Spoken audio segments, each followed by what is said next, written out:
Foreword by Mickey Kendall. When Beyond the Pale was first published, I was a senior in a predominantly white high school, struggling to work out my relationship with the feminism espoused by some of my classmates that didn't seem to include women like me. Women who grew up in the inner city without two parents, or even a picket fence in sight. Women for whom the right to work was never going to be in question. Instead, ours was a fight to be paid a living wage and not to have our bodies and hair marked out as unprofessional simply for existing.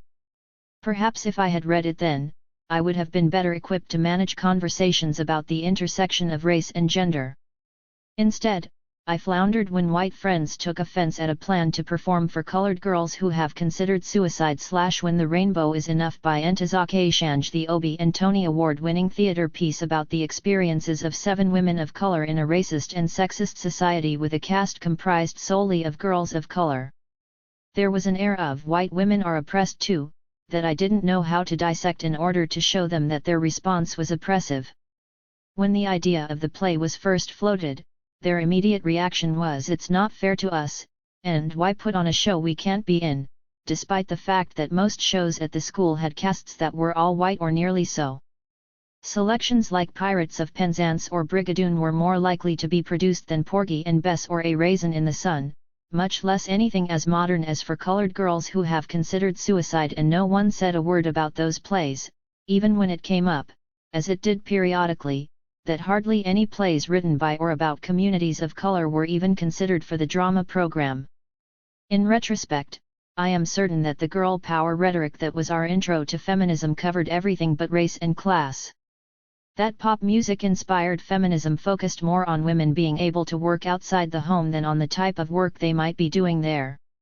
It was about having it all, but in a way that had white women in boardrooms with women of color as their secretaries. It was never overtly stated that way, but in retrospect a lot of imagery from that time either had no women of color or only one amid a group of white women. Sure, my friends wanted the girls of color to have parts in the school plays, an activity that is typically prime material for enhancing college applications, but not at their own perceived expense. Even one show a year, out of the 4 to 6 that were usually performed, was too much space in the limelight for them to give up.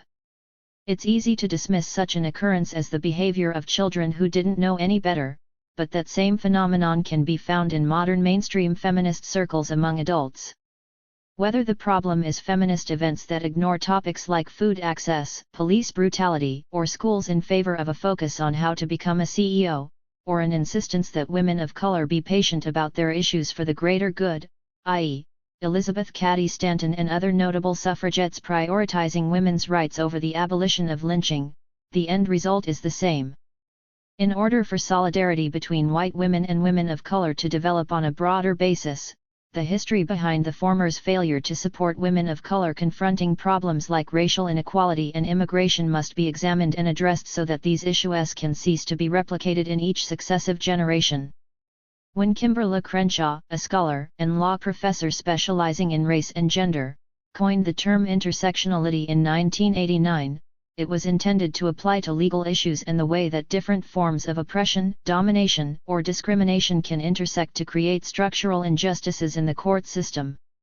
Yet it linked to a broader history, as well as to ongoing problems among progressives due to largely unexamined biases that meant the same social inequalities they wanted to fight were being replicated within activist circles.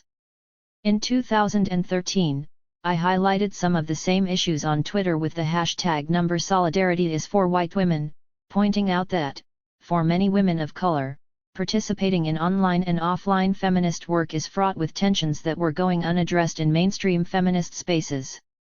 The tag became a rallying cry, going viral across several countries, largely because, for once, the focus of the conversation was the problems within feminism, and not just a look outward at the rest of society. It was a venue to really delve into why so many were uncomfortable identifying with a movement that feels comfortable enough to use them as foot soldiers in the reproductive justice war, but not comfortable enough to include them in the strategy sessions. Ware's Beyond the Pale is an ambitious attempt to examine both the history of these divisions as well as possible solutions.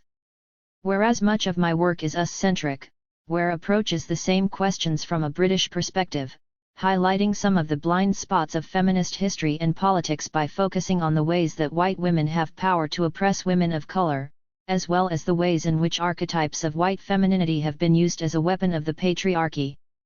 Both my work and vron wares suggest directions that future work could take to incorporate a more global, intersectional perspective.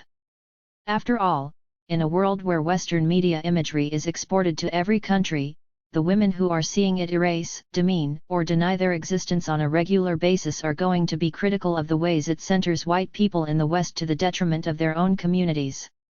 White women may not have had to consider the impact of that imagery on others, or on their own ideas of what it means to be a woman. Much of the organizing being done in intersectional feminism is from the perspective of the marginalized, and while it certainly challenges the status quo that singularly addresses the success and safety of white middle-class women, it is not necessarily the kind of work that enables white mainstream feminist leaders to interrogate their own complicity. White women who are fighting oppression may struggle to understand that they too can be oppressive because of their privileged position.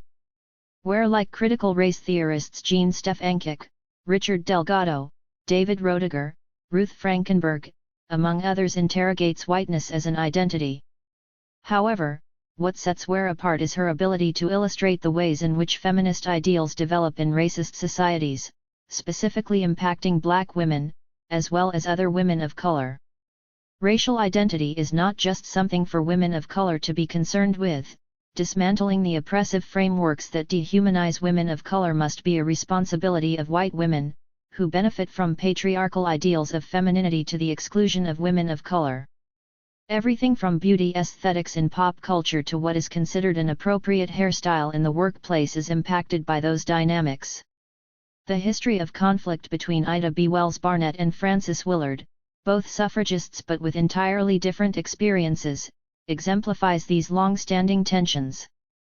As a black woman, Wells Barnett had to be concerned with the impact of lynching on her community as well as her own right to vote, while for Willard, a white woman who had certainly been raised in a culture that positioned black men as inherently dangerous, the question of lynching was secondary.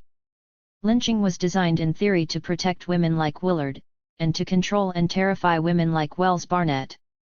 That fundamental difference undermined any efforts for black women and white women to work together towards a common goal. For a more contemporary example, look at the ongoing disputes between Iggy Azalea and Azealia Banks over cultural appropriation in hip-hop, the gap between Azalea's engagement with the world as a white woman from Australia in a musical genre designed to be an outlet for disenfranchised youth of color, and Banks' engagement as a black woman who continues to experience racism and sexism, the underlying issues of race and privilege. Azalea doesn't have to concern herself with oppression she will never experience, while benefiting from an art form created and sustained by the oppressed. And getting past those issues will require the covered aspects of racism, like the privilege on display when white women insist that gender trumps race or that having different priorities based on race isn't feminist, to be confronted as strongly as the overt ones. As a commentary on the development and structure of relations, both ideological and political, between white women and race/racism, Ware deftly illustrates the ebbs and flows of feminist thought across the 19th century, when feminist rhetoric was restricted by or complicit in the racist ideology that was socially acceptable. Although Rebecca Latimer Felton should in theory be a feminist icon as the first woman to serve in the United States Senate, she, however, actively advocated for lynching because racism was built into the structure of the society in which early white feminists were seeking equality. Much of their rhetoric centered on their own struggle, with little thought to that of others. The fight of white women at that point was more about their freedom to oppress equally than it was about freeing all women from oppression. Support of lynching by Rebecca Latimer Felton was rooted in the construction of white women as idealized archetypes of civilization who needed protection from the mythical sexual threat of black men, a claim of violence that served to legitimize racist and imperialist actions before, during, and after Jim Crow. Lynching, miscegenation laws, and differential sentencing based on race have all been rooted in the same conscious and unconscious racist assumptions. This attitude can also be found in modern constructions of rape, honor killings, and other forms of violence against women as being somehow worse in India, the Middle East, or the inner cities of Western society than that which is found in all-white manicured suburbs. In the 19th century, much was made of the degraded black woman in need of salvation by white women. A gendered version of the popular white savior narrative, it framed black women as if they did not know how to liberate themselves from the dangers of black men, and needed the guiding hand of white women. Nothing could have been further from the truth, but the idea remains a popular one with some white feminists. The same rhetoric can be found in feminist discussions of Muslim women today, particularly as ostensibly feminist white women rush to rescue Muslim women from the oppression of the hijab, despite the many Muslim feminists who point out that the choice to wear a hijab is a religious decision. Or when the misogyny in hip-hop lyrics is the focus of all discussions of sexism in media, while the misogyny in country, metal, and rock is waved away as somehow less worthy of concern. If we are all fighting for freedom, then we must first talk about what that freedom means, and what it will cost. If I am only free to be a servant or a sidekick, then that is not true freedom, and my fight isn't over when a white woman becomes a CEO. White savior narratives in fiction are troubling enough, but they are often part of public and social policy as well. Mainstream white feminism can support problematic policies like the jailing of rape victims for refusing to testify, under the guise of protecting all women, without ever interrogating the reality that what is best for white women is constructed around narratives of oppression. Carceral solutions to social ills, whether rape or domestic violence, can free white women with financial resources and a strong support system by removing their abusers from their lives, but they are rooted in the ignorance of what impact those solutions might have on the marginalized. If a rape victim refuses to testify because she lives in a small town and has no guarantee of safety, or even any expectation that her assailants will be convicted, what good does jailing her do? Is she any safer? How many others will simply not seek help, because help looks like incarceration if they don't sufficiently cooperate? If police officers feel free to brutalize communities of color in the name of making streets safer, what role do carceral solutions play in those communities? The use of controversial writs like no-knock warrants, which allow officers to enter private residences without alerting any of the residents, have resulted in the injuries and deaths of innocent people, from sleeping children like the 7-year-old Ayanna Stanley Jones in Detroit to grandmothers like the 92-year-old Katherine Johnston in Atlanta, who were both shot during police raids. Yes, there are disproportionately more Black and Latino men in jail than white men, but racial profiling sees to it that not only are they stopped more, but they are more at risk of being framed by corrupt police officers. Incidents like the Joe Burge case, in which the Chicago detective tortured over 200 criminal suspects while attempting to extract confessions, or efforts by officers to plant evidence in Katherine Johnston's house as a cover-up after the shooting, are more likely to happen in communities where society casts the residents as criminals from birth because of race. This is particularly true when media narratives still render men of color as the likely assailants in any crime. This is despite the fact that most crime is interracial, from sexual assault to murder, because crimes tend to happen within communities and most people live near others of the same ethnicity. 1. Ware's work ties directly into current discussions of racism in both the US and UK feminist movements, breaking down some of the relevant history, and providing an understanding of the pitfalls facing ongoing efforts to bridge the divide between different groups of women under the umbrella of feminist ideologies. Anti-racism is just one of many areas to tackle in order for feminism to become more intersectional, but it is arguably the one area where the least amount of effort has been made by white women. As I read Beyond the Pale, all I can think is that this should be a primer for doing intersectional feminist work in any environment, making the heavy lifting of anti-racism in feminist circles a task for white women to undertake. Instead of explaining over and over again the feelings behind number solidarity is for white women, I may just suggest interested parties read Beyond the Pale to get a grounding in the history it harkens back to. Acknowledgements. This book seems to have been growing with me for most of my adult life. It would be impossible even to remember everyone who has contributed or helped along the way. I am happy to have this chance to thank my parents, Tom and Elizabeth Ware, for their trust and tolerance. My gratitude goes especially to Cora Kaplan, Kate Pullinger, Olivia Smith for their enthusiasm and encouragement all the way through, and for reading chapters and making suggestions, to Tricia Bond, Miranda Davies, Hermione Harris for talking and listening, to Rosa Ainley, Mark Ainley, Karen Alexander, Valerie Amos, Pete Ayrton, David A. Bailey, Joss Boyce, Sue Kavanagh, Max Ferrer, Beryl Gilroy, Paul Hallam, Shaheen Hack, Franz Wallach, Benita Ludmer, Angela McRobbie, Derek Saldon McClintock, Sarah Martin, Bridget Orr, Pratibha Parmar, Anne Phoenix, Nick Robin, Fleming Rogilds, Cynthia Rose, Joe Sim, Lynn Tillman, Caroline Ware, Val Wilmer, Patrick Wright for all kinds of support and encouragement, and sometimes babysitting, to Isaac Julian for buying me books and helping me out with some tricky bits, to friends who have died, Maurice Ludmer, who helped me find direction in 1977, Peggy Snow, whose gentleness and wit is so badly missed, Sarah Bayless, who once rightly scolded me for describing the book as just a.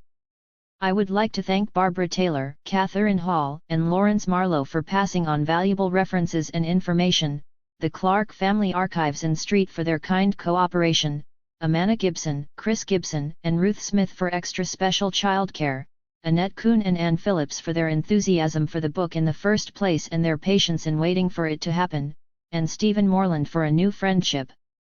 Living in the USA gave me the time to finish the book. I will always be grateful to Hazel Carby, not just for scrutinizing the final draft, but for helping us set up temporary home there with the help of Michael Denning and Nicholas Carby Denning. I would also like to thank Judith Eisen, Ben Clifford, and Jim Clifford especially for their support in being parents, in the hope that our many interrupted discussions may continue, and my contemporaries Dana Seaman and Gloria Watkins who helped to enlarge my wardrobe creatively as well as my mind. Marcus and Cora each gave me a new purpose and a new rhythm to work in. Some of my best ideas happened in their company, probably because they always gave me good reason to stop working, or maybe because their energy and creativity occasionally rub off. Thanks is not enough for my two collaborators and friends who really made this book begin and end, who gave me guidance and inspiration all the way through, and whose ideas were incorporated at every stage. Mandy Rose, whose own thinking and political integrity have contributed massively to this project, whose CO wrote the original outline for the book after we had jointly unearthed much of the material in Part 4, and who then, amongst many other things, suggested and researched Annette Ackroyd as a case study. Paul Gilroy, whose immense knowledge, integrity, and insight has enriched my own writing and thinking beyond measure, and who, by sharing everything else from Broken Nights to the word processor, turned this book into a joint endeavor without ever writing a word of it. Introduction. Connections can only be traced so far before they begin to be politically dangerous. For example, few white feminists have explored how our understandings of gender relations, self, and theory are partially constituted in and through the experiences of living in a culture in which asymmetric race relations are a central organizing principle of society. Jane Flax 1. One night, nearing the end of writing this book, I happened to catch the tail end of a Conservative Party political broadcast on television. Thinking that I was watching an unscheduled horror movie, I was at first puzzled by the sight of a lone baby lying in its cot in the dark while a violent storm threatened to pull the house from its foundations. Suddenly the film cut to a woman in her nightclothes kissing a very pink and cheerful baby. Gradually I realized the connection between the two images. The mother was in her nightclothes because she had just woken up from a nightmare in which her baby was being threatened by the destruction of the environment. Against a background of dreamy New Age music and repeated shots of the besotted mother and her child, a man's voice assured listeners that the Conservative Party had placed the task of saving the environment on top of its agenda. In a crescendo of images and music, the father appeared at this point, fully dressed, to allay fears that the mother might be a single parent. The commercial ended with the reassuring message that the Conservative Party was going to stop the threat of destruction which hung over us all. What interested me first about this propaganda was the way that the relationship between the woman and her baby was being used to signify ideas about both nature and nation. On one level it might seem very obvious to read the narrative as an attempt to make the ideology of the nuclear family indispensable to the survival of the natural world. A great deal of environmentalism is dedicated to saving the world for our children, and there is not necessarily anything dubious about this. Yet on another level, the figure of the comfortably well-off mother with her blue-eyed baby, exhibiting all the right maternal instincts, was a more complex figure who was likely to have a different effect on different groups of people, and it seemed important to work out how the imagery might be interpreted. In just a few minutes the film was able to connect her womanness with vulnerability, sensitivity, passion, security, danger, dependence, motherhood. These qualities and attributes were suggested primarily by her gender, but her race, her whiteness, was also working in less visible ways to reinforce the racist and masculinist ideology that informed the making of the commercial. How differently would the message have read if either of the parents or the baby had not been white? It would have immediately transformed the size and constituency of the world that was being threatened by destruction. As it was, the nuclear family could be read as the cornerstone of the nation, defined in a racially exclusive way. The baby represented the future, it was white. The father stood for authority, he too was white. The mother both symbolized nature and stood as the link between the natural world and man's attempts to live in harmony with it. By being white, her image was able to convey complex messages about race and gender which defied a simple explanation. This book is predicated on a recognition that to be white and female is to occupy a social category that is inescapably racialized as well as gendered. It is not about being a white woman, it is about being thought of as a white woman. In other words, I have concentrated on the development of ideas and ideologies of whiteness rather than analyzing what it actually means to grow up white in a white supremacist society. I understand race to be a socially constructed category with absolutely no basis in biology. The term racism encompasses all the various relations of power that have arisen from the domination of one racial group over another. This accounts for the way I have referred to black and white people throughout without specifying the obvious diversity of either category. In the ideological framework that I discuss, what matters is that a person is either white or non-white, even though the implications of their particular kind of blackness, or non-whiteness, is fundamentally affected by their ethnic or cultural origin. At the same time, I recognize that this diversity exists and creates its own politics, but that is not my concern here. In my search to unravel the different meanings of white womanhood, I was forced to become a historian, searching for significant moments in the past which would explain how this category was produced. My two central themes are, first, the need to perceive white femininity as a historically constructed concept, and, second, the urgency of understanding how feminism has developed as a political movement in a racist society. Although the questions that I raise in these historical chapters are derived from 19th-century political life, they are questions that persist into the present. For instance, I discuss how particular English women dealt with cultural difference when they encountered women in India 100 years ago, focusing on tensions among feminists that continue to survive in the late 20th century. I have used the word feminism throughout to mean the political formation that grew out of the early 19th century demands for women's rights, and which continued to oppose and redefine dominant views of what constituted womanhood. Although framed within a British context, I think that both these themes will be relevant in any country where structures of white supremacy, racism, and male dominance continue to affect people's lives.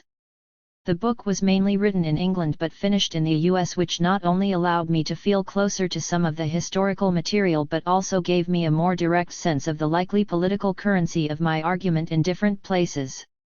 I arrived in New York just in time to read about the highly publicized trial of 3 black teenagers accused of raping and beating an affluent young white woman who had been jogging in Central Park.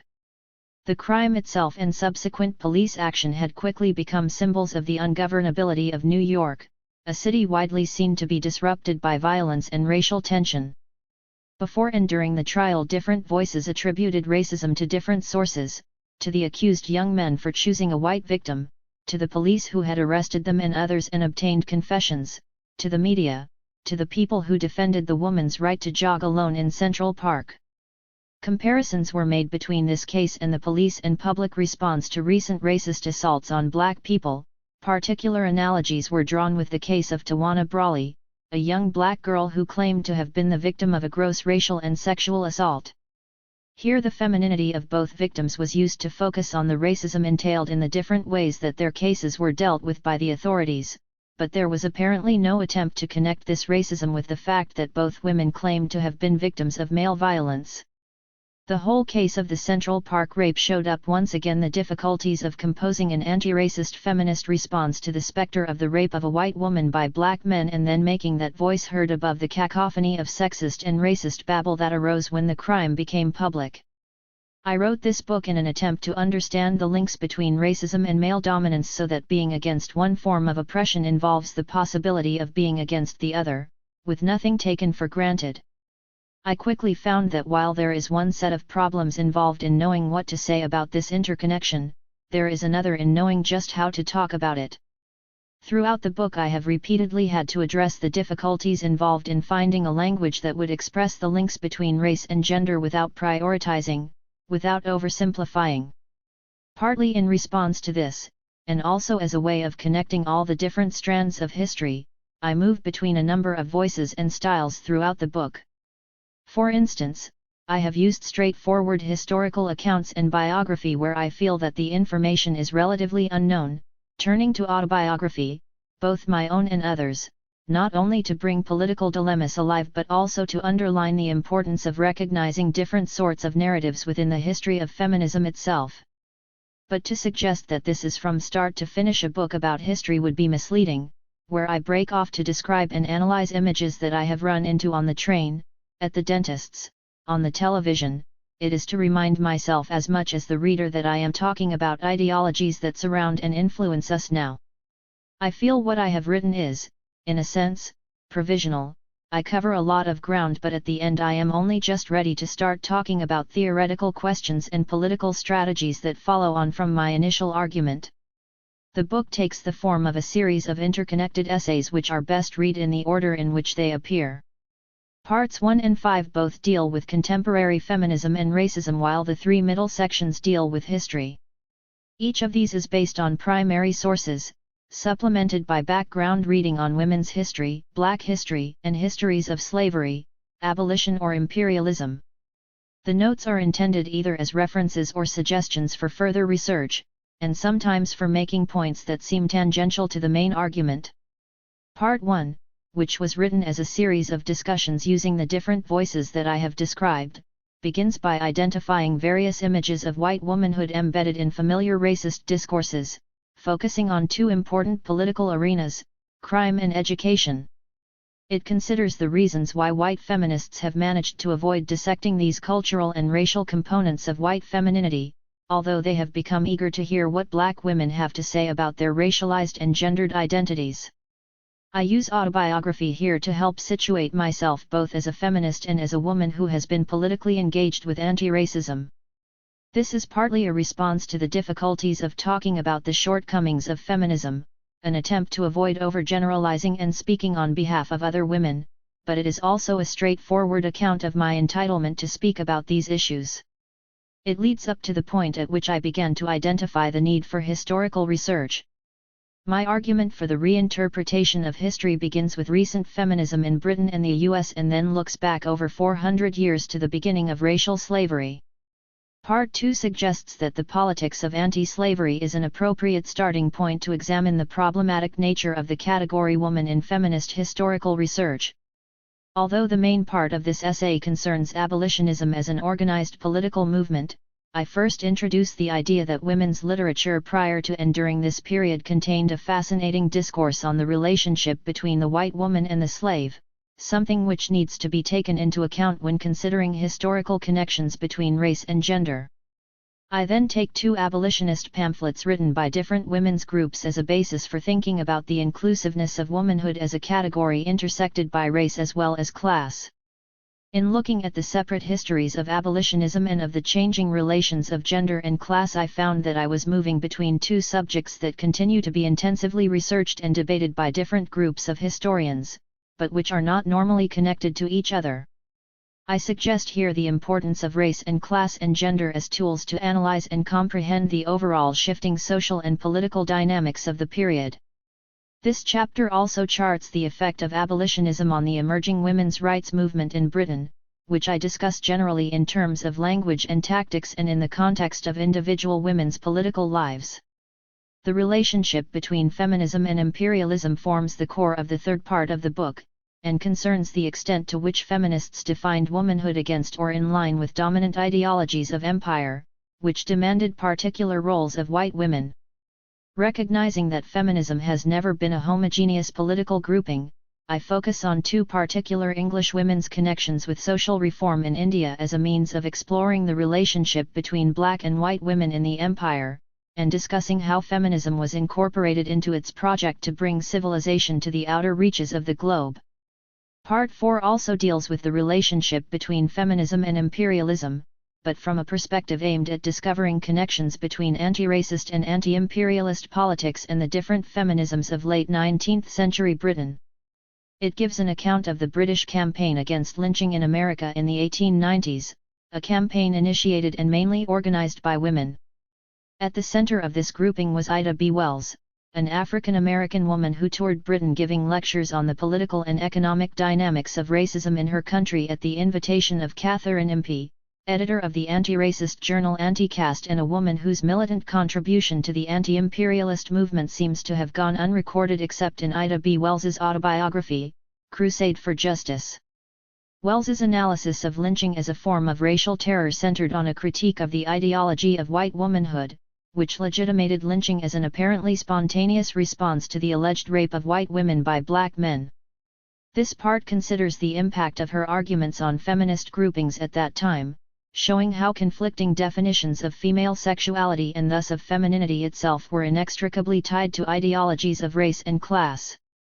When I first encountered this episode, one was enormously intrigued by the narrative of the anti-lynching campaign but quite at a loss as to how to represent it. At that time I felt that there was no context for discussing Catherine Impey's work, her friendship with Ida B. Wells and her political relationship to feminism, and that there was a danger of elevating her to heroic status. This came home to me when I once gave a one-off, rather experimental talk about the history of white women and racism, and spoke, among other things, about Catherine Impey's life as reflecting a particularly female tradition of opposing racism which feminists needed to explore. I was roundly condemned at the end for having tried to prove that white women had not always been racist. This was a good lesson to learn, for although I felt misunderstood, my enthusiasm for this woman with whom I felt an almost intimate connection was overshadowing my attempts to be analytical. The effort and eventual satisfaction involved in finding out what actually happened during the course of Ida B. Wells's visit also made it harder for me to distance myself from the material in order to extract the most important questions. It was mainly through understanding more about the development of feminism in that period that I began to figure out the significance of anti-lynching politics and the impact of Wells's analysis on different groups of people in Britain. The final essay, Part 5, links the history of empire with contemporary feminism in two ways. First, it suggests that a significant number of white post-war feminists have indirect experience of colonialism through their families, and that this factor could become a potential resource for addressing connections between race and gender. Second, I argue that the way in which historical memory is solicited by contemporary cultural forms is an important but neglected site of struggle over the different meanings of whiteness and womanhood, which feminism badly needs to interrogate. I move on to consider basic theoretical questions about the relationship between racism and male dominance before drawing together the main themes of the book. As in Part 1, I discuss contemporary images of white femininity, this time in the context of the environmental movement. During the period in which the book was written, I became increasingly involved in ecological politics, and aware of the need to incorporate issues of race, class, and gender into a new understanding of the relationship between human beings and their environments. Living in Britain and the US in the 1990s, it is hard to predict what will happen to feminist politics in those parts of the world.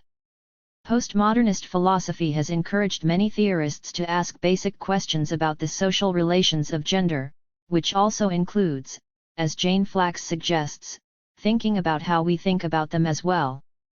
These inquiries are often motivated by the desire to fracture the traditional category of women and to understand how male dominance is reproduced in different societies. The effect of such radical rethinking on feminist political action has yet to be seen, but there is a danger that such philosophical uncertainty will make it even harder to find a basis of political unity among women. In my conclusion, I argue that blackness and whiteness are both gendered categories whose meanings are historically derived, always in relation to each other but rarely in a simple binary pattern of opposites. It is partly through disassembling these meanings that important political connections between women are able to emerge. These connections may indeed be politically dangerous, but they will help to ensure that feminism has a future as a radical movement that can unite women across existing divisions of class, race, and culture. What we need now, as June Jordan has written so powerfully, is to move away from partnership in misery towards partnership for change. Finsbury Park, London/Guildford, Connecticut. November 1990. Part 1. The White Woman's Burden? Race and Gender in Historical Memory. Dock Bungalow, Mem Sahib's Bed. There is a story circulating in London about a white English woman who decided to stay in New York as part of her vacation. Nervous about traveling as a single woman and alarmed at the prospect of being in a city renowned for violent crime, she booked into an expensive hotel where she thought she would be safe. One day she stepped into an empty elevator to go up to her room, and was startled when a tall black man accompanied by a large ferocious-looking dog came in and stood beside her just as the lift doors were closing. Since he was wearing shades, she could not be sure whether he was looking at her, but she nearly leapt out of her skin when she heard his voice, "Lady, lie down." Terrified, she moved to obey him, praying that someone would call the elevator and rescue her in time. But instead of touching her, the man stepped back in confusion. "I was talking to my dog," he explained, almost as embarrassed as she was. Fortunately, the elevator had reached her floor and she was able to scramble out without further explanation. The following day, the English woman was due to leave the city. She went to check out of her hotel and was astonished to be told not only that her bill had already been paid, but there was also a huge bunch of flowers waiting for her. There must be a mistake, she told them, but the hotel official assured her that they were meant for her. She took the flowers and read the card, "Thank you for the most memorable event of my life, Lionel Richie." This is more or less the version of the story that I first heard, related by a reliable friend about a friend of a friend. The details made it sound plausible. The woman in question was a social worker in her early 60s who was traveling on her own for the first time. I was even told where she lived in London. I discussed the anecdote with another friend, who recounted it at a party, only to be told by another woman present that she had read a similar version in a book about urban myths. The name of the singer and the age of the woman varied, but the structure of the story remained basically the same, involving a white woman from England encountering a black man in New York. Urban myths presumably circulate as long as they correspond to contemporary preoccupations and fears, allowing for different emphasis in the telling and retelling. This story turns on the white woman's racist fantasies, but in the version that I first heard, the listener was invited to sympathize or even identify with her up to the moment of her humiliation. The intimidating demeanor of the innocent black man is offset by his charm and generosity, which is in turn transformed by the knowledge that he is a rich and famous singer of romantic soul ballads, thus occupying an entirely different class position from the one the woman had supposed. His dog, a Doberman Pinscher, although first encountered as an extension of his masculinity, turns out to have been tamed and feminized by him. The location is significant because while it removes the object of the racist fantasy to a foreign city associated with black crime, the protagonist carried with her fears nurtured in her own society. What makes this story work, enough to elevate it to the status of a myth whose origins are lost in the sands of time? Why is the woman white and the man black, and what is it about the way that racism works that makes the relationship between these two figures fraught with sexual and racial tension? This essay is an attempt to address these and other related questions and to dissect the imagery brought to life in this story from a feminist perspective. I shall argue that the mythic quality of this anecdote can only be fully understood in the light of the long histories, first of slavery and then of colonialism, which have produced ideologies about race, gender, and class that continue to affect social relations between black and white, male and female, in post-industrial societies. I hope to demonstrate that the construction of white femininity, that is, the different ideas about what it means to be a white female can play a pivotal role in negotiating and maintaining concepts of racial and cultural difference. This particular couplet figuring the vulnerable white woman and her fantasy of the aggressive black man represents one important facet of an ideological relationship, expressed most effectively in the politics of crime and public order. In this context, particular ideas about white and black femininity work against each other in relation to black and white masculinity to legitimate different types of power and domination which affect everyone. However, in other political arenas white femininity can take on altogether different meanings which contradict those I have already described.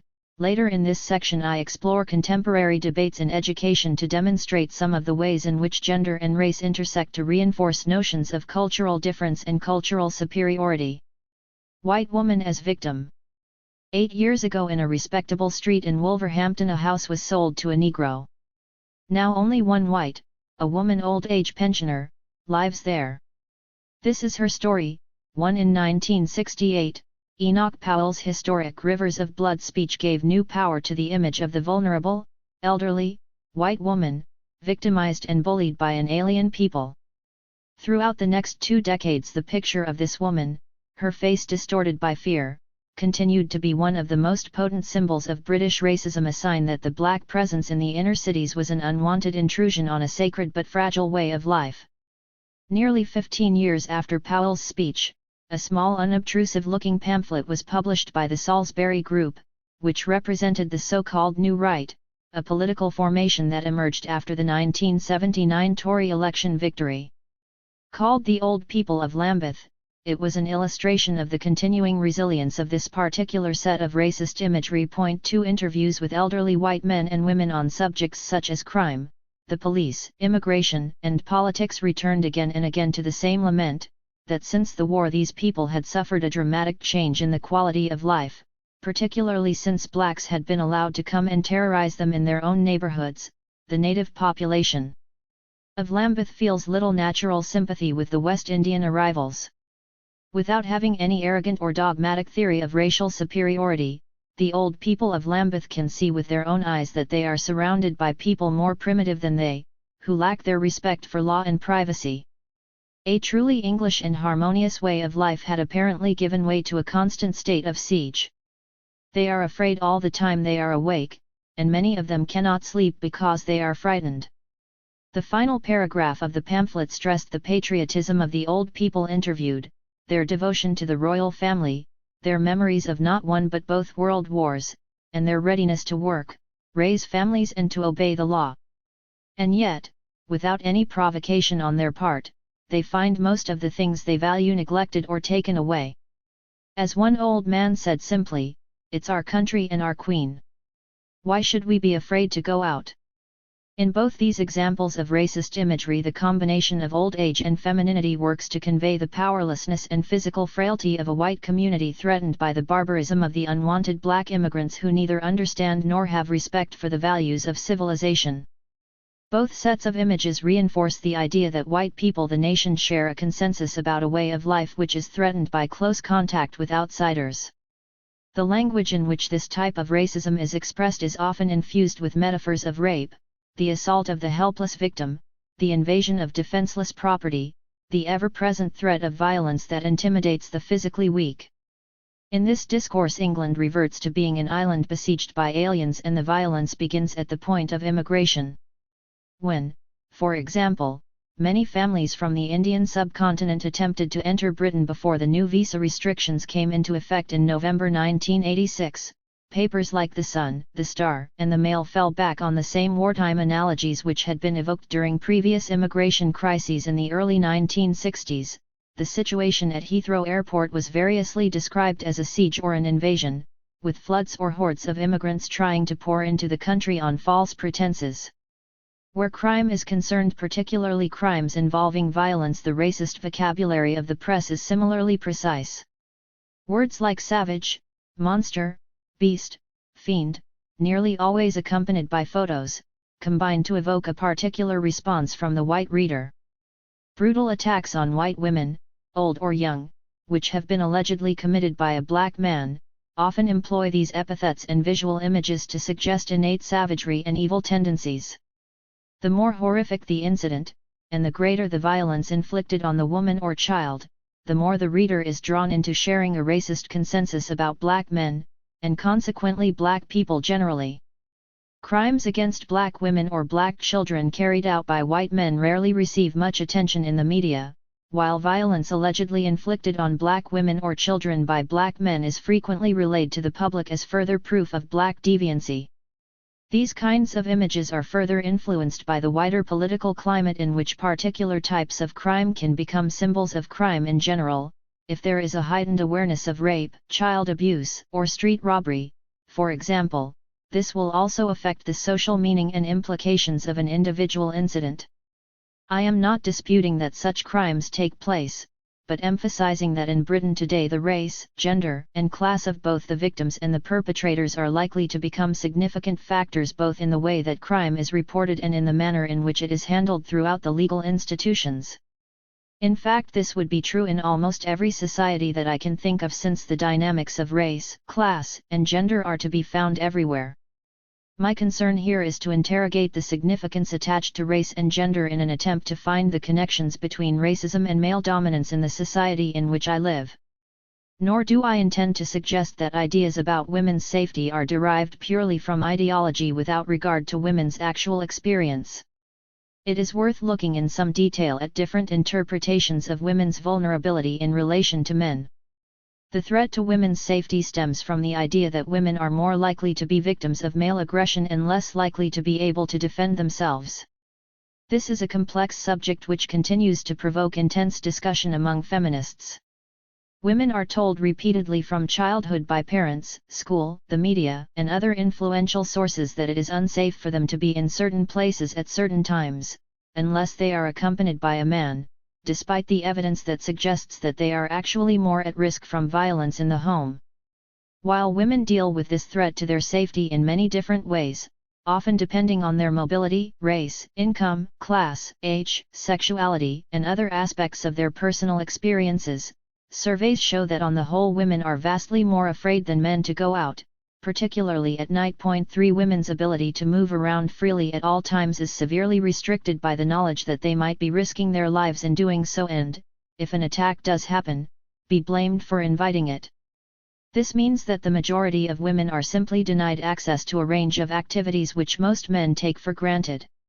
One of the problems in quantifying the actual threat to women's safety in public places is that fear itself cannot be measured and is a factor in its own right, whether or not it corresponds to the likelihood of being attacked.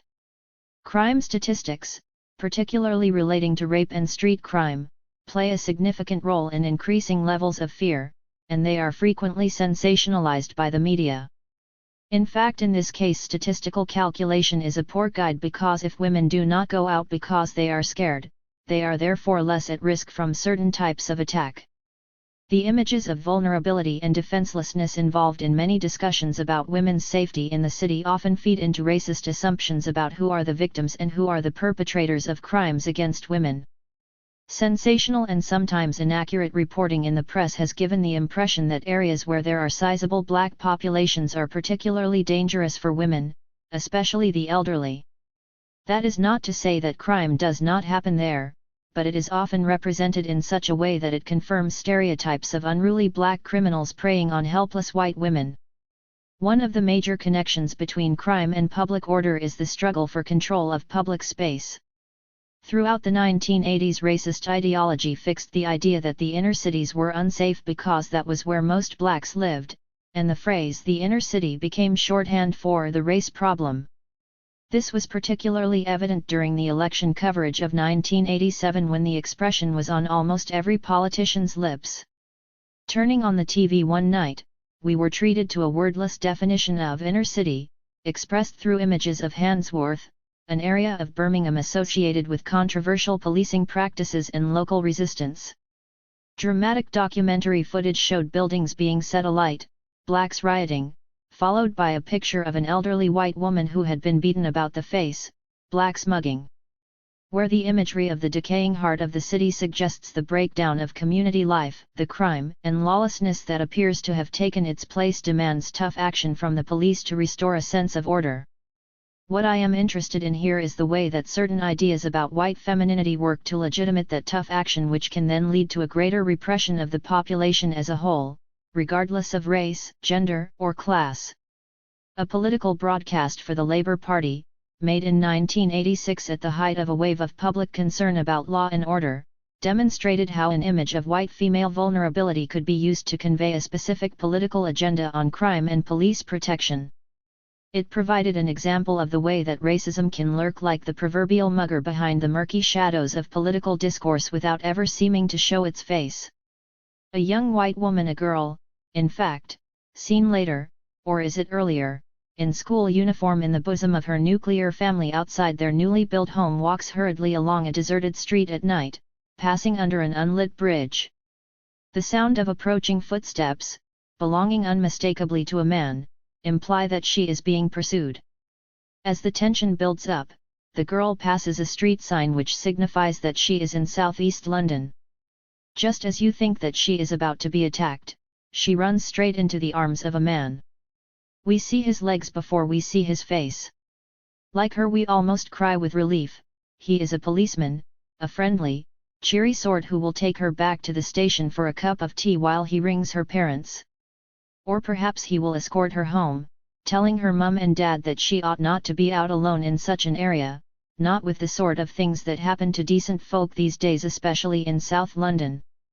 By placing a representative of the most symbolically vulnerable section of society, a white female child, somewhere in the inner city where the majority of black people live, the makers of this propaganda were able to conflate powerful messages of a crime rate that has got out of control, the ever-present threat of male violence against women, the dangers of being out in the inner city at night when it is dark, and the malevolent unseen forces that lurk on unpoliced streets.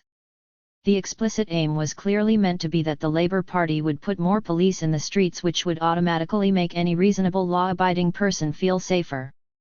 Viewed outside its historical context, there was no sense that the police represented anything other than the benign forces of law and order.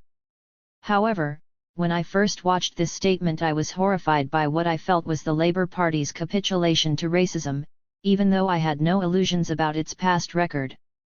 5 years earlier, riots had erupted, first in Brixton, South London, and then all over the country, in protest at the racism of the police, which was acknowledged by the Scarman report that followed.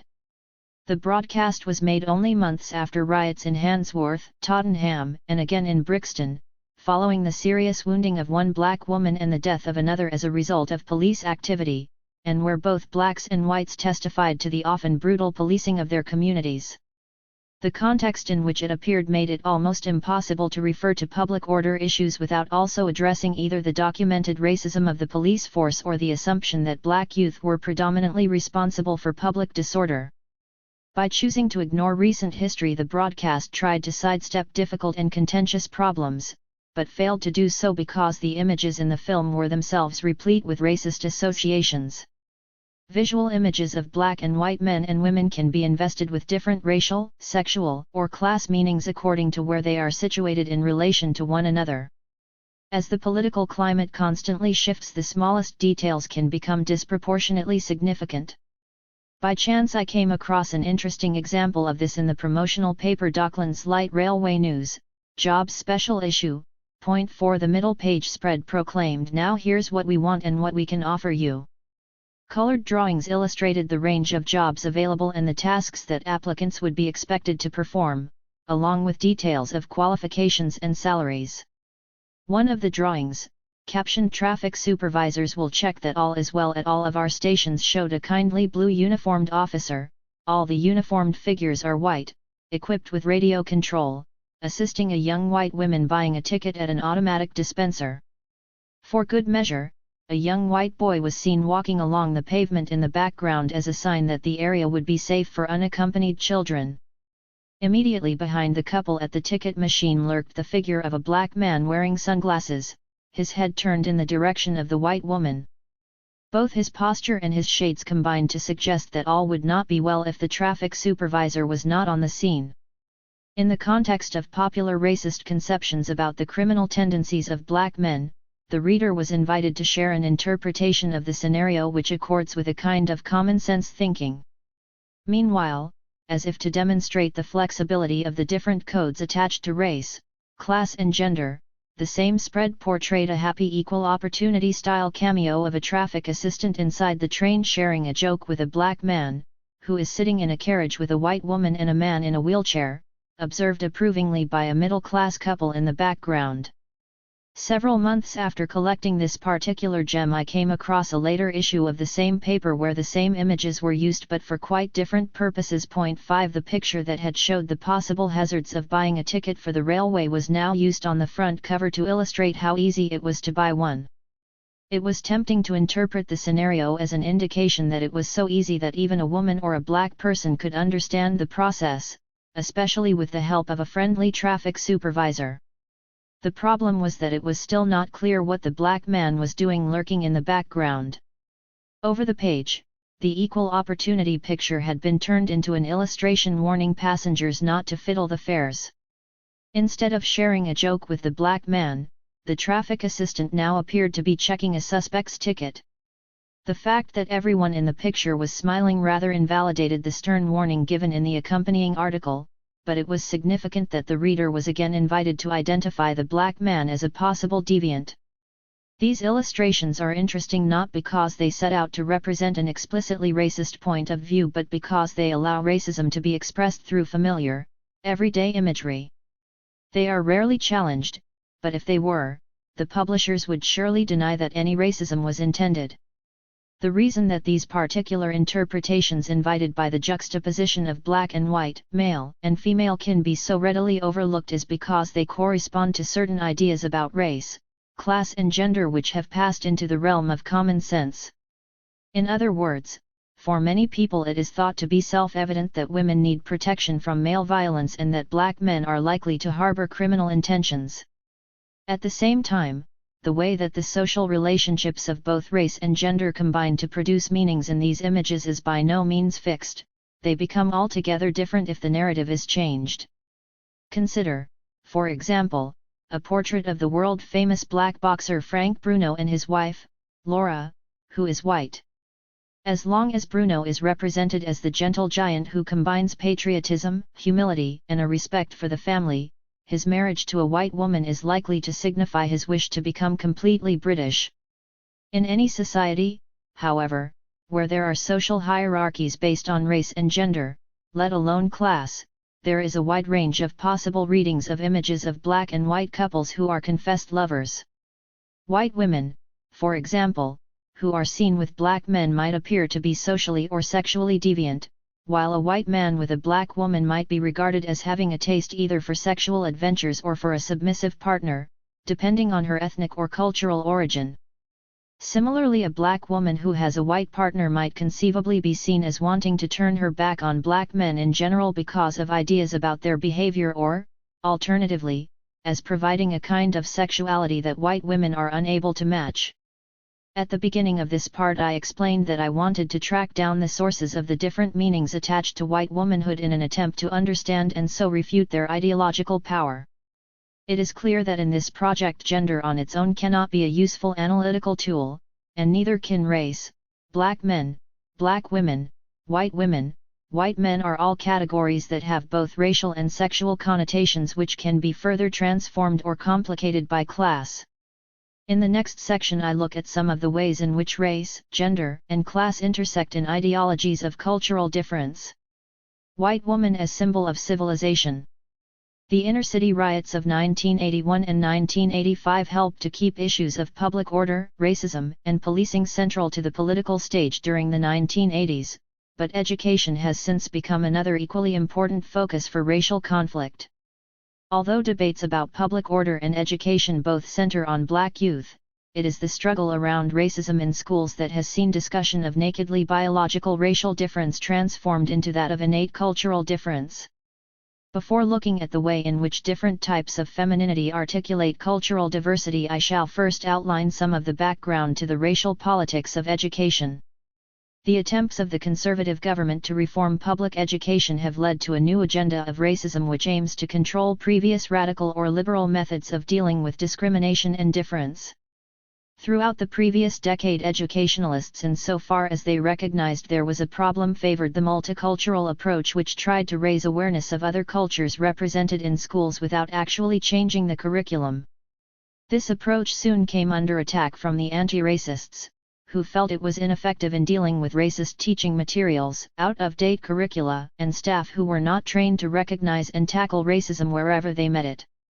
But multiculturalism, which covers a number of ways of acknowledging the different cultural backgrounds of students, also produced waves of reaction from the traditionalists, who saw white British children as martyrs in a system which apparently preferred to recognize alien tongues and religions instead of English and Christianity. Ray Honeyford, the Bradford head teacher, for example, became notorious for his insistence that the Asian children in his school leave their own culture at the school gates. 6 Shortly afterwards, parents of white children in Dewsbury staged a protest rather than send them to Headfield, the local, predominantly Asian, Church of England school. On this occasion, one of the main complaints was that the children had made chap patties instead of pancakes on Shrove Tuesday. The school, however, defended Headfield's policies, pointing out that Christmas was observed, the Christmas story was told, cards were sent and a party was held. 7. The protesting parents' cause was taken up enthusiastically by the press. They were cited as claiming that their children's cultural upbringing would be at risk if they were so outnumbered. It is worth noting here that white women have been at the forefront of parents' attempts to intervene in debates on race and culture in education. In this instance, one mother was quoted as saying, "There is a strong chance that my son will grow up learning Urdu, confusing him. I am sure it will affect his education." 8 Although the headlines invariably carried the word race in large letters, the parents appeared to be unanimous that their concern to redirect their children's education did not spring from racism. Indeed, several were adamant that their protest was not against Asian people themselves. The main issue was establishing the right to choose which school their children went to. While the 1980 and 1988 Education Acts allow parents a choice of schools providing it does not interfere with the authority's efficient use of resources, race relations law forbids a local education authority from carrying out any act which constitutes racial discrimination. Shortly after the Dewsbury incident, Cleveland Council agreed to transfer a white child from one school to another when her mother complained that she was learning Pakistani. After an investigation by the Commission for Racial Equality had found that the council had behaved unlawfully, the Secretary of State for Education decreed that a parent's right to choose should override race relations law.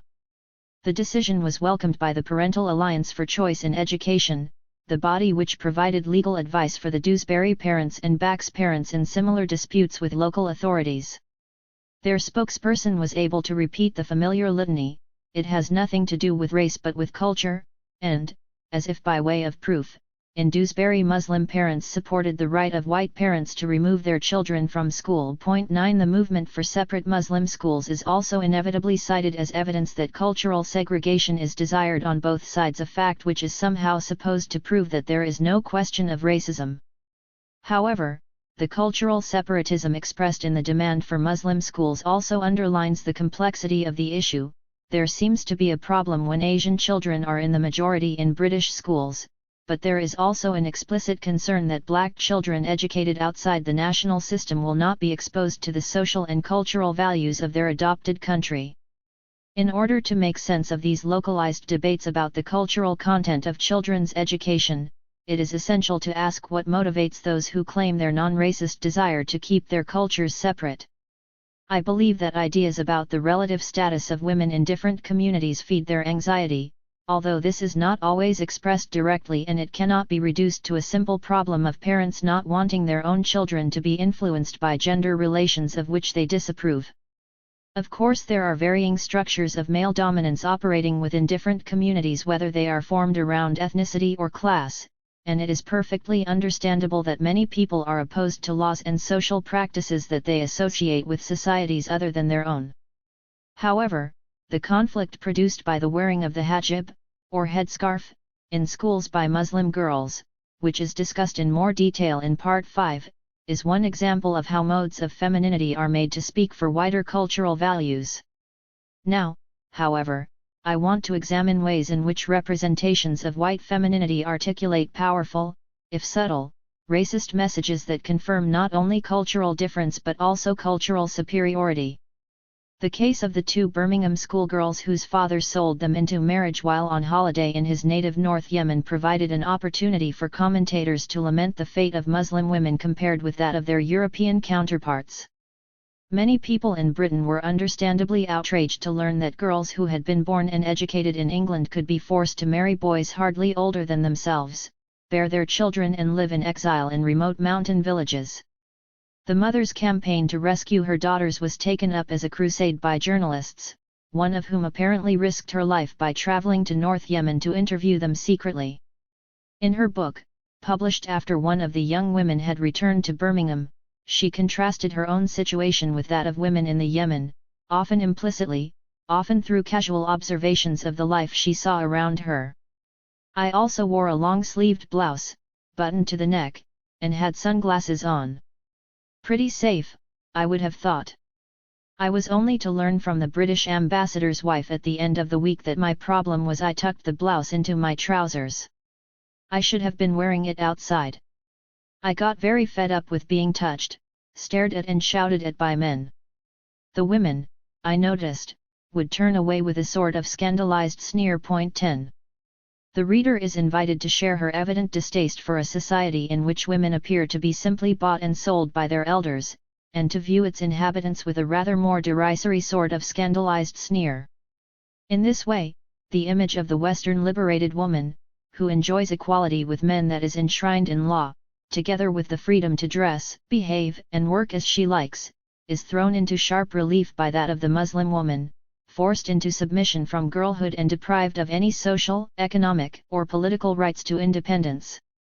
While the act of comparing social and sexual relations in two different societies may seem like pertinent journalism, the way it is done in this example conforms to a broader ideologically charged survey in which the position of women in a society indicates the level of civilization it has achieved. This is an idea that appears through history in various permutations, and which I shall be interrogating throughout this book. It has meant that the story of the young Arab women's passage from civilization's inner city to its outer margins and back again can never be contained as a simple tale of patriarchal duplicity and bureaucratic nightmare.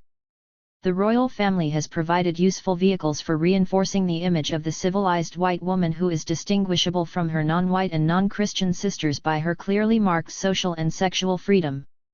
Media descriptions of Princess Diana visiting the Middle East in 1986 were a typical example of this process.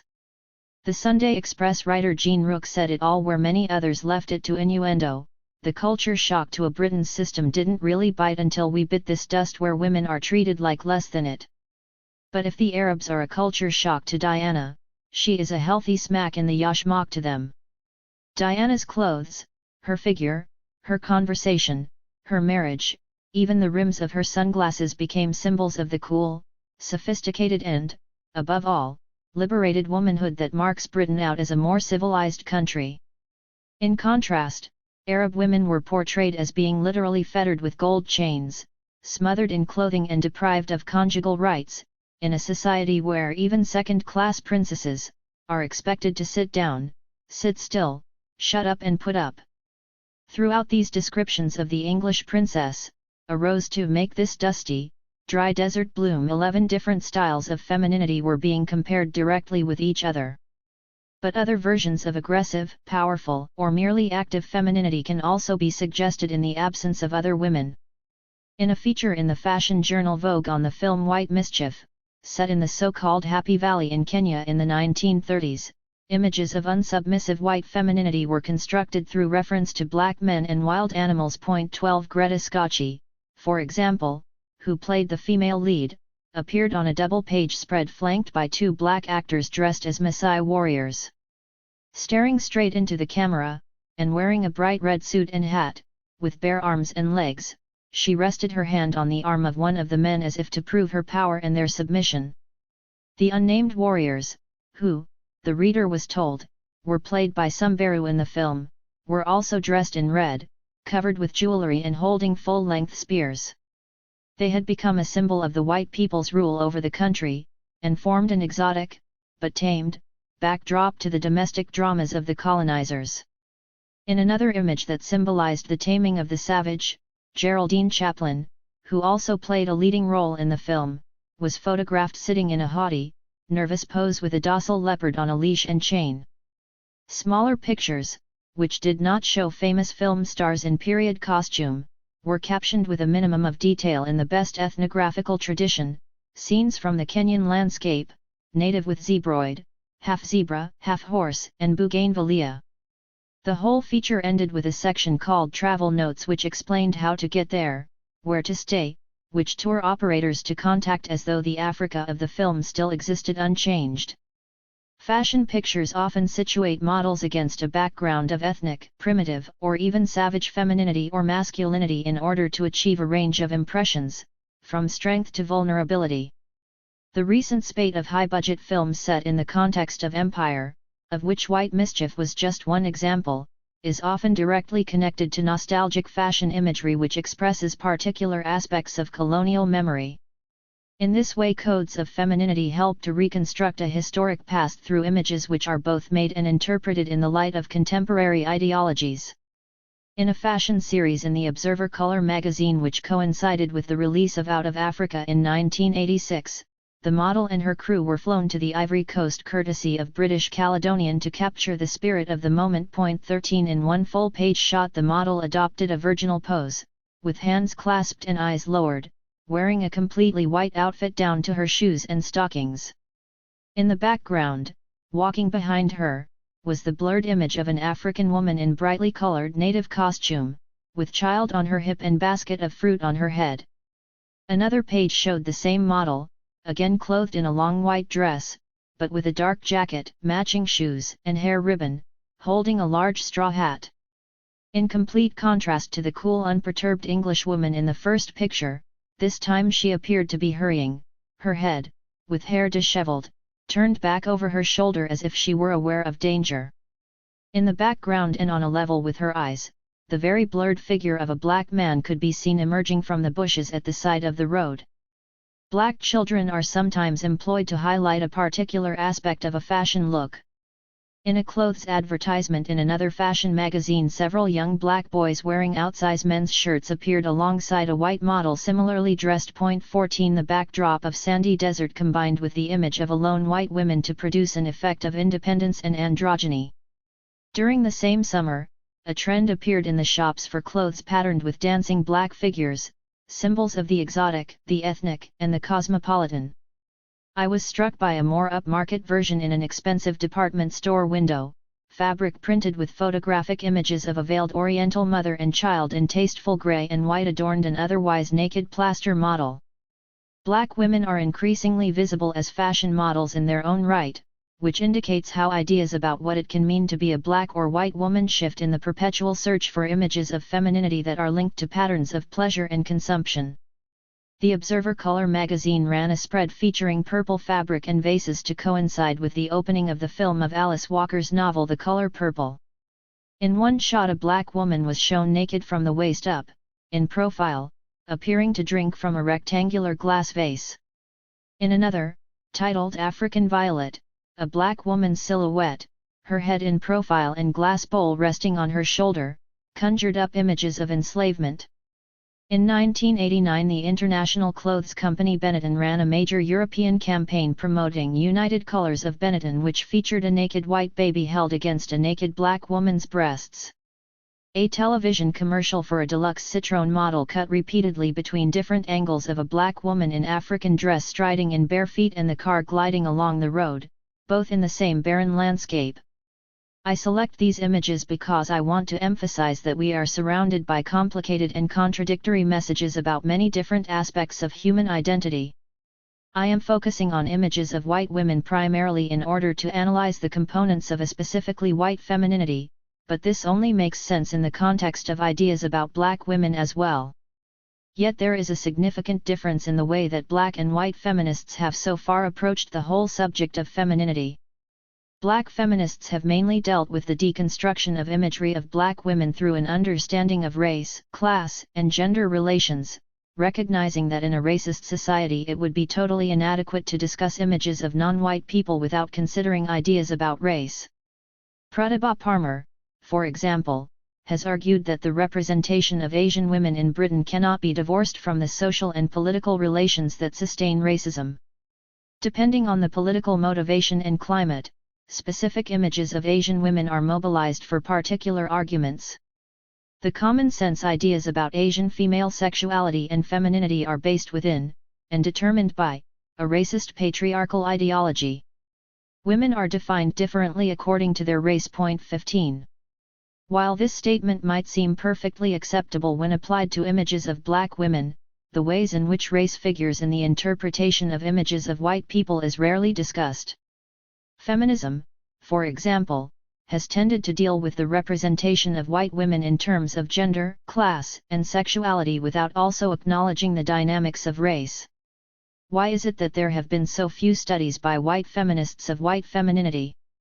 In a predominantly white society, it is hard to get away from the assumption that to be white is to be normal, while to be not white is to occupy a racial category with all its attendant meanings. Moving beyond images and questions of representation to broader issues of political theory and action, it is time to consider the awkward question of the white feminist response to racism. Feminism and racism. Unchallenged, racism ultimately will be the death of the women's movement in England, just as it threatens to become the death of any women's movement in those developed countries where it is not addressed. Audrey Lorde 16. In the recent history of feminism, that is, from the identifiable days of the women's movement in the late 60s and early 70s, racism has proved to be an inescapable problem for white women. Of all the different factors that have divided feminists over the last 20 years, few have caused so much bitterness and resentment. To begin with, there was almost an assumption among many women that as feminism was a progressive, even revolutionary force, it contained within it an automatic anti-racist position, which was often expressed through solidarity with national liberation struggles. The absence of black women in any large numbers and the increasing preoccupation of many women with political splits and tensions within feminism meant that race and racism were low on the agenda in the first decade. In 1978, however, groups of feminists all over Britain began to organize specifically against racism, in conjunction with various other local and national radical and liberal forces, in response to the greater visibility of fascist groups such as the National Front and British Movement. This Women Against Racism and Fascism, WARF, network did not survive as a national alliance, but some local groups contributed to new ways of thinking about gender and race. One such group, in Manchester, wrote a paper for a pamphlet called Taking Racism Personally, which was produced by a mixed collective. The aim of the pamphlet was to argue that white people, especially professed anti-racists, should take responsibility for their own racism and anti-Semitism, and it advocated consciousness raising in groups as a way of dealing with what it called personal racism. The WARF paper described how one group of women set about looking at racism within ourselves. By the end of the exercise they concluded, "What we did is really only a beginning in confronting our own racism. We have to go on, making use of what we've learned. The fight against racism has to go on in ourselves, in our work and in our communities, and at the level of institutionalized racism, discrimination in housing, education, the immigration laws. We see all levels as equally important. They're all part of the same thing. What we do in one area should help us in another." 17. The technique of sharing personal problems and working out feelings seemed an appropriately feminist way of approaching questions of race, since it appeared to extend the interpretation of personal politics that separated feminist practice from that of most left groups. In other words, for many people it confirmed the importance of changing consciousness from within, rather than concentrating on external structures of power. When the Manchester document first came out, many white women welcomed the fact that it pointed towards something different they could actually do about racism as feminists, as opposed to going on demonstrations or organizing petitions.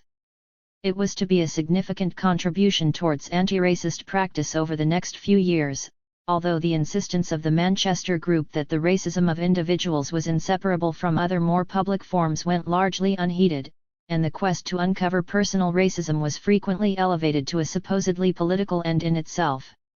Meanwhile, changes within feminism produced other ways of thinking about racism, and in particular the relationship between black and white women. By the early 80s the women's movement had acquired a far more respectable public face with developments such as the founding of women's publishing companies and the greater visibility of women officers and feminist issues within local government. During this same period, groups of women within the movement who felt marginalized on account of their class, race, or sexuality began to organize autonomously and to challenge the authority of the white middle-class women who they felt had dominated feminism up to that point.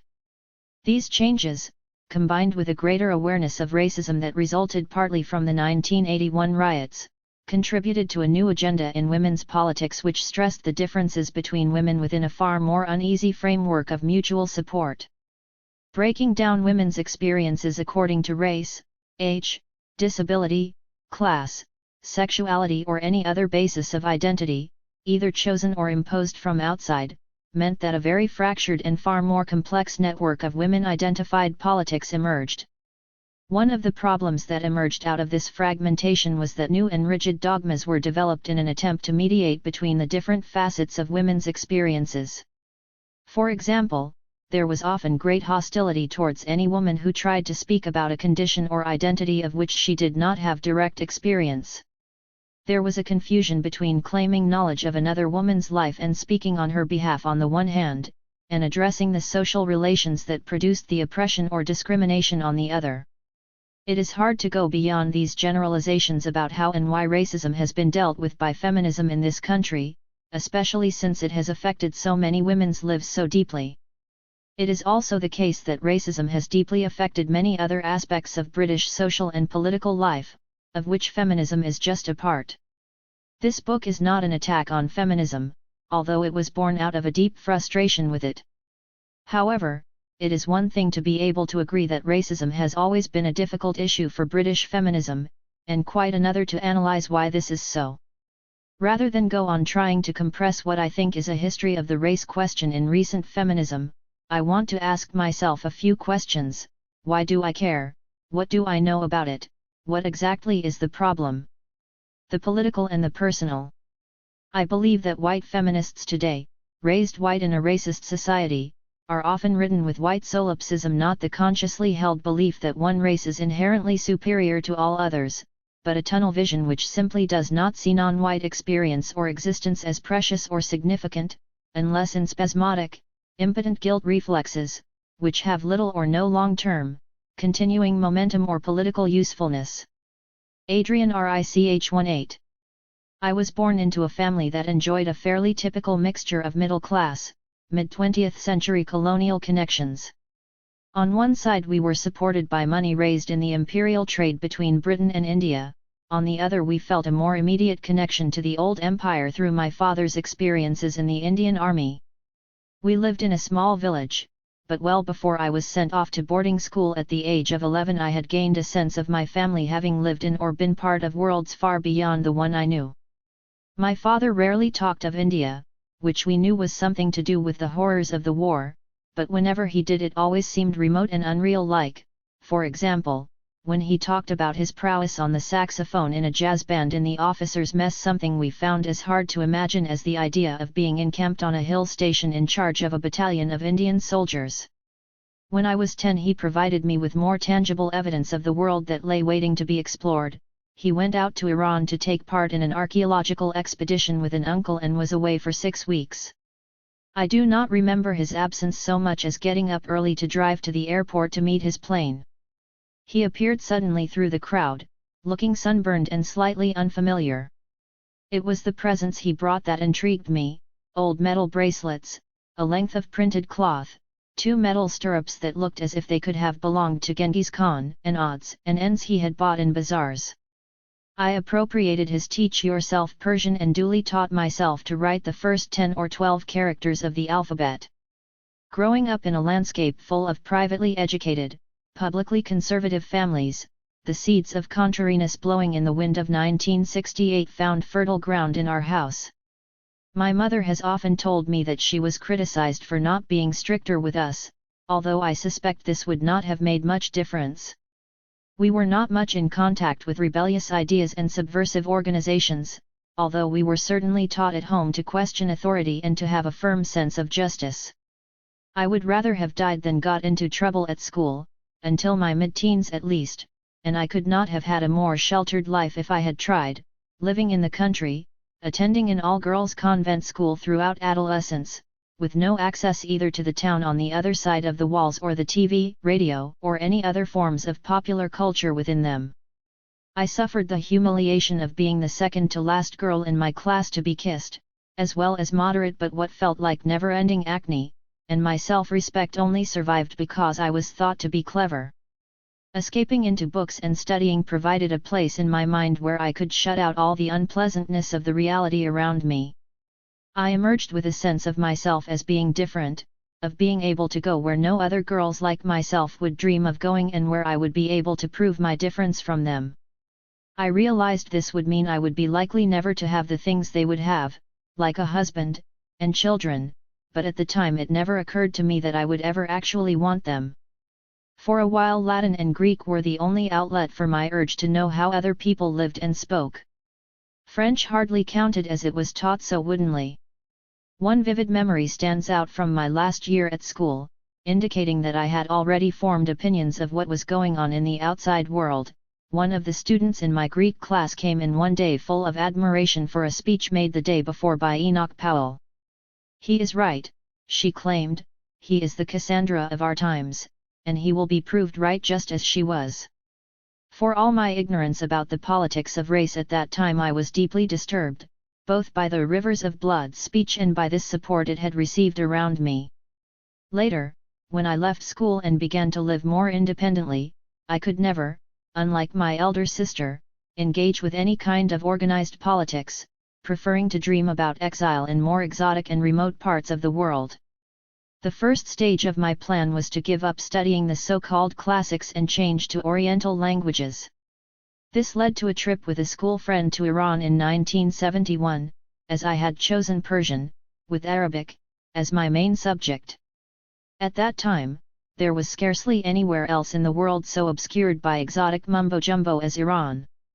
Behind the screen of ignorance in the West, which at that time associated Persia with carpets, walled gardens and Omar Khayyam, it was ruled by a dynasty of military dictators, who were intent on frog-marching the country from a rural peasant economy to an industrialized and polluted police state.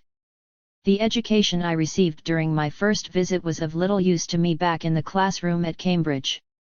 Almost all my teachers, in both Persian and Arabic, were hostile to the idea of relating our studies in Middle Eastern language and literature to the living cultures which had produced them. We were expected to trudge through the old medieval set books, perfect our written grammar and emerge at the other end as satisfied scholars of Orientalism. The only prospect I could see for myself in this was to become a professor, stay single and childless, and spend every vacation riding around in the desert. I already had a model in the professor who had written our grammar books, who reputedly did just that. After an agonizing existential crisis, I moved on again, this time to anthropology, which was presented to me in a crash course along with the rudiments of sociology. My motives this time were clear. I remember saying that I wanted to know how other people lived and organized themselves.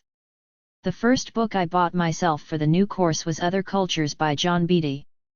Disillusionment with academic study set in fast this time, as I failed to find any anthropologists who actually seemed to have been affected, in any way, by their experiences of living in another culture, and that was really part of what I was curious about.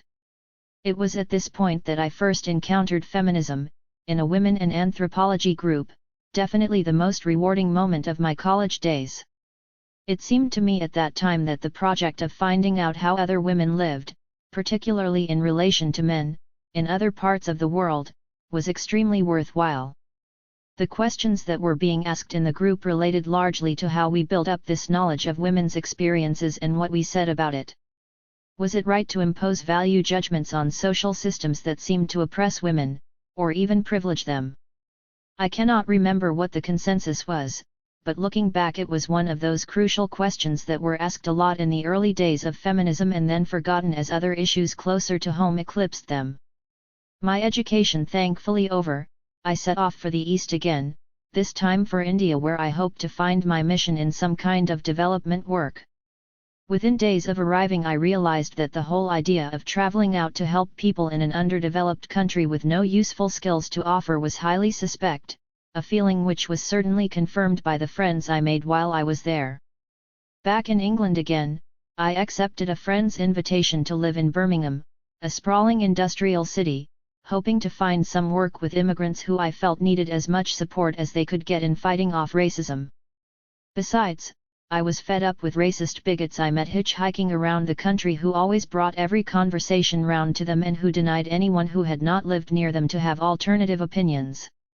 Within a few months I was filling in as education officer for Birmingham Community Relations Council, which was not what I had in mind, and I felt distinctly uncomfortable organizing multicultural exhibitions, especially as something always went wrong or the children did not appear to be interested for the right reasons. One of the questions I was always asked, which I was warned about by those who had gone before me, was why Hindu gods had more than one pair of hands. I managed to extricate myself fairly gracefully from the job, and returned to unemployment and disillusion once more. By then it was 1977, the year when the emergence of fascist groups first really came to my notice. After a few months of floundering about, I decided I had to do something and settled on the idea of working for an anti-racist paper, as I wanted to combine writing with my growing obsession with race issues. Someone told me about Searchlight, at that time a small but pioneering anti-fascist publication based in Birmingham.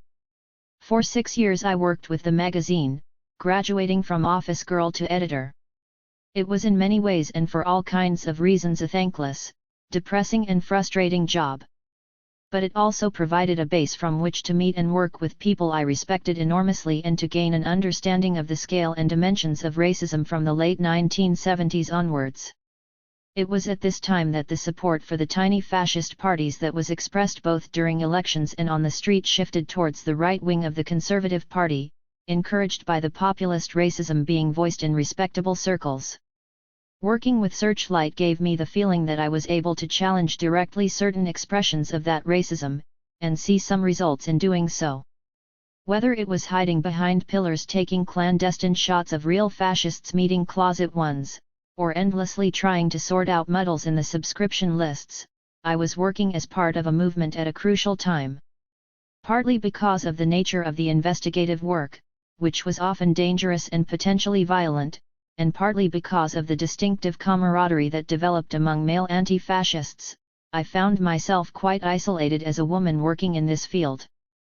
I was forced to develop my own set of priorities, both to deal with everyday working conditions, and to respond to the information I was receiving through the research. Feminism provided a very unreliable form of support. I could not find a way of combining my commitment to anti-racist politics with the priorities and perspectives of the local and national women's movement. It was literally like having a foot in two camps. Of course it wasn't just my problem, and the splits and arguments that took place during those years left countless women feeling disillusioned and marginal to the whole idea of a women's movement. But I needed support from other women in the work I was doing, in which I was very isolated, as well as some sense that the different things that I cared about connected up with each other. The early days of the Women Against Racism and Fascism groups did provide both the support and the connections. In Birmingham we wrote leaflets, held jumble sales, film shows, public meetings, street stalls and graffiti paintouts, and commissioned a spectacular multiracial women's banner. When I was asked by Maurice Ludmer, the editor of Searchlight, to write a pamphlet on women and the National Front, several of us worked together on the ideas and first drafts before it was published. Without claiming them to be the happiest days of my life, I certainly remember a feeling of optimism and collaboration that made my life and work a great deal more enjoyable. However, the tensions and frustrations were quickly apparent. We never could quite answer the question, what exactly has racism got to do with white women? Fascism, on the other hand, provided fairly easy ground for making connections. It threatened to remove any independence that women might have gained, returning them to the kitchen and making them into breeders for the white race. Another question that was constantly asked was, how do we actually meet and work together with black women? As time went on and neither of these questions ever got nearer to being answered, apathy set in. The Tory election victory in 1979 was the kiss of death. A contingent of socialist feminists turned up to the last big meeting to argue that the Tories had in mind precisely what the fascists had been calling for, forcing women back into the home, restricting rights to abortion and closing nurseries. Nothing about racism, nothing about the immigration laws and the promised nationality bill. This was a reaction common throughout the left at this period. The National Front had been defeated and racism was evidently no longer a priority. Our local wharf group staggered on for another year. Racism had become a special interest for individuals who chose to make it that. Several rather depressing incidents brought home to me the futility of expecting anti-racism to be an active component of feminism. One was an abortive wharf meeting on immigration for which we mailed over 30 women and not one turned up, even though, as we explained in our letter, white women were among those who stood to lose out under the new regulations. Another was trying to find other women to come and carry the by now crumpled and cat-smelling banner at what promised to be a historic national demonstration by black people against state harassment. We finally had just 2 wharf representatives on several coach loads from Birmingham. It was very clear that the constituency of women who had previously been active in the anti-fascist campaigns of the late 70s where I lived at least felt that they had to prioritize other issues which they felt to be more directly relevant to their lives. Another incident was the last National Socialist Feminist Conference, which was held in London on the theme of imperialism. There were many problems and conflicts over that weekend, not least the arrest and detention of 2 Irish women who had been travelling over to attend the conference. During the one workshop I attended, some women discussed the difficulties of supporting peoples or struggles which seemed to oppress women.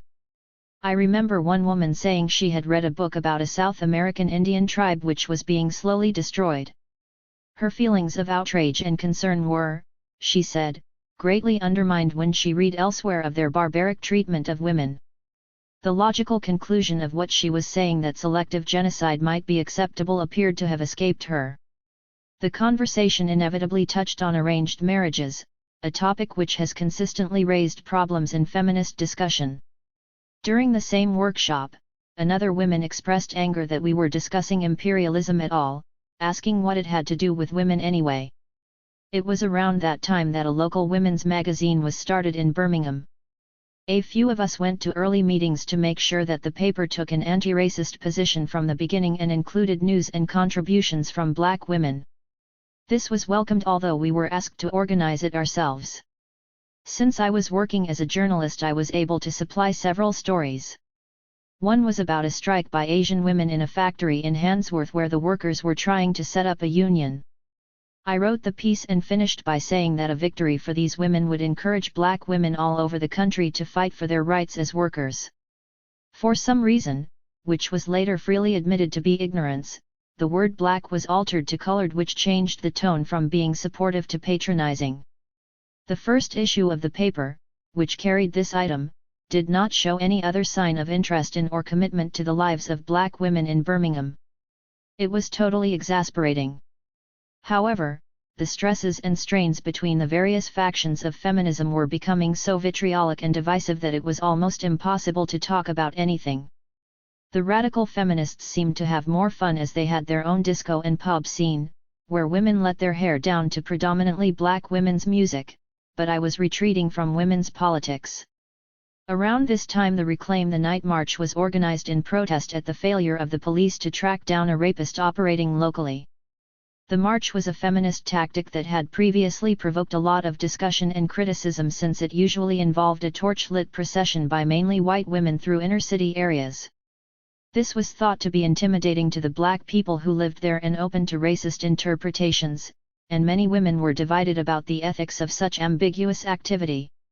In this instance, however, the urgency of the rape problem meant that there was no room to talk about race, and it was quite impossible to raise the implications of the rapist being a black man without being made to feel very uncomfortable and divisive. But I took the easy way out and kept away from these meetings as I had no energy left for confrontation. I had become identified as a race person, and I felt this invalidated everything I might say. Shortly after this I became the official editor of Searchlight, which had by then moved to London. After Birmingham, I found it much harder to become involved in local campaigns, and there was no network of friends and feminists like the one I was used to there. For several months I was part of a small group who met to write about and discuss the subject of white women and racism, but it was difficult to engage with any form of wider dialogue. However, as in Birmingham, it had become very hard to talk publicly about racism and feminism, for a variety of reasons. I realized this when, in 1982, I was commissioned to write an article for Spare Rib, which at that time had just employed its first black member of the collective in an attempt to redress the imbalance of an all-white staff. The subject was to be the racism of the Metropolitan Police, which had presented its annual crime statistics with certain offenses broken down along racial lines in order to demonstrate the disproportionate involvement of black youth in street robbery, or mugging, as it had come to be known. I wanted to make 2 points which I felt were relevant to feminism at that time and which I had discussed at great length with other interested and concerned women. First, I wanted to show that the racist stereotype of the black mugger was almost always seen as a threat to white females, and that as a result of the police action this image was indeed being projected by the media. In my article, I showed that this racist fantasy had a history, providing examples from both 19th century America and Britain. Second, I argued that for this reason feminists campaigning against male violence should make it very clear that they were not colluding in this racist stereotype. I even suggested that it was an opportunity for women to take an anti-racist position as feminists. The final version of the article would not have earned me a prize for tact, as the second paragraph launched into a criticism of Spare Rib's reporting of the police statistics incident, using it as an example of the problem I was about to discuss. I wrote, "To speak of sex, race, and crime in one breath, without making or seeing any connection, betrays the white women's movement's failure to bring an anti-racist perspective to our struggles against male violence." Unluckily for me, although I doubt I would have changed it had I known, the piece in Spare Rib had been written by a black woman, who responded with an angry telephone call and 2 letters castigating me for my politics of nothingness. The correspondence was deeply depressing at the time, but as it turned out, also instructive in the way that it helped me to clarify my own position on race and racism within feminist politics. The fact that it was a black woman who took it upon herself to respond to my article was almost irrelevant, for she was apparently supported by the collective. I was told, however, that it was racist of me to assume that the comment had been written by a white woman. My main error had been the way I criticized other women for their failure to deal with racism without making any attempt to confess ritualistically my own personal racism, which had become by then the only legitimate way for white women to speak about the subject. I was also sent an article written by 2 American white lesbian feminists who had initiated a consciousness-raising group in an attempt to deal with their own racism as an example of white women who were really trying. I had compounded my offense by addressing my argument to white women, and by not discussing ways in which black women were affected by male violence. It seemed that it was invalid to address race as a political problem for white women, as though race somehow belonged to black people. I was found guilty of other faults too: arrogance, impatience, being anti-women, playing black women off against one another, failing to say anything constructive. In fact, I had it all completely wrong. In the end, I met up with 2 other women from the collective in an attempt to sort out some of the misunderstandings. There were so few places to write and argue controversial points as a feminist in London that it felt quite dispiriting to have been attacked for trying. I was amazed by the rigidity of the guidelines that were apparently involved in producing a feminist argument. There was a strong fear of getting things wrong, or at least not proceeding in a collectively agreed direction. At one point, I was told on a more kindly note that the white women in the collective had not yet worked out their anti-racist practice, so they could not risk printing an article that might turn out to be controversial. I believe that the incident happened at a time when Spare Rib was buckling under the impossible weight of being a mouthpiece for the women's movement as a whole, which no single journal could possibly bear. But it also represented to me at the time the rigidity and dogmatic tendencies of mainstream feminism as a political movement. Over the next few months I joined a new campaign looking at the question of women and policing, but it became dominated by one particular group and so I gave up. However, my life changed completely at this point because I became pregnant, and shortly before the baby arrived, I was told that I could not have my job back as editor of Searchlight. Being a new mother and unemployed at once gave me a very different perspective on feminism. I joined a group of friends in founding our own disreputable journal, which enabled me to write a more considered version of my earlier article, which benefited from a little more research. 19 In particular, I had begun to think about the historical connections between white women and black people, looking for patterns in the way women had responded to racism in the past. This process had started when I was introduced to the idea that American feminism had first emerged out of the campaign to end slavery, and was then reborn in the 1960s out of the civil rights movement. This discovery led me to ask about the connections in Britain between feminist and black struggles. If feminism here in the late 60s was largely inspired by what was happening in the USA, then what was the impact of African American politics on the women's liberation movement in Britain? And to what extent was feminism made possible in the first place by the struggles of black slaves for emancipation? It was these questions that propelled me to find out more about the historical connections between race, gender, and class. Connecting histories. I have a feeling that even if it weren't for all those movements of the 1960s, eventually there would have been a women's liberation movement. There are certain material objective conditions that women would have gotten more and more upset about, and it would have exploded at some point.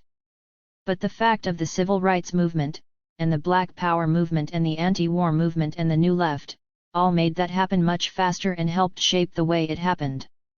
It is hard to say for sure, but my own guess is that the civil rights movement probably had the most profound impact on us.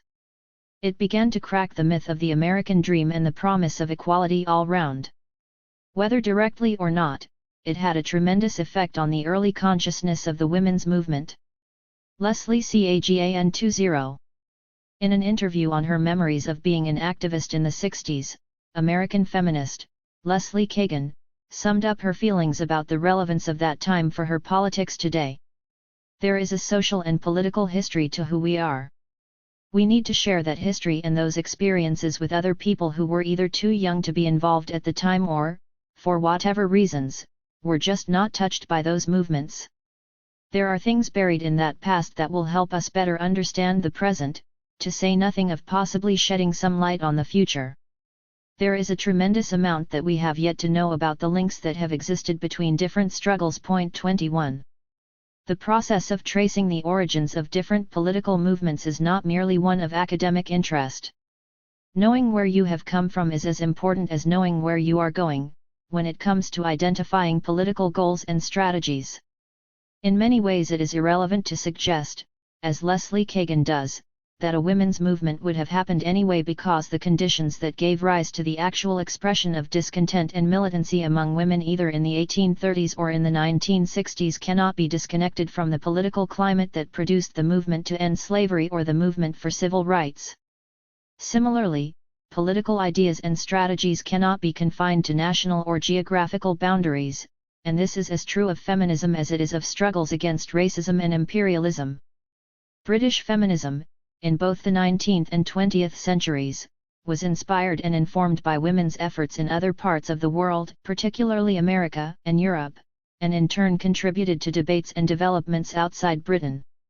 American feminism has always had a very contemporary relevance for women in Britain, although the history of that dialogue has often been forgotten or obscured.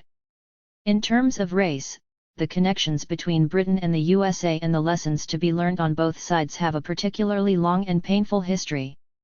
Black and white abolitionists, male and female, traditionally visited Britain to campaign for support and to raise funds for abolitionist or independent black projects.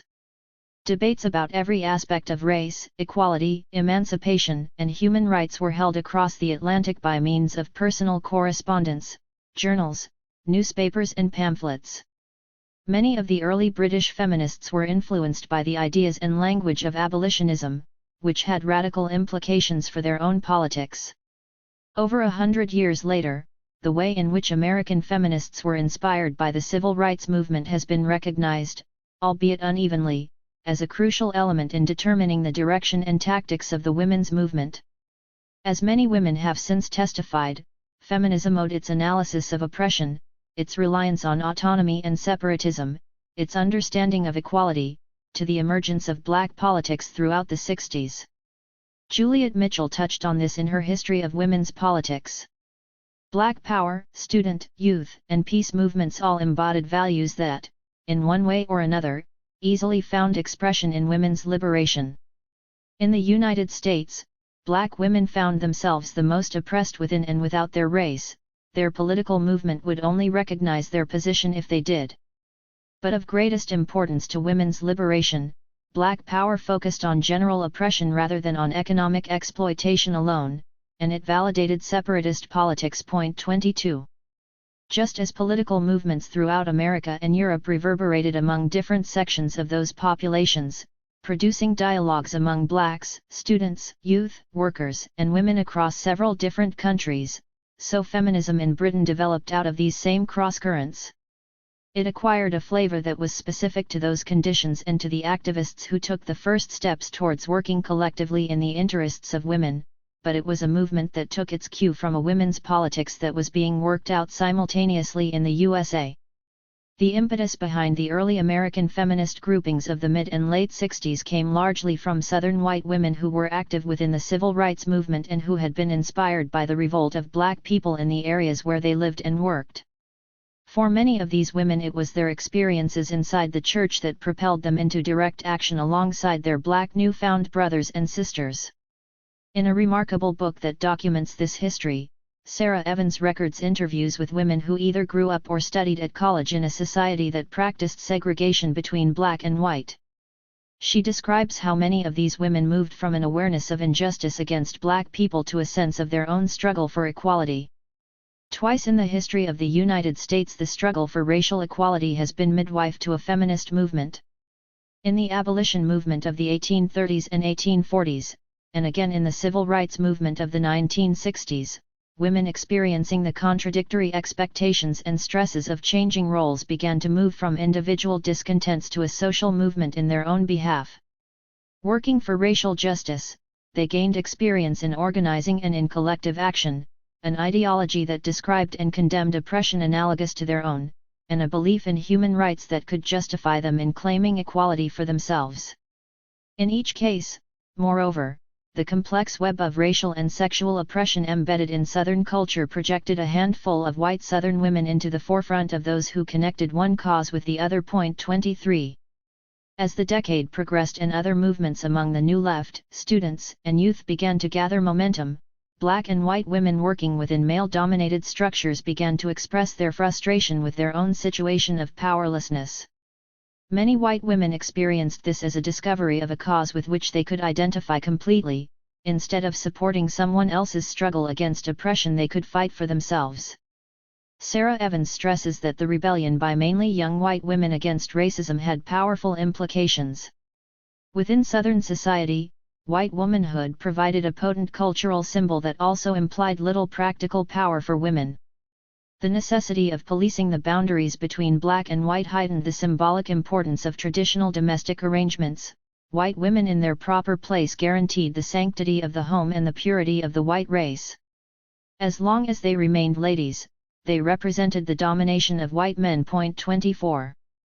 For many of the women active in the early days of the women's movement, both in the USA and in Britain, maintaining a connection between different kinds of politics was crucial to their feminism, however difficult it proved. Several have written or spoken about how hard it was to decide what their priorities were. By 1968 two camps had emerged in the U.S. women's movement, one for the politicos, those who came from the New Left and who believed that capitalism was the main enemy, and one for the feminists, some of whom later called themselves radical feminists. Ellen Willis recalls how she sided with the feminists, arguing that male supremacy was a systematic form of domination, requiring a revolutionary movement of women to challenge it. Our model of course was Black Power. A number of the early radical feminists had been civil rights activists. Although the women who identified with this kind of feminism were accused by the left of being bourgeois and anti-left, the majority certainly allied themselves with various leftist causes. Ellen Willis writes that, with few exceptions, those of us who first defined radical feminism took for granted that radical implied anti-racist, anti-capitalist and anti-imperialist. We saw ourselves as expanding the definition of radical to include feminism. 25. Leslie Kagan remembers that she felt torn apart by the distinction between politicos and feminists. Although she was quickly caught up in the early women's groups and was committed to the idea of feminism, her involvement in other political struggles made it hard for her to jump one way or the other. At the same time, deep in my heart of hearts I felt that we couldn't separate ourselves totally. We had to deal with the fact that Panthers were being shot down, we couldn't ignore the war in Vietnam. I didn't know how to do it, how to pull it all together. So I felt and acted as if I were several different people all at once. I was an anti-war activist, I was a Panther support person, I was a feminist, and my women's group probably had the biggest impact on me. For her, the problem in 1968 was to remain in both camps without feeling rejected by either one. Active involvement with other liberation movements in the following months taught her the importance of combining a feminist perspective with an internationalist and leftist one, and being able to offer something as well as to take from others. She describes a particular incident which for her illustrated the importance of organic connections between movements. In 1970 she was one of a group of white women who campaigned to raise bail money for Joan Bird, a 19-year-old student nurse who was arrested with 20 other members of the Black Panther Party on a trumped-up charge of conspiracy. For the women in the campaign, the issue was both that she was a woman and that she was an activist with the Black Panthers fighting racism, and they wanted to stress that in the campaign literature. At that time it was not necessarily accepted by men that women's consciousness was a valid part of any struggle, and they were apprehensive that their support for Bird would not be accepted by the Panthers. Instead they met with a beginning of what seemed to be some mutual respect. We weren't just coming as some sort of guilty white people who wanted to help the poor Panthers. We were saying that we had a struggle too, and we thought there was some way to connect the two. 26. In Britain the first feminist meetings and campaigns took place within the context of the left, that is, actively socialist and trade union organizing. Sheila Rowbottom, who was active within socialist and student politics in the late 60s, describes how in the early years there was a strong socialist influence in the women's movement. We would go on marches against Cambodia and then later on in solidarity with Portugal after the revolution there. People now have a very clear idea of the difference between the women's movement and the left, but we didn't really at the time. Both then and now I would regard myself as part of the left. This does not mean I'm not a feminist. 27. Elsewhere she writes that women were optimistic at first in assuming that feminist consciousness would automatically lead to seeing connections with other people. She admits that although many feminists did see the connections, this did not always happen. In 1981, looking back at the development of the women's movement over the previous 10 years, she speaks about an erosion of memory which has obscured the experimenting and struggle about organizing that took place in the early days of the movement. It is perhaps easy to romanticize or oversimplify periods of history when everything seemed clearer, more dynamic, and creative. But it is also useful to keep track of those moments when new politics seem to be being born, because there is often a more self-conscious attempt to bring together disparate strands, to make connections across previously unconnected experiences.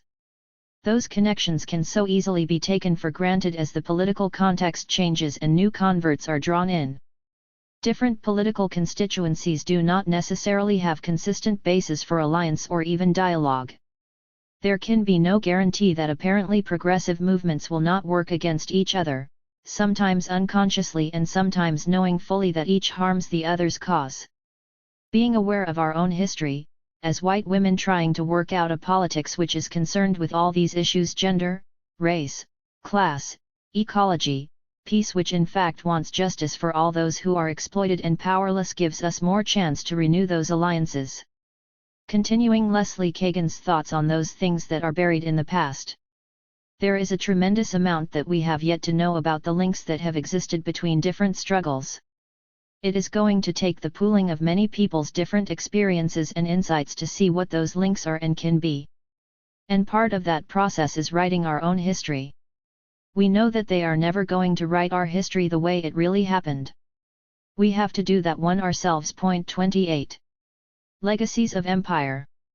Doubtless there are native women who set the highest value on their chastity, but they are the exception, and the rape of an ordinary native woman does not present any element of comparison with the rape of a respectable white woman, even where the offense upon the latter is committed by one of her own race and color. Hubert Murray, Lieutenant Governor of Port Moresby, New Guinea, 192,529. By instruction leading to the improvement of the individual, we shall aid in preserving women for their supreme purpose, the procreation and preservation of the race, and at the same time promote that race to a better standard, mentally and physically. J. E. Gemmell, Journal of Obstetrics and Gynecology of the British Empire, 190,330. In many Oriental lands, in many parts of Africa, in the islands of the Pacific, the wife of a missionary was the first white woman ever seen by the native peoples. We cannot easily exaggerate the importance of this fact or the influence which these Christian white women exerted over primitive peoples whose own women were at best the burden bearers whose lot was to work and obey, and who were often treated with active or passive cruelty. Winifred Matthews, 194,731. Now I aren't knowin' with the ladies. 4. Taking 'em all along. You can never say till you've tried 'em. And then you are like to be wrong. There's times when you'll think that you mightn't. There's times when you'll know that you might. But the things you will learn from the yellow and brown, they'll help you a lot with the white. Rudyard Kipling. 32. The attempt to write history the way it really happened necessarily presents insurmountable problems. It implies the possibility of there being one version of events, shared by many diverse participants. Yet how can we begin to synthesize different versions of history that exist in separate and often unrelated forms? For myself, deciding to learn more about the historical connections between white women and black people, this question became more and more important as I searched for clues in what was available.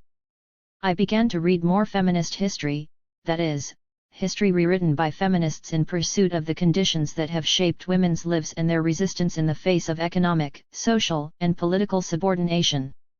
I tried to match this up with what little has been published about Black British history. Inevitably, the first area was limited to white women and the second mainly to black men, since there were far fewer black women than men living in Britain until recent immigration began in the 1950s. Another source of information was the wealth of written material on slavery, abolition, colonialism, and racism itself, some of which included a perspective on gender but most of which did not. The insularity of British women's history convinced me further that this was a key to understanding the way that racism had been separated from gender relations in contemporary analysis. It is still rare, for example, to find any white feminist history of the 19th century that relates to the British Empire, except as a force that touched women's lives in Britain or as a possible escape route for women who failed to make a satisfying life at home. Overlooking the existence of imperialist ideologies suggests that the question of race has no relevance to the history of white women. This is despite the fact that black people have lived in Britain for 400 years as part of the African and Asian diasporas, fighting for their own liberation as well as playing a part in working-class politics. Apart from this, British rule extended until relatively recently right round the world. English people did not exist in a vacuum on their precious island within this empire, oblivious of what was going on in their name. Nor were women, white or black, excluded from the colonizing process. Kipling's phrase "the white man's burden" is often interpreted as referring to the great weight of uncivilized, non-Christian people throughout the world who needed colonial rule to save them from themselves. 33 Reading the poem of the same name, I wonder whether it was not intended as an ironic comment on the obsession of Europeans to justify their commercial exploitation of colonies by claiming that their rule was spreading civilization and rescuing savages from themselves. But however you want to take it, there is still the question of whether Kipling's white man could exist without white woman somewhere at his side. We are entitled to ask what her burden was, and what she has done with it since. Gender played a crucial role in organizing ideas of race and civilization, and women were involved in many different ways in the expansion and maintenance of the empire. The presence of white women, for example, demanded that relations between the races be highly regulated. The increasing number of white women who traveled out to join husbands and families in the colonies, or to work in their own right as missionaries, nurses and teachers, often had far-reaching effects on the social lives of male settlers, and consequently on the status and sexual exploitation of black women. This was particularly true where the military were concerned, since prostitution was often viewed by the colonial authorities as a necessary evil to service the working-class troops who were not permitted to bring their British wives. During the late Victorian period, when theories of race and eugenics were being used to bolster the concept of the innate superiority of the white race above all others, English women were seen as the conduits of the essence of the race. 34 They not only symbolized the guardians of the race in their reproductive capacity, but they also provided, as long as they were of the right class and breeding, a guarantee that British morals and principles were adhered to in the settler community, as well as being transmitted to the next generation.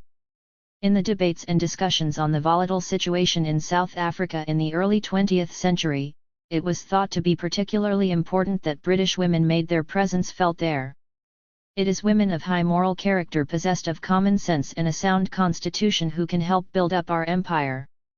They can exalt the tone of social life, bring a softening, elevating, intellectual influence. 35 Inevitably, the colonial situation varied from place to place, and from one continent to another. The significance of white women's position within the ruling elite was not fixed either in time or geography, but varied according to the state of relations between those being colonized and those exercising power.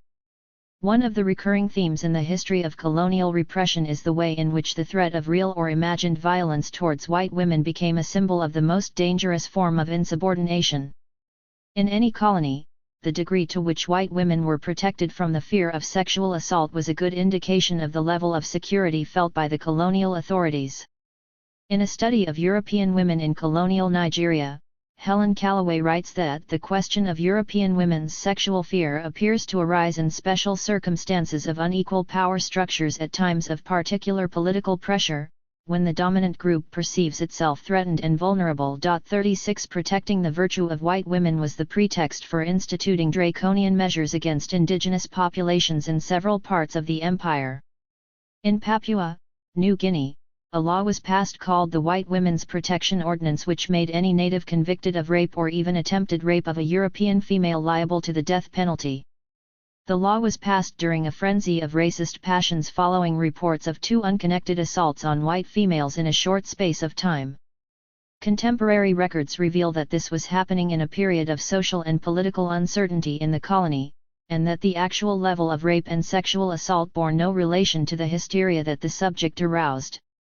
White women provided a symbol of the most valuable property known to white man, and it was to be protected from the ever-encroaching and disrespectful black man at all costs. 37 The history of this particular discourse on race and gender cannot be appreciated fully without reference to earlier landmarks in the history of colonialism.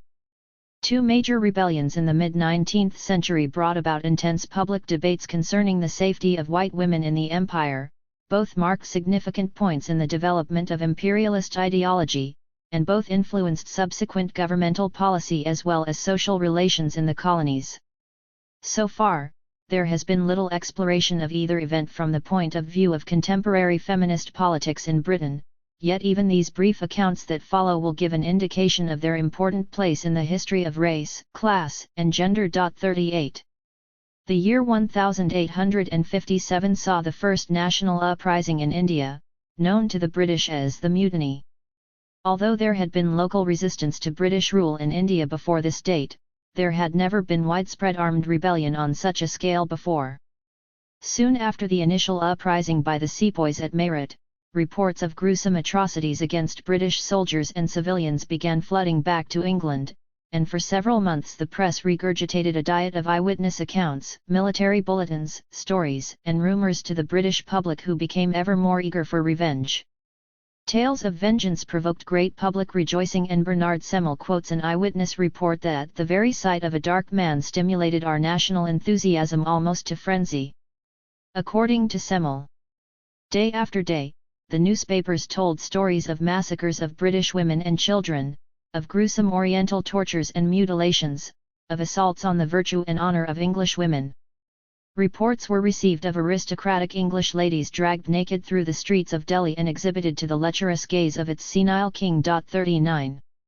It has been said that no episode in British imperial history raised public excitement to a higher pitch. 40 In 1897, a woman writing in Blackwood's magazine claimed that of all the great events of this century, as they are reflected in fiction, the Indian Mutiny has taken the firmest hold on the popular imagination. 41 As in all wars, there were tales of heroism, bravery, deceit, and betrayal, but at the center of the 1857 uprising was the specter of the most awful atrocity that could be imagined, the rape of English women. This was a crime that was rarely described in any detail, but alluded to in countless reports of attacks on civilians. The English Woman's Review and Home newspaper, the only women's newspaper published at that time, provides a fascinating narrative of the way in which the mutiny was reported across the country. Since it was compiled by women, the tone of its editorial content reads differently from that of the conventional press. Relying on reports from other papers, letters, reconstructed stories, the paper adopted the tone of the aggrieved victim, giving full encouragement to the brave men who survived to avenge their sex. Accounts of dead children, of rooms filled with blood, matted hair, mangled toys, rotting clothes, would all have had a particular impact in the pages of a women's paper which aimed to reinforce the conventional female role in the domestic sphere. To speak directly of lust and sexual assault would hardly have been thinkable in such a refined context. One report, published 5 months after the start of the uprising in May, lingered not on actual rape so much as violence of a more representable nature. Every day brings news of further atrocities. The fiends of Islam actually mince the Christians, oblige poor ladies and children to lie over the dead bodies of their husbands, brothers, and fathers, there to be chopped up limb by limb. They often force down the throats of the living victims the flesh of the mangled Christians, whose fate they well know they themselves are to share immediately after. 42. 1 month later, under the heading, An Oath for Vengeance, the paper recounted the heroic story of one detachment of troops. On finding the remains of one of General Wheeler's daughters, the men divided up every hair of her head between them and took a solemn oath to kill as many natives as each strand of hair in revenge for her unspeakable fate. This anecdote illustrates the dynamics of colonial repression in which the English woman symbolized all that was held most dear in British civilization. The colonized people were to be punished and made to pay for their revolt against colonial rule, but the severity of the punishment was given the appearance of legality by being carried out in the name of avenging the womenfolk. A graphic account written almost 50 years later proved that there was still an audience eager to hear the details. The fate of the women provided much of the drama. The fugitives who escaped from the Kashmir Gate had some very tragical experiences. Sinking from fatigue and hunger, scorched by the flame-like heat of the sun, wading rivers, toiling through jungles, hunted by villagers, they struggled on. Of that much enduring company, it is recorded that the women often showed the highest degree of fortitude and patience. Yet more than one mother had to lay her child, in a nameless jungle grave, more than one wife had to see her husband die, of bullet or sword stroke, at her feet. The fortitude of the British women was frequently contrasted with their treatment by the rebels. However, in this particular account, written by W. H. Fitchett, B.A., LL.D., author of Deeds That Won the Empire, Fights for the Flag, How England Saved Europe, Wellington's Men etc., it was evidently more significant to stress barbaric cruelty rather than sexual assault. Outrage, in the ordinary sense, was not, on the whole, a marked feature of the Great Mutiny. The sepoys, that is, were on fire with cruelty more than with lust. But their cruelty spared neither age nor sex. The wife of a captain, according to one story current at the time and perhaps not true, was literally boiled alive in ghee, or melted butter. Children were tossed on bayonets, men roasted in the flames of their own bungalows, women were mutilated and dismembered. 43. This extract is not only interesting for the way it differentiates carefully between ordinary lust and inflamed cruelty, but also because it repeats an anecdote that the author himself suggests might not be true. Thus it is a good example of the continuing power of the mutiny narrative in the early 20th century. The second incident to precipitate a panic about the safety of white women was the Morant Bay Uprising, which took place in Jamaica in 1865. A protest demonstration of several hundred Jamaican peasants, led by Paul Bogle, marched to the local courthouse to complain about the partiality of magistrates, and, meeting the full strength of the militia, set fire to buildings and forced local officials to flee. As a result, the governor, Edward John Eyre, declared martial law and sent in troops who killed 439 blacks, flogged about 600 others and burned over 1,000 homes. The savagery with which the local revolt was put down the troops met with no resistance caused intense interest in England. The arrest and execution of George William Gordon, a prominent landowner and critic of Governor Eyre, provoked particular consternation. During the months that followed, debates about the character of the West Indian black man raged continuously. Those who supported Eyre warned that if black revolt were not stamped out, the situation would get completely out of hand. As fresh troops were dispatched to help Eyre quell another rumored disturbance, the Standard reported that the black savages of Jamaica had no grievances, but sought only to satisfy their greed, hatred, and lust for white property, white lives and white women. 45 Those who defended the black population were branded as nigger worshippers, while the development of the so-called sciences of physical anthropology and evolutionism meant that there was a new language to express the old prejudices. 46. One newspaper suggested that the world-renowned question, once thought so convincing, of "Am I not a man and a brother?" would nowadays be answered with some hesitation by many, with a flat negative to its latter half by those who regard the blacks as an inferior race. 47. The historical memory of white women's presence in the empire, shaped by events such as these, cements the image of the powerless, vulnerable female. However, an equally fruitful and revealing discourse emerges when white women chose to defy this role through what they did and said. There are many instances where English women challenged the expectations arising from their allotted place within the colonial system, preferring to live independently and inviting scandal and frequently loneliness by doing so.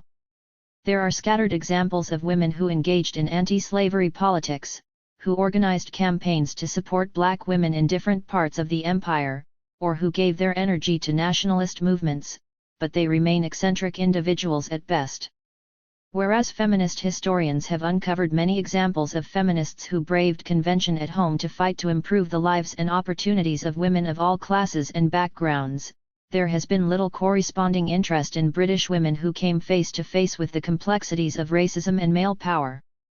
The exceptions to this usually fall in the intrepid explorer category, women like Mary Kingsley, who are frequently remembered or even celebrated for their feminism, that is, their attitudes to the constraints of gender rather than their role in the imperialist project and the way they dealt with racism and cultural difference. The struggle for history is about much more than establishing what actually happened. It involves those who have so far been excluded or marginalized, recognizing themselves not as passive victims but as actors who have had an instrumental role in the past. Recognizing that there is a whole dimension of British history now demanding incorporation into accounts that were previously regarded as radical, or at least alternative, has enormous implications, not just for feminist historians but for historians of race and class as well. I am not speaking about simply bringing a history of black people or of racism alongside what is known about white women's history, nor of inserting gender into existing accounts of race and class. Applying a perspective of race, class, and gender to historical inquiry should effectively transform interpretations based on race and class or class and gender. The anti-slavery movement, for example, coincided with a period of tumultuous social change in Britain. Studies of women's abolitionist work have so far been mainly restricted to a limited women's contribution style of inquiry, but the evidence these studies offer us could also be used in conjunction with other material to speculate both on the changing dynamics of social, economic, and political relations and on the politics of challenging slavery itself. To take another example which I shall be exploring later on, colonial society involved a highly complex web of social relations based on race, class, and gender. Learning about what white women did to pass the time in that society would not necessarily contribute much to an analysis of how it reproduced itself, whereas prizing apart the social relations which connected white women to white men as well as black men and black women is likely to shed more light on the mechanics of power and domination under colonialism. The purpose of exploring the histories of slavery and imperialism is not to bring white women to account for past misdeeds, nor to search for heroines whose reputations can help to absolve the rest from guilt, but to find out how white women negotiated questions of race and racism as well as class and gender. In other words, what we need to do is to trace ideas that have historically constructed definitions of white womanhood and to ask how these ideas have been formed either in conjunction with or in opposition to feminist ideology. The final stage of my argument concerns the legacies of these ideas today. There would not be much point in understanding how the category of white femininity was constructed through history if this information was not used to engage with contemporary ideologies of domination. It is largely by looking at the histories of racism and male dominance that we find keys to understanding the specific complexities of our societies, unearthing connections which might otherwise remain unclear or even unpalatable. I would not want to suggest that this process is simple and straightforward, either practically or ideologically. There are important problems to be addressed, such as how we are to do this work on our own history and contemporary lives, in conjunction with other groups of people who may not be interested in our versions, or who may be in conflict with us. How do we then piece our interpretations and analyses together with other people's in order to make better sense of them? And perhaps most importantly, who are we anyway? It is this last suspicious question that should begin any incursion into feminist history. Part 2. An abhorrence of slavery. Subjection and subjectivity in abolitionist politics. Europe supported by Africa and America by William Blake. Remember them that are in bonds, as bound with them.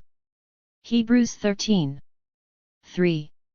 Can we behold, unheeding, life's holiest feelings crushed? While woman's heart is bleeding, shall woman's voice be hushed? Sheffield Association for the Universal Abolition of Slavery, 18,371. In the last decade of the 20th century it has become almost a ritual for works of feminist history or theory to begin by discussing the concept of woman or women as a tool for understanding female subordination. Writing in a collection of essays entitled Feminism/Postmodernism, for example, Judith Butler asks, does feminist theory need to rely on a notion of what it is fundamentally or distinctively to be a woman? Is there a specific femininity or a specific set of values that have been written out of various histories and descriptions that can be associated with women as a group? Does the category of women maintain a meaning separate from the conditions of oppression against which it has been formulated? 2. These kinds of questions are crucial to developing contemporary feminist theory, since in refusing any simplistic notion of homogeneity they invite a more complex and contradictory view of gender relations. At the same time, others have stressed that feminist politics require a more immediate and practical sense of connection between women if alliances across race and class are to be created and sustained, and if feminism is to make any sense as a political force. In other words, feminism needs to deal with two distinct levels of understanding women as a collectivity. On the first, it would be ridiculous to say that we did not know what it means since we are continually reminded either by straightforward biology or by the social relations of gender that govern our lives, wherever we live, but on the second, there must be a recognition that the category itself is historically and culturally constructed. It follows that a historian needs to be sensitive to the ways that the category woman/women was understood during the period in question, without losing sight of the shifts in those meanings since then. The poem at the beginning of this essay is a useful illustration of this point. It was written by white, mainly middle-class women about black slave women, published in a passionate diatribe against foreign slavery wherever it took place. Without seeing the context in which it appeared, there are no clues as to the social relations between the women being addressed and the women who are in trouble. Yet behind the sentimentality of the cry from woman to woman lies a fascinating history of opposition to slavery and an emerging feminist consciousness. The project of tracing connections between race and gender starts most usefully during the years of Atlantic slavery, when the social relations of race, class, and gender in Europe and America were being formed by specific economic, political and ideological forces. This is not to suggest that interlocking systems of race and gender subordination did not exist before this time, but that exploring the particular relationships between black peoples and white women throughout slavery and the movement for its abolition provides great insights for understanding subsequent histories. This is an enormous area of study, and in Britain at the time of writing this essay there has been very little published on British women and slavery. Point 3 I focus on the role of women in the anti-slavery movement as a way of tracing connections that women themselves made between the social relations of race, class, and gender. From Orinoco to Uncle Tom. As I set out to research this chapter I was astonished to discover that the first novel ever written by a woman dealt with the ethics of slavery, long before the abolitionist movement was formed. In 1678, the poet and playwright Aphra Behn wrote her first prose work, a book which was remarkable for two reasons. Orinoco or the Royal Slave was, some would argue, the first novel to be published in the English language, a fitting achievement for the first woman to support herself by her writing. But less well known is the impact the book had on representations of black slaves within British culture. Behn's novel was dramatized by Thomas Southern soon after publication and was shown in London every season for almost a century. Despite substantial changes in the plot and characterization, Orinoco became one of the most internationally popular stories of the 18th century, a prototype for a vast literature depicting noble African slaves. Point 4. The novelty of Behn's book lay in its portrayal of the leading black characters. The hero, the African prince Orinoco, is handsome, noble, brave and deeply hostile to Christianity. He is also capable of intense romantic love and of feeling a range of passions recognizable to his white audience. In the course of the plot he is captured and brought over to Suriname as a slave, where he leads his fellow slaves in a revolt but is eventually defeated and murdered by white officials. His defiance right up to his death is symbolized by the way he continues to smoke a pipe as his body is hacked to pieces while tied to a stake. Within this main plot Orinoco meets and is separated from Imoinda, the woman he loves. They are dramatically reunited on the slave plantation where they are allowed to marry. When Imoinda becomes pregnant, Orinoco refuses to accept the prospect of his child being born into slavery. Rather than see her being raped by their captors he kills her and the unborn child as part of a suicide pact, but is so tormented by grief and desire for revenge that he is unable to kill himself, and is captured as he lies helplessly by her corpse. Point 5. In order to appreciate Behn's role in changing the way black slaves were depicted, it must be remembered that she was writing at a time when blacks were seen as a different species, certainly not individuals who could think, feel, and love. Anti-slavery protest from whites was almost unknown in England, and just beginning to make itself heard in America, but descriptions of the brutality and torture involved in maintaining slavery were almost meaningless as long as the slaves were not thought to value love and liberty. According to David Bryan Davis, Europeans, who were not obliged to come face to face with the slaves, could generally only understand concepts of freedom and bondage in terms that were familiar to them: romance, betrayals, unjust punishment of a faithful servant. Point 6 Certainly Behn gave her hero physical characteristics that must have endeared him to her audience. She was careful to emphasize that his features were not those of a typical African. His face was not that of that brown rusty black which most of that nation are, but a perfect ebony, or polished jet. His eyes were the most awful that could be seen, and very piercing, the white of them being like snow, as were his teeth. His nose was rising and Roman, instead of African and flat. His mouth the finest shaped that could be seen, far from those great turned lips, which are so natural to the rest of the Negroes. Point 7. Aphra Behn made her story more authentic by placing herself in the plot as a personal friend of Orinoco. She had spent several years in Suriname with her family and used her experiences to draw up her undoubtedly fictional account. Point 8 in the book, she appears to have arrived on the plantation a little earlier than Oruniko. As he was well versed in both English and French, she could converse easily with him, and indeed, makes it clear that the prince preferred her company to that of the men, especially as he did not drink. In return for his confidences about his former life in Africa, where life was far more complex and civilized than contemporary British thought must have presumed, she regaled him with stories of the Roman Empire, renaming him Caesar, and trying unsuccessfully to convert him to Christianity. It is she, Afra, whom Oruniko called his great mistress, who first noticed the slave's frustration with his enforced stay on the plantation. Although it is not clear what authority Afra held, she tried to speed up negotiations for his release and to allay his fears about his owner's motives in keeping him. The passage in which she first described this is interesting for what it says about mutual suspicion between the slave and the free woman. He made me some answers that shewed a doubt in him, which made me ask, what advantages would it be to doubt? It would but give us a fear of him, and possibly compel us to treat him so as I should be loath to behold, that is, it might occasion his confinement. However, he assured me, that whatever resolution he should take, he would act nothing upon the white people, and as for myself, and those upon the plantation where he was, he would sooner forfeit his eternal liberty, and life itself, than lift his hand against his greatest enemy on that place. 9. As it turned out, Afra had no power to stop the treachery of the white planters, and Oruniko was vindicated in his doubt. This clearly drawn affinity between the white woman author and the figure of the slave provides a convenient starting point for this inquiry into female anti-slavery, that is, the particularities of women's efforts to free the slave. It is important to state here that anti-slavery politics cannot readily be equated with a challenge to ideologies of racial domination, but have to be seen through a historical perspective informed by a knowledge of the shifting patterns of racism. Almost 200 years later, another work of fiction written by a white woman was to prove far more effective in changing attitudes towards the institution of slavery.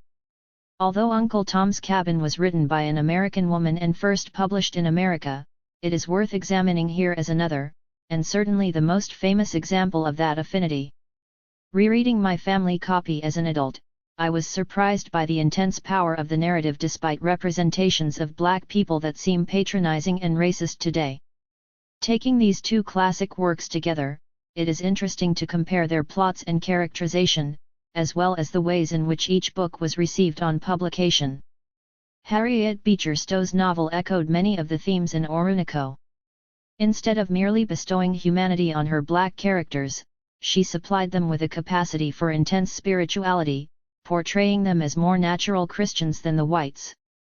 Uncle Tom, the main character of the book, was not necessarily the submissive lackey his name has come to signify. Like Oruniko, he too defied slavery right up until his death, though his defiance was expressed by his readiness to forgive his oppressors. Where Oruniko was proudly anti-Christian, Uncle Tom was a black Christ figure, and the humility and purity shown by him and other slave characters only served to show up the hypocrisy of the white so-called Christian apologists of slavery. Point 10. Like Afra Ben's book, Uncle Tom's Cabin was incredibly popular and was immediately adapted for the stage. The speed at which it was sold and distributed throughout the world has been described as miraculous. The first 5,000 copies were sold in 2 days before any reviews were published. 300,000 copies were sold in America by the end of 1852.11. Miners in California rented pirated editions for a quarter of a day. Countless songs based on the book became overnight hits. A card game called Uncle Tom and Little Eva, based on the continual separation and reunion of families, ran up big profits for a manufacturer of home amusement devices, and the first of endless dramatizations opened before the end of the year. Although Harriet Beecher Stowe was writing as an American, this impact was not restricted to her own country but resonated in different parts of the world. In Britain, where nearly 200,000 copies were sold that first year in editions pirated by 20 different publishers, Harriet Beecher Stowe became an overnight celebrity, and when she traveled to Europe she was cheered by crowds in overflowing halls. 12 An Italian translation ILZO Tom was sold in all Italian cities, and an edition of Cabin F with TWM appeared in Wales. The book was further translated into at least 13 other languages, including Bengali, Persian, Japanese and Chinese, and in Russia it was recommended by leading revolutionary Democrats as an aid in their struggle against serfdom.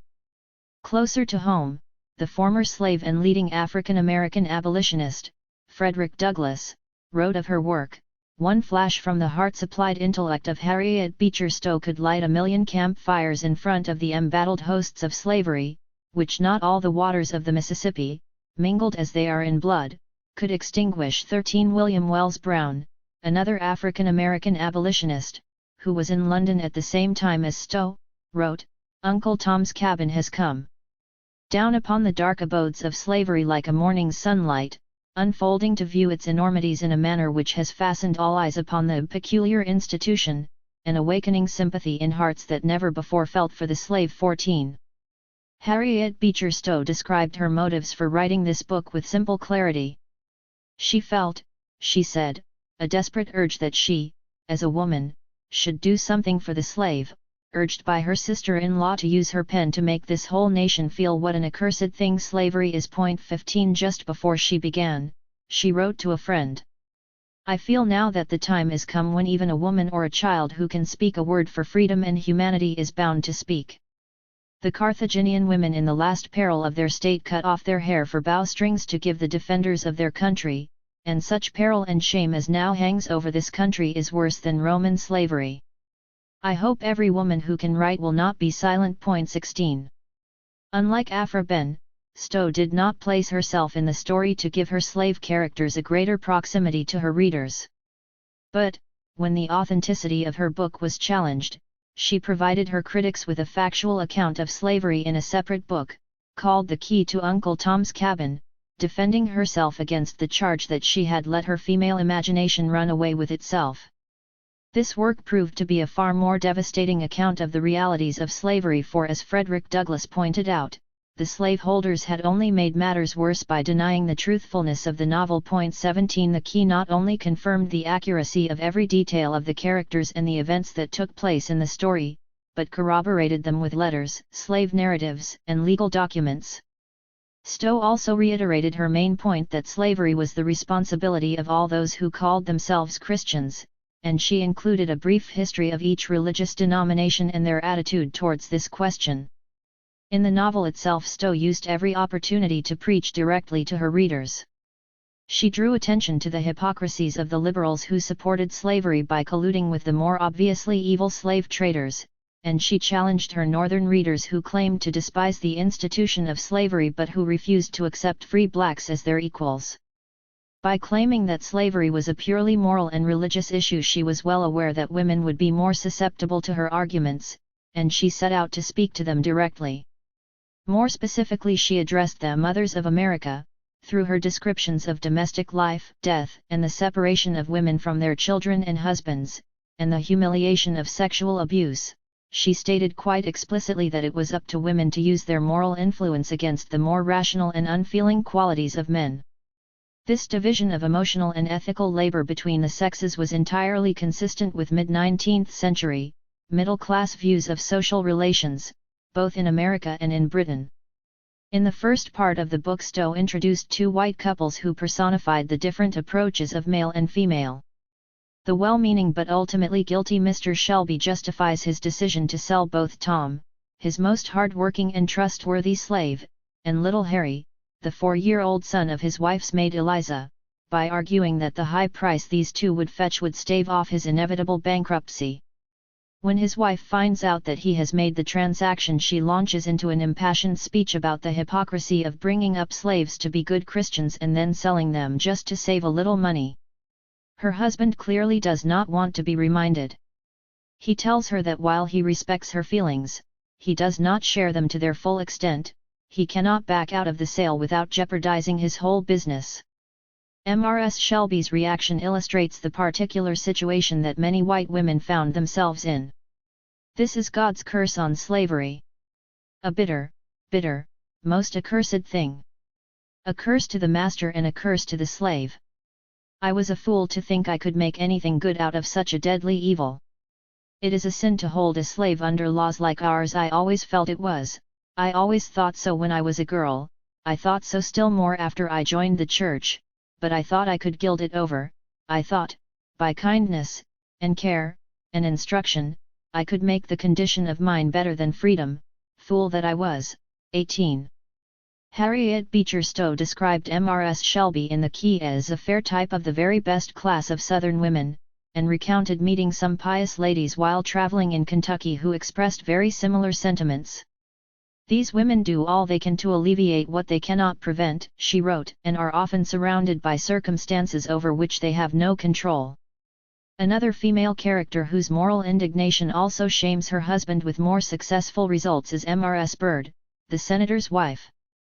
Over the tea table, surrounded by young children, she scolds him for not opposing the fugitive slave law which forbade anyone to help or harbor runaway slaves.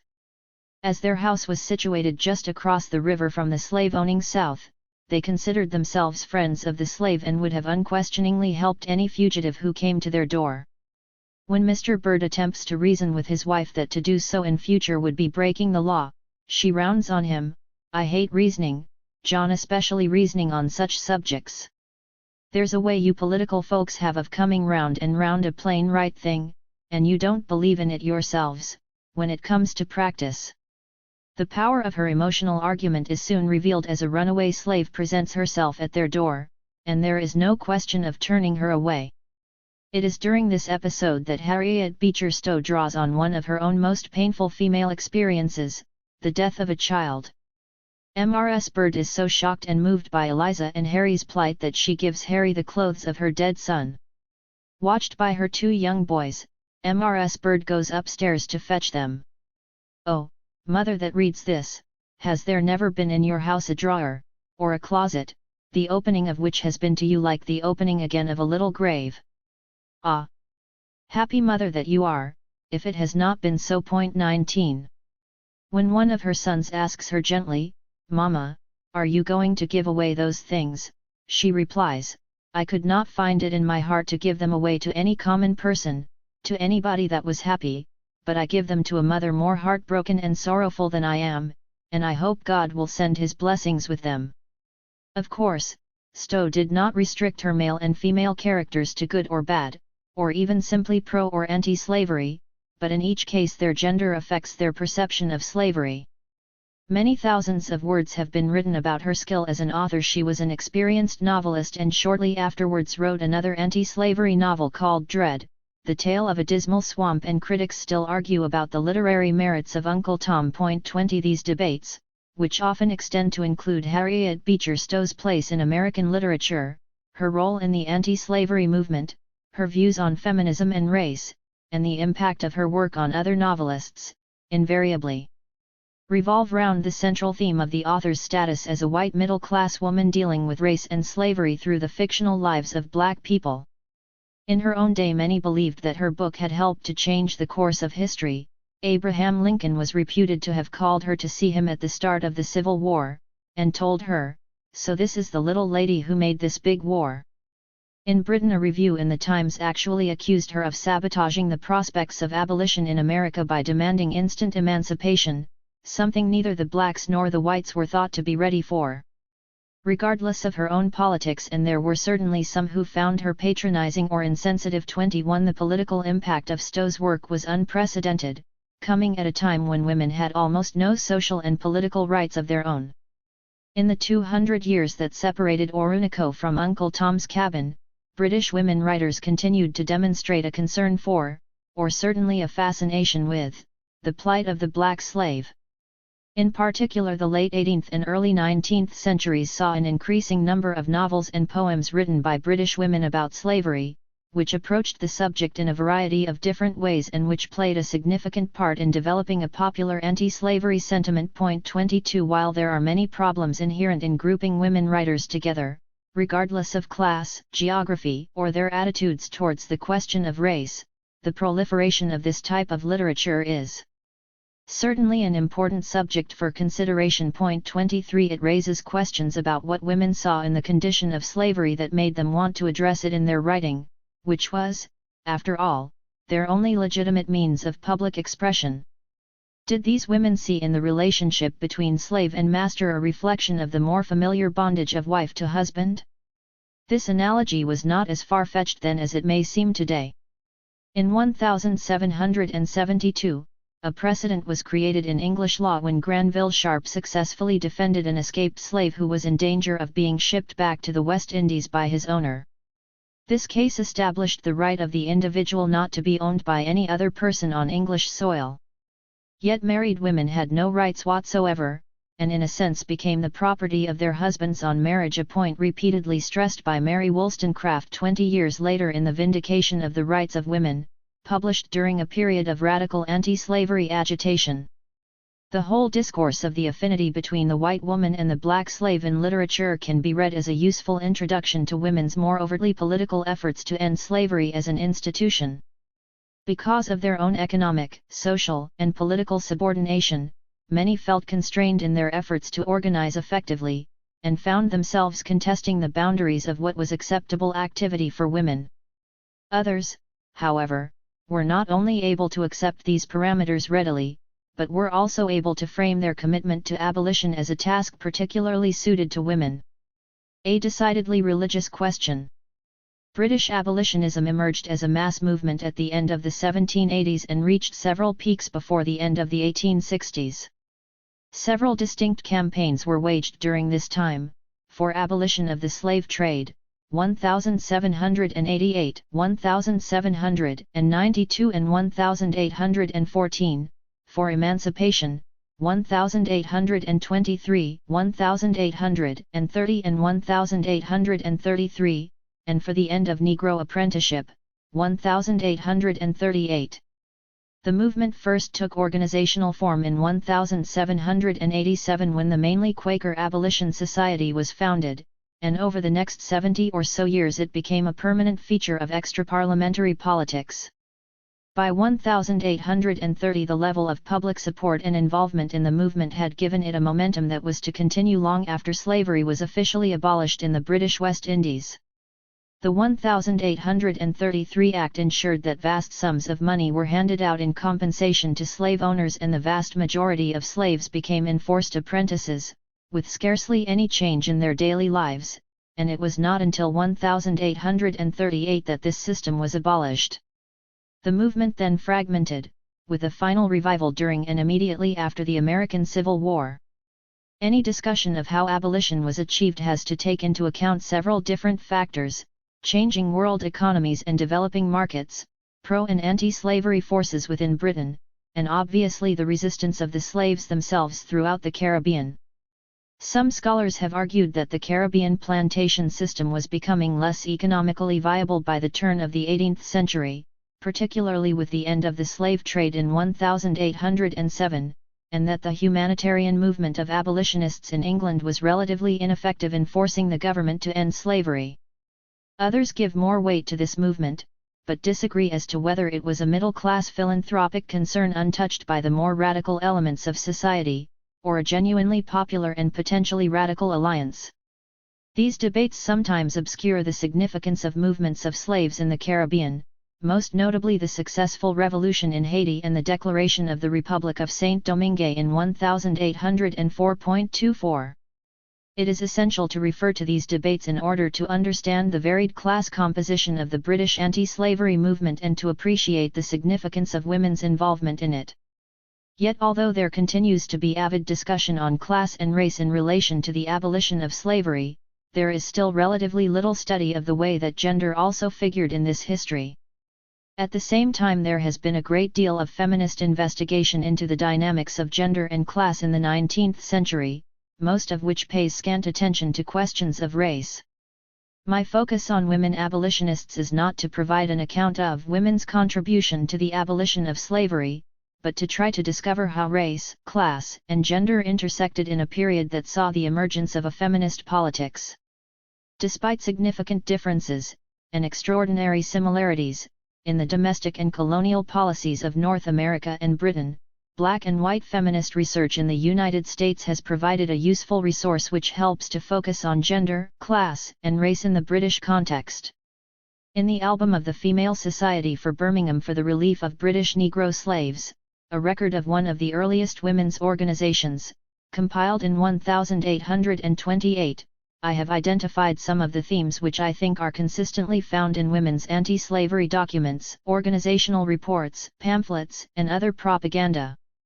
Should any lady become interested for her fellow subjects, the British slaves, and be inclined to remember those in bonds as bound with them, and those that suffer adversity, as being herself also in the body, Hebrew 13:3, should she desire that her own sex may no longer be treated as brutes, no longer be bought and sold, and marked like cattle, which the planters' own gazettes incontrovertibly prove that they are, let her look around the circle of her own relatives and acquaintance, to discover if there be not at least one person who may be awakened to compassionate, and assist, and plead for, our unhappy slaves, who, living under our dominion, are not protected by our laws, but receive from civilized, enlightened, Christian, Britain, whatever is most painful, humiliating, and dishonoring, in the bitter cup of slavery. 25. The first theme expressed in this fragment concerns audience. Women's abolitionist writings were almost always aimed exclusively at other women, and through reading them it is possible to see how they understood their place in the social structure of the time, and to prize apart the various meanings of womanhood. 10 years later, a pamphlet addressed to the Christian women of Sheffield exemplified the way that women's subordinate role in society appeared to be confirmed in this type of propaganda. But here we are met by the question, what can women do in this cause? We will attempt to answer the inquiry under a deep sense of our limited ability to accomplish what we desire, but with the prayer that we may each receive the gracious commendation of our Lord, "She hath done what she could." We are happily excluded from the great theatre of public business, from the strife of debate, and the cares of legislation, but this privilege does not exempt us from the duty of exerting our influence, in our own appropriate and retired sphere, over that public opinion, without which no important moral reformation can be accomplished. We desire not to take part in the final adjustment of these affairs, but we may help on towards a decision. 26. A second theme in women's anti-slavery pamphlets was the emphasis on women's moral responsibility to emancipate the slaves.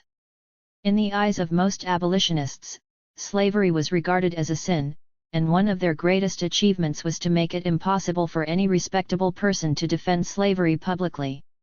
Theirs was a moral crusade which claimed Christianity as the true religion of emancipation, which, as the above extract shows, gave women a particular relationship to the movement.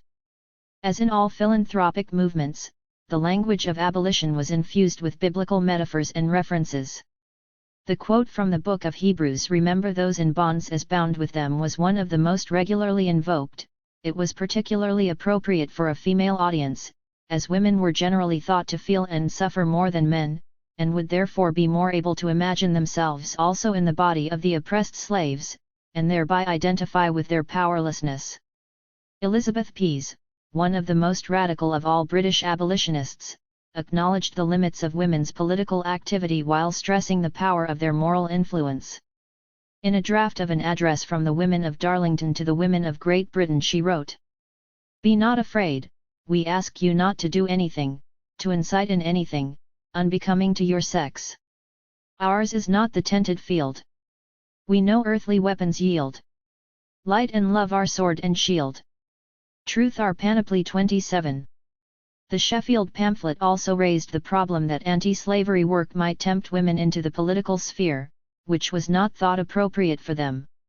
Again, the authors posed it as a question which could be answered with righteous indignation, and in their reply they extended their sense of their own womanhood to the slaves they were seeking to help.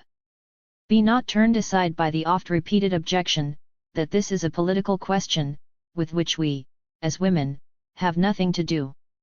Nothing to do with slavery. Nothing to do in behalf of women, publicly exposed for sale under circumstances the most revolting to human nature of woman, writhing under the bloody lash, scorned, polluted, ruined, both for time and eternity. 28. The appeal to white women to comprehend the brutality of slavery through empathizing with black women as women is another vital theme running through women's abolitionist propaganda. While women's anti-slavery appeals were often made on behalf of both men and women, it was the fate of female slaves that seemed to provoke the greatest outrage. The literature was often quite explicit about the indecencies that women slaves endured as they were stripped and beaten by male overseers. The destruction of family life and the anguish of wives, mothers, and daughters were also recurrent images used by women to aim their propaganda at others of their sex.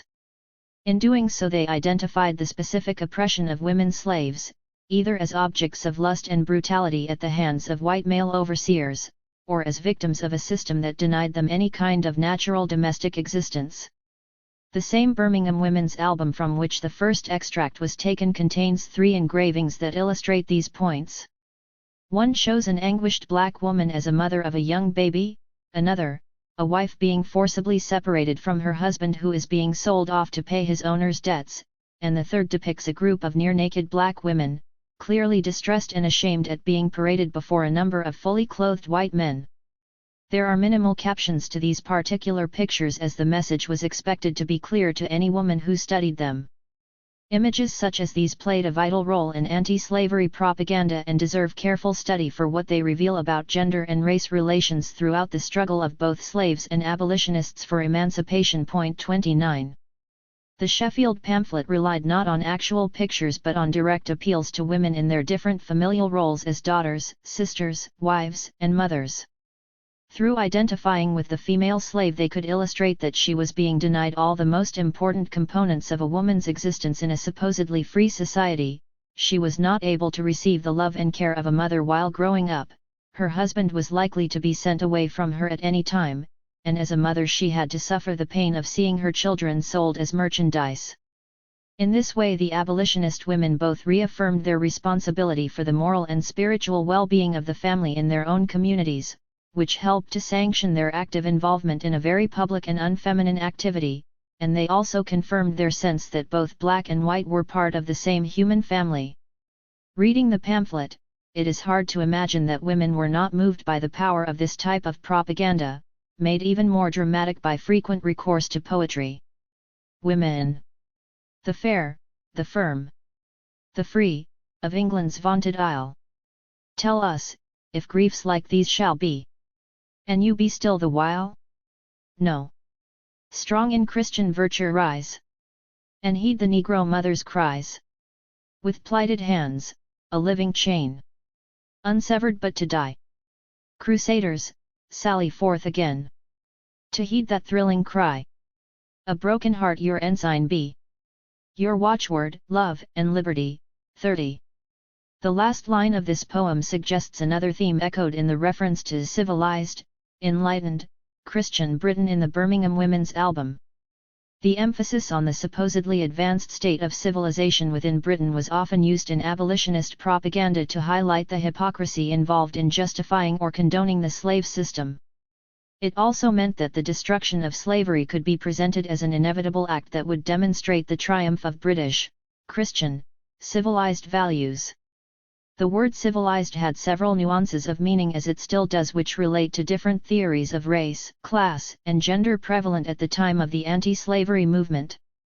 In his History of Victorian Racial Attitudes, Douglas Lorimer argues that in the early part of the century there were those who believed that civilization was obtained through education and religion, and that most black people remained in a more uncivilized state merely through lack of opportunity and, more importantly, because of their class position which they shared with sections of white society. 31 One example of this attitude is provided by the philanthropist Hannah Killam, whose work took her from Ireland to Africa to the slums of London.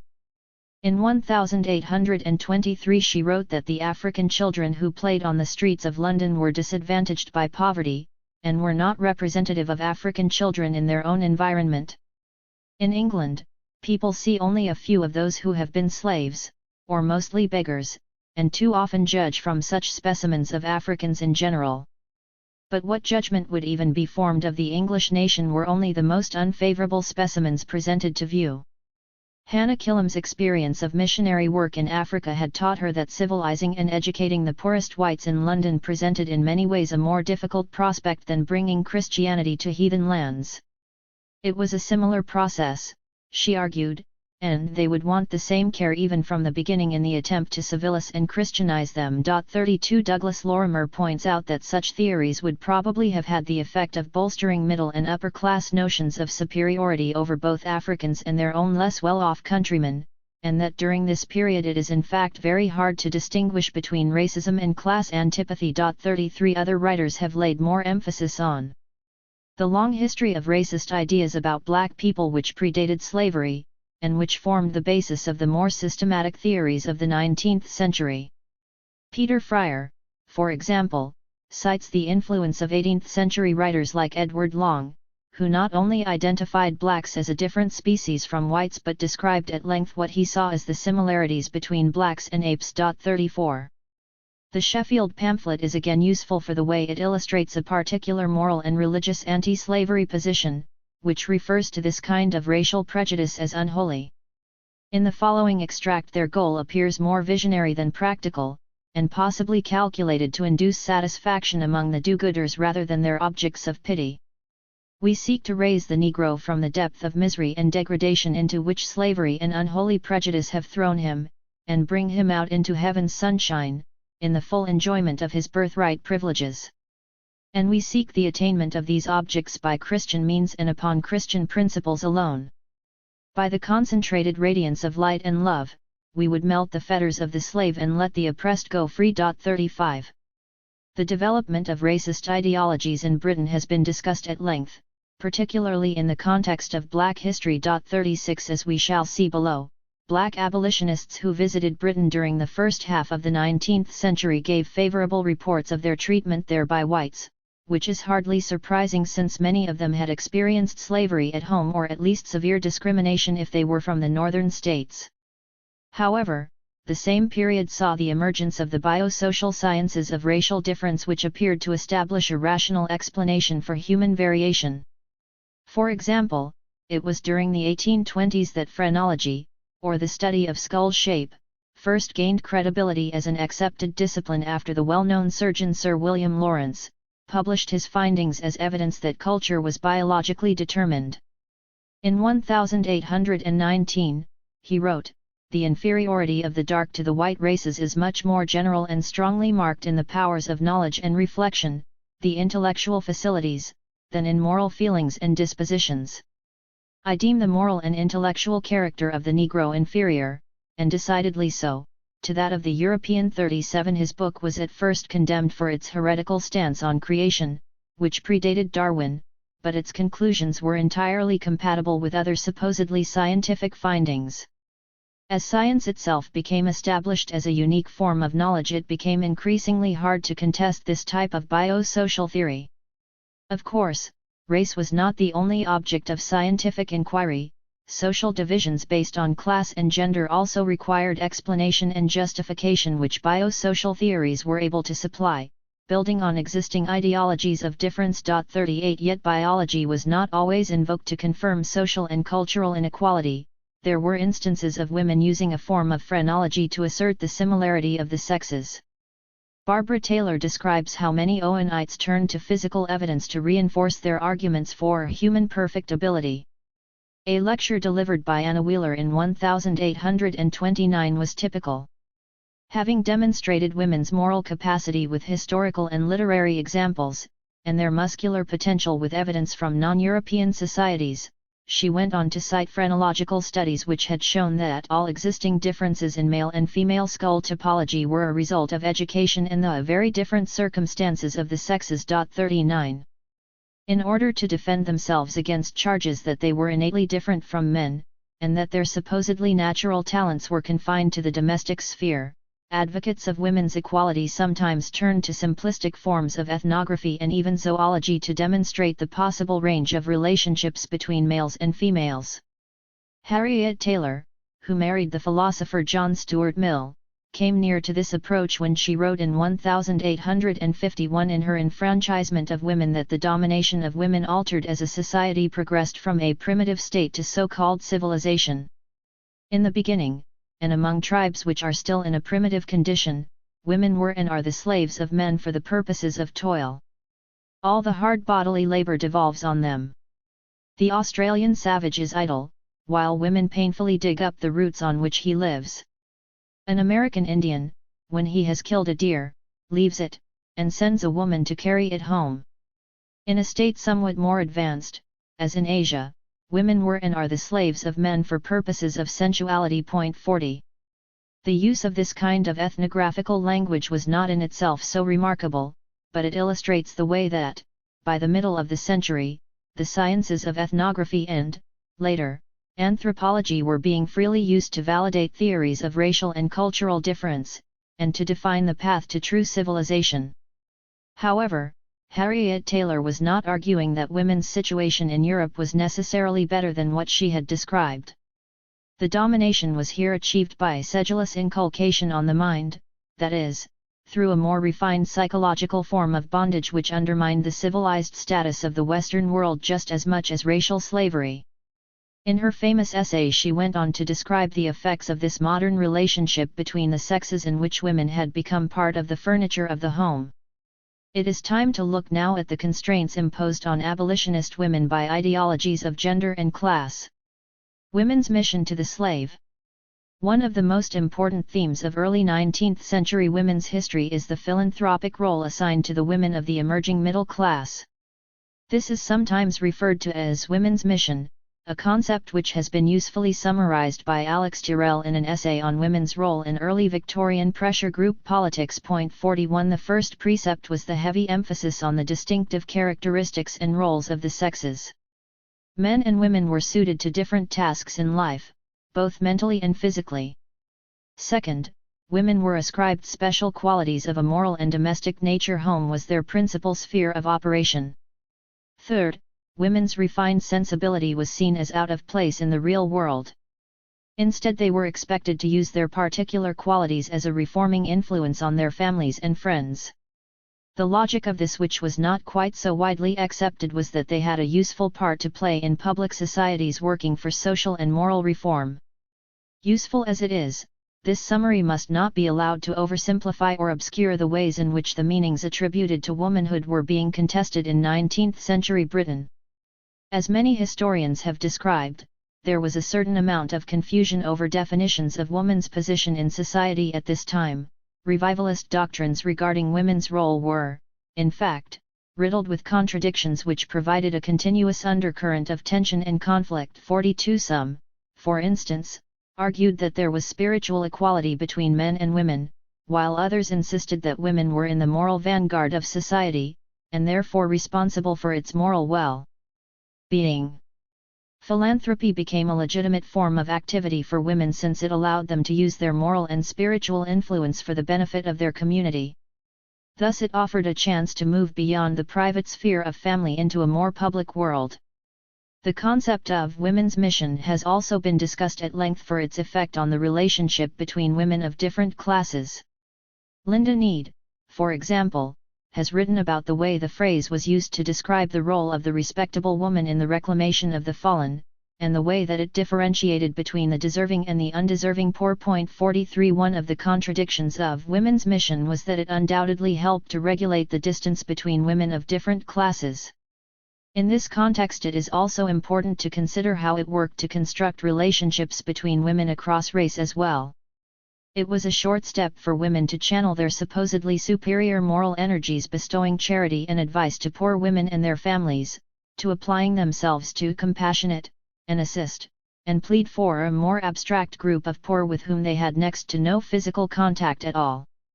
There was at least one fundamental ideological difference between performing charity work at home and campaigning for the abolition of slavery.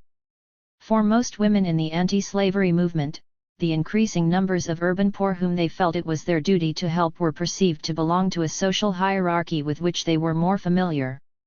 Their condition might be addressed by readings from the Bible or education in home economics, but hardly by campaigning for their emancipation, let alone their equality.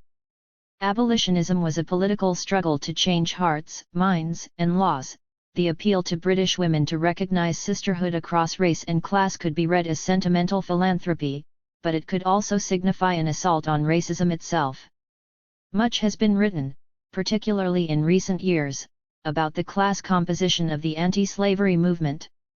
One characterization of its leaders maintains that they were not only largely ignorant of the conditions of the urban poor within Britain, but actively colluding, either as factory owners or as politicians.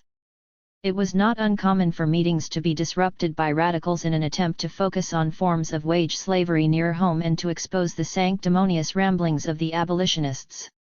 It was also the case that the movement addressed and involved people from all classes to a varying degree. Without wanting to comment on this debate at this point, it is interesting to note that some women abolitionists both acknowledged these criticisms and took them personally enough to respond. In their second annual report, the Birmingham Group quoted at length from a speech about the brutalities of the slave trade given by Thomas Buxton in the House of Commons. They then said, "Those by whom all this is forgotten, look only on the distress of our own poor at home, and are persuaded that all our sympathy should be expended on the nearest objects of misery, that our charity should not only begin at home, but end there. They are ignorant, or unmindful, of the claims, the much wronged, helpless slave has on our justice as well as mercy, and they forget that if two beggars presented themselves in distress at their door to ask for alms, they would first help the one to whose misery they had contributed, whose sufferings were chargeable to their oppression, their inhumanity or thoughtlessness." 44. The comparison of the two beggars who are poor for different reasons, and who therefore need a different order of treatment, is another sign of the complex relation between race and class, articulated through an image of the female philanthropist bestowing charity. The preference for justice over simple mercy indicates a moralistic view of why the poor at home were poor in the first place, implying that, unlike the slaves, they were not the innocent victims of a vicious economic and ideological system of domination. The tone of women's anti-slavery tracts may appear today to be excessively patronizing towards the slaves themselves, but the emphasis on the much wronged, helpless slave was often matched by an insistence on women's own weakness and frailty. The authors of this extract from the Birmingham album pleaded that through their own shortcomings they were better placed to redeem the slave. Why is not this work of mercy more universally and heartily engaged in? The answer which, in Christian charity we may return to such an inquiry, is this: the women of England do not know the use they might be of, in a cause in which there is nothing to dishearten them, for, our very weakness and feebleness, furnish additional reasons to hope for the pitying aid of God our Saviour, who has declared perhaps for the encouragement of the most lightly esteemed of his followers that he has chosen the weak things of the world, and the things that are despised, and the things that are not, to bring to naught the things that are. The race is not always to the swift, nor the battle to the strong. 45. This throws more light onto the discourse of affinity between women and other groups marginalized by masculinist and racist hierarchies. Without necessarily appearing to be radical, women were ready to link their own subordination with that of black people by referring to the Christian ideal of inner strength that might be possessed by the physically and mentally weak, which was certainly one way of connecting the hierarchies of gender and race. The similarities between black people and women were suggested more forcefully by the American abolitionist Lydia Maria Child in an argument which is part of this same discourse. In 1843 she wrote, "In comparison with the Caucasian race, I have often said that they are what woman is in comparison with man. The comparison between women and the colored race as classes is striking. Both are exceedingly adhesive in their attachments, both, comparatively speaking, have a tendency to submission, and hence, have been kept in subjection by physical force, and considered rather in the light of property, than as individuals. As the intellectual age passes towards the moral age, women and the colored race are both rising out of their long degradation." 46. What have I done for much injured Africa? It was in this context of performing moral and religious duties that women became legitimately involved in abolitionism, which, as the first great campaign of the early Victorian era, provided women with a means to use their influence in the public sphere. However, as it was one of several areas of philanthropy that they turned to, it has until recently been glossed over by historians as just another example of the compulsory charity work of the middle classes.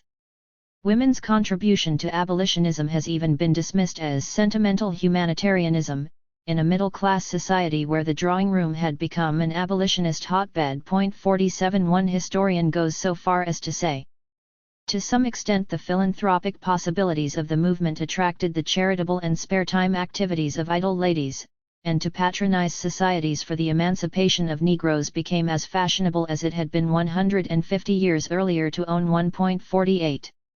One writer who does draw attention to the large numbers of women working in anti-slavery societies describes how they were encouraged to do so within the limits of what was expected of them. 49 By the mid-1820s women were being attracted to meetings in such large numbers that separate committees and auxiliary groups were set up so that they could work more effectively among their own sex. Within a few years the activities of the newly founded women's groups had succeeded in swelling the ranks of the anti-slavery movement beyond its founders' dreams. It is a singular fact that none of our anti-slavery meetings were well attended till after it was agreed to admit ladies to be present, wrote Sir George Stephen graciously as he composed his memoirs. 50 However, not all male abolitionists were able to accept even token involvement. William Wilberforce, whom generations of British school children have been taught was responsible for ending slavery, made his own objections clear. 51 The majority of male abolitionists welcomed women's participation, often producing explicit propaganda exhorting women to take an active part in influencing those in their immediate acquaintance. We would remind every lady in the United Kingdom that she has her own sphere of influence, in which she may usefully exert herself in this sacred cause, and the effect of that influence, even if it were quietly and unobtrusively confined to the family circle, or to the immediate neighborhood, an awakening sympathy, in diffusing information, in imbuing the rising race with an abhorrence of slavery, and in giving a right direction to the voices of those on whom, under Providence, hang the destinies of the wretched slaves. 52. There were many ways that women could identify themselves with the wider movement, both at a private and at a public level.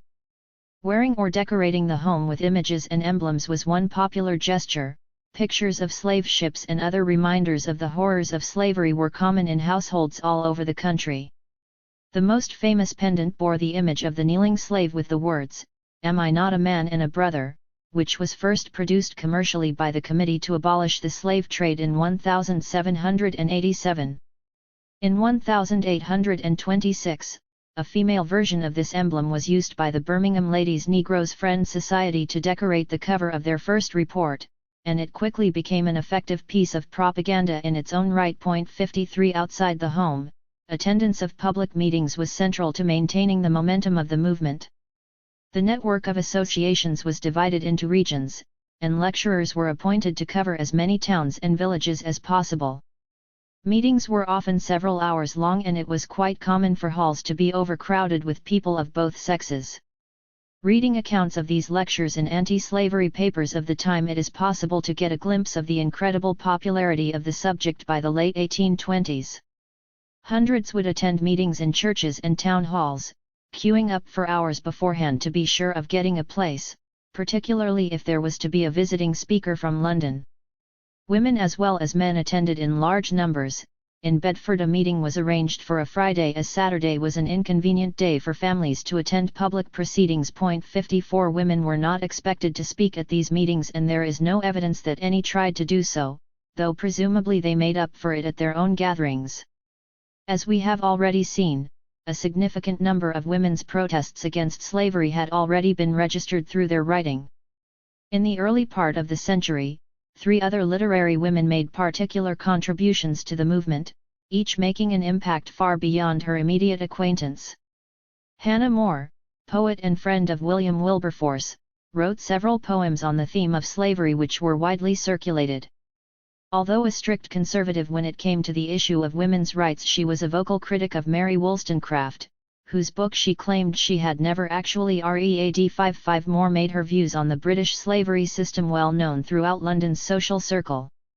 In 1824, Amelia Opie, poet and writer of romantic novels, wrote a poem entitled, The Negro Boy's Tale, a poem addressed to children which was similarly taken up by abolitionists as ammunition for the cause.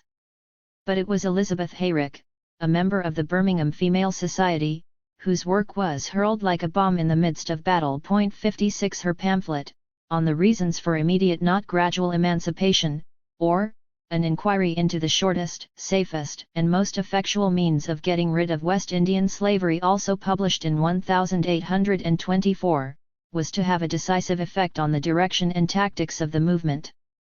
It appeared at a time when the London Anti-Slavery Committee, led by such famous names as Wilberforce, Thomas Clarkson, James Stephen, and Macaulay, had initiated a campaign for the gradual abolition of slavery.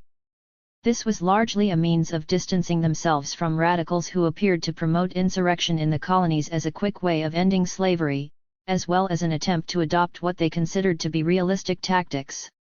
Elizabeth Hayrick's pamphlet provided a coherent and compelling challenge to this reformist position, and was widely circulated among abolitionists in Britain and among the nascent movement in America. She denounced the whole principle of gradualism, condemning the government for negotiating with slaveholders and, most importantly, calling for a boycott of all slave-grown produce in order to achieve immediate and complete emancipation. Coming from the pen of a woman, this message had very powerful implications for the movement, whose leaders had been careful to avoid any identification of anti-slavery politics with radicalism in any form.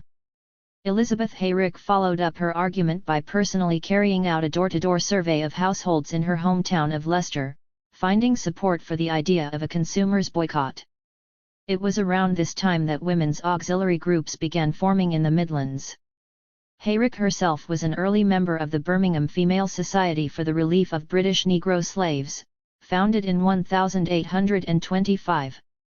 This group made its annual grant to the London Society conditional on its declaration in favour of immediatism.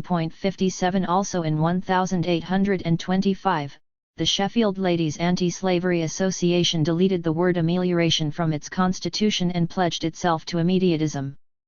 By supporting the boycott of slave-grown commodities, women aligned themselves with the progressive wing of the movement, which eventually split off from the more conservative London Committee in the years leading up to abolition. Their power as consumers and housekeepers gave them a vital role in implementing tactics, however symbolic, which helped to arouse public feeling all over the country. 58 Women fully recognized their power within the domestic economy, as this extract from a Birmingham report shows. The influence of females in the minor departments, as they are usually deemed, of household affairs is generally such, that it rests with them to determine whether the luxuries indulged in, and the conveniences enjoyed, shall come to them from the employers of free men, or from the oppressors of British slaves. 59. The women in Birmingham were typical of many of their sisters throughout England, Wales, Scotland, and Ireland who called for boycotts of slave-produced sugar. They embroidered workbags which they filled with pamphlets explaining the iniquities of slavery and the reasons why the price of West Indian sugar was kept at an artificially low level. In order to argue for the abolition of the slave system, the female activist obviously had to understand the principles of free trade and protectionism.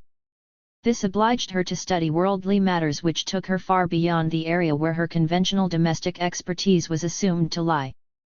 Economic arguments were used sparingly by the anti-slavery movement as a whole, compared to considerations of religion and human rights, but by the 1820s the changing economic climate throughout Europe led to a general belief that the older system of mercantilist protectionism was out of date in early 19th century Britain, and that free trade was in the nation's self-interest.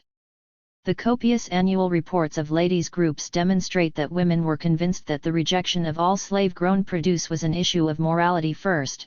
Is it for Christian females, asked the Birmingham women, to be bribed by the greater cheapness of this, or the other article of daily consumption, to lend themselves to the support of a flagrant system of blood guiltiness and oppression, which cries to heaven for vengeance? And can we think the cry will not be heard? However, their crusading work also involved persuading other women face to face that they should reject all slave-grown produce. Where moral arguments failed, they were not ashamed to give them economic reasons for being more selective in their housekeeping. Only about 1/6 of the town of Birmingham yet remains to be visited house by house, to promote this benevolent design. It has been calculated, that, if the 830,000 slaves of Great Britain were divided amongst the whole population of the United Kingdom, it would be found that there was one slave for every 25 persons, and that, if the towns and neighbourhood, embraced by this association, contained 300,000 inhabitants, then the number of slaves held in bondage by them would be 12,000. And thus, but for the conscientious rejection of slave produce by many in this populous district, we shall have to record that we are paying thousands of pounds a year for the perpetuation of this misery and oppression, while we are subscribing less than 300 a year for its extinction. 60. This line of reasoning was credited to their sister group in Liverpool. Correspondence between the proliferating women's associations was clearly an important part of their work. The early reports of the Birmingham Society list with an anxious and almost proprietary tone the formation and work of new groups. In 1826 the list included Sheffield, Norwich, Manchester, Bristol, Liverpool, and Huddersfield, as well as more provincial towns such as Calne, Devizes and Colchester. Over the next 25 years women's auxiliary groups were formed all over England, Scotland, Ireland, and Wales. This network was crucial in exchanging ideas and tactics as well as testifying to the fact that hundreds of women were being drawn into the public sphere and acquiring, first-hand, experience of basic political organization. The practical skills that women developed during this time were those essential to any campaign: writing, printing and distributing propaganda, fundraising, organizing meetings and collecting signatures for petitions. Pamphlets, reprints of speeches or newspaper articles, poetry and prose were produced in phenomenal quantities as the abolitionists attempted to argue their case. This was not just the result of their desire to educate and persuade, but arose out of earlier struggles by working-class activists to gain access to the printed word. 61 The flourishing corresponding societies which had sprung up since the late 18th century had led to an increase in literacy among working men and women, and this was reflected in the tactics of the anti-slavery movement. The mainly middle-class female organizers expected a high standard of literacy, judging from the contents of the work bags, portfolios and albums which they sold. Apart from pamphlets explaining the necessity of boycotting slave-grown produce, there were many other documents ranging from extracts from notable anti-slavery speeches to copies of Jamaican papers proving the horrors of the system in their own authentic records. These collections also contained children's books, which were intended to help the rising generation to grow up devoted, as one man, to the entirely effacing of this foul stain from the national character. 62. Women played a crucial role in sustaining the movement through fundraising. Money raised from the sale of work bags was augmented by annual subscriptions, and donated to the Central Organizing Committee. This aspect of their work was particularly significant during the 1830s and 1840s when the movement turned its attention to the colonial system of enforced apprenticeship that replaced slavery after abolition. Some groups were also able to pay the expenses of visiting American abolitionists. In 1840 the African-American lecturer Charles Lennox Remond was sponsored on an 18-month visit by the Bangor Female Anti-Slavery Society, the Portland Sewing Circle and the Newport Young Ladies Juvenile Anti-Slavery Society. In turn he represented them at the first International Anti-Slavery Convention which was held in London, and to which women were barred as delegates. Women were also active in raising money to fund black projects in America as a result of solicitation from visiting African American abolitionists. Men such as William Douglas, J.W.C. Pennington, William Wells Brown and many others received money to help found black schools or churches. Black newspapers were supported by funds raised in Britain while money was also used to help buy relatives out of slavery. 63 Frederick Douglass achieved his legal freedom as a result of the direct intervention of a woman in Newcastle, without any suggestion or encouragement from himself. A Quaker abolitionist called Ellen Richardson, who was working as a headmistress of a girls' school, spent a day with Douglass and her brother at the seaside when he visited Britain as a fugitive in the 1840s. She later described the idea of purchasing his freedom coming to her like a flash of inspiration, though she did not discuss it with him for fear he disapproved. Douglass at that time belonged to an organization of American abolitionists who refused to recognize the trade in human flesh. Ellen Richardson first consulted a lawyer friend who reassured her that it was morally right to raise money for the sale and, without telling her own family, she wrote to various influential people asking for their financial support. Money was quickly raised and she managed to negotiate with Douglass's former owner through relatives and a helpful lawyer in America.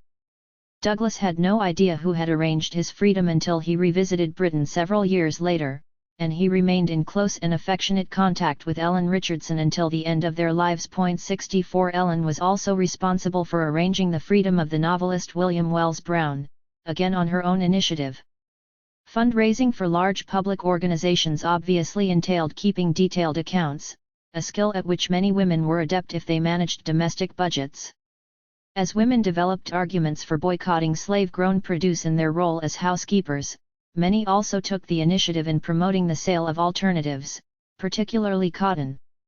Anna Richardson, another Quaker activist in Newcastle, edited The Slave, the organ of the Free Labor Association, at various stages throughout the 1840s and 1850s.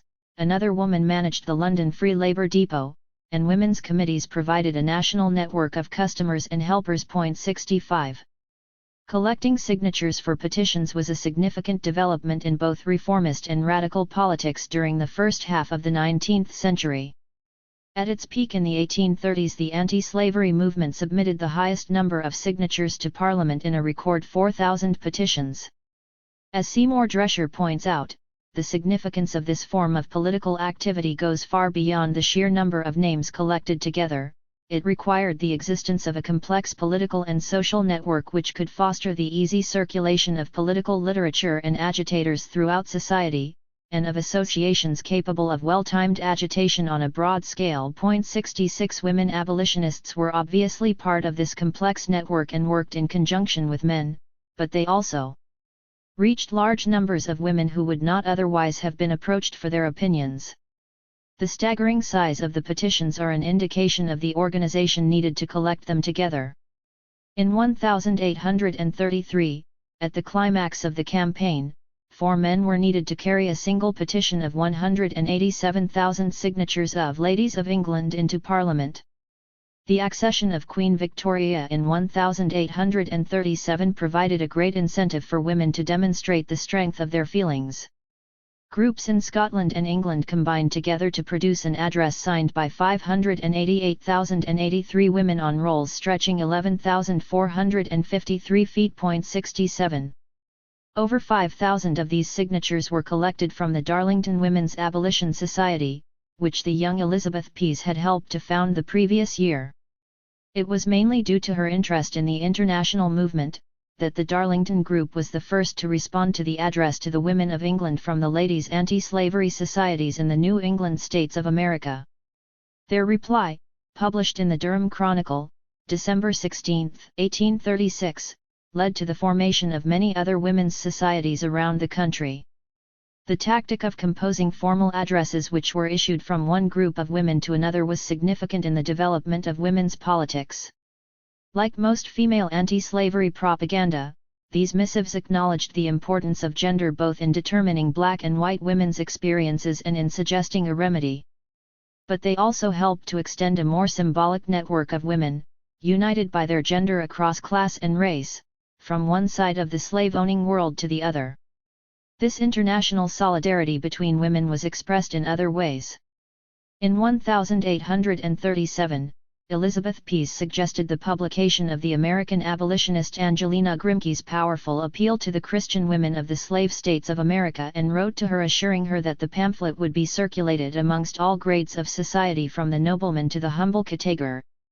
Elizabeth was also responsible for its distribution, along with other members of Scottish and Northern anti-slavery societies. 68 The dialogue between British and American women was backed up by gifts and donations which became important symbols of mutual support. The women in the Boston group held an annual anti-slavery bazaar for which they solicited articles made by women in England. Boxes of gifts and handiworks were shipped over and apparently eagerly bought by visitors to the fair. Maria Weston Chapman, one of the organizers, wrote to Elizabeth Pease in 1837. Though in greatest haste I cannot let this opportunity pass without thanking you for the beautiful articles for our fair which we receive through Angelina E. Grimke. They were the means of bringing throngs to purchase, who would otherwise have passed by on the other side. Nothing could have been more opportune than their arrival. Please to express to those to whom, with yourself we are so deeply indebted, our warmest thanks on behalf of the slave. The address from the ladies of Darlington, signed by yourself and Miss Wemyss, has been published in all the anti-slavery periodicals, and has been the means of encouraging the hearts of thousands. 69. The warm and heartfelt correspondences that developed across hundreds of miles through letters were sometimes translated into real friendships as both black and white Americans made the trip over the Atlantic to argue for the abolition of slavery in their country. British audiences welcomed hearing first-hand accounts of the brutalities of slavery and, by the 1830s, anti-slavery meetings were incomplete without a black witness, usually from America. 70 Women were particularly receptive to the fate of slaves, and it appears that many African American men frequently made pointed references to the sexual abuse of black women, though they were often reluctant to discuss the details openly. William Craft, whose escape from slavery with his wife, Ellen, had become almost a legend, told his packed audiences that the wrongs heaped upon women could not be told. 71 Sarah Parker Remond, who came from a northern family with a long anti-slavery tradition, was more explicit in her description. In her first public speech in Britain in 1859 she told the story of Margaret Garner, who was abused so badly she decided to free herself and her children or die in the attempt. 72 According to the newspaper report of the meeting, held in Warrington, Sarah Remond explained how common this experience was for women. Above all sufferers in America, American women who were slaves lived in the most pitiable condition. They could not protect themselves from the licentiousness which met them on every hand. They could not protect their honor from the tyrant. Ah, continued Miss Remond, in deep and thrilling tones, what is slavery, who can tell? In the open marketplace women are exposed for sale. Their persons are not always covered. Yes, I can tell you Englishmen and women, that women are sold into slavery with cheeks like the lily and the rose, as well as those that might compare to the wing of the raven. They are exposed for sale, and subjected to the most shameful indignities. The more Anglo-Saxon blood that mingles with the blood of the slave, the more gold is poured out when the auctioneer has a woman for sale, because they are sold to be concubines for white Americans. They are not sold for plantation slaves. 73. Shortly after her arrival in Warrington, Sarah Remond gave a talk to a group of women. Although she was extremely tired and not feeling well, she spoke to them for a few minutes, concentrating entirely on the experience of female slaves. When she finished, she was approached by one of the women who said she felt proud to acknowledge her as a sister. She gave her a watch which bore the words, "Presented to S.P. Remond by English women, her sisters." The Warrington Times reported that Sarah Remond could scarcely speak, she was so surprised. At length she said, "I do not need this testimonial. I have been received here as a sister by white women for the first time in my life. I have been removed from the degradation which overhangs all persons of my complexion." 74 Several months later, when Sarah had travelled all over England, she spoke directly to women in her audience. In a large meeting in Manchester she appealed for a special help from the women of England. 75. British women's appetite for anti-slavery work was in the early days greatly admired by American women abolitionists and served as an inspiration for them.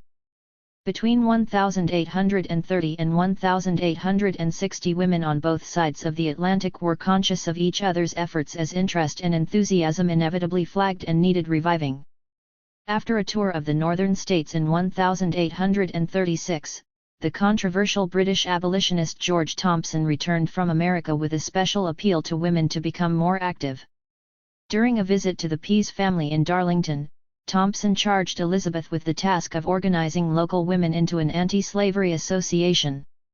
"GT's farewell words to me," she later wrote, "made a deep impression, and laid a responsibility on me which I know not how to discharge. Remember," said he, "it rests with you whether anything is done here by women or not." 76. International links between women flowed mostly across the Atlantic, but there were also successful attempts to make contacts in Europe. Anne Knight, a Quaker active in her local anti-slavery association in her hometown of Chelmsford from 1830 onwards, visited France several times to promote the cause and in 1834 tried to persuade the eminent abolitionist George Thompson to carry out a speaking tour there. When he declined, she decided to do it herself and addressed several large congresses and many other informal meetings. It is no coincidence that most of the women mentioned so far, Elizabeth Hayrick, Elizabeth Pease, Ann Knight, Ellen, and Anna Richardson, for example, were Quakers, as were many other active members of the movement. Their religious nonconformism often meant that they had long absorbed notions of the equality of man and the iniquities of slavery, and had received, in principle, a reasonably good education. While the skills and experience acquired by anti-slavery women in their campaign work provided a first-hand political training, many would have been familiar with radical ideas through their unorthodox upbringing. In order to trace the ways in which some of these women both experienced and conceptualized the social and political relations of race, class, and gender in their own lives, I shall now explore the social networks in which they lived and worked, and particularly the friendships that developed across the Atlantic. Connections and correspondence. It is important to bear in mind that the anti-slavery movement was active during a period of great social and political change. Throughout Europe, the first half of the 19th century saw working-class and nationalist movements erupt and threaten the stability of their respective governments, and political philosophies moved across the English Channel in both directions. In Britain, the key issues were suffrage and representation, Ireland, and the price of food, and abolitionists were often key figures exerting an influence on these questions as well as focusing on slavery. The crusade against slavery had helped to make respectable the formerly radical claim that all men were equal, and from this stemmed the demand that women should be equal as well. In the first half of the 19th century, Owenite, Chartist, and Saint-Simonian groups and individuals discussed and called attention to women's rights, demanding the vote, education, and greater recognition of women's lower status.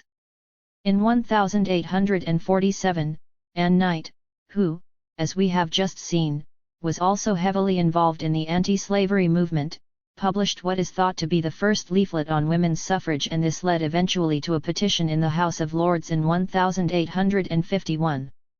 However, it was not until 1854 that women actually came together to make specific demands on laws and institutions, and began to create channels of communication to discuss women's issues.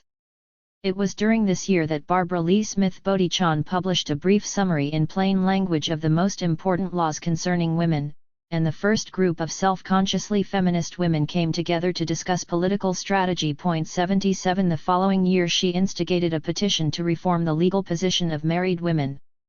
Addressed to all women, this petition had collected 60,000 signatures from around the country by 1857, by which time a growing number of feminists had begun meeting together. The English Woman's Journal, the first regular journal to be entirely written and published by women, was founded, and several important institutions for female reform were set up. Both Barbara Bodichon and Ann Knight came from family backgrounds that encouraged daughters to appreciate the value of education and take an interest in politics. As we shall see below, both were active within a network of radical men and women who were in regular contact with their counterparts in Europe and America. Although there was an age difference of 40 years between them, both their attitudes to women's rights were profoundly affected by their involvement in anti-slavery politics. Both were deeply affected by an event that took place in London in 1840, which precipitated a surge of interest in the question of women's rights and became a landmark in the development of feminism. In June of that year, the first International Anti-Slavery Convention was held in London. The male delegates made their way to the Freemasons' Hall, quite unprepared for the political debates that they were about to witness. When they arrived, others were standing around talking earnestly, and there were unexpected groups of American women who appeared to be about to take their seats among the men in the huge hall. Immediately after the chairman had introduced the convention, the young American abolitionist Wendell Phillips rose to propose a motion that a committee of 5 be appointed to prepare a correct list of the members of this convention, with instructions to include in such a list all persons bearing credentials from any anti-slavery body. 78. The entire first day of the conference was spent discussing whether or not women delegates should be allowed to participate in the proceedings. With few exceptions, the British delegates refused even to contemplate that they should do so. One of the committee pointed out that, as soon as they had heard rumors that some of the Americans intended a liberal interpretation of the invitation, the organizers had sent them word that convention delegates were to be gentlemen. Another Englishman, the Reverend J. Burnett, appealed to the women to recognize English custom and conform to English prejudices. His arguments were sarcastically reduced to the following list by George Thompson. First, that English phraseology should be construed according to the English usage. 2d. That it was never contemplated by the Anti-Slavery Committee that ladies should occupy a seat in this convention. 3d. That the ladies of England are not here as delegates. 4th. That he has no desire to offer an affront to the ladies now present. After dismissing these arguments as frivolous and groundless, Thompson gave his reasons for supporting the motion. The simple question before us is, whether these ladies, taking into account their credentials, the talent they have displayed, the sufferings they have endured, the journey they have undertaken, should be acknowledged by us in virtue of these high titles, or should be shut out for the reasons stated. 79. The failure of the majority to respect these credentials reflected the dominant view of women's work in the British anti-slavery movement. As Thompson himself pointed out, it appears we are prepared to sanction ladies in the employment of all means, so long as they are confessedly unequal with ourselves. Inevitably the charge was raised that delegates were wasting time on such a paltry question. Opponents of the motion warned that the proposal was in danger of splitting the whole conference, of doing untold damage to the cause for which they had originally assembled. This extract from Phillips's speech illustrates the passions that were aroused by the debate. When we have submitted to brickbats, and the tar tub and feathers in America, rather than yield to the custom prevalent there of not admitting colored brethren into our friendship, shall we yield to parallel custom or prejudice against women in Old England? We cannot yield this question if we would, for it is a matter of conscience. But we would not yield it on the ground of expediency. In doing so we should feel that we were striking off the right arm of our enterprise. 80. At the end of the day a vote was taken and the women were excluded as delegates by an overwhelming majority. For the remainder of the sessions they were obliged to sit behind a curtain similar to those used to screen the choir from the public gaze. 81. The exclusion of the American women delegates from the business of the conference and their banishment behind the gauze curtain at the back of the hall would have come as no surprise, as they had been warned that this was likely to happen. Their first few days in London were not just spent recovering from the terrible seasickness which seemed to afflict all transatlantic visitors. According to Lucretia Mott, much of the time was spent discussing their right to take part in the convention. 82. They breakfasted with Joseph Sturch, one of the founders of the newly formed British and Foreign Anti-Slavery Society and organizer of the conference, who tried to persuade them not to claim their seats alongside male delegates. A pleasurable evening was spent at the anti-slavery headquarters in conversation with British abolitionists, not all of whom were unsympathetic. Here the women argued for the historical importance of British women in the cause, not just those like Elizabeth Hayrick whose pamphlet was well known in America, but also the thousands of anonymous women whose example had inspired many of their American sisters. Lucretia Mott, whose diary reflects her renowned energy and enthusiasm for political life, records that there was only one other woman present at this gathering. Besides those in the American Party, Elizabeth Pease had already called on them in their lodgings, a fine, noble-looking girl, and was to entertain them with her father, Joseph Pease, for breakfast a few days later. Throughout their stay Lucretia and Elizabeth developed a close and supportive friendship which was to become one of many important transatlantic alliances against opposing conservative forces. From 1840 onwards a serious split emerged in the abolitionists' ranks in America, which was replicated in England as organizations and individuals took sides.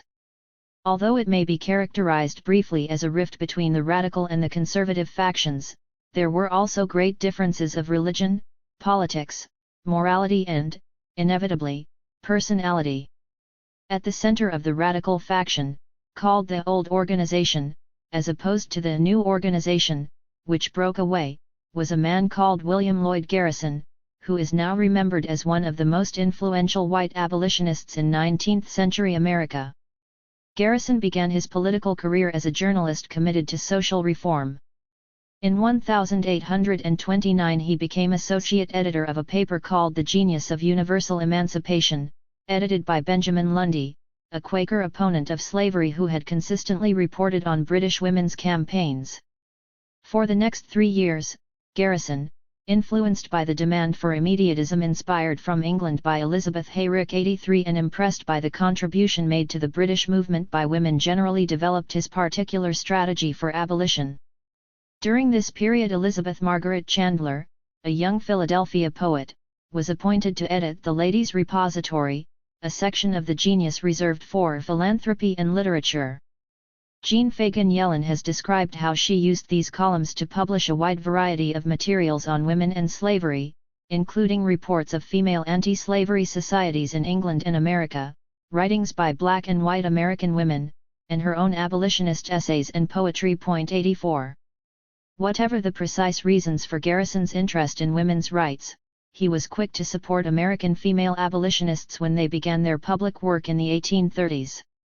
The woman question, as it was known, became a source of disagreement among American abolitionists as soon as it arose, precipitated by the attempts of the Grimke sisters and others to address public meetings attended by men and women. 85. However, there were other factors which alienated potential supporters: Garrison's unorthodox religious views, in particular his attack on the sanctity of the Sabbath. He insisted on the right to hold his anti-slavery meetings on Sundays, and his alleged fanaticism and unwillingness to compromise. His reputation has survived attempts to demote and blame him for fracturing the forces of anti-slavery in America, and he has likewise enjoyed periods of recognition as a great journalist and influential spokesperson for human rights. One of the distinctive tactics of Garrison's American Anti-Slavery Society, AASS, with which many others took issue, was a complete withdrawal from active political life, based on a belief that all human institutions were corrupt. Slavery was a sin, and any dealings with slaveholders were unacceptable. Frederick Douglass, whose career as a public speaker was first facilitated by the AASS, fell out with many Garrisonians because he allowed friends to negotiate a price for his freedom. He later expressed his irritation at fellow abolitionists who criticized this transaction for giving credibility to the institution of slavery, viewing it simply in the light of a ransom, or as money extorted by a robber, and my liberty of more value than £150 sterling. I could not see either a violation of the laws of morality or of economy. 86. Garrison had considerable charisma which particularly affected some of the women who encountered him. Elizabeth Cady Stanton, one of the party of American women who attended the 1840 London Convention not as a delegate herself, but on honeymoon with her abolitionist husband, said 20 years after meeting Garrison, "In the darkness and gloom of a false theology, I was slowly sawing off the chains of my spiritual bondage, when, for the first time, I met Garrison in London. A few bold strokes from the hammer of his truth, I was free. Only those who have lived all their lives under the dark clouds of vague, undefined fears can appreciate the joy of a doubting soul suddenly born into the kingdom of reason and free thought." 87. Elizabeth Pease first met Garrison and heard him talk when he paid a visit to London in 1833. Coming from a radical family, she was immediately attracted to his philosophy and interested in his organization. When he arrived at the convention a few days late and took his seat with the women in protest at the way they had been treated, he was inevitably ostracized by the majority of British abolitionists who had at least expected him to participate. Several weeks later, the 33-year-old Elizabeth Pease wrote to an anonymous friend in America, Garrison knows my mind and heart, we have canvassed everything together, and inexpressible has been the treat and privilege of doing so with me. Thanks to some who have hardly taken him by the hand, abstaining from all intercourse with him, who have sat in judgment, censured and condemned alike both him and many of his opinions. Thanks to such as these I have been privileged with a much larger share of his company than I ever dared to anticipate would fall to my lot, and I feel that the fault is my own if I have not been benefited and instructed by it." 88. According to George Thompson, with whom she worked, she appeared quite in love with WLG. And to find in his name and virtues an exhaustless theme for her prolific pen. She seems to mourn his departure with a deep and unaffected sorrow. 89. Despite their relatively small numbers, Garrison's supporters in Britain formed an important part of the British anti-slavery movement. They were based mainly in the provinces with strong groups in Ireland, Bristol and the West Country, Scotland and the north of England.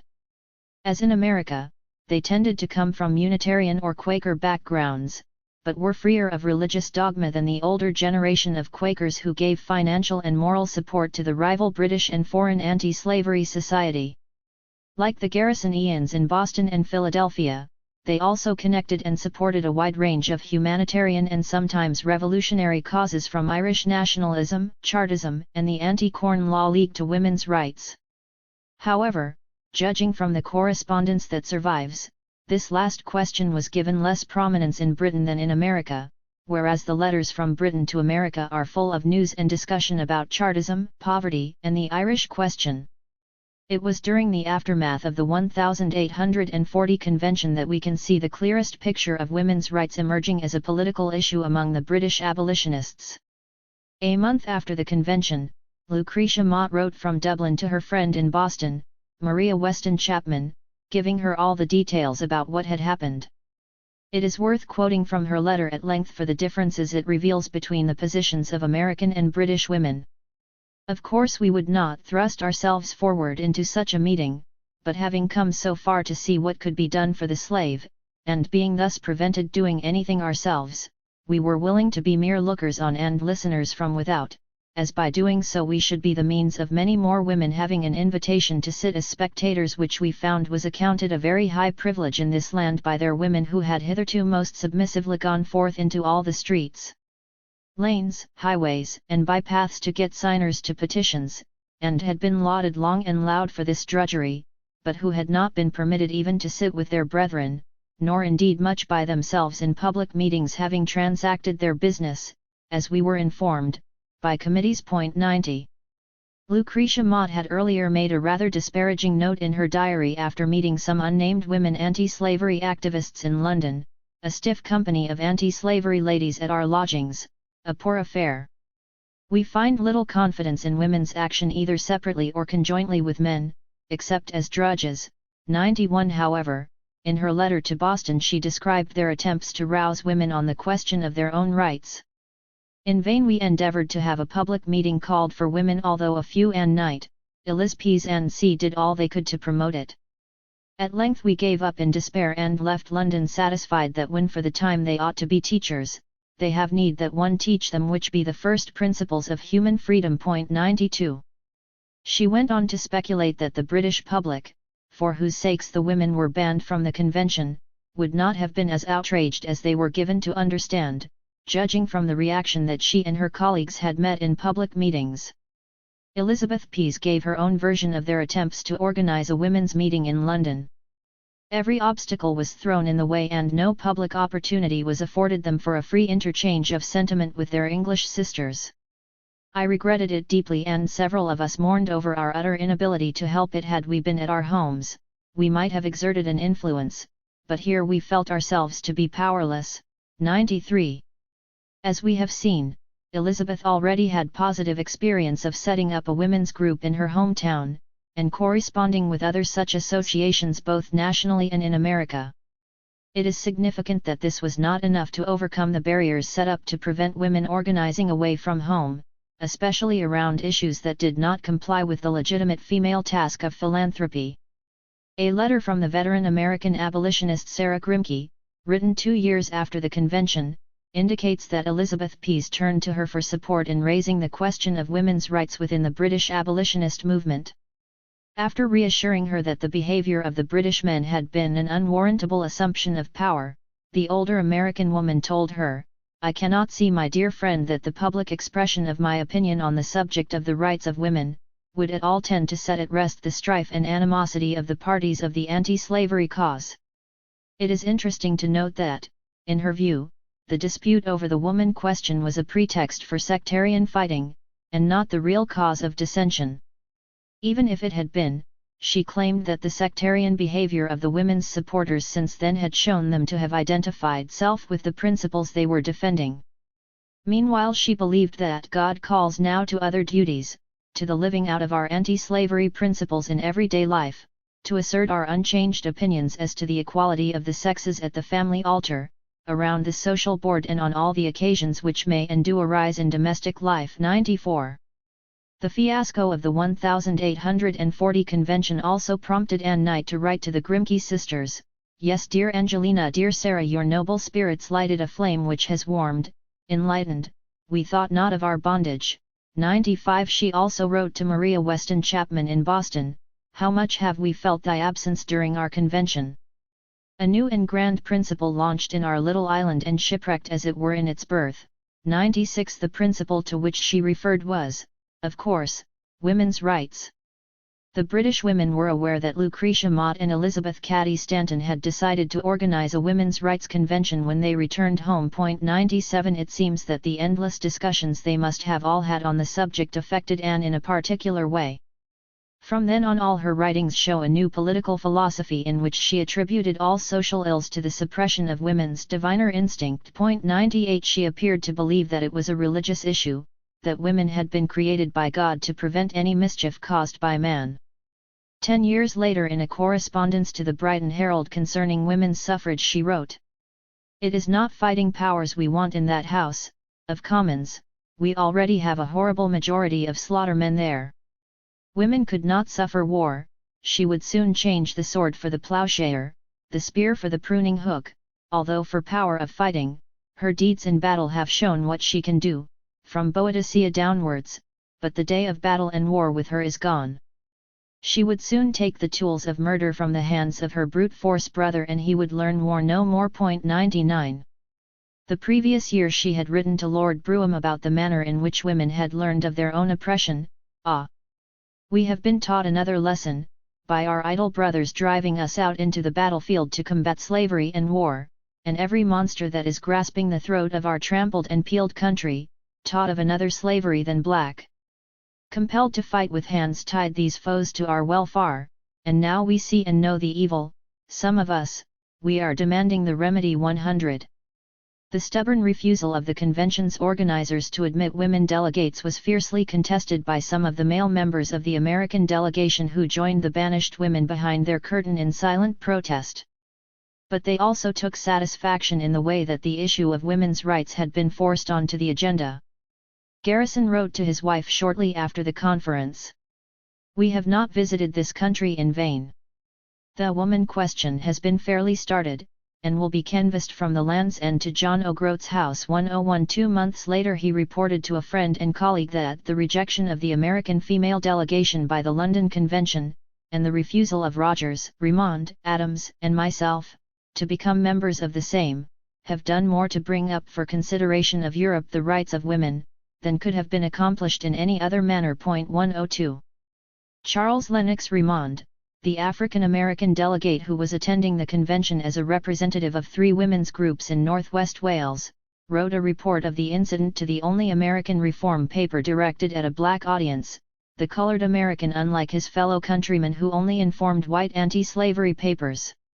In a letter to the editor, Remond wrote, "Thanks be to Providence, I have yet to learn that the emancipation of the American slave, from the sepulchre of American slavery, is not of more importance than the rejection of females from the platform of any anti-slavery society, convention, or conference. In the name of heaven, and in the name of the bleeding, dying slave, I ask if I shall scruple the propriety of female action, of whatever kind or description. I trust not, I hope not, I pray not, until the bastard system is annihilated, and not a vestige remains to remind the future traveller, that such a system ever cursed our country." 103. Remond was consistently interested in the work of women's groups and was the first black abolitionist to collect items for the Boston Anti-Slavery Bazaar. On a highly successful tour of Ireland in 1841, he helped found the Cork Ladies Anti-Slavery Society, which became the most active women's abolitionist group in the country. The correspondence generated by the 1840 convention is fascinating for its comment on a number of social and political issues. The Garrisonians were shocked by the appalling poverty they witnessed on their visit, and the callous treatment of the working class by an aristocratic and landed government. Garrison himself wrote to a friend as soon as he arrived back in Boston, "Oppression, degradation, vice, starvation are there, side by side with monarchy, royalty, aristocracy, monopoly. I could not enjoy the beautiful landscape of England, because of the suffering and want staring me in the face, on the one hand, and the opulence and splendor dazzling my vision, on the other. 104. He predicted that England was sitting on a volcano which was about to erupt, and that should Queen Victoria suddenly die, a republican revolution would bring down the monarchy and the present system of government.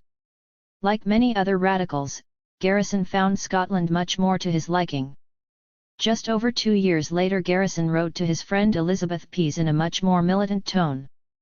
The present condition of England strikes me not only as extremely melancholy, but as absolutely frightful. What a spectacle, in a country famous for its industry and its fertility, to see vast multitudes of the people famishing for bread. What is to be the end of all this? Of all your reform parties, not one goes far enough, not one is based on the broad immovable foundation of human rights, not one raises the standard of Christian revolt against the power of darkness. The watchword should be, at the risk of martyrdom, or execution for high treason, down with the throne. Down with the aristocracy. Down with the accursed union between church and state. 105. The political climate in Britain was so volatile that radical women found their energies dispersed into a number of urgent causes, of which women's rights was just one. However, through involving themselves in a wide range of political issues they were able to see connections between different groups of oppressed people. This experience, combined with the active support of those they worked with, radically influenced their perceptions of their own oppression as women. Some, like Elizabeth Pease, Harriet Martineau, Eliza Wigham, and Mary Estlin, juggled their feminism within a broad concern for human equality. 106 Others, like Anne Knight and Barbara Bodichon, increasingly concentrated on women's issues while retaining their commitment to other social causes. For all these women, regular contact with radicals in Britain, America, and Europe was crucial in sustaining their energy and confidence, and it was this that helped to provide the grounding under the feet of the incipient women's movement. Elizabeth Pease. Elizabeth Pease, being a Quaker, was a pacifist, but it is clear that her own views were not so far from those of the outspoken American whom she admired so much. A biography, written shortly after her death in 1896, describes a significant moment in her political development. Traveling to Birmingham with her father, Joseph Pease, to celebrate the anti-slavery jubilee in 1836, they were joined by the Irish nationalist Daniel O'Connell. She listened while the two men talked. I felt myself in a sort of Elysium while listening to the conversation of two men, who, to so large an extent, practically carried our principle that all men are created free and equal, and have an equal right to life, liberty, and the pursuit of happiness. 107 During that same year, Joseph Pease began organizing in earnest around the subject of slavery in India. The Jubilee in Birmingham had been called to celebrate the passing of the act that dismantled enforced apprenticeship in the Caribbean, but former slave owners had already turned to India for cheap labor, importing what were known as hill coolies to Mauritius and Guyana. Besides this virtual slave trade, plantations in India relied on vast pools of native labor whose plight was gradually becoming known to English abolitionists through increased traffic between the two countries. Both O'Connell and George Thompson became involved in Joseph Pease's campaign, and a network of local groups, formed for the protection of the natives of British India, quickly spread in conjunction with existing anti-slavery groups. By 1839, the British India Society had been founded with Elizabeth Pease as the unofficial secretary. For several months she had worked closely with both Thompson and her father, writing their letters, discussing strategies, and deciding policies. She continued to do so for as long as her health permitted, and her biography describes the dependence with which the two men relied on her. It was a rare position, in those days of prejudice and misconception, to stand at the side of the men who were proclaiming a great crusade, to be consulted on every step taken, supported in every suggestion, to have her prompt business-like arrangements carried out in every detail, to be in a sense the source of their resources, and the executive of the measures which she inspired. 108. The relationship between Elizabeth and her father was not particularly unusual in anti-slavery circles. In fact, the role of the daughter confidant would make a very rewarding study. For instance, both Eliza Cropper and Priscilla Buxton, daughters of leading abolitionists in the early days of the movement, played an important part behind the scenes. In her role as secretary, Elizabeth consistently asked her American friends for support for the British India Society and found them to be extremely willing to help. Articles were exchanged, often written by Elizabeth herself, on many different aspects of the Indian situation, including the opium question and the great famines exacerbated by the system of British rule. She also found time to write a pamphlet criticizing American Quakers for their exclusion of black friends from New England meeting houses. This was widely circulated in both England and America and helped to earn Elizabeth a reputation as a radical well before the 1840 convention. Many of Elizabeth's surviving letters illustrate how she incorporated the struggles of blacks, women, and the working class into her politics. In one to a Boston friend, Anne Warren Weston, she wrote directly and honestly about her feelings. With regard to my political tendencies, about which thou inquires, I return an answer which my friends here would term very ungenteel, for they are ultra-radical. To sympathize with the poor oppressed Chartists is considered vulgar, but I do most sincerely condemning of course in them as I would in any, an appeal to physical force, but their transgressions in this way have been wonderfully few considering the oppression they are enduring, and their deprivation of rights as human beings. I am often filled with astonishment at their patience and forbearance. I know I am not capable of taking a comprehensive view of what would be the effect of their principles, were they carried out in action, but it appears to me that they ask nothing more than what accords with the grand principle of the natural equality of man, a principle, alas, almost buried, in this land, beneath the rubbish of an hereditary aristocracy and the farce of a state religion, the natural consequences of which are the love of patronage and power in the great, the domination of the few over the many, and the destruction of the rights of the great mass of the people. The 5 points of the Charter are these: universal suffrage, vote by ballot, annual parliaments, no money qualifications for members, and a salary for members of Parliament.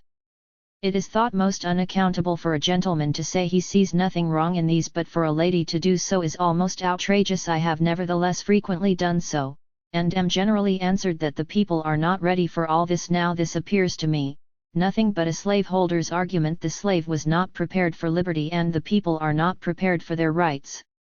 How, I should like to know, are they to become prepared for them if they continue to be withheld? 109. Later that year she wrote to the same friend again, describing the progress of the anti-bread tax agitation. In this letter she welcomed the education this campaign provided for the middle classes. It is teaching the middle classes their powerlessness to resist the aristocracy and landocracy, and showing them that the political liberty and equality of the people, whose rights they have too long treated with neglect or disdain, is necessary to their own independence. 110. She continued to expand on the realities of the class system in England. For many middle-class radicals, it was impossible not to be deeply affected by the conditions of the men, women, and children who had been drawn to the manufacturing centres in search of work. Like Garrison, Elizabeth Pease was particularly sickened by the contrast between the idle, landowning rich and the starving, homeless masses in the towns. We treat the working classes as aliens, as foreigners, as interests, except when we want to carry some measure of self-interest, then we appeal to them as rational and intelligent beings, capable of reasoning and deciding of questions of justice and injustice so long as they are called on to judge on the extension of some privilege to ourselves. But, if they dare to exercise this judgment in favor of their own privileges, or rights even, then, forsooth they are ignorant, misled by passion, and incapable of coming to a just conclusion. Ah, my dear friend, the slave-ocrat spirit is not confined to the southern states of America. 111. In this same letter she marveled at the forbearance of the laboring classes in not rising up to steep the nation in bloodshed and rebellion. She ended quite abruptly, as she ran out of space, reflecting on the miseries of her countrymen, my brethren, my equals, and on the wickedness of those who perpetrate such cruelty, not just towards those in England but throughout the empire. She added, think too of our atrocities in heathen lands, wherever the English have colonized, and now behold them carrying devastation and war into China, because they have the morality to refuse our poison. Was such iniquity ever heard of before, yet we call ourselves a Christian nation? 112. In another letter to close friends in Boston, this time to Wendell and Ann Phillips, she wrote about the Chartists in more detail. First, however, she thanked them for their questions on the subject, which taught me how little I really knew on the subject, notwithstanding that I reckon myself one of their body. Although she had to write to a mutual friend for clarification on some of their questions, she talked at length about her own experience and opinions. Surely it is to class legislation that nearly all the evils which affect G.T. Britain and render her a curse, instead of a blessing, to other nations is to be attributed, and so long as this hydra-headed monster is suffered to remain, it is vain to strike off one of its heads in the shape of the Corn Laws, monopoly, union of church and state, or aught else, till it is destroyed utterly. Blood, bones and sinews, like the fabled monster of old, 2 heads will spring up to fill the place of 1.113. After this she seemed vague about the Chartist position on women's rights. I believe the Chartists generally hold the doctrine of the equality of women's rights, and she admitted to being unsure of the status of married women, and whether or not they were expected to merge their political rights with their husbands. In this letter she did not give any opinion on this question. Reading these extracts written by and about Elizabeth Pease, I am struck by how reticent she was on the subject of gender, as opposed to race and class. This may have been related to the independence of her own lifestyle, which made her less concerned about her subordination as a woman, or it may have just been that she felt a great deal more angry about the hierarchies of class and race. In any event, it would seem that she was not ready to connect the way that women were systematically excluded from political and economic life with the oppression of the starving homeless masses in Britain and slaves in America, India, or the Caribbean. The confusion she expresses in her letters is a useful reminder that political consciousness is bound to be uneven and contradictory, even in the most committed and militant activists. Elizabeth's politics were inextricably connected to her religious beliefs as a member of the Society of Friends. In both America and Britain, Quakers played a significant role in the abolitionist movement, and although they were feminists neither in principle nor practice, their commitment to humanitarian principles gave many women a grounding in early feminism. However, as Olive Banks points out, it is clear that even a deep involvement in such issues did not necessarily lead women to question their traditional role. 114 Elizabeth Fry, famous for her work on prison reform in the early 19th century, justified her role in social welfare through entirely conventional means. Her life provided a clear example of the contradictory nature of women's philanthropic work. Her mission as a woman was to apply her moral and spiritual strength to helping the poor and needy. By applying herself to the appalling conditions of prisoners, she inevitably involved herself in the public domain and from there in social reform. Elizabeth Pease belonged to that strand of Quakers that refused any kind of sectarianism or religious dogma. Her belief in the fundamental equality of mankind was derived as much from the Gospels as from the iniquities she saw around her. For her, Christianity was a religion of love, which teaches the universal brotherhood of man. Her dislike of sectarianism was reflected in her readiness to befriend Lucretia Mott, who belonged to a branch of the Quakers that was considered heretical by the Orthodox. Later in her own life she came up against sectarianism among her own community. When Elizabeth married in 1852, she was disowned by her local branch of Friends as her husband was not a Quaker. It appears, though, that they were more reluctant to expel her than she was to leave, and it was probably the case that her expulsion hastened the end of the rule that Friends could not marry outside.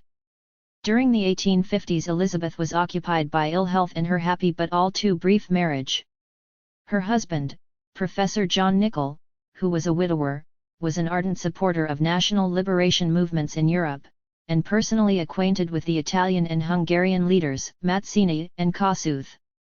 In the few years they enjoyed together, the couple formed an important part of the radical network in Glasgow, where Elizabeth was closer to longtime friends and allies Jane Smeal and Eliza Wigham.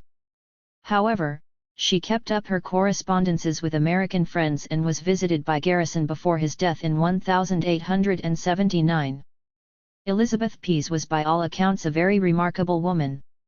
She was a port of call for many important American abolitionists who visited Britain.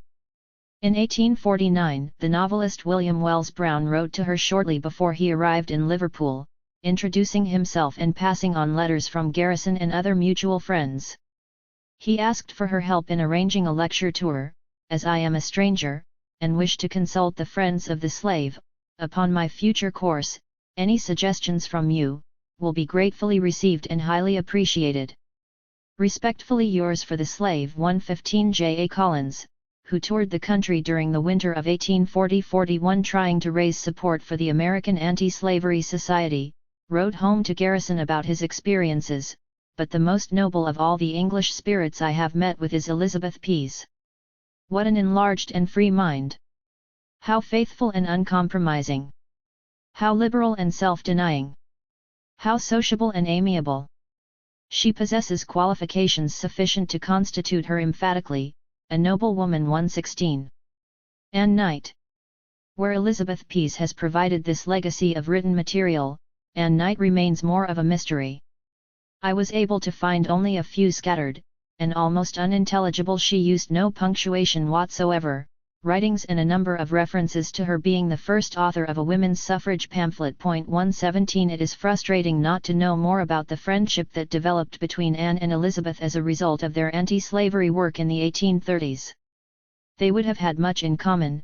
Both women came from or were related to leading Quaker families and had been allowed to develop an interest in both intellectual and artistic subjects. Anne, being older, became involved in her local anti-slavery association in Chelmsford as early as 1830 and throughout the decade met many of the abolitionist leaders and activists, including Elizabeth. By 1838 she was already in affectionate correspondence with William Lloyd Garrison and other Boston abolitionists in the radical camp. In July 1838, she wrote to Garrison from Paris bemoaning the fact that the abolition of slavery had not managed to improve the lives of the former slaves. My dear friend and brother, I hope the hideous enthrallment is coming to an end, for every vessel brings to our ports tidings of other planters coming to emancipation from motives of self-interest. They only wanted to see if and how much more they could plunder from an outraged people in the form of compensation. We have all reasons to hope that for the Africans liberty may be obtained, and then the hill coolies. 118. Although Anne may have felt more strongly on the woman question than Elizabeth Pease, or at least felt more compelled to express her beliefs on the matter, she was similarly connected to other radical movements of the period. She also counted herself a Chartist sympathizer and had many friends in the Owenite movement. After she had published her leaflet on women's suffrage in 1847, she was approached by a leading socialist in Sheffield, Isaac Ironside, who passed on to her the names of 7 Chartist women who were interested in organizing together on this issue. She immediately wrote to them, and a month later the Sheffield Association for Female Franchise was founded, the first recorded women's suffrage organization. It was as a result of this that the first petition demanding the vote for women was delivered to the House of Lords in 1851. Shortly after this, Anne left England to live in Europe, returning periodically for visits. C.S. Toll. However tantalizing it is to have only fragments of correspondence between Ann Knight, Elizabeth Pease, and their friends, these sources do at least make it possible to claim some knowledge of their family backgrounds and political contacts.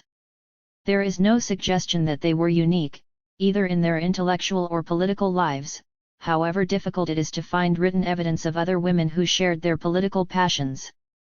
The following extracts from letters from and about C.S. Toll, who is far less well known, suggest that a significant number of women involved in anti-slavery campaigns were more ready to make connections with their own oppression than has so far been thought. Claire Taylor's collection of abolitionist correspondence between America and Britain includes an extraordinary letter from a woman called Margaret New in London to Maria Weston Chapman in Boston, written in September 1841. She began by explaining that she was writing out of support for the work being done to end slavery by the women in America, describing how ashamed she felt when reading of their treatment at the hands of those calling themselves gentlemen. She then begged for more information about their activities, before launching into a revealing plea for women's emancipation. If you can now and then spare a few minutes of your valuable time, and will write to me, How proud and happy I shall be! It is a selfish wish, but it is mine, that you would use all your energies towards bettering the condition both political and social of women of this country. We are in such a fearful state of bondage 'tis dreadful to contemplate, and we have so few women of moral courage sufficient to attempt a change. My friend Mrs. Toll is one of the few. She is a woman following in your own footsteps. Thrice blessed are the women who do advance some steps from the old beaten path and do not heed the sneers of the world, but go right onward in their right doing. 119.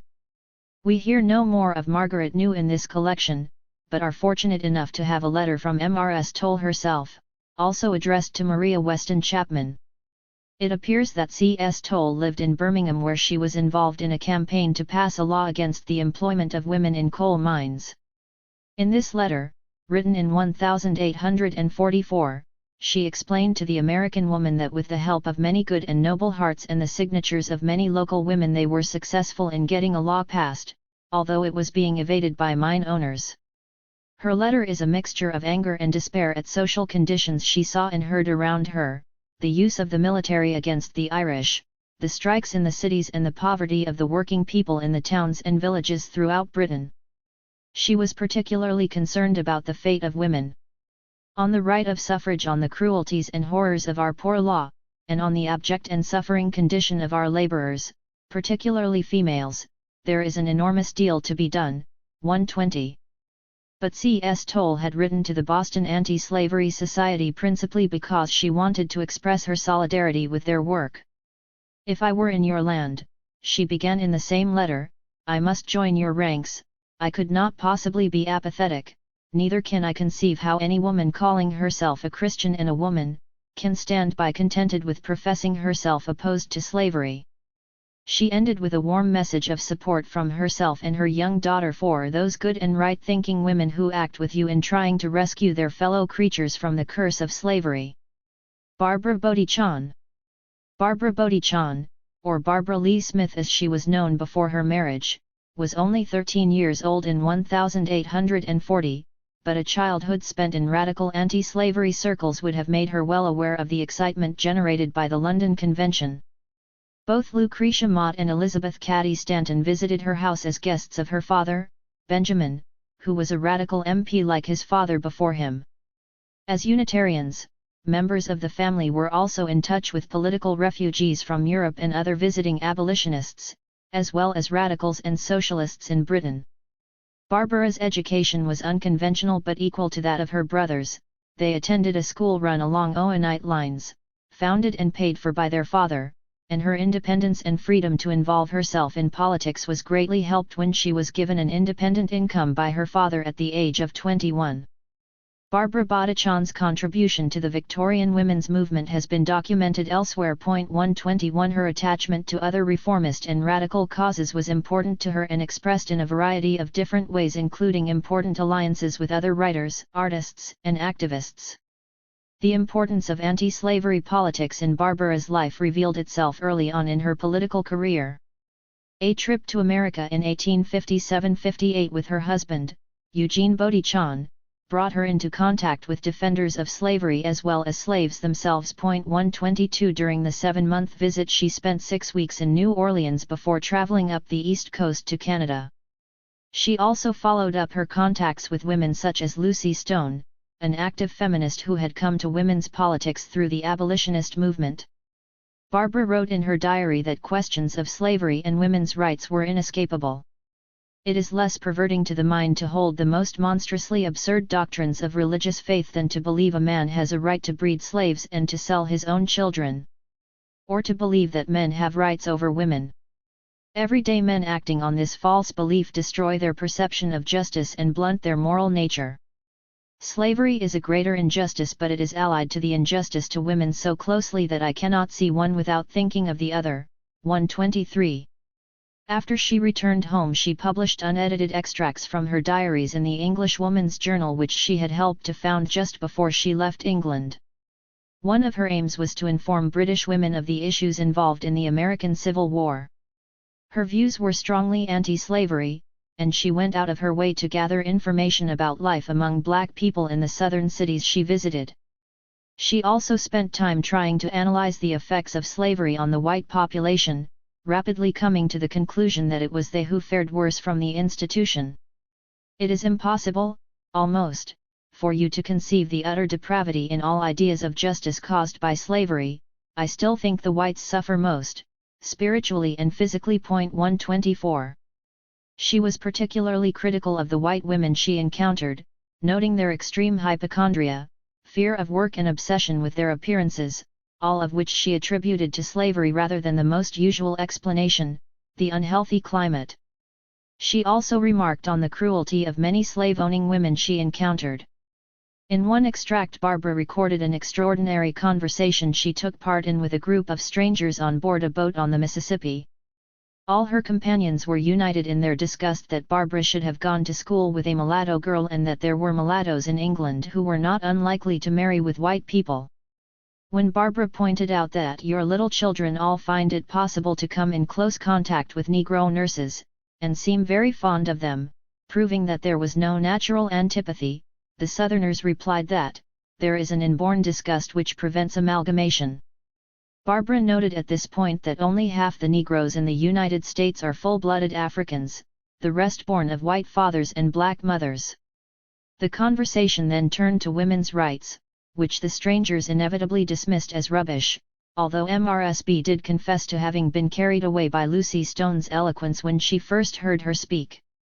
Barbara steered the conversation back to slavery as she wanted to push them further on the subject of education, and to argue for the right of black people to learn to read and write. The general argument ran that education made slaves discontented and encouraged them to run away, any form of emancipation was out of the question, they were inferior to whites and likely to remain so. The encounter ran into deeper water when MRSB asked Barbara if she had read Uncle Tom's Cabin. When she said she had, MRSB replied, "If there's a creature living I hate, it's that MRSBcher." This was said with an expression of bitter feeling which distorted her good face until every vestige of humanity disappeared. Barbara noted more than once the frequency with which Uncle Tom's Cabin was cited by white Southerners, although it was certainly not available in the slave-owning states. Barbara concluded her report of this conversation with a comment on white racism. "I do not know how others may feel, but I cannot come amongst these people without the perception that every standard of right and wrong is unconsciously lost, and that they are wretched in themselves and degraded by this one falsehood in the midst of which they dwell. To live in the belief of a vital falsehood poisons all the springs of life." 125. Despite her abhorrence of the system which caused families to be split up and sold off, she once witnessed a slave auction which she described in great detail for her English readers. Barbara's own writing betrays deep-rooted ideas about racial privilege. Many of her character sketches of black people are demeaning in their attempts to portray their humanity, and her observations about the benefits of education to the African race are fairly insulting. In one passage she described herself not as an abolitionist who believed in immediate emancipation, but as a gradualist. "What I wish for is gradual freedom for the blacks, but freedom in all the states to buy themselves, and freedom to educate themselves." She was interested in what she saw as the relative capabilities of the races, observing in one extract that the race is not so low in the human scale as I had supposed before I came here. Probably the field hands are inferior. 126. Elsewhere she noted that the mulatto and quadroon are equal in mental endowments to many European races. For all their mid-Victorian arrogance and sentimentality, the diaries give a valuable impression of life in the American South before the Civil War. They revealed, for example, that black women often expressed an interest in Queen Victoria and her marriage, seeing her as both a symbol of liberation and as an expert in fashion. 127. Barbara's research took her to black churches, where she was welcomed with interest, and where she made many thoughtful, if again patronizing, observations about black life and strategies for survival. She was most affected by the singing and chanting she heard. "The voices of the Negroes are beautiful, someday great singers will come out of that people.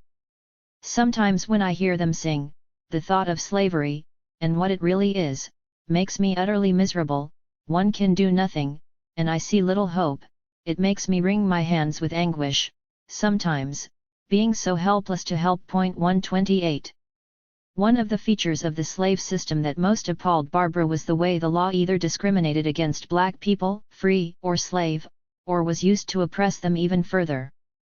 It was forbidden by law to teach blacks to read or write, for example, which forced people to learn and to teach in secret. While in Savannah she wrote, "The Negroes tell me it is hardly worthwhile to be free, the laws are so hard on them now. If they stay in the state of Alabama, they must have a nominal owner, and go up to be registered at certain times, and comply with all sorts of vexatious regulations, some of which are expensive." 129 The institutional inequality between black and white was shocking enough for a British visitor, especially one who had grown up as a child of the anti-slavery movement. But Barbara had other reasons to identify the legal structure as a source of particular oppression.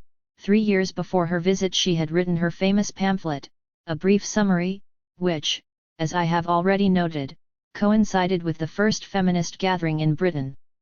The first law to be targeted by feminists was the notorious Married Women's Property Act, which deprived women of control of their earnings or property once they were married, and gave husbands legal custody of the children. In 1855, Barbara instigated a petition calling for reform of this law, drawing together a group of women called the Langham Place Circle. In the petition she wrote about the power of the law to retain all women in a state of powerlessness and vulnerability. She ended it with the words, "It is time that legal protection be thrown over the produce of their labor and that in entering the state of marriage, they no longer pass from freedom into the condition of the slave, all whose earnings belong to his master and not to himself." 130. Barbara used the metaphor of slavery with peculiar passion, but she knew it was not an original analogy. Her ideas and political development had been shaped by her contact with other radicals, and this included a vocabulary which repeatedly referred to slavery as the ultimate state of legalized and uncivilized inequality. From bondage to liberation. In 1825, just as the first female anti-slavery associations were being formed, an Irish socialist called William Thompson published a book called Appeal of One Half the Human Race, Women, against the pretensions of the other half, men, to retain them in political, and thence in civil and domestic, slavery. Written with Anna Wheeler, a feminist active in the cooperative and Saint Simonian movements, the book documented the precise forms of women's domination by men and suggested remedies to overcome this. It became recognized as one of the classic philosophical texts on women's rights, spanning the 80 years between Mary Wollstonecraft's Vindication in 1792 and John Stuart Mill's Subjection of Women, which was published in 1869. At the core of Thompson and Wheeler's argument was the idea that women, particularly married women, were systematically deprived of any chance of happiness or fulfillment as human beings. Man's domination was achieved first by rendering women powerless by law, and this was then consolidated by arbitrary moral and physical codes which maintained women in a state of ignorance, idleness, and frivolity, much as if they were part of the furniture of the home. A central and recurring theme of the book was that women in Britain had been reduced literally, not metaphorically, to a condition which at least equaled that of slaves in the West Indies. A domestic, a civil, a political slave, in the plain unsophisticated sense of the word, in no metaphorical sense, is every married woman. 131. Thompson and Wheeler relied on public condemnation of West Indian slavery, which was just gathering momentum in another wave of campaigning, to supply graphic illustrations of women's dependence on men. 132. Although slavery was always condemned in all its forms throughout the appeal, the urge to prove that British wives of all classes were suffering under a similar condition sometimes required a simplistic picture of life on the plantations. In one section they tried to prove that British women were actually worse off than female slaves, arguing that for all the evils of slavery, female slaves were not required to submit to a second state of individual domestic slavery to the male slaves. No female slave is obliged, for the sake of existence, to vow obedience to all the despotic commands of a male slave, to resign her privileges, such as the taskmaster leaves to all, of going out and coming in, of moving from place to place within the desolate sphere of common bonds, of forming acquaintance, friendship, and attachment, at her pleasure, with any individuals of her fellow slaves. 133. They argued that British women were totally dependent on their husbands for permission to move outside the home.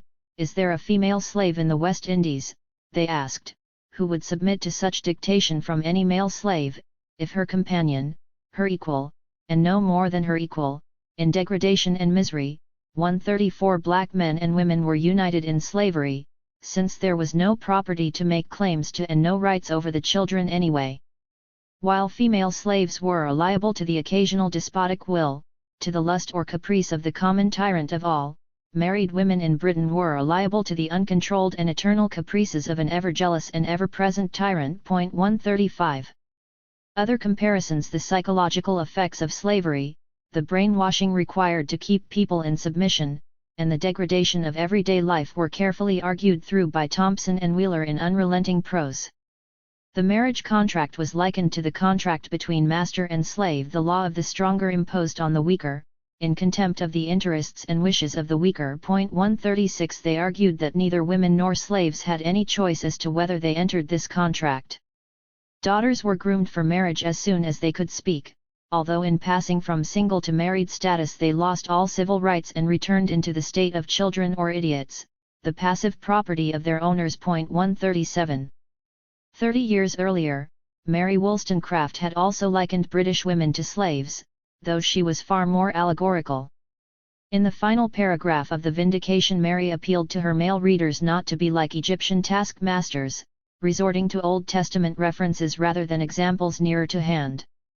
She used the vocabulary of slavery freely, only rarely qualifying her choice of words. When she did so she was quite precise.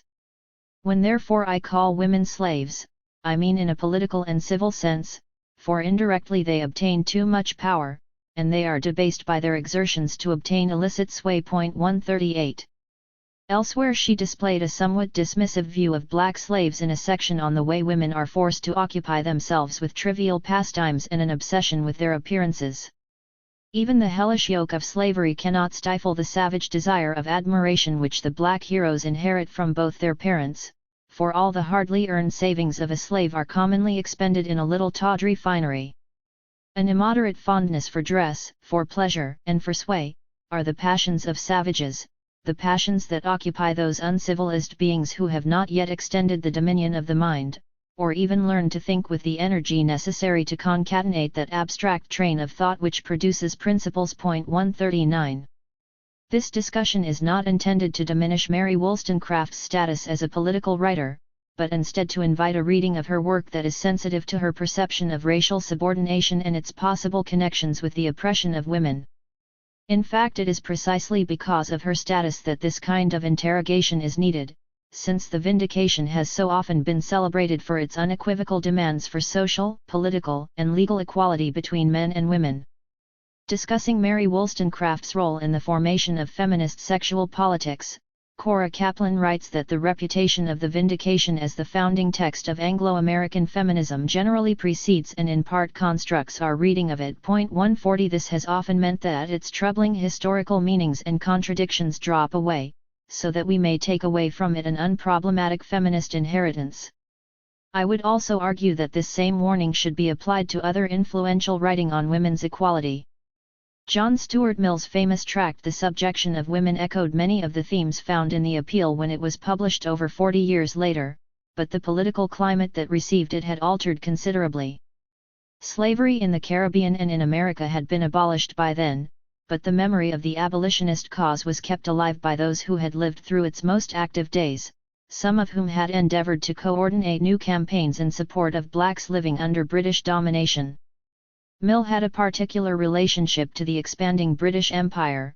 At the instigation of his father he worked for the East India Company from 1822 until its demise in 1858, the year after the Indian Uprising. 141 As a Liberal MP in 1865 he acted as one of the leaders of the Jamaica Committee in Parliament, arguing with great eloquence against the excesses of the British Army in the Morant Bay Uprising and for the removal of Governor Eyre. 142 On the subject of women he wrote that the law of servitude in marriage is a monstrous contradiction to all the principles of the modern world, and to all the experience through which those principles have been slowly and painfully worked out. 143 The only slaves that remained were the ones married to men under British law. Slavery was viewed from a historical point of view as a state of legal dispossession in which individuals were forbidden from owning property and were treated as property by their masters. Mill wrote at length about the evolutionary nature of women's oppression, concurring with the Appeal's position that women in modern Europe were experiencing a milder form of dependence which had its brutal origins in primitive slavery. Where the Appeal had argued that the brand of inferiority was impressed on women at birth, indelible like the skin of the black, Mill discussed at great length the ways in which men justified their domination of others by claiming it to be natural. He cited the slave owners in the southern states of America. Did they not call heaven and earth to witness that the domination of the white man over the black is natural, that the black race is by nature incapable of freedom, and marked out for slavery? 144. The historical context of each of these texts determined the weight each gave to slavery. The vindication appeared at the outset of the earliest popular wave of agitation against the slave trade, the Appeal just as the campaign for abolition caught the philanthropic imagination. The subjection after slavery in America and the Caribbean had been officially abolished, but during a period of imperial expansion justified by economic and ideological arguments. Both the Appeal and the subjection relied on popular sentiment against the institution of slavery, arguing meticulously that the oppression of women was identical in many respects, and therefore worthy of the same, if not a greater, degree of condemnation. To quote John Stuart Mill once again, "I am far from pretending that wives are in general no better treated than slaves, but no slave is a slave to the same lengths, and in so full a sense of the word, as a wife is." 145. All three texts argued for changes in laws relating to property, as well as drawing out the psychological effects of bondage, which included the extinction of any will to resist as well as the moral corruption of the slave-owning class. Lack of education or opportunity for intellectual development, and absence of any political or civil rights were also frequently discussed as means by which British married women were reduced to a state of servitude. Their constant references to slavery, even Mary Wollstonecraft's unqualified use of the adjective slavish, provided a powerful philosophical basis for all three writers wanting to make both rhetorical and literal points about women's subordination. While the language of slavery was often used in the context of other oppressed groups, its role in the articulation of early feminism, suggested by this superficial reading of some classic texts, provokes important questions about connections between race and gender during the first half of the 19th century. For instance, what did the concept of slavery represent in terms of a political understanding of race, either as an analytic category comparable to gender, or as a system of domination of which they were part? How was the power of anti-slavery rhetoric affected by the popularization of science and by the legitimation of scientific racism? To what extent was race seen as a gendered category, and under what circumstances did race, class, and gender take precedence over one another? I have suggested that a new synthesis of the disparate strands of history is needed, and that I think women's abolitionist work provides untapped opportunities for finding a dynamic between sex, race, and gender in the first part of the 19th century. There are several approaches to looking at the connections between race, class, and gender during this period. The first is to examine how racial difference was expressed, or obliterated, in relation to gender and class. For instance, the fact that British women claimed an unbroken sisterhood with female slaves must have had implications for the meaning of womanhood which bound them in their own communities. To deny that there was any difference between the basic expectations and experiences of black slaves and free white women, and to assert a sort of spiritual sisterhood, would have had the effect both of confirming conservative ideas of what constituted a woman and of what imprisoned her at the same time. Since feminism took on the task of constantly redefining the boundaries of womanhood, the significance of race or class difference between women was always present in some form, as it continues to be today. Second, it is important to examine women's anti-slavery language in the context of changing attitudes to race. The permeation of political discourse with concepts and language drawn from the natural sciences created new and often contradictory ways of constructing the hierarchies of race and gender within both a developing feminist ideology and the wider political culture of which it was a part. The first half of the 19th century witnessed the beginnings of scientific culture, which produced a different order of struggle against domination by race, class, and gender. In order to contest, or alternatively legitimate, existing social divisions, political philosophy was increasingly drawn into a dialogue with the new sciences of ethnography, anthropology, biology, and other branches of study of the human race.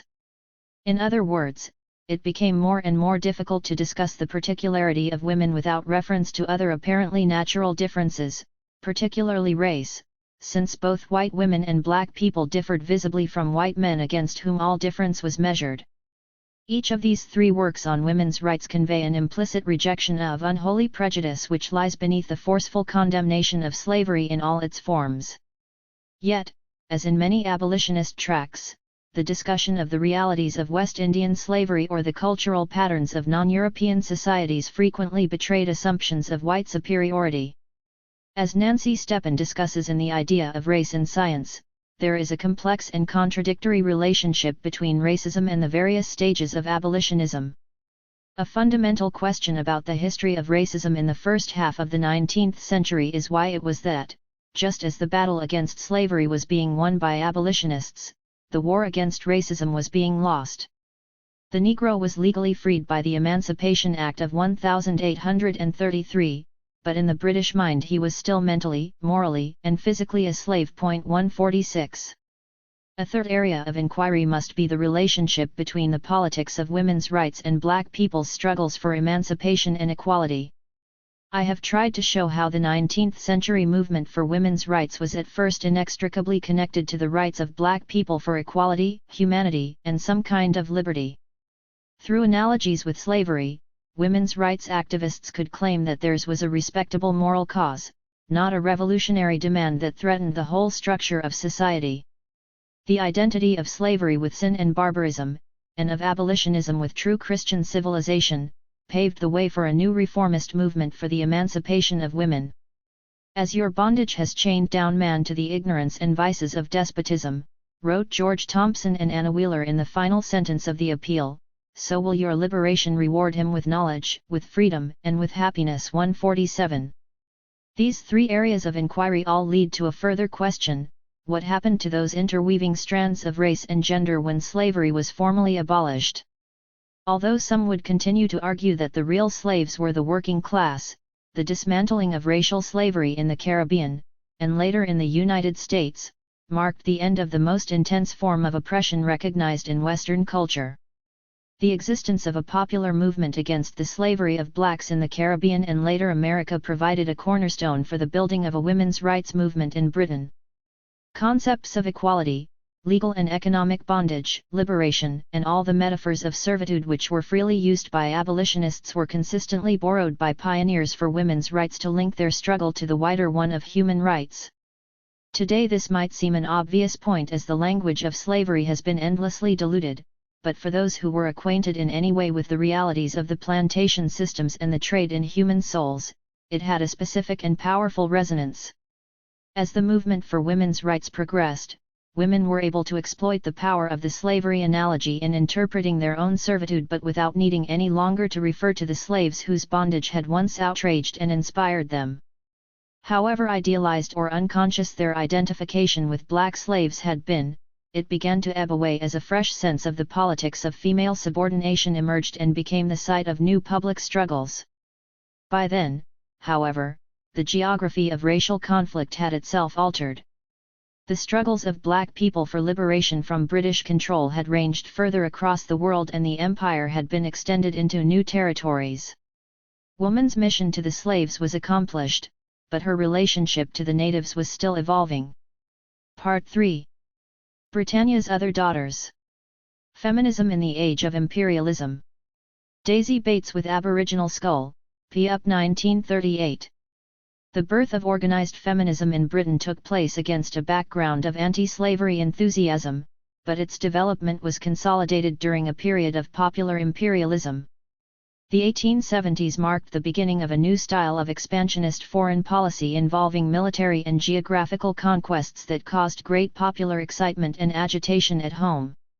This decade saw the disappearance and death of David Livingstone, the Ashanti Campaign, the purchase of the Suez Canal shares, the Russo-Turkish War of 1878 and the Afghanistan and Zulu disasters of 1879. The invasion of Egypt in 1882 and the death of Gordon at Khartoum in 1885 raised imperialist sentiment to a fever pitch that hardly abated even after the revenge for Gordon at Omdurman in 1898. However, according to John Mackenzie, it would be a mistake to concentrate too much on these imperial characteristics, popular reactions to specific events, dramatic displays of chauvinistic emotions. These were merely the surface ripples, occasionally whipped up into storms, of a much deeper intellectual and social current which had been set up by the second half of the 19th century. 2. There has been great speculation and debate on the development and the nature of Victorian imperialism in all its manifestations. Mackenzie, who has made innovative studies of imperialism and popular culture, has described it as an ideological cluster that was made up of a renewed militarism, a devotion to royalty, an identification and worship of national heroes, together with a contemporary cult of personality, and racial ideas associated with social Darwinism. 3 Patrick Brantlinger discusses the idea that imperialism had the effect of being an ideological safety valve in response to domestic crises, declining industrial growth, the Great Depression between 1873 and the 1890s, and the question of Irish Home Rule were among the main issues facing politicians in Britain. 4. Mackenzie, Brantlinger, and others have dealt very interestingly with the subject, studying many of the components of the ideological cluster that made up Victorian imperialism. While class and race have figured heavily in these discussions, the configurations of class, race, and gender are still a relatively uncharted territory for social historians. This essay is concerned with the ways in which late 19th century imperialism articulated with feminism, and it starts from the premise that feminist ideology and practice were shaped by the social, economic, and political forces of imperialism to a far greater extent than has been acknowledged. At a time when evolutionary theories defining women's physical and mental capabilities were beginning to pass into the realms of common sense, 5. The empire provided both a physical and an ideological space in which the different meanings of femininity could be explored or contested. Corresponding ideas about racial or cultural difference provided a context for these conflicts to be played out in their full complexity, so that, for example, the English woman abroad could be at once a many-faceted figure, from an intrepid adventuress defying racial and sexual boundaries to heroic mother responsible for the preservation of the white race, from the devoted missionary overseeing black souls to the guardian of white morals, from determined pioneer and companion to the white man, to a vulnerable, defenseless piece of his property, the greatest gift God gave to man. These various images of white women's femininity obviously had implications for relationships between men and women, but they also worked as part of the dynamic between black and white, both in the colonies and at home. We can safely assume that the dominant view of British women's relationship to empire was a conservative one, since it was women who were expected to provide domestic continuity as well as to breed new citizens. One question that arises from this is how feminists, who contested many of the traditional restrictions on women, conceived of their role within or outside the imperialist framework of society, both at home and in the colonies. According to one feminist historian, one of the achievements of the Victorian women's movement was the adoption of an alternative set of values. 6 But there seems to have been little research into whether their politics offered, consciously or unconsciously, an alternative view of popular imperialism. Recognizing that Victorian feminists were in no way a homogeneous group, this essay excavates the racial dimension of their struggles to improve conditions for themselves and for other women. Taking the examples of 2 British women whose lives and work were bound up with Indian women, I examine the ways in which they saw their influence, as politically active women, in the wider world of colonialism. Their stories are told in order to find out how they connected their own idea of womanhood to those whom they perceived to be of different cultures and races, as well as how they dealt with difference itself. The Indian social reform movement in Britain. At the present moment 1,000 Hindu houses are open to receive and welcome English governesses, well-trained, accomplished English ladies, capable of doing good to their Indian sisters, both by instruction and personal example. I speak to you not for one, not for 50, but for millions of Indian sisters whose lamentations and wails penetrate the skies and seem to come over to England to stir up the hearts of their English sisters. Keshub Chunder Sen 7. In the autumn of 1870, Annette Ackroyd attended a lecture by Keshub Chunder Sen, a Bengali who was visiting England as leader of the Brahmo Samaj, an association for Indian social and political reform. Sen outlined the need for basic education for Indian people, especially what he perceived to be the neglected area of women's education, and he appealed directly to English women to go out to teach their Indian sisters. Annette Ackroyd, who came from a nonconformist, liberal background, was one of many women who responded enthusiastically to his message. 2 years after hearing Sen speak, at the age of 29, she travelled to Calcutta to start a school for Hindu girls. Her mission was to prove a failure, although she worked at it dutifully for 2 years on her own, but after marrying a progressive British administrator she made her home in India and stayed there for most of her adult life. Annette Ackroyd, 1842–1929, with her pupils in March 1875. Her personal story is useful because it reveals some of the complexities of a Victorian feminist's response to questions of race, class, and gender. When she first arrived in Delhi, Annette Ackroyd was shocked by the attitudes of the other British people known then as Anglo-Indians towards Indian people and culture. 10 years later, however, she was active in the debate surrounding the Ilbert Bill, a relatively progressive piece of legislation introduced by the Viceroy, Lord Ripon, which aimed to expand the territories in which Indian judges could try subjects on criminal charges. Annette Ackroyd was in the forefront of opposition to it since it meant that European women would have to stand before Indian judges. In a letter to the Englishman she argued her case.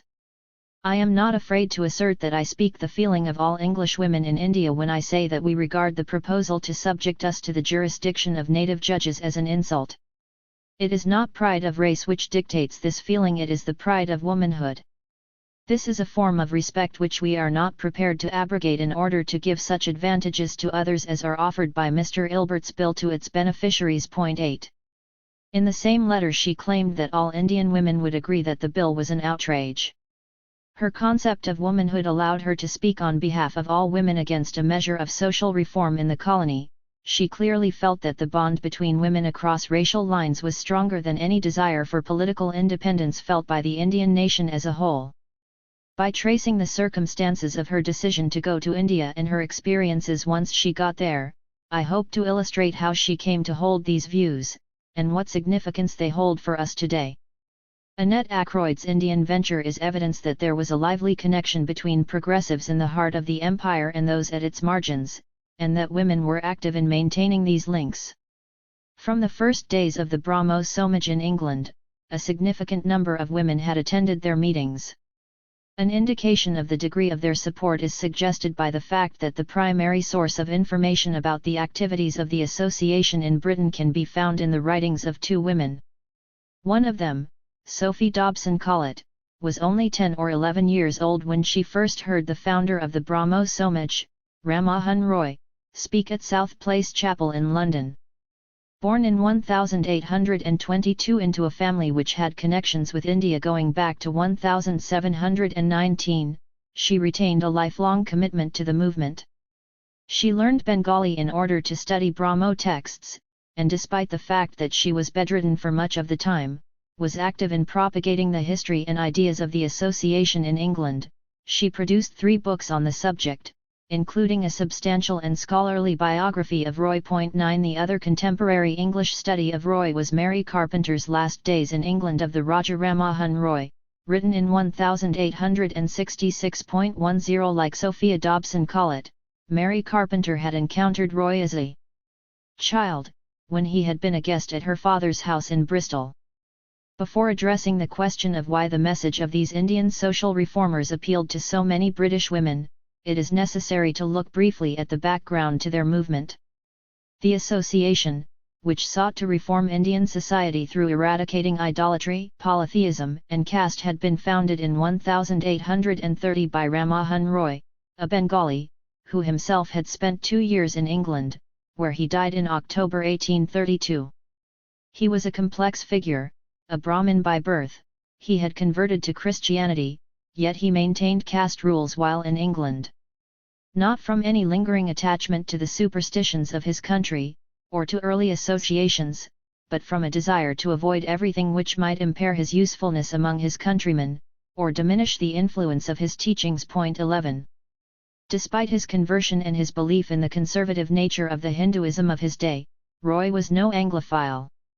He saw the need for change in India, but he challenged the British view of India as backward and was deeply critical of British political and religious institutions.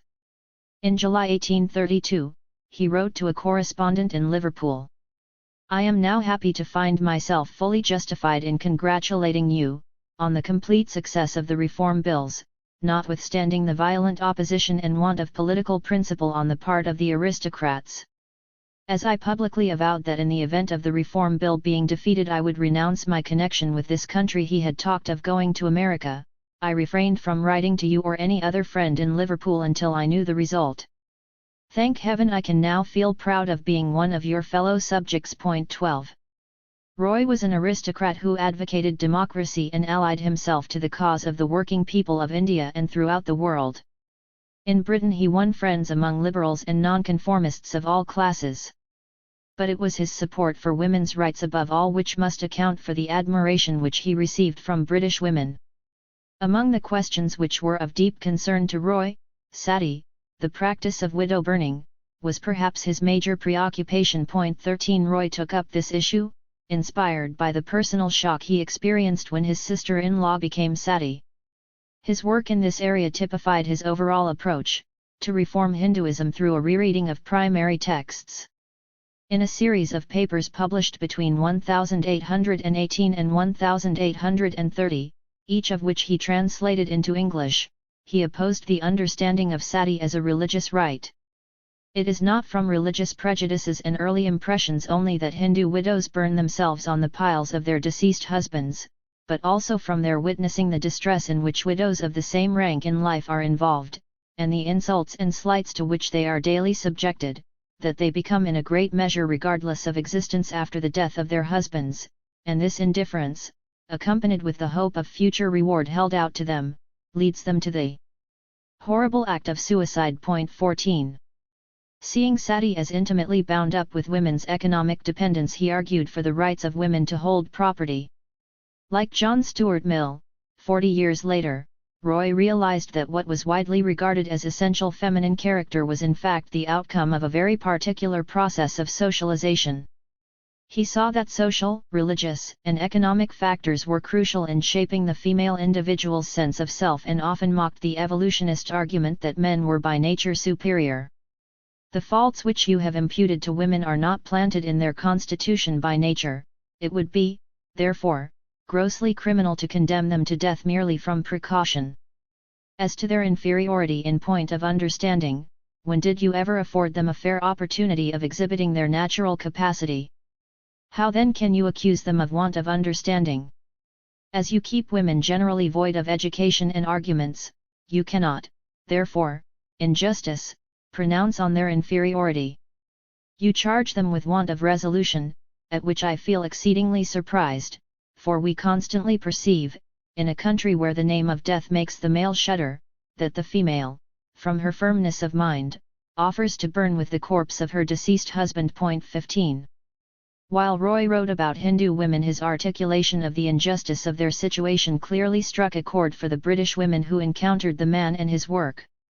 His commitment to Indian women's rights, his feeling for women in general, according to another admirer, Lucy Aikins, and evident pleasure in the mental accomplishments of English ladies he met with, won him a wide reputation.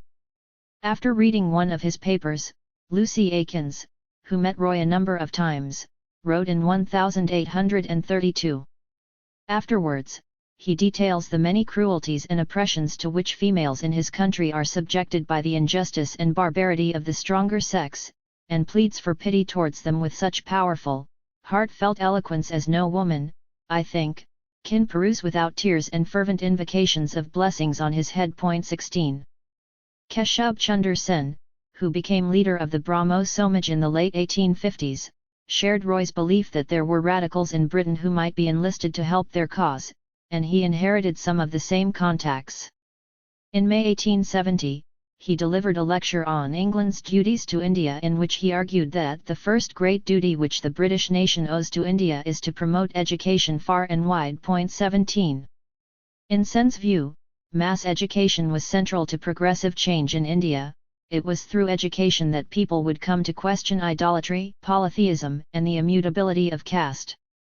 In particular, he was concerned about the lack of educational opportunities for Indian women and girls, which prevented the spread of literacy throughout the population.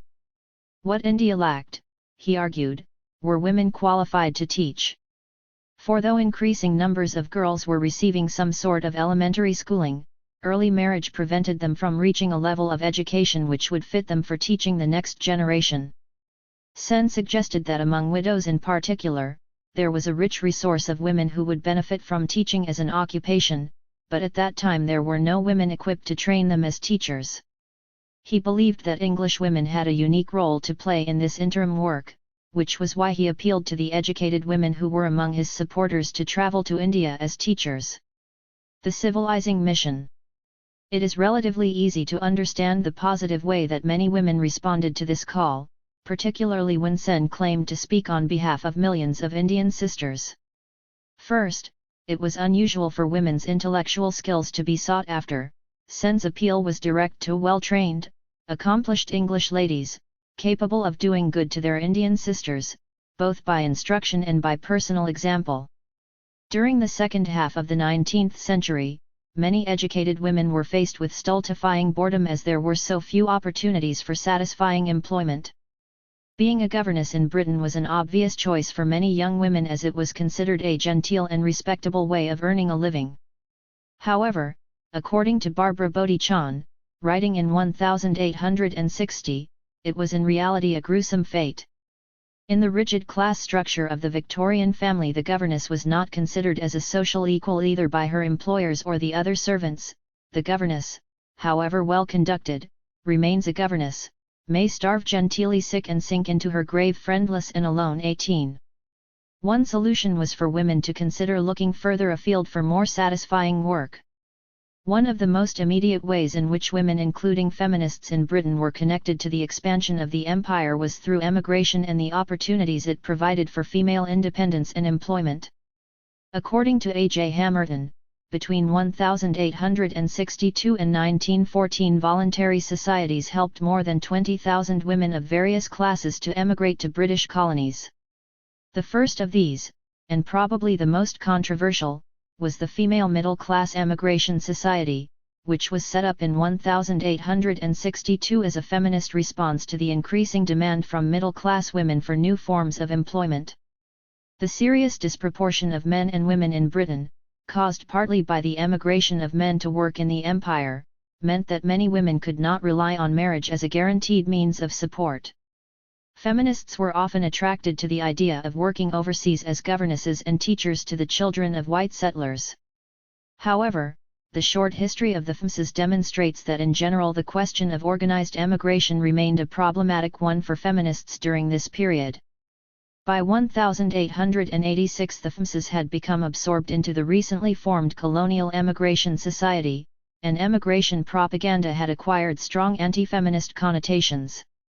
One reason why feminists did not unequivocally support the emigration movement was that the motives of the new society were readily misinterpreted by the right-wing press as being little more than those of a marriage agency, although some professed to be shocked at this. For many others it seemed a perfectly logical way of reducing the number of distressed gentlewomen in Britain and increasing the stock of white women in the colonies. The challenges of the feminist movement and the demands of the new woman for social and political reform might simply be dispersed by sending feminists into the far corners of the world where they would be occupied in setting up homes and raising families.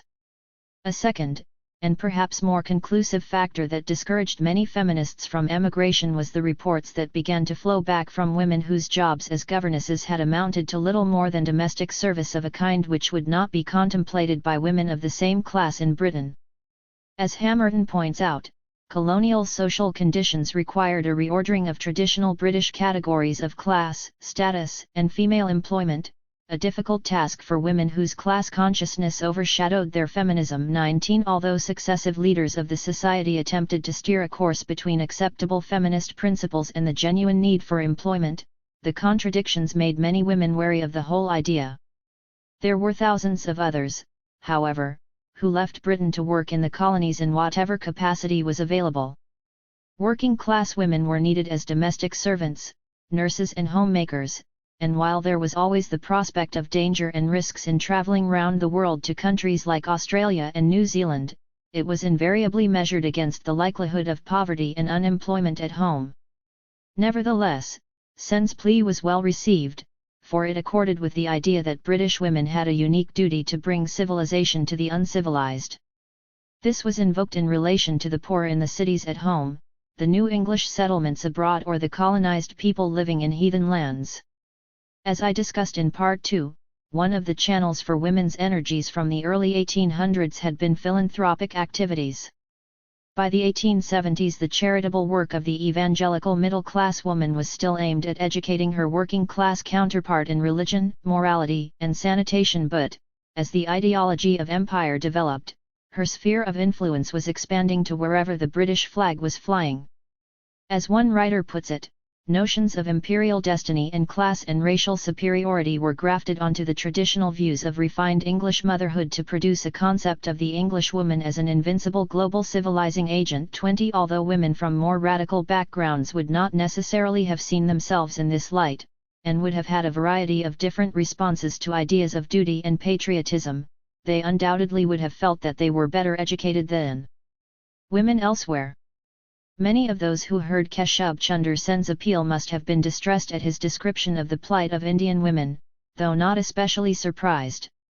Ever since the British had first begun to settle in India, the practice of sati, commonly represented as a product of a pagan religious system which had produced all manner of strange and backward social practices, not least the caste system, had aroused curiosity about the way Hindu women were treated by men.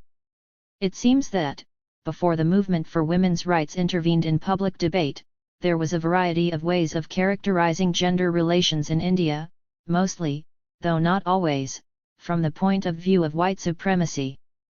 For example, the matrilineal system of the Nairs of Western India had been held up as a utopian example of freedom between the sexes. 21 Eliza Fay, writing home from Calcutta at the turn of the 18th century, began a description of East Indian customs and ceremonies with a discussion of widow burning, in which she acknowledged that men in most countries had not failed to invent a sufficient number of rules to render the weaker sex totally subservient to their authority. The same letter was probably a good indication of British attitudes towards Indian women themselves. It was not so much their status that intrigued, but rather their different approach to femininity. The Hindu ladies are never seen abroad. When they go out, their carriages are closely covered with curtains, so that one has little chance of satisfying curiosity. I once saw two apparently very beautiful women. They use so much art, however, as renders it very difficult to judge what claim they really have to that appellation. Their whole time is taken up in decorating their person, the hair, eyelids, eyebrows, teeth, hands and nails, all undergo certain processes to render them more completely fascinating, nor can one seriously blame their having recourse to these, or the like artifices, the motive being to secure the affections of a husband, or to counteract the plans of a rival. 22. By the 1870s, when Annette Ackroyd went to Calcutta, the dominant image of Indian women in the minds of the British public can be characterized as one of intense suffering behind closed doors. This was partly because of the spread of missionary work throughout the subcontinent, which influenced the way that Indian culture was represented in Britain. Descriptions of Purdah and Zanana life, the provision of education for high-caste Hindu women within the women's quarters, where they lived without contact with men outside the family, abounded with metaphors of darkness and imprisonment which had become synonymous in the British mind with Indian women's whole existence. Mission writings created an imperative for women's mission work by denouncing Purdah as inherently evil. In the minds of many Europeans, the world of Hindu and Muslim women, largely hidden from their view, provoked suspicions too awful to name. In all the homes, the Purdah is strictly kept, and alas, who can tell what dark deeds are occasionally done in these secluded homes. 23. An increased awareness of feminism and the different forms of women's subordination at home meant that gender relations in other countries were viewed more critically by many observers. Hindu women were increasingly portrayed by feminists as victims of barbaric cultural customs from which they needed help to escape. In the British feminist journal English Woman's Review in 1868, Mrs. Bell Bernard contrasted two books written about life in India. She scorned the first in a few paragraphs because of its attention to frivolous details and its slipshod slangy style, but devoted several pages to Mary Carpenter's 6 Months in India. Mary Carpenter had a lifelong interest in India. Her father was responsible for inviting Rammohun Roy to Britain in 1830, but she only travelled there in her 50s when she became involved in the Indian educational reform movement. Her published diaries, which were the subject of this review, provide a revealing glimpse of Indian life seen through the eyes of a British liberal feminist. Mrs. Bernard quoted her as saying, "From the first to the last day of a residence in India, the point which most painfully strikes the mind is the position of Hindu women," and then proceeded to paraphrase parts of the book which addressed this question. However, the review also drew attention to Mary Carpenter's description of educational projects set up in different parts of India by Indians themselves, including the Brahmo Samaj, and it emphasized how earnest the women of India themselves are in desiring their own improvement, a point demonstrated by the enthusiasm with which women greeted Mary Carpenter when they heard about her mission. Mrs. Bell Bernard ended her review with a plea for British women to get involved, her last sentence providing an interesting example of an explicitly feminist attitude to empire and the sense of duty which it demanded. "Let them throw their hearts and souls into the work, and determine never to rest until they have raised their Eastern sisters to their own level, and then may the women of India at last attain a position honourable to themselves and to England, instead of, as is now so generally the case, filling one which can only be contemplated with feelings of shame and sorrow." 24. Interestingly, although there was often a blanket condemnation of both Hinduism and Islam by the British within and outside India, these religions were not always understood as being equally oppressive to women. 5 years later, another review article focused on the condition of women in Mahometan countries, the first sentence setting the tone for what was to follow. "At a time when we are congratulating ourselves that a better day for women has dawned in Christian Europe and America, and that the harsh laws, engendered by ages of ignorance and barbarism, are being one by one repealed, it is satisfactory to be told that in countries under Mohammedan rule, a similar advance is taking place, and that the women of the far-off East are not the hopeless helpless victims we have long thought them." 25. During this same period the English Woman's Review carried an announcement of the founding of the Indian Association, which was set up to promote understanding between the two countries and to support enlightened natives of India in their efforts for the improvement of their countrymen. The fact that Mary Carpenter was one of the Society's founders and editor of its journal was given as proof that it was a worthy cause, and the article took a critical view of British administration in India, mainly because it seemed to have carried out so little reform. It quoted with approval the basis of the new association, supported by Indian reformers such as Keshub Chunder Sen and Dadabhai Naoroji, who was later to become a member of the British Parliament, that the government principle of non-interference in religious and social customs is to be strictly maintained. One of its aims was to promote by voluntary effort the enlightenment and improvement of our Hindu fellow subjects. 26. The education of women was inevitably high on the agenda, along with sanitary improvements which were seen to be essential to the moral and physical health of the nation. The government principle referred to was a recurrent question in the colonial administration of the subcontinent. The 1857 national uprising, known to the British as the Mutiny, had been sparked off by a cynical disregard of Indian religious practices. This much was agreed upon by all observers and interested parties, but there were disagreements as to what should be done to secure Indian rule once the rebellion had been suppressed. At one extreme, there was a body of opinion in mission circles that the uprising would have been averted by more interference in Indian culture rather than less. It was understood by missionaries in both India and Great Britain as a sign of divine displeasure that the British authorities had been tolerating false religions and neglecting Christianity. There was a belief that if missionaries had been allowed access to the Indian soldiers, the uprising would never have happened. Extracts from church magazines of the period give the impression of an attitude of supreme confidence that mission work was in the best interests not only of the church but also of the state. In the same year as the rebellion, one article in the Church Missionary Intelligencer claimed that, Christianity strengthens lawful authority, concurs with it in action, makes the man more loyal, more submissive to his superiors, more attentive to their commands. 27. The church view did not necessarily represent the official position. Queen Victoria's response was that Crown rule must respect the autonomy of Indian peoples' religions.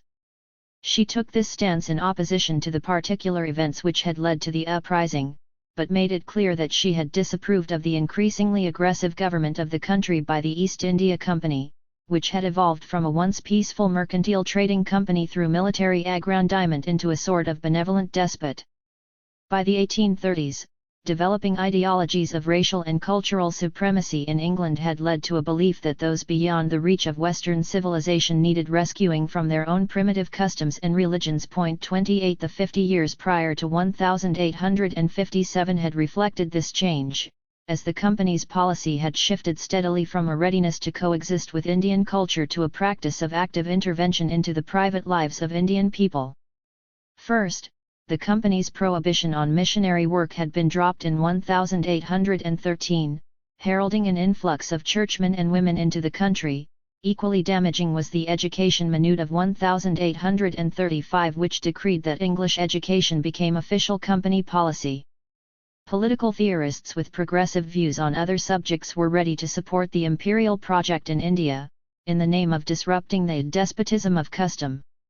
Patrick Brantlinger points out that John Stuart Mill, for example, who worked for the company under his father, argued that Indians needed protection from both European aggression and from their own despotism of custom.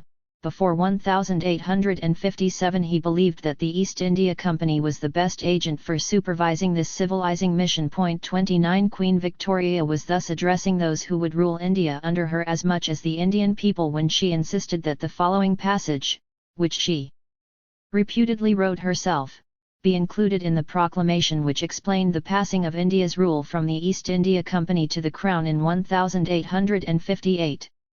Firmly relying ourselves on the truth of Christianity and acknowledging with gratitude the solace of religion, we disclaim alike the right and the desire to impose our convictions on any of our subjects. We do strictly charge and enjoin all those who may be in authority under us that they abstain from all interference with the religious belief or worship of any of our subjects on pain of our highest displeasure. 30. There is no mistaking that this was a pragmatic benevolence. She had seen that the uprising of 1857 had been caused by such interference and sought to ensure the continuation of her rule. Hence the proclamation went on, "In their prosperity will be our strength, in their contentment our security." 31. Closer study of Victoria's life reveals, however, that she often displayed both sympathy and warmth towards Indian people that went beyond mere pragmatism. 32 Aside from her official role as Empress of India, she took a particularly active interest in Indian affairs and in the situation of Indian women. When Keshub Chunder Sen visited England in 1870, he was invited to the palace where a vegetarian lunch was provided for him. He later reported that both the Queen and the Princess were glad to hear that India is a great field of philanthropic labour and that Mr. Sen had requested many of his lady friends in England to go thither to undertake the work of female education. She was also said to have expressed much satisfaction at the progress of female education in India, and the improvements made in several respects by her Indian subjects in consequence of the spread of English education. She was glad that the sati had been abolished and showed great concern for the miserable condition of Hindu women. 33. Victoria herself saw no contradiction in applauding the spread of English education while promoting the official principle of cultural autonomy. So though the uprising caused the British ruling elite to question the wisdom of outright reform of Indian society along Western lines, the promotion of both Western education and religion continued steadily. However, the concept of education without interference in religious or social customs was an ideal shared by the more enlightened policy makers and many Indian reformers alike. In Keshub Chunder Sen's lecture on female education he spoke forcefully against the imposition of European cultural norms, and clearly found enthusiastic support in his audience. With all my respect and admiration for civilization as it prevails in England, I have always been foremost in protesting against the demoralization of India by importing English customs into it. Cheers. Though I can respect learned, intelligent, philanthropic and generous-hearted ladies in England, I could not for one moment persuade myself to believe that for the interest of India I ought to introduce their customs and institutions. The growth of society must be indigenous, native, and natural. Here, 34. After the national uprising in 1857, many more people in England, whether Tory, radical or evangelical, took an interest in the question of how a colony like India should be governed, and in particular to what extent the native culture should be allowed to coexist with the dominant cultural ways of the British Raj, as it came to be known. The perceived relation between class and gender in Indian beliefs and cultural practices was central to these debates, and it is highly likely that a woman like Annette Ackroyd, who came from a radical Unitarian background, would have been familiar with the subject even before she became involved with the Brahmo Samaj. Annette Ackroyd in India. Annette Ackroyd owed her belief in education to her Unitarian father, William, who saw it as a vital social issue. He had begun his working life as an artisan but worked his way up to become a successful businessman with wide-ranging involvements: a gas company, engineering, banking. He was a prominent local figure who, according to his biographer, Annette's son William Beveridge, maintained a strong sense of identification with his working-class background and devoted more time to unpaid work as a poor law guardian, against the Corn Laws, and as a Liberal candidate, than to his business. He had been involved in setting up the first public library in Stourbridge, and in private he encouraged his daughters to take their education to the limits available at the time. After leaving school, Annette studied for 3 years in London at Bedford College, a non-denominational college for women, the nearest thing to a university available. Having excelled in her courses there, she returned to her father's house in Stourbridge in 1863, where she remained for the next 5 years. Her diaries show that she was active in several different aspects of education available in the town. She taught at Sunday school and at a local ragged school, regularly distributed tracts, took classes in sketching, geology, singing and metaphysics, and attended all sorts of performances such as the opera, choral events, and penny entertainment. During this time she was also involved in founding a working women's college in London, where she taught intermittently after it opened in 1866. She appears to have led a busy life, yet occasional remarks in her diary suggest a level of intellectual frustration and dissatisfaction. February 22, 1865. Bachelor's Ball. Very great fun in some things. Not very lively, mentally. Good dancing. Sunday, July 9, 1865. To church to hear a mission sermon, more brains in the parson than usual but very slow still. Sunday, July 16, 1865. To church, very slow indeed. Won't waste my time again. May 2, 1866. To town doing frittering business. 35. Twice she approached her father about the possibility of his employing her in his firm, but it seems that such a suggestion was beyond the scope of William Ackroyd's imagination, and he refused.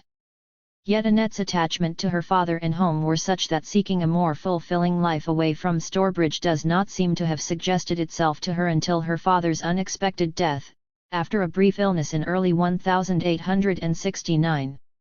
That year, the remaining family moved to London, and at her stepmother's wish, Annette and her sister Fanny rented a furnished house of their own. Annette then spent almost a year with her sister and another friend on a European tour, during which time Keshub Chunder Sen arrived in England. The Unitarians, who were committed to progressive reform in India and had supported the organisation for over 30 years, were prominent among Sen's supporters, so Annette Ackroyd became aware of his lectures while she was still travelling on the continent, attending one shortly after her return. By that time she was 29 years old, unmarried, and frustrated by the lack of intellectual stimulus in her life. Since her father's death she had felt particularly rootless. Writing to her sister Fanny some years later, she confided, I know you have felt as I have, that home was gone. The situation described by Sen must have appeared straightforward to her. Indian women were crying out for her help. Her skills, which seemed so underused in England, were apparently needed to free them from a burden of suffering. Educated, progressive Indians she met in England encouraged her to go to Calcutta. Though immediately attracted by the idea, it was some time before Annette actually made the decision to go. Meanwhile she taught English at the Working Women's College, and her diary shows that she pursued her interest in Indian affairs as she met a number of other Indian visitors. Sasipata Banerjee, who was on a lecture tour in 1871, Krishna Govinda Gupta and Mr. Manmohan Ghose. In July 1871 she noted in her diary that she had told Fanny of her decision to go to India. During 1872, she began to prepare herself by taking Bengali lessons and a governess course at the Home and Colonial College, and she finally left for India later that year. She spent her first months living at the house of Mr. and Mrs. Manmohan Ghose in Calcutta, from where she started her work of establishing a school. Her copious notebooks and diaries provide a unique picture of her responses to her new environment and the nature of the problems which she experienced. Her initial reaction was one of detached disapproval towards the British establishment. It is worth quoting at length from an entry in her notebook 5 months after arriving in India. To Government House, a large party, very nice music, but this is a country where there is always a but. And this but is of painful dimensions. Day after day as I go into Anglo-Indian society, I am convinced of the falseness of our position here. All allowances made for some little insular prejudice, for we cannot at once get over this narrowness. There is a cruel amount of difficulty between the races. What wonder? I sit among a group of ladies and hear one lisping to a gentleman that the natives come so early, sit downstairs in the anteroom, with their feet on the sofa, i.e. Oriental fashion, as if they were at home. Query, who has most right to feel that, the people who pay for the house, or those who make them pay? I hear at Belvedere of ladies who say no. I never spoke to a native, when asked to help to entertain and talk to some of the numerous Indians present, and of another who said, let us sit on the veranda to get out of the natives. If this were said of men who have no refined ideas, I should not wonder, but when all are classed together, men of learning from whom these empty-hearted women might learn much, and men of proud feelings, I get a sickening heartache and terror of life here. How these sweet and feminine souls, whose sympathy is so tender and sensibilities so acute, can be so destitute not only of humanity but of simple courtesy and consideration for the feelings of others, is a problem I cannot pretend to solve. 36. Annette Ackroyd not only disagreed with, but was surprised to encounter, the attitudes of the white people in Calcutta, suggesting that she had not encountered such colour prejudice against Indian visitors in England. The differences in attitudes to race in Great Britain itself and in the colonial territories is repeatedly noted by the black and white travellers who moved in both directions between India and Britain in the 19th century.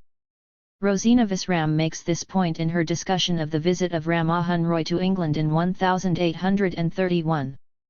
She shows that he was enthusiastically received by a cross-section of English society. He was mobbed by the workers in a Manchester factory which he visited, and then presented to William IV as a distinguished visitor. Among the English he met, it was Anglo-Indians who expressed racial prejudice towards Roy. A contemporary commentator, Mrs. Breton, wrote of one such incident. At a party, a friend of ours, Captain Mallaverer, who had known the Raja in India and was very much attached to him, we overheard one of the guests, an Indian officer of rank, say angrily, "What is that black fellow doing here?" A shocking speech to those who loved and honoured him so much. 37. In the eyes of many people in Britain, the life of their fellow countrymen in India was characterised by idleness, frivolity, and decadence. Mrs. Bell Bernard, in the review discussed earlier, endorsed Mary Carpenter's crusade for educating Indian women, and appealed to all English women in India to use their influence to better the lives of native females, as much to benefit themselves as their charges. Have they no other alternative than to indulge in sinful excitements, or to pass day after day and year after year in a monotonous fulfillment of mere animal functions? She asked. The founding of the Indian Association in Britain was prompted by the impossibility of any respectful dialogue between black and white in India itself. We have been assured more than once by a distinguished native, that the English in England are like a different race to the English in India, wrote the English Woman's Review in 1871, and this seems to have been a common view. We may regret the fact, but can hardly deny, that our young English gentlemen, when placed in positions of responsibility and trust over life, limb, and property, for which at home, if ever obtained, they would wait till they were grey-haired men, have not the good name of England more at heart, than to let it be the synonym for contempt of and overbearing discourtesy towards niggers. 38. During the same decade, the anti-imperialist journal, Anti-Caste, carried another revealing report of prevailing British attitudes towards Indians. A correspondent of the Inquirer who has been travelling for 8 weeks in India sends home a saddening picture of the tone of Anglo-Indian society with regard to the native races. At one hotel he heard a resident of many years inveighing roundly against the natives, asserting that thrashing them was the only mode of treatment. "Thrash them! Thrash them," he said, "every blow that misses is a blow wasted." He spoke feelingly of the good old times when, if your servant vexed you, you sent him with a note to the nearest police station, "Please give bearer 25, or 50, lashes," and it was done. This is described as an extreme case, though some young English officers chimed in with it heartily, and the writer met with many who apparently were in accord with this view, and whose panacea was to swear at and kick the niggers as they call them. Others, less rabid, assured him that it was impossible to like the natives, and that the longer you live amongst them the more you hate them. Others, again, were very indignant at the educational policy of late years, whereby natives were qualified to fill posts which used to be perquisites of youths from the old country.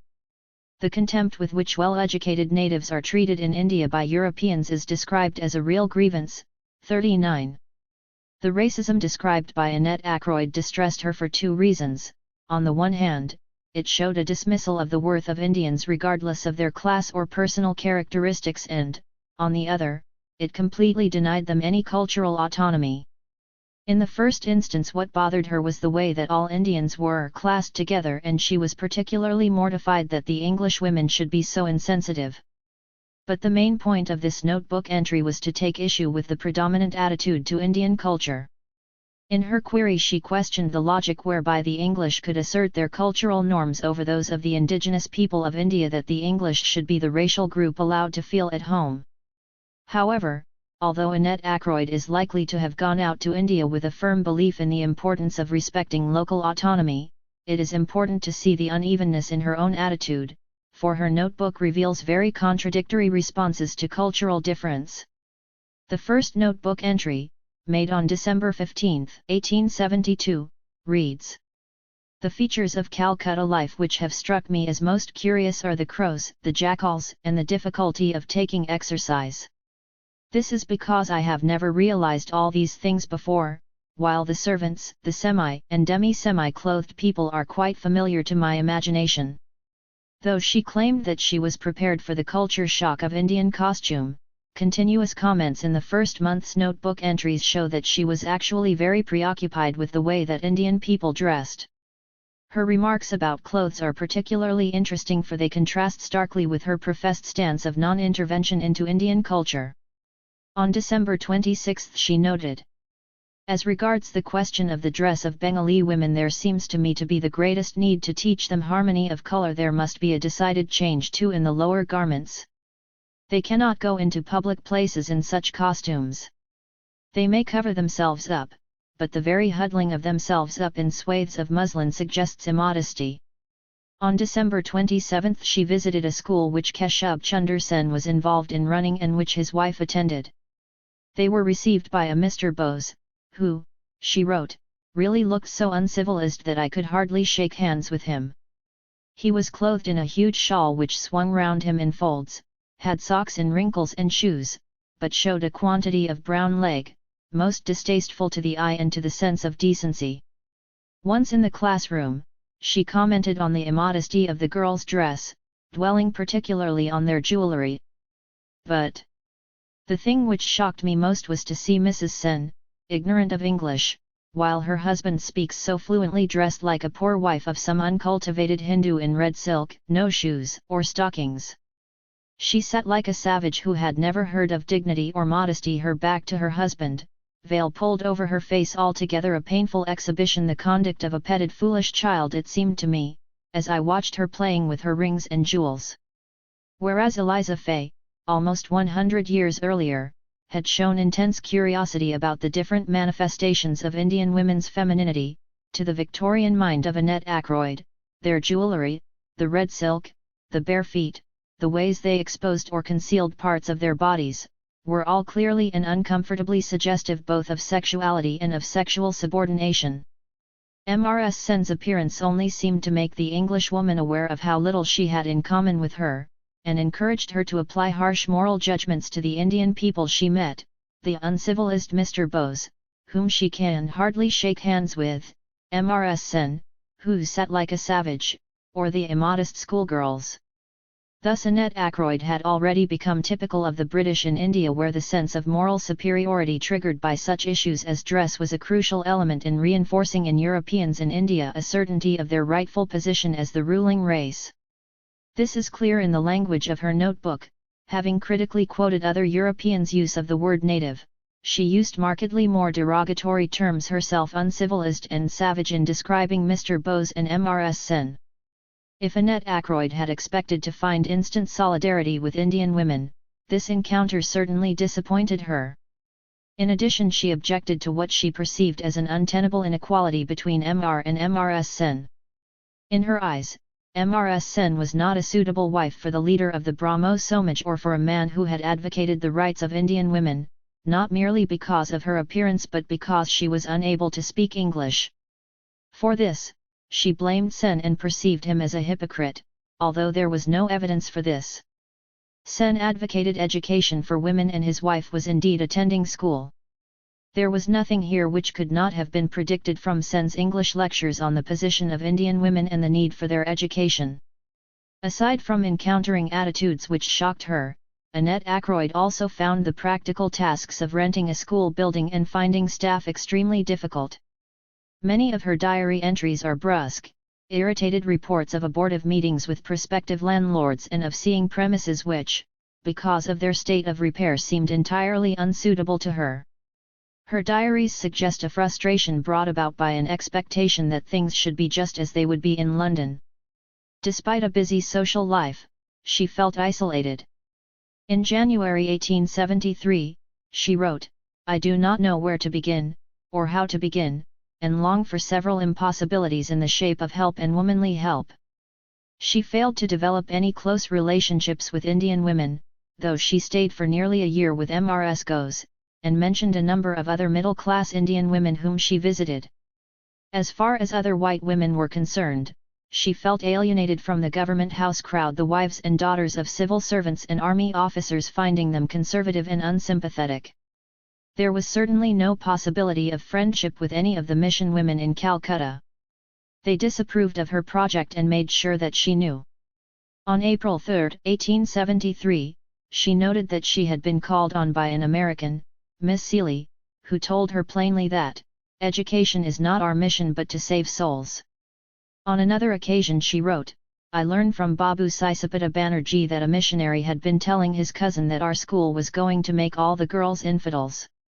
While the missionaries thought her school would provide too little spiritual teaching, there was criticism on the other hand from Indian men, who questioned the wisdom of any intervention by European women into the lives of Indian women.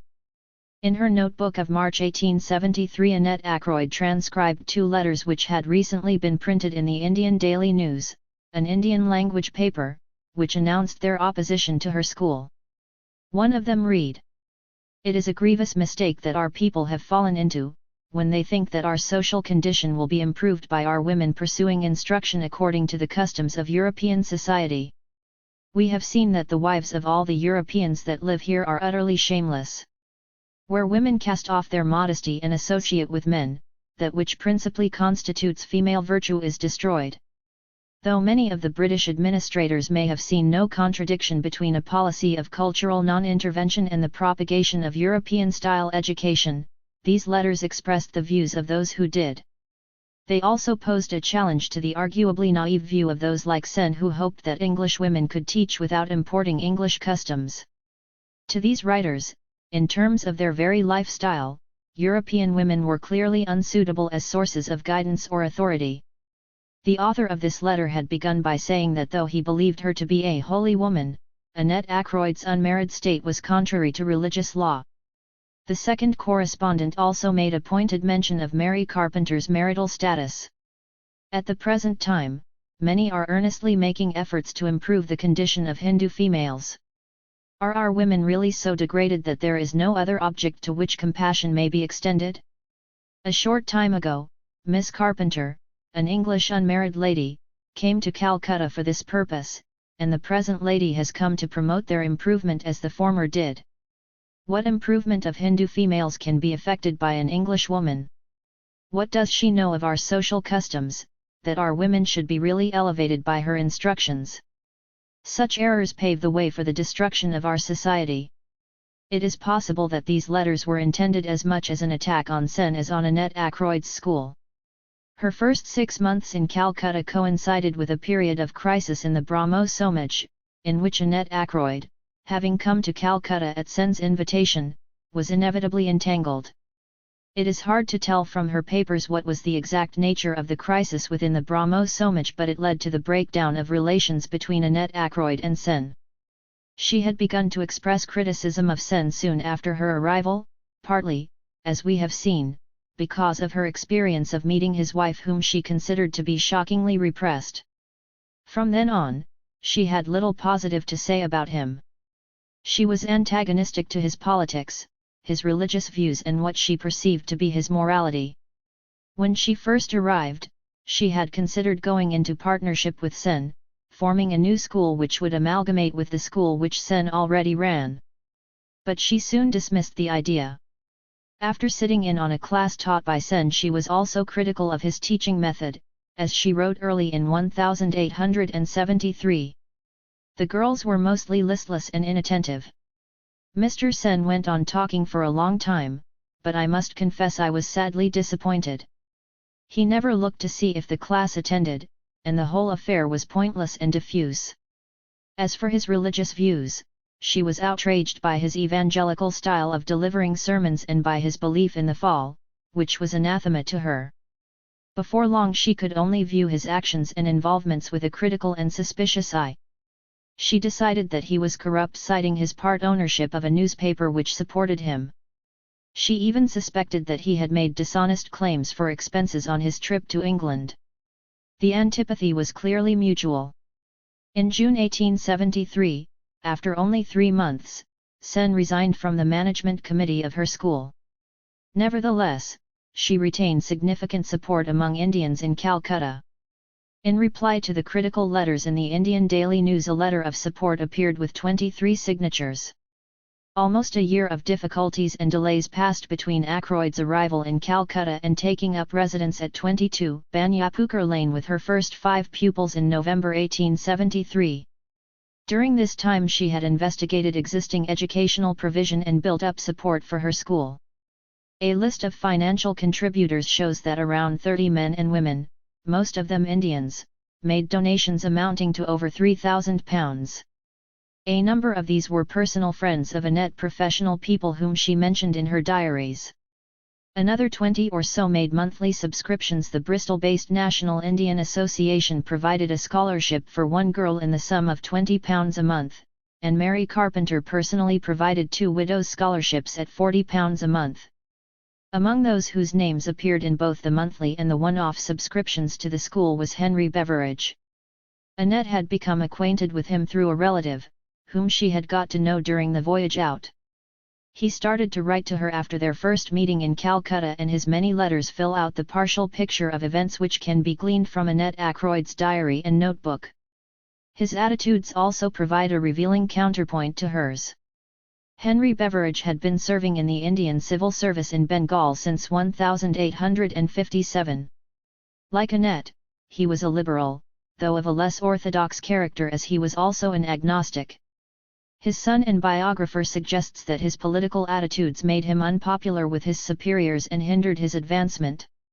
His letters to Annette certainly reveal a critical attitude to British rule.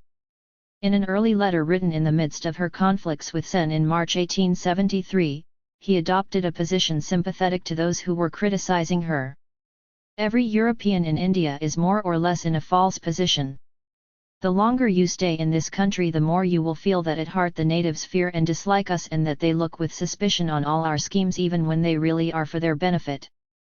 You will feel too that their dislike and distrust of us are reasonable, and that it will be long before they are removed or even mitigated. I am not writing to discourage you, and I hope that you will not think I am taking a despondent view of your enterprise. I believe that you will do good and are undoubtedly on the right track. Beveridge offered her advice and support. He made inquiries among his acquaintances on the merits of a boarding or day school and, coming out in favor of the former, he told her that he believed the prospects of boarders were good. In general, he suggested that she proceed slowly and encouraged her to try to understand and respect Bengali people and their culture. Later in 1873 he suggested a reconciliation with Sen. I fancy Keshub is a good man, he wrote, but the leader of a party is always to some extent its slave. Further than that, he questioned the political implications of the alliances she was making in Calcutta. May I venture to say that there is a danger in your being too much identified with the Anglicized Bengalis? I have nothing to say against MR and MRSCOs, who were kind to me, but I do not believe that they represent the best section of young Bengal, or that Bengal will eventually follow in the track that they are going. But Annette seemed to have been unresponsive to his advice. In her frequent letters home to her sister, dominated at this point by her enthusiasm about Fanny's engagement, she made no reference to Beveridge's substantial correspondence. When she eventually mentioned him in early 1874, after a year in which he had been writing regularly to her, it was, though complimentary, in quite impersonal terms. He seems to have an unusually earnest good character. They met rarely, as he was stationed 6 days' journey away from Calcutta. But he came to stay in the city the following February, and after meeting on a number of occasions he proposed to her. His letters showed that he was aware that this may have seemed hasty, but that he was so sure of his feelings for her that it was foolish to delay. Civil service life in India was inflexible. He was now on furlough and would be visiting England later in the year, and did not want to miss this rare opportunity for her to accompany him if she accepted his offer of marriage. At first she turned him down, but in the face of a barrage of love letters, which included a lengthy discussion of John Stuart Mill's views on marriage, she conceded. After she had agreed to marry him, he sent her a number of letters daily, setting out in disarming detail his feelings for her and his high hopes for the marriage. Henry's courtship of Annette showed him to have progressive views on sexual politics. In one letter he wrote about his fear that he never could aspire to be the husband of a young lady who wrote that she was going to read Mill's autobiography as a holiday treat. 40. By the time of the engagement, Annette's school had been open for nearly 18 months. Her letters to Fanny gave the impression that things were going satisfactorily. By the end of 1874 she had 14 pupils. But her diary entries revealed the stresses. In January 1875, she wrote across 5 days, not able to get out as there was no one to leave in charge. After a 3-day break later in the month, her entry read, "School, most of the girls not returning." Despite writing at length to her sister of her fondness for a particular pupil, she found the girls in general difficult to understand. "I am often puzzled as to whether they do like me or not. There are not the same lights and shades in brown as in white faces, and they are not so easily understood by strangers." 41. After 2.5 years in India, she still experienced a profound sense of difference between black and white people, and felt alienated from her Indian surroundings, an approach which contrasted with Henry Beveridge's. In her notebook she made frequent reference to what she perceived as the squalor around her, the dirty courts, offensive smells, untidy children, which, had one been observing in Victorian England, she would have read as products of ignorance and ill-breeding. She continued to react unsympathetically to evidence of cultural difference, for example, regarding one pupil's vegetarianism as a whim. On one occasion she wrote to Fanny that a number of girls had refused to eat their lunch because a sweeper had been in the kitchen, a breach of caste rules. Her attitude was disdainful, treating their behavior as attention-seeking, though she made sure that a breach of this sort did not happen again. However, there were problems with both staff and pupils, which suggest that there was dissatisfaction on both sides. Feb 27th/28th. A good deal of worry in school through the rudeness and disobedience of one or two girls. April 13th. All the servants absented themselves in the evening. Her disillusion is plain from her diary. She wrote, "As for the widespread desire for the education of women, it does not exist." 42. It appears that by March 1875, when Henry Beveridge proposed to her, Annette Ackroyd had already made up her mind to give up the school. In a letter to her on April 5, the day before their wedding, Henry noted that in leaving Banyapukar Lane today you have only anticipated your intended departure by a month or two. Annette Ackroyd attributed the failure of her school less to the behavior of the girls than to the attitudes of Indian men. As her son wrote years later, this early experience of where women stood in Indian society had a profound effect on Annette's mind. She did not as a result sympathize any more with what she had described as the Anglo-Indian attitude of most of her English sisters. But she began to feel less in sympathy with the generality of Indian men. 43. Ever since she had first arrived in Calcutta, her difficult relationship with Sen had been the focus for this antagonism, which soon became a distaste for Indian men in general. Her account of an open-air political meeting of quite the lowest classes in the Bengali quarter, which was addressed by Sen, led her to make the following observations. "I do not think there were 3 women amongst the crowd, and certainly I was the only lady.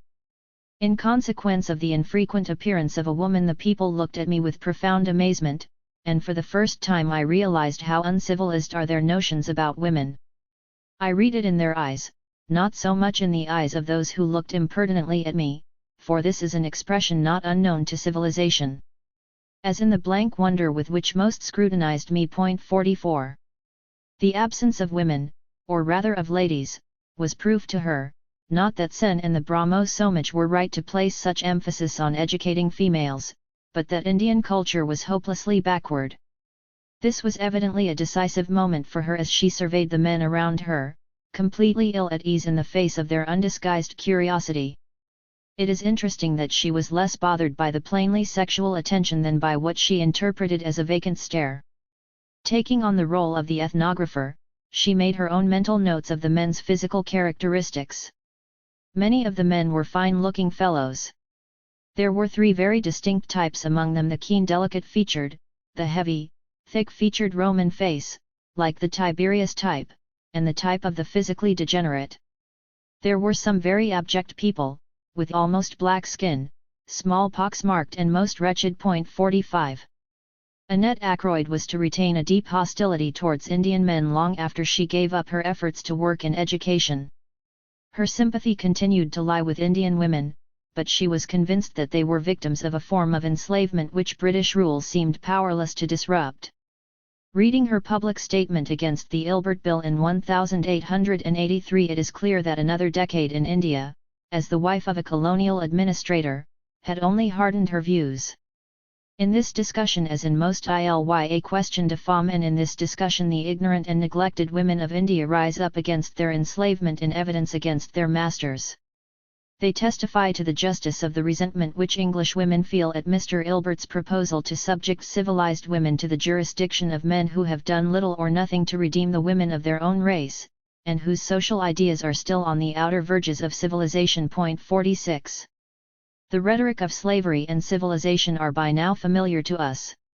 As I pointed out at the beginning of this essay, Annette Ackroyd assumed that the bonds between women ought to be stronger than those of class and race, and thus she brought in Indian women as witnesses to support her objection. She clearly believed that they were more likely to feel oppressed by male dominance in their own culture than by the system of British rule represented by this piece of colonial legislation. 47. In this instance she showed herself to have accepted the dominant ideology of imperialism, that it was only through contact with Western civilization that the natives had any chance of being delivered from their own tyrannical customs. Josephine Butler and the Pride of Womanhood. The fact that an articulate and well-placed Englishwoman set herself up as an opponent of reform might be enough for many people to dismiss her as a white supremacist. But to overlook Annette Ackroyd on these grounds would be to lose an opportunity to learn more about the history of feminism as a social and political movement, and its uneven relationship to parallel struggles against domination by class and race. Her story raises uncomfortable questions that are just as relevant to feminism today as they were in Victorian times. For example, what does it mean when a white feminist aligns herself on her own terms with black women against black men? The legacies of the same colonial period continue to haunt the way women might answer this question now, echoing similar patterns of alliance, opposition, or conflict in response to certain situations. Annette Ackroyd's stand on the Ilbert Bill does not necessarily tell us whether she was justified in her claim to speak on behalf of all English women, although there were undoubtedly many who were against Indians having any more power on any grounds. While it was generally acknowledged by Anglo-Indian society that Indian women were oppressed by their men, there is not a great deal of evidence to suggest that British women in India were moved to feel any sense of connection to them as women.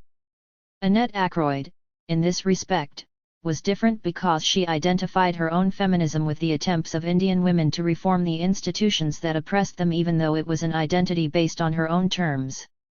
Both her claim to speak for Indian women, and her despair at ever seeing any change in Indian society, must be seen as part of a complex process of communication between women in Britain and India. As a way of starting to explore this historical relationship, I want to examine in more detail precisely what British women felt they shared with women in other parts of the world, particularly in India, during the last 2 decades of the 19th century. This period also saw intense struggles over the meaning of the concept womanhood, struggles which need to be examined as part of the ideological cluster of imperialism. As feminists began to make a more concerted challenge to oppressive laws and institutions from the 1850s onwards, the forces of opposition laid even more stress on the virtues of supposedly traditional womanhood. In their essay, The English Woman, Pat Thane and Jane Mackay describe different nationalist images of women during the period 1880 to 1920, arguing that the image of the ideal English woman, or indeed any woman, was based on essentially domestic and maternal qualities. However, although the category of womanhood was generally thought to transcend race, class, or culture, English women often found that they were being compared with women of other nationalities, not always favorably. English women, it seemed, had difficulty in living up to that ideal. Not only were they trained and cajoled from their earliest years to recognize the primacy of domesticity, but throughout life faced criticism for the inadequacy of their performance, even in comparison with women of other countries. 48. The development of feminism, however, meant that women were quite capable of defining their own qualities. In her study of Victorian feminism, Philippa Levine writes that feminists in this period accepted the significance of sexual difference while at the same time rejecting the categories which male politics reserved for them. 49. Similarly, Olive Banks points out that many feminists shared with their opponents a sense of women's essential qualities, a point which they often used in their own defense, but this is not to suggest, of course, that the feminists accepted the traditional view of women as they found it. In the hands of even the most conservative of them, the cult of domesticity became transformed into the ideal of female superiority, and the doctrine of separate spheres into the attempted invasion of the masculine world, not simply by women but, potentially even more revolutionary in its impact, by womanly values. 50. While there were many women attempting to win reform through more rational argument, there were others who promoted these womanly values of greater sensitivity, spiritual purity, and general goodness as a means of changing society from within. At the turn of the century, the writer and campaigner Ellis Hopkins wrote a book called The Power of Womanhood, or Mothers and Sons. A book for parents and those in loco parentis, which contained a chapter entitled Imperial Aspects. It illustrates perfectly how British women were able to turn their supposedly innate feminine qualities into a force for power in a world increasingly occupied by their fellow countrymen. The Great British Empire, the greatest civilizing, order-spreading, Christianizing world power ever known, can only be saved by a solemn league and covenant of her women to bring back simplicity of life, plain living, high thinking, reverence for marriage, chivalrous respect for all womanhood, and a high standard of purity for men and women alike. 51. The argument put forward by Ellis Hopkins was simple: Morality was the basis of all great civilizations, and the way that women were treated was an index of a nation's racial purity and strength. All history teaches us that the welfare and very life of a nation is determined by moral causes, and that it is the pure races, the races that respect their women and guard them jealously from defilement, that are the tough, prolific, ascendant races, the noblest in type, the most enduring in progress, and the most fruitful in propagating themselves. It was now British women's responsibility to lead the crusade for restoring a sense of morality to the world. This extract appeared in 1900 in an edition of the Storm Bell, a small journal edited by Josephine Butler, another prominent Victorian woman.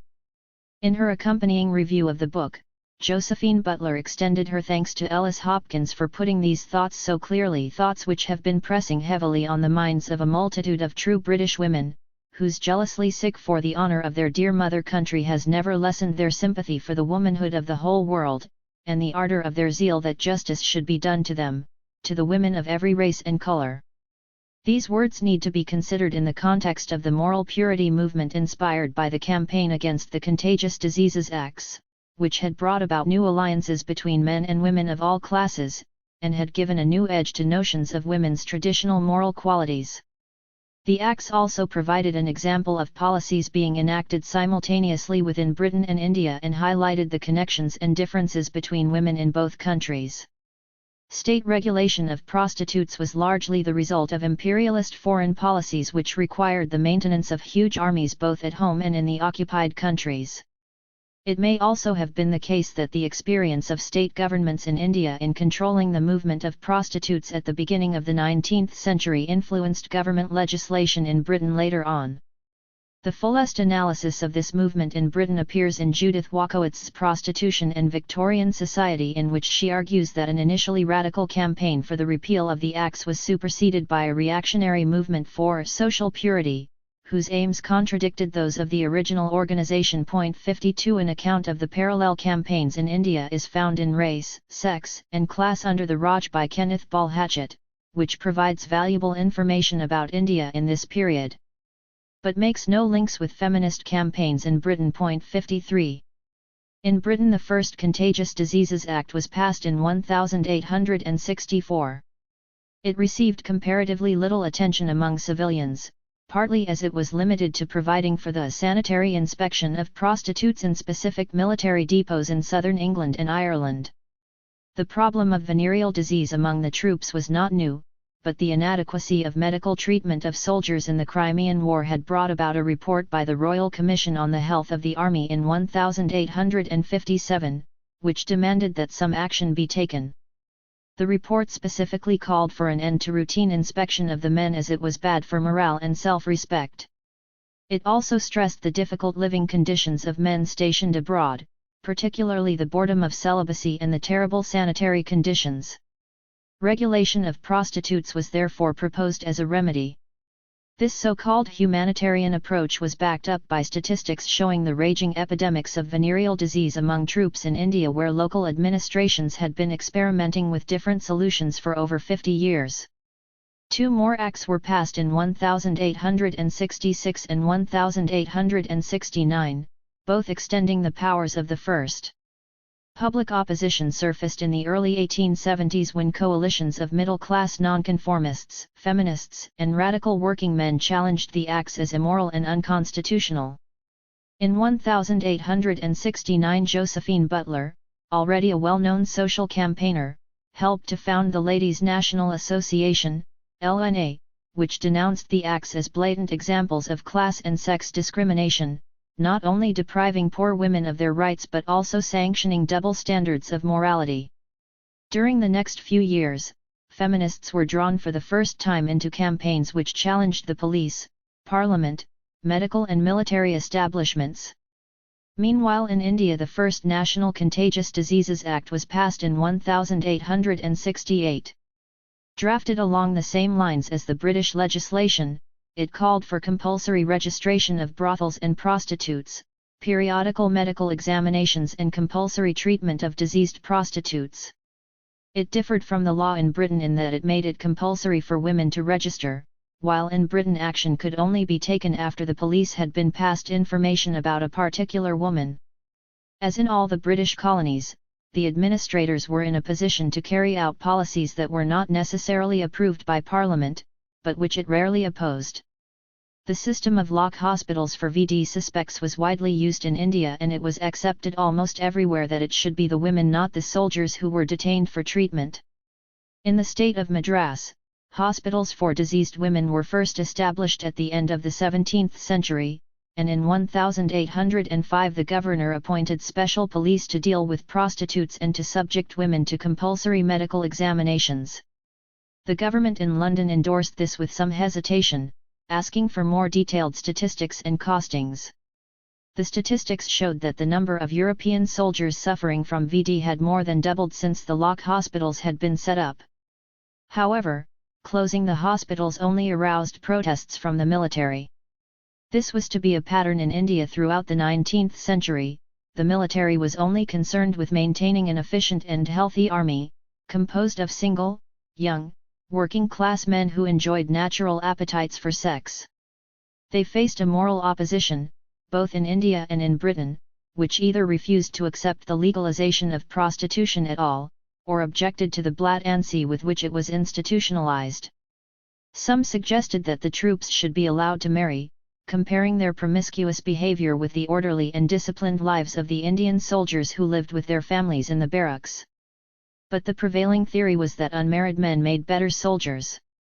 Apart from this, opponents of marriage claimed that the cost of maintaining thousands of British women would have been prohibitive, and would have enormous and undesirable consequences on the social lives of both settlers and colonized.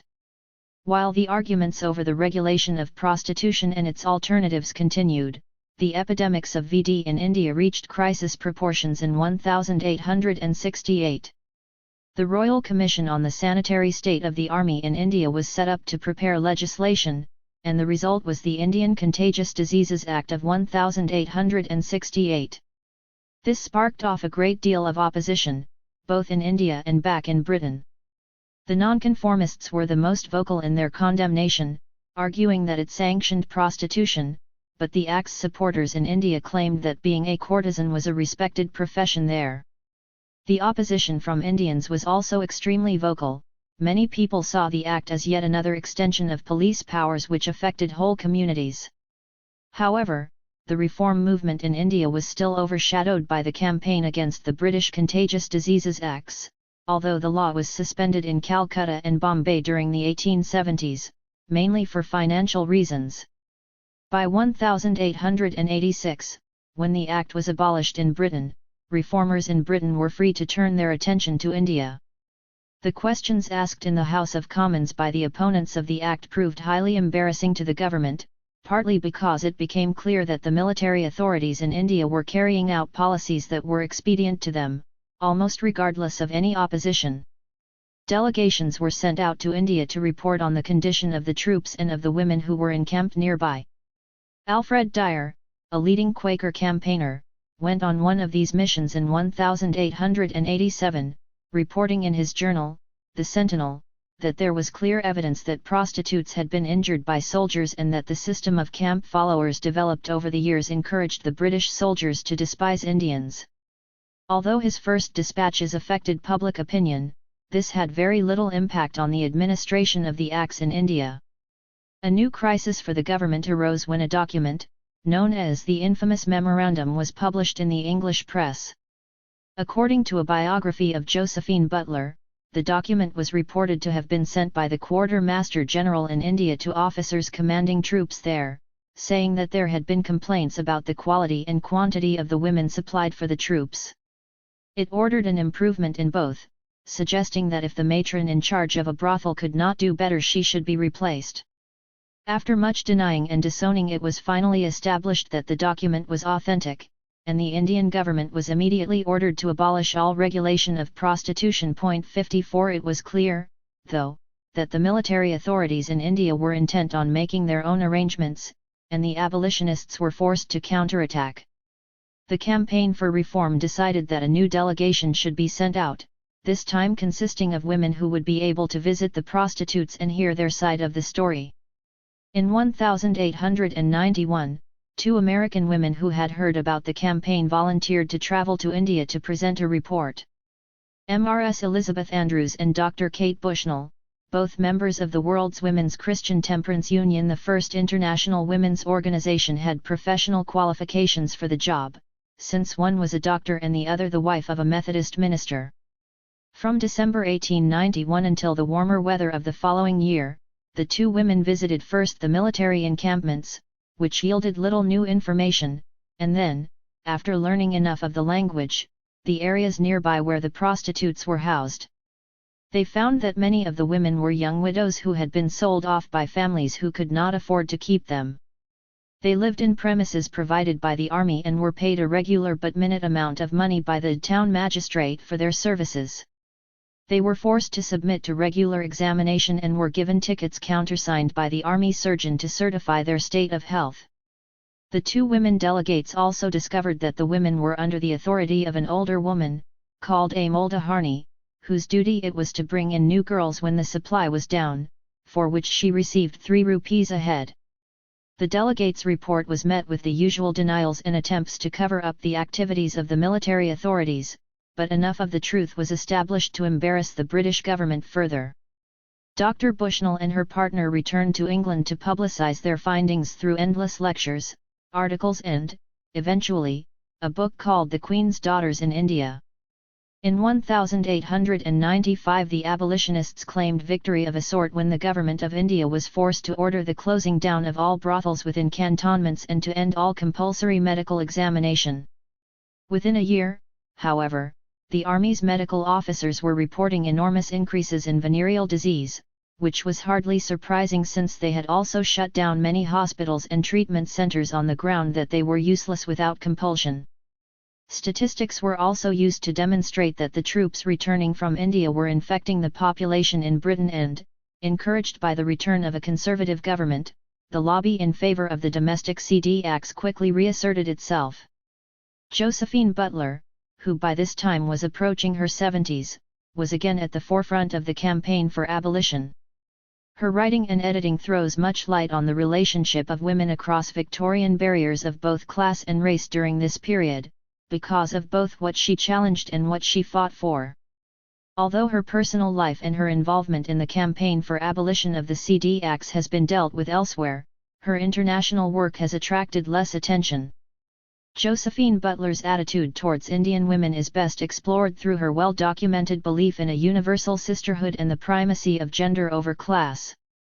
An essay by Nancy Boyd, which otherwise makes no reference to India, rather curiously describes her as a British Brahmin who chose to associate herself with outcasts who were like the garbage sweepers of Hindu society. 55 In her writing, Josephine Butler frequently challenged the idea that prostitutes had no souls and therefore deserved no rights, and consistently asserted that women who were prostitutes were as good as any other. Nancy Boyd illustrates how Butler's work with middle-class women consisted largely in showing them the importance of the spiritual bonds that existed between all women. Josephine Butler, 1828–1906, taken in 1903. Womanhood is solidaire. We cannot successfully elevate the standard of public opinion in the matter of justice to woman, and of equality of all in its truest sense, if we are content that a practical, hideous, calculated, manufactured and legally maintained portion of womanhood is allowed to go on before the eyes of all. Remember them that are in bonds, as being bound with them. Even if we lack the sympathy which makes us feel the chains which bind our enslaved sisters are pressing on us also, we cannot escape the fact that we are one womanhood, who cannot be wholly and truly free. 56. In a discussion of Josephine Butler's ideas about women's claims to equality with men, Jenny Uglow cites Judith Walkowitz in pointing out that although she approached prostitutes as sisters, she was also capable of presenting her campaign as one in which mothers would save daughters.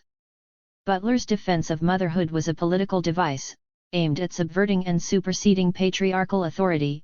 It gave mothers, not fathers, the right to control sexual access to the daughters. In this way Butler sanctioned an authority relationship between the older middle-class women and young working women that, although caring and protective, was also hierarchical and custodial. 57. I would also argue that Josephine Butler carried these contradictory views of women into her international work, and that she saw Indian women as being potentially equal to all women in their role as the moral guardians of society, while at the same time being victims of laws and practices from which only their spiritual mothers, British women, could free them. Unlike Annette Ackroyd, however, she attributed their oppression to the behavior of British men as much as to Indian culture. In 1898, several years after Dr. Bushnell and Elizabeth Andrews had returned from their visit to India, Josephine Butler expressed this view when she reported a meeting at which they had pleaded for the Queen's daughters in India. The imagery that she employed to endorse the delegates' analysis reads today as an appalling example of Victorian racism, informed by a desperate desire to publicize the oppression of Indian women. Mrs. Andrews spoke of the Queen's daughters in India, the poor Indian women sacrificed by our rulers to the base theory of the necessity of sinful indulgence for our army in India, as being ground between the upper and the nether millstone, on the one hand the native Indian laws and customs which oppress and degrade their women, the child marriages, child widowhood, the condition of the widow as a despised outcast etc., and on the other hand, the foul and heavy-handed injustice exercised towards them by the English authorities in India, backed by the English home government, in entrapping and enslaving them, oppressing and tormenting them, and doing them to death under their unlawful system of officially regulated fornication. They are indeed between the upper and nether millstone, helpless, voiceless, hopeless. Their helplessness appeals to the heart, somewhat in the same way in which the helplessness and suffering of a dumb animal does, under the knife of the vivisector.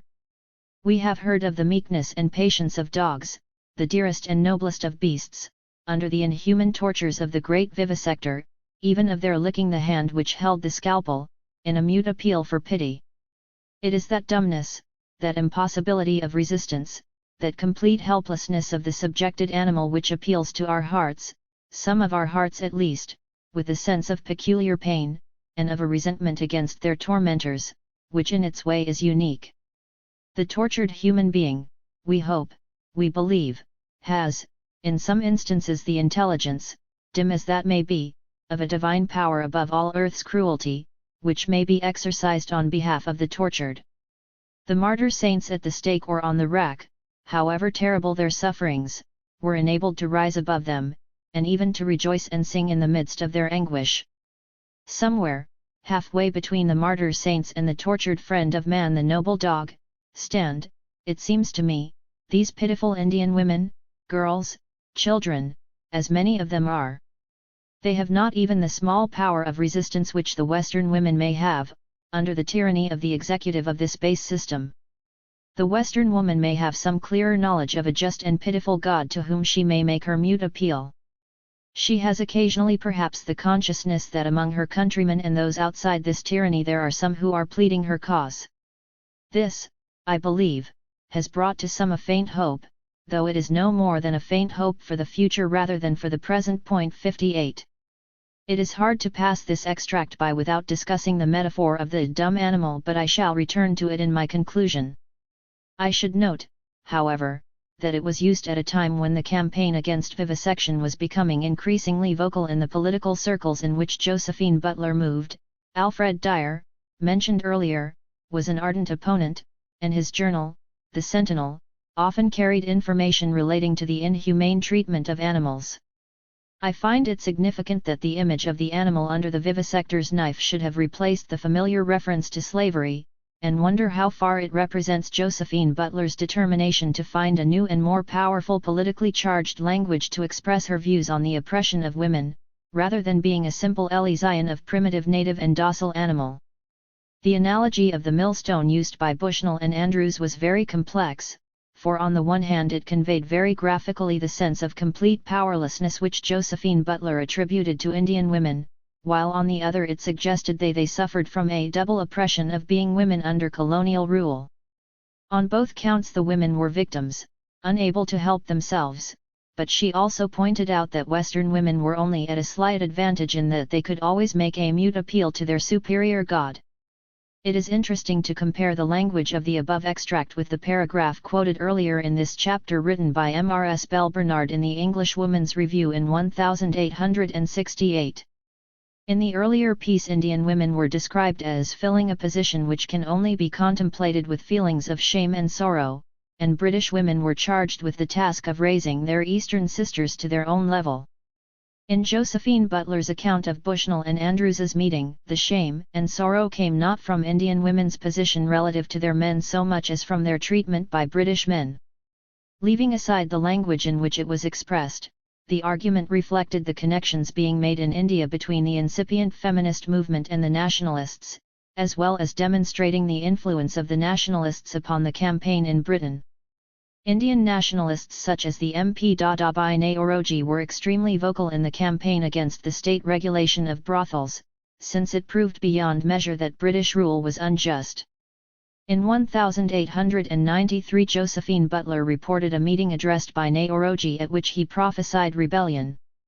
Mr. Naoroji went on to show that, after all, the English government was a foreign government to the native Indians, and the various rills of injustice and senses of injury were gradually accumulating and nourishing a turbulent spirit in the native breast, which would sooner or later bring it nemesis upon the responsible British people and British government.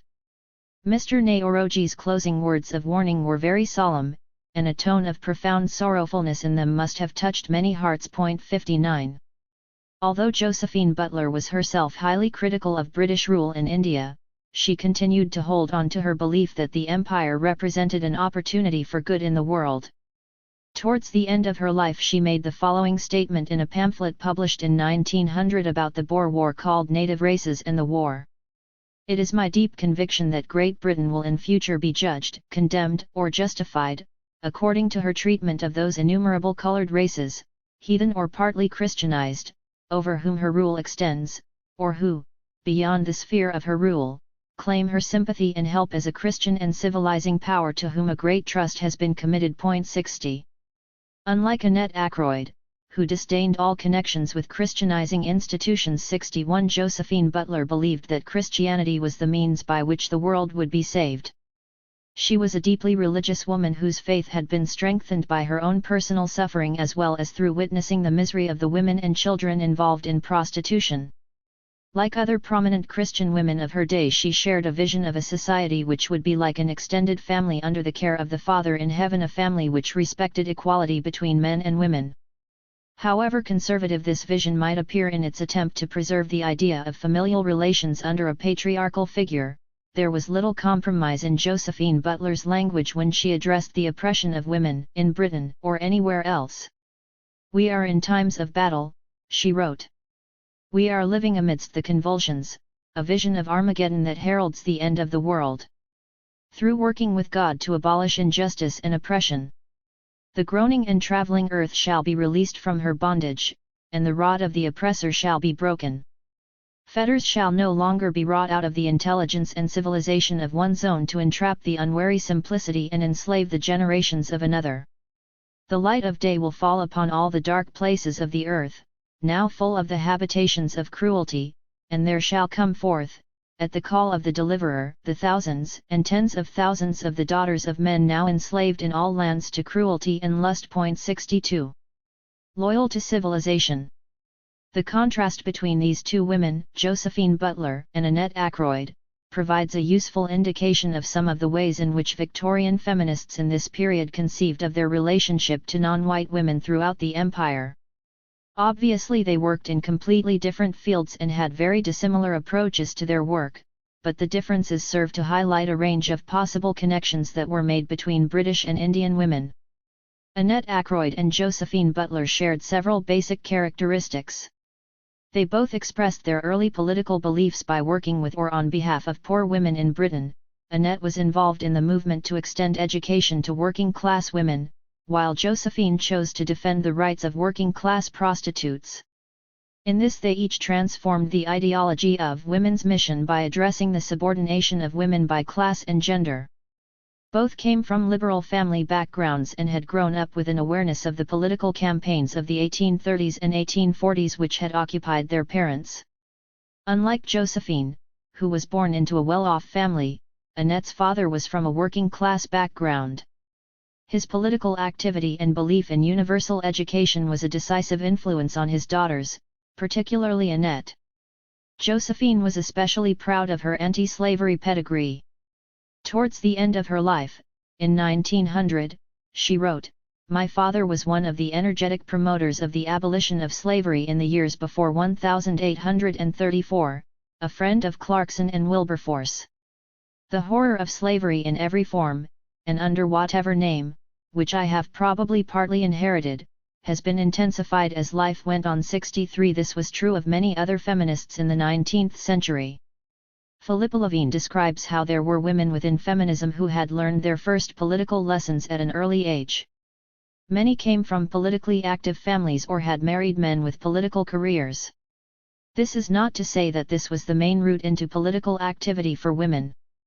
Most came from more ordinary backgrounds, though sometimes from families where religious nonconformity had perhaps promoted an early understanding of injustice and prejudice. 64.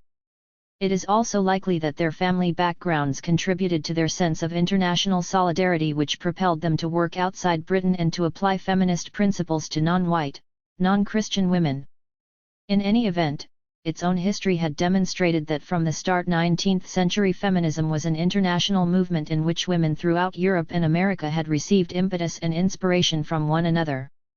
Yet although feminism provided women with a potential understanding both of their common experience and their differences across class and race, as well as a new language of sisterhood, this international solidarity did not guarantee that their motives were necessarily progressive or radical, particularly as the empire expanded and the numbers of British subjects grew. The very idea of a shared sisterhood was dangerously close to the imperialist ideologies of a universal womanhood, which in theory also applied equally to women in all countries. However, for imperialists the qualities shared by women could only be skin-deep. Developing theories of racial difference and eugenics contradicted any notion of equality or even similarity by claiming that the English were a superior race, which gave them the authority to hold their empire together through force of both character and culture. For most Victorians, whether they lived early or late in the Queen's reign, the British were inherently, by blood, a conquering, governing, and civilizing race. The dark races whom they conquered were inherently incapable of governing and civilizing themselves. 65. The writings of Annette Ackroyd and Josephine Butler show a critical awareness of racial and cultural supremacy, but this was sometimes overshadowed or contradicted by their views on other subjects. Josephine Butler made it clear that her project had nothing to do with enforcing Christian religion or foreign culture on her Indian pupils, but she seemed to feel very deeply that Christianity would be the force that ultimately saved the world. She did not proselytize among Indian women directly because she was not in a position to do so, but she expressed her own mission and the aims of the campaign in uncompromisingly religious language. That is not to say that she did not support the demands of secular feminists wherever they were, but she was honest about her own motivation. The difference between the two women's sense of their work in India and their attitudes to racism becomes clearer when we consider how they related to Indian women and the different emphasis they placed on aspects of womanhood. For Annette Ackroyd, the links were made through an awareness of shared oppression, demonstrated by Indian women's lack of social and economic independence. She saw education as a major tool in helping them achieve more power in society, and greatly resented what she saw as the behavior of Indian men in perpetuating women's low status. Apart from her strong dislike of the British colonial elite in India, her views on colonialism itself are less evident. Josephine Butler believed that women everywhere were united through suffering physical abuse at the hands of men, and that in India it was both British and Indian men who were responsible, although in different ways. However, she continued to maintain a strong sense of Britain's responsibility, as a Christian and civilizing power, to protect the weaker nations of the world. This weakness might be measured by a country's ability to resist the colonizing impulse of the European nations, but it usually referred to a state of economic and cultural backwardness in relation to the capitalist, Christian powers. In the eyes of those supporting masculinist ideologies or those opposing them, the treatment of women by men could be read as an important index of a society's progress on the evolutionary scale of civilization. The complexity of these two women's views on race and gender is further underscored by the ways each responded to cultural difference. For Butler, the way that Indian women behaved, dressed, talked, and lived their lives was almost irrelevant in the face of their outrageous oppression at the hands of men. Nor did she ever visit India, although she was acquainted with Indians in London. Ackroyd, on the other hand, left behind a detailed record of her reaction to meeting and working with Indian women of different ages and social classes. As we have seen from her diaries, she had obviously expected to feel immediate empathy with women in India but felt repelled, initially at least, by customs that she did not understand or approve of. Her failure to influence her pupils' behavior must have been an added incentive to giving up the school. This comparison is certainly not meant to be conclusive, but rather a vehicle for exploring some of the different and often contradictory ways that feminists tried to comprehend the connections between domination by gender and domination by race.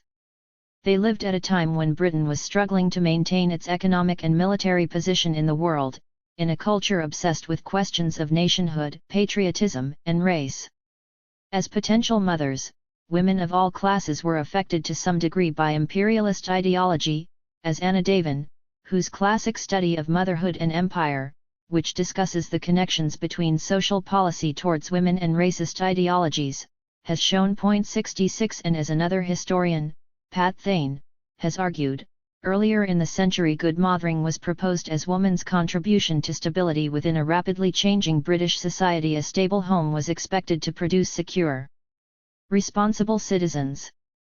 Later, its additional role was to help secure Britain's international position. 67 But it was not just as mothers that British women performed a central role in maintaining the empire. The ideology of white womanhood, structured by class and race, embraced women in all their familial roles. Whether as mothers of the empire or Britannia's daughters, women were able to symbolize the idea of moral strength that bound the great imperial family together. In their name, men could defend that family in the same spirit as they would defend their own wives, daughters, or sisters if they were under attack. Faced by this ideological burden, the writings of many feminists like Annette Ackroyd and Josephine Butler show a fundamental tension in their attitudes to the idea of empire. They might challenge or contest reactionary images of womanhood on which the imperialist project depended for support, but in doing so they expressed a lack of patriotism. Or they could adhere to their feminist principles, and effectively condone racist and imperialist policies which suppressed the freedom and independence of other people. For many women, the geographical extent of the empire allowed them potential knowledge of and contact with their sisters in other lands. This immediately created the possibility of totally unequal and dependent relationships in which women from the mother country helped to define and describe the conditions under which the colonized women lived, as well as the nature of those women themselves. Both the grotesque imagery of the suffering Indian female, halfway between dog and saint, and the earlier portrait of women whose situation provoked shame and sorrow are examples of ways in which British women have been instrumental in reinforcing the image of Oriental or Eastern women as passive, quiescent victims of male power, whose subordination was sometimes connected with, but always relative to, that of Western women. Some felt morally obliged to help non-European women improve their lives and to throw off the shackles of male domination, which was generally seen as a direct result of religions and customs they saw as heathen and marking a lack of civilization. Feminism could thus be seen as part of the civilizing process, along with English civil law, education, and Christianity. Meanwhile, at the heart of that civilization, feminists set themselves in opposition to the laws and institutions that they disliked so much in their own society. The broad question I set out to address in this chapter concerned the extent to which feminism offered an alternative view of popular imperialism in this period. In my conclusion, I find myself asking another question, this time more specific. Was it possible to be a feminist and simultaneously to have an alternative view of popular imperialism? The tensions and contradictions involved in the politics of Annette Ackroyd and Josephine Butler suggest that it was not yet possible to comprehend what feminism's most effective response to different forms of imperialism should be, by which I mean feminism's contribution to the downfall of empire and the liberation of colonized people.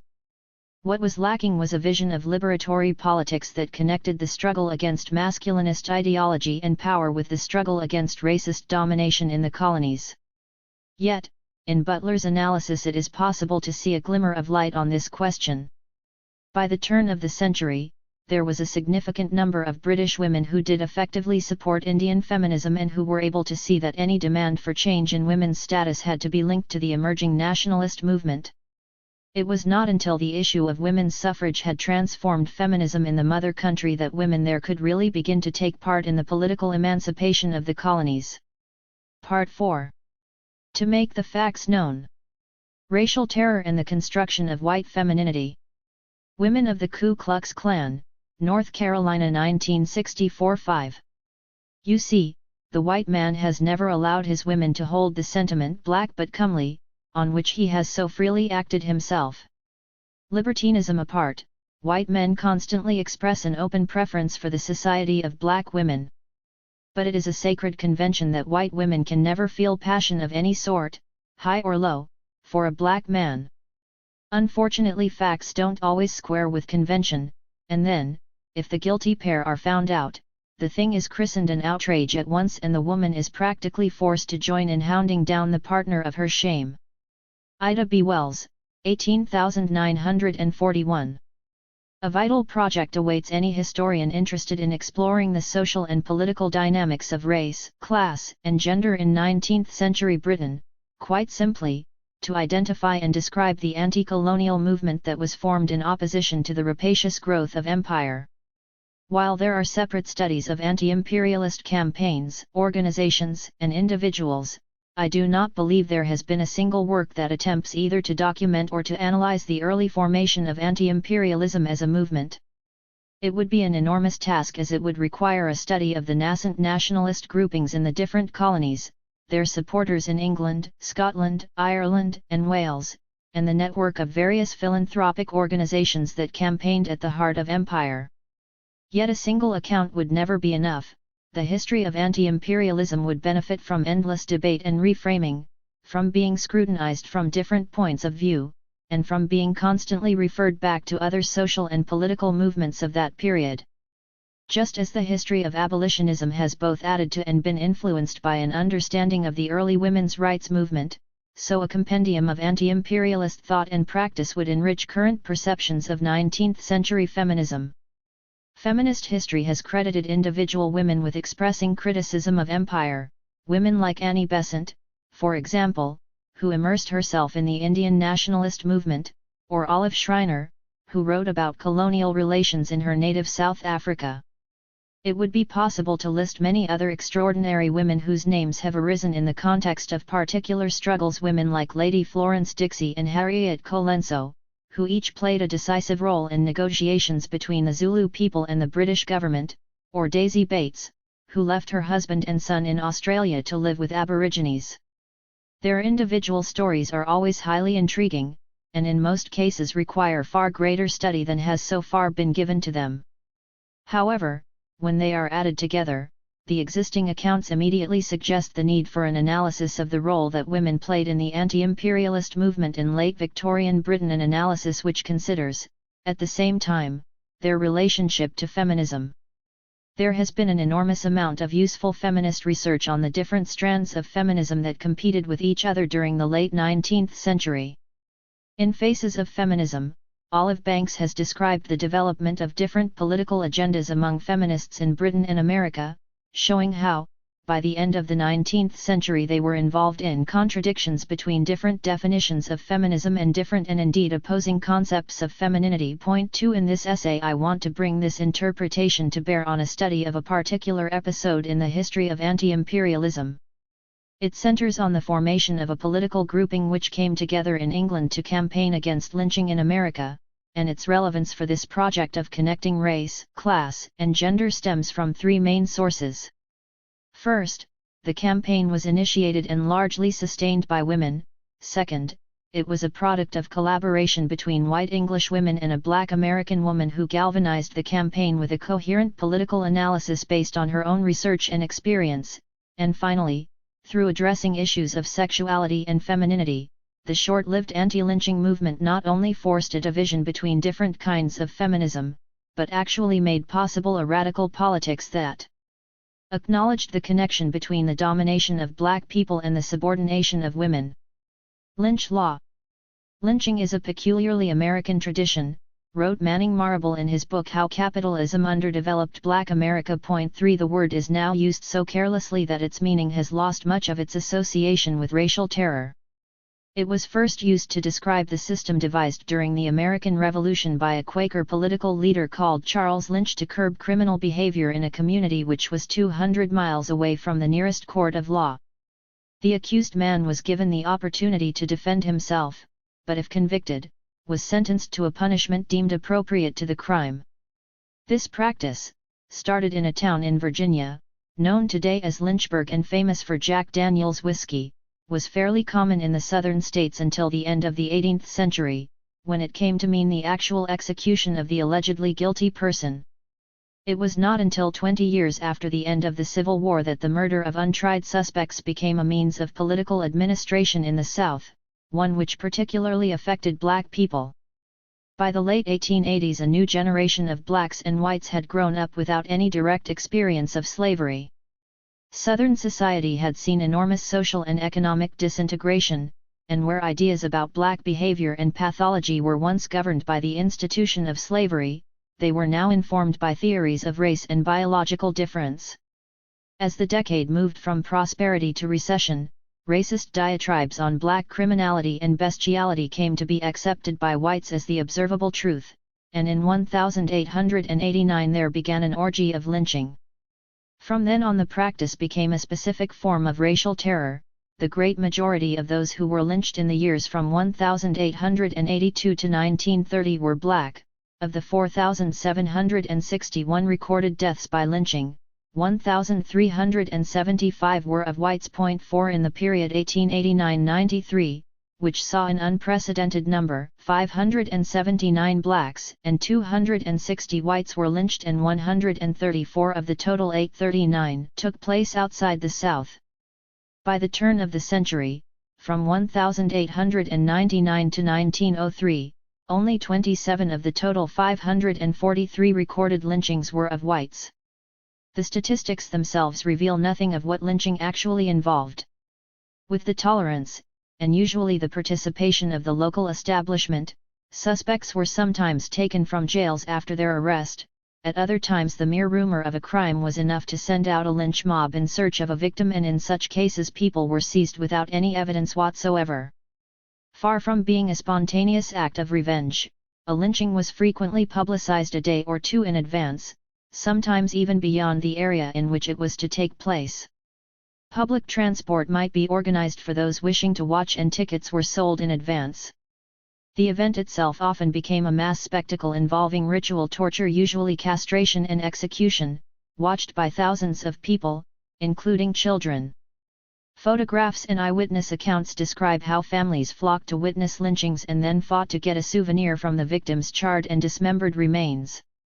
On one occasion a gramophone record was said to have been made of the victims' screams. 5 The event was usually written up in detail by the local press. 6 The fact that the local law enforcement officers were often directly involved in these practices meant that when they began to spread in the late 1880s there was almost no opposition from white institutions in the South.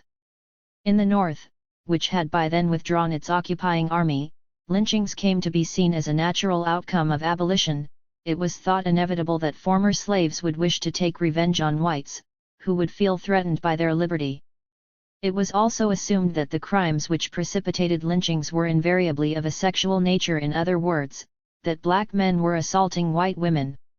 It was this assumption that made millions of people throughout the United States condone the behavior of the lynch mobs, either through silence or by voicing approval. Lynching was certainly the ultimate of historical white justice and Black Death. 7 And it was carried out in the name of defending the honor of white women.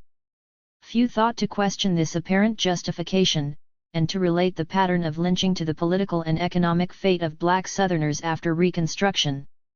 By 1892, when the number of lynchings reached a peak, the laws that guaranteed black citizens legal and constitutional equality with whites had been dismantled or overridden by state legislation in most of the southern states. Segregation was enforced on public transport, in places of entertainment, hotels, and schools, and voting rights were in the process of being removed either by law or by intimidation of black voters at the polling booths. The old anti-slavery movement had fallen apart after emancipation, and although there was a great deal of protest and opposition, this made little impact on the federal government, which had already sanctioned these developments. The British anti-slavery movement had also disintegrated, although many former activists retained an interest in conditions in both the Caribbean and America. However, it was in Britain that the first concerted public campaign against lynching took place. 1893 saw a resurgence of activity in support of African Americans, inspired and largely maintained by the efforts of a few British women who were determined to organize a protest movement. Against a background of empire mania in their own country, these women, who came from different political and social backgrounds, were briefly united in an alliance with black people across the Atlantic. Their motivation came partly from the horror they felt when reading about lynching, but it was their understanding of the role of white women in justifying the practice that made their involvement so important. This essay will begin by looking at the background to the campaign, before moving on to discuss the arguments and conflicts that came up during its course. Support from Britain. In 1894 the Anti-Lynching Committee was set up in London, sponsored by an impressive list of editors, politicians, and public figures. 8 Its aim was to obtain reliable information on the subject of lynching and mob outrages in America, to make the facts known, and to give expression to public opinion in condemnation of such outrages in whatever way might best seem calculated to assist the cause of humanity and civilization. 9 The catalyst for this group of people was the young African-American journalist, Ida B. Wells, who had spent several months in 1893 and again in the following year touring Britain in an attempt to draw attention to the way blacks in the United States were being systematically denied the legal justice and equality guaranteed them in the Constitution. Ida B. Wells's lecture tours were not particularly unusual, as an increasing number of African Americans had visited Britain from the 1830s onwards to campaign against slavery and to raise money for black projects.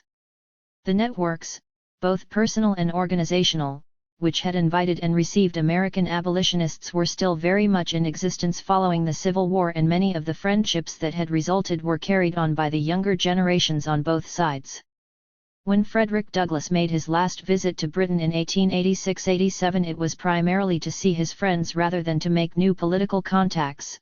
However, he was often called upon at social gatherings to make speeches about the situation in post-war America. 10 In the course of one of these meetings in London he met Catherine Impey, who was ultimately to be responsible for the anti-lynching campaign on the British side of the Atlantic. They met again a few weeks later at the home of Helen Bright Clark, daughter of the radical MP John Bright, who had met Douglass as a child when he was befriended by her father. Catherine Impey described her second meeting with Frederick Douglass in her diary.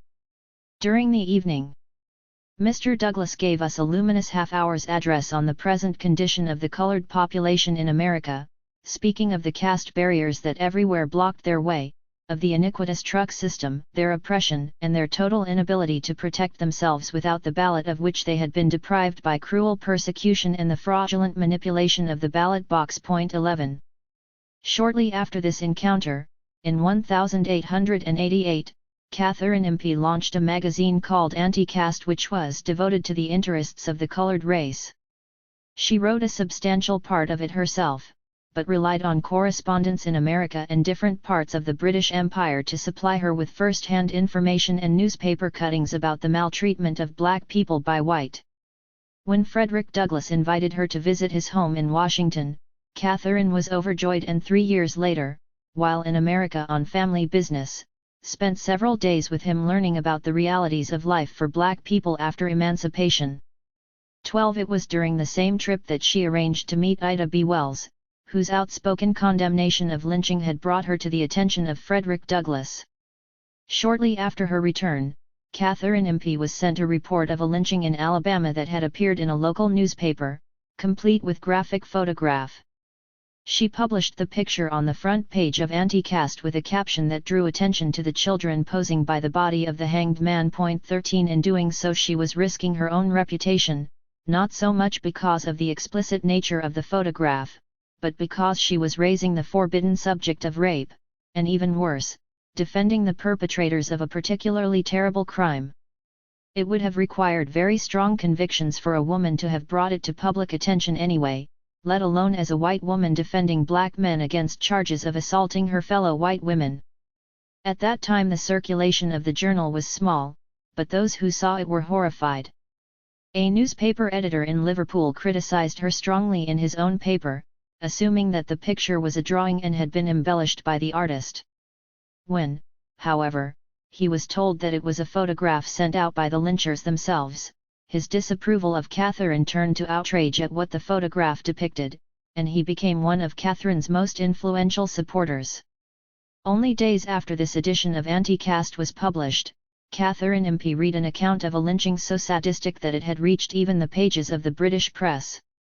A black man in Paris, Texas, was arrested and charged with raping and murdering a 5-year-old girl. While he was in prison but before any semblance of a trial, preparations were made to burn him alive with the full consent of the authorities. School children were given a day's holiday and trains carried people from the surrounding countryside to watch the event, which was carried out in broad daylight. The local papers described in detail how the prisoner was tortured with red-hot irons for hours before the flames were eventually lit. After it was over, the mob fought over the ashes for souvenirs in the form of bones, buttons and teeth. Catherine Impey wrote the same day to Frederick Douglass asking him to arrange for someone, preferably Ida B. Wells, to come to Britain to help influence public opinion and campaign against lynching from outside the United States. She was encouraged to do so by an acquaintance, Isabella Fyvie Mayo, a Scottish widow whose own philanthropic tendencies had led her to take in lodgers from different parts of the world. 14 Isabella Mayo's reaction to the lynching question was at first cautious as, like most people, she assumed that there must have been evidence of some dreadful crime, presumably of a sexual nature, to justify the revenge of the lynch mob. Catherine's account of her meeting with Ida B. Wells the previous year intrigued Mayo enough to want to meet the outspoken American woman, and plans were immediately made for a speaking tour. 2 months later, in April 1893, Ida B. Wells disembarked at Liverpool, and after a brief trip to Somerset to recover from the journey, the three women set to work in Mayo's house in Aberdeen planning the tour. Through Catherine Impey's contacts in the newspaper world and her membership of the Society of Friends, and through Mayo's Scottish connections, meetings and publicity were quickly arranged, and Ida B. Wells was accompanied on a rigorous circuit of engagements. A new organization was set up, called the Society for the Recognition of the Universal Brotherhood of Man, SRUBM, which declared itself fundamentally opposed to the system of race separation by which the despised members of a community are cut off from the social, civil, and religious life of their fellow man. It regards lynchings and other forms of brutal justice inflicted on the weaker communities of the world as having their root in race prejudice, which is directly fostered by the estrangement and lack of sympathy consequent on race separation. Ida B. Wells, 1862–1931, taken c. 1893. Years later, Ida B. Wells wrote down the details of her trips to Britain in her autobiography, Crusade for Justice. She quoted numerous press reports and the interviews she gave, in addition to comments on the places she visited and the reactions of the people who met her. She also wrote regular dispatches for the Chicago paper Inter-Ocean, becoming the first black overseas columnist for any paper in America. In an interview with The Sun, a sympathetic American paper, Ida B. Wells described the reaction to her lectures while she was in England. "Well, you know that the English people are very undemonstrative. At first everything I said was received in absolute silence, but I saw that their interest was intense. What I told them about the Negro lynchings in the South was received with incredulity. It was new to them, and they could not believe that human beings were hanged, shot, and burned in broad daylight, the legal authorities sometimes looking on. They could not believe that these acts were done, not by savages, not by cannibals who at least would have had the excuse of providing themselves with something to eat, but by people calling themselves Christian, civilized American citizens. 15. Ida B. Wells had anticipated a skeptical reaction and came well armed with evidence to support her argument that black people in the South were being systematically denied access to the same processes of law that were available to whites. All her examples came from Southern newspaper reports, so that no one could accuse her of exaggerating the details, and she had carefully recorded the circumstances of each incident to demonstrate that the lynch mobs were prepared to murder without a shred of evidence of any crime committed. Her audiences consisted of all classes, from the highest to the lowest, as she traveled round churches, social clubs, political and social reform gatherings, and even drawing room meetings requested by fashionable ladies. Like many of the African American lecturers who had preceded her in the years before the Civil War, she was surprised to find that many white people in Britain, whatever their class background, were prepared to be receptive and sympathetic to her cause, in contrast to her experience at home. In the same interview in The Sun, Ida B. Wells was asked whether she encountered any race prejudice in Britain. According to the report, she replied enthusiastically, "No, it was like being born again in a new condition. Everywhere I was received on a perfect equality with the ladies who did so much for me and my cause. In fact, my color gave me some agreeable prominence which I might not otherwise have had. Fancy my feeling when in London I saw the Lady Mayoress taking a Negro African prince about at a garden party and evidently displaying him as the lion of the occasion." In her autobiography, Ida B. Wells expanded on the subject, describing her acquaintance with Ogunchola Sapora, a young African medical student who volunteered to help with the campaign in 1894. He once visited her at her hotel in London, accompanied by 6 fellow students, also from Africa.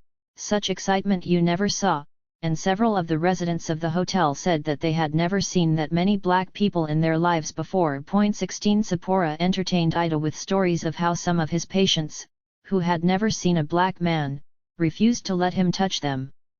But she was convinced that this was nothing compared to the hatred and prejudice she was accustomed to in America. Her enthusiasm, however, must be read as an index of the racism in the South rather than of the lack of it in Britain, where resident black people were all too aware of what Catherine Impey called the dark spirit of caste, which so often lurks hidden behind the scenes. 17. Ida B. Wells's analysis. The press reports of Ida B. Wells's lectures and interviews during both her visits are witness to her remarkable ability to move her audiences to condemn racism.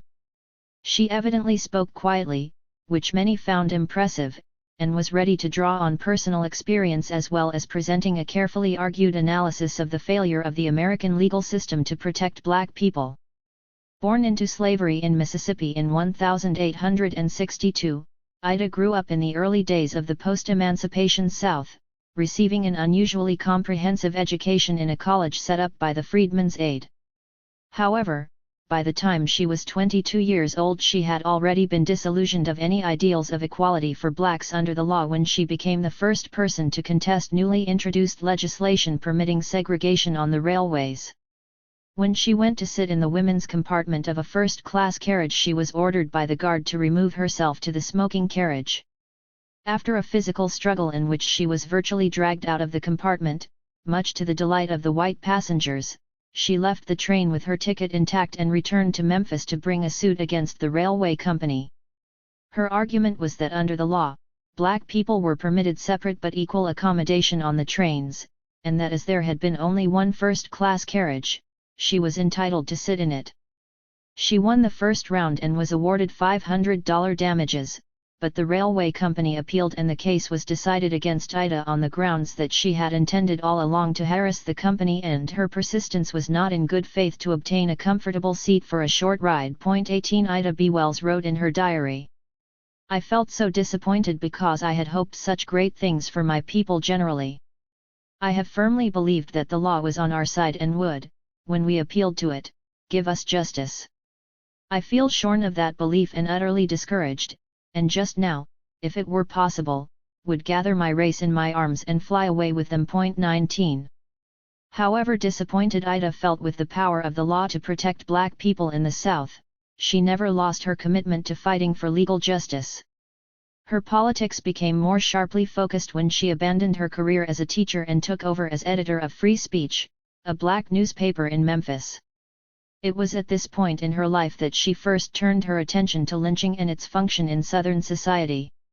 In her autobiography she wrote that once she too had accepted the idea, that although lynching was irregular and contrary to law and order, unreasoning anger over the terrible crime of rape led to the lynching, that perhaps the brute deserved death anyhow and the mob was justified in taking his life. 20 When, however, one of her best friends was murdered in cold blood with the sanction of the white establishment, she realized that the lynch law was becoming a primary means of controlling black social and economic life.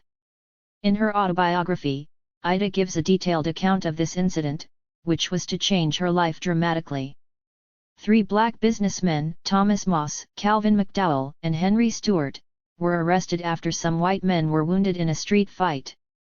Fearing more violence, the black community organized a guard outside the jail where they were held for 2 nights. On the 3rd night, a crowd of armed white men entered the police prison, took the 3 prisoners out and shot them a mile outside the town. One of the daily newspapers delayed its appearance in order to give full details of the lynching. The men who died had opened a grocery shop in a crowded black suburb, threatening the custom of a white grocer who had until then had a monopoly in the neighborhood. They were well known and liked in the community and news of their murder came as a terrible shock. A crowd gathered outside their shop, the People's Grocery Company, to talk about the incident, but there was no violence. However, when word came back to the courts that Negroes were massing, orders were given to the sheriff to take 100 men and shoot down on sight any Negro who appears to be making trouble. The white mob swarmed into the grocery, destroying what they could not eat or drink, while the black onlookers were forced to submit to all kinds of insults. A few days later the shop was closed by the creditors and the white grocer was able to continue his business without competition. It was reported in the newspaper that the last words of Thomas Moss, a close friend of Ida B. Wells, who had pleaded with the murderers to spare him for the sake of his wife and unborn child, were, "Tell my people to go west, there is no justice for them here." Ida B. Wells's paper, Free Speech, urged people to take this advice, arguing that there was no protection for black people in Memphis if they dared to compete in business with whites. Within a few weeks there was a great exodus of black families from the city. White business was practically at a standstill as it relied heavily on black custom. Even the transport system was affected as people preferred to walk in order to save their money for the journey west. When anxious executives from the City Railway Company came to the offices of Free Speech to ask them to use their influence, Ida B. Wells wrote up the interview with them and urged readers to continue to keep their money for themselves. She then traveled out west herself, spending 3 weeks in Oklahoma reporting on the successes of the new settlers in order to counteract the fabrications of white newspapers in Memphis, which were now urging blacks to stay in the city. Immediately after this she accepted an invitation to speak at a conference in Philadelphia, and from there she intended to make a short trip to New York before returning to Memphis. On her arrival in New York she was greeted by the news that the white establishment in Memphis was out for her blood. Her paper had been closed down and orders had been given to punish with death anyone who tried to start it again. Her friends wrote to her warning her not even to consider returning as there were white men watching every train ready to kill her on sight. Ida knew that it was her support of the economic boycott that had driven the white authorities to try and suppress her paper, but it was the final editorial, published while she was in Philadelphia, that had provoked the mob to destroy her offices and to attempt to lynch her as well. In the 3 months following the death of her friend, Ida B. Wells had thought a great deal about the way in which the white establishment was able to prevent black businesses from competing successfully. The law was totally inadequate in protecting blacks from intimidation and murder and, more than this, the highest figures of authority were frequently implicated in organizing this violence. Meanwhile the rest of the country condoned lynching because of a readiness to believe that it was a spontaneous outburst of revenge against black rapists and child molesters. Ida began to investigate reports of lynchings and discovered that in every incident in which white women were said to have been assaulted, the facts had actually been distorted out of recognition. There was almost no evidence to support the rape theory, except that in each case there was a white woman who had been found to have been associating with a black man of her own free will. In one example, the sheriff's 17-year-old daughter was traced to the cabin of one of her father's farm hands, who was then lynched by the mob in order to salvage the young woman's reputation. The press reported that the big burly brute was lynched because he had raped the 7-year-old daughter of the sheriff. The final editorial of Free Speech was direct in its denunciation of this example of the notorious Southern chivalry. 8 Negroes lynched since last issue of Free Speech. 3 were charged with killing white men and 5 with raping white women. Nobody in this section believes the old threadbare lie that Negroes assault white women. If Southern white men are not careful, they will overreach themselves and a conclusion will be reached which will be very damaging to the moral reputation of their women. 21. Following her exile to the North, Ida B. Wells expanded her theoretical observations, comparing the widespread rape and abuse of black women and girls by white men under slavery with the savagery they showed towards any white woman suspected of intimacy with a black man. She had become convinced that the Southerner had not recovered from the shock of losing his slaves and of seeing free black men and women working for themselves and enjoying their constitutional rights to education, voting, and holding public office. The racism of the whites, constantly refined and developed as the economy of the South went into a severe depression following Reconstruction, invoked a hysterical fear of black male sexuality which made any contact between black men and white women a danger. If a black man so much as looked a white woman in the eye, he risked being accused of lechery or insolence, and in some cases this was as good as committing an actual assault. As long as white women were seen to be the property of white men, without power or a voice of their own, their protectors could claim to be justified in taking revenge for any alleged insult or attack on them. Whenever the reputation of white women was tainted by the suggestion of immoral behavior, it could always be saved by the charge that they had been victims of black lust. Lynching was a way of reinforcing white supremacy by rule of terror.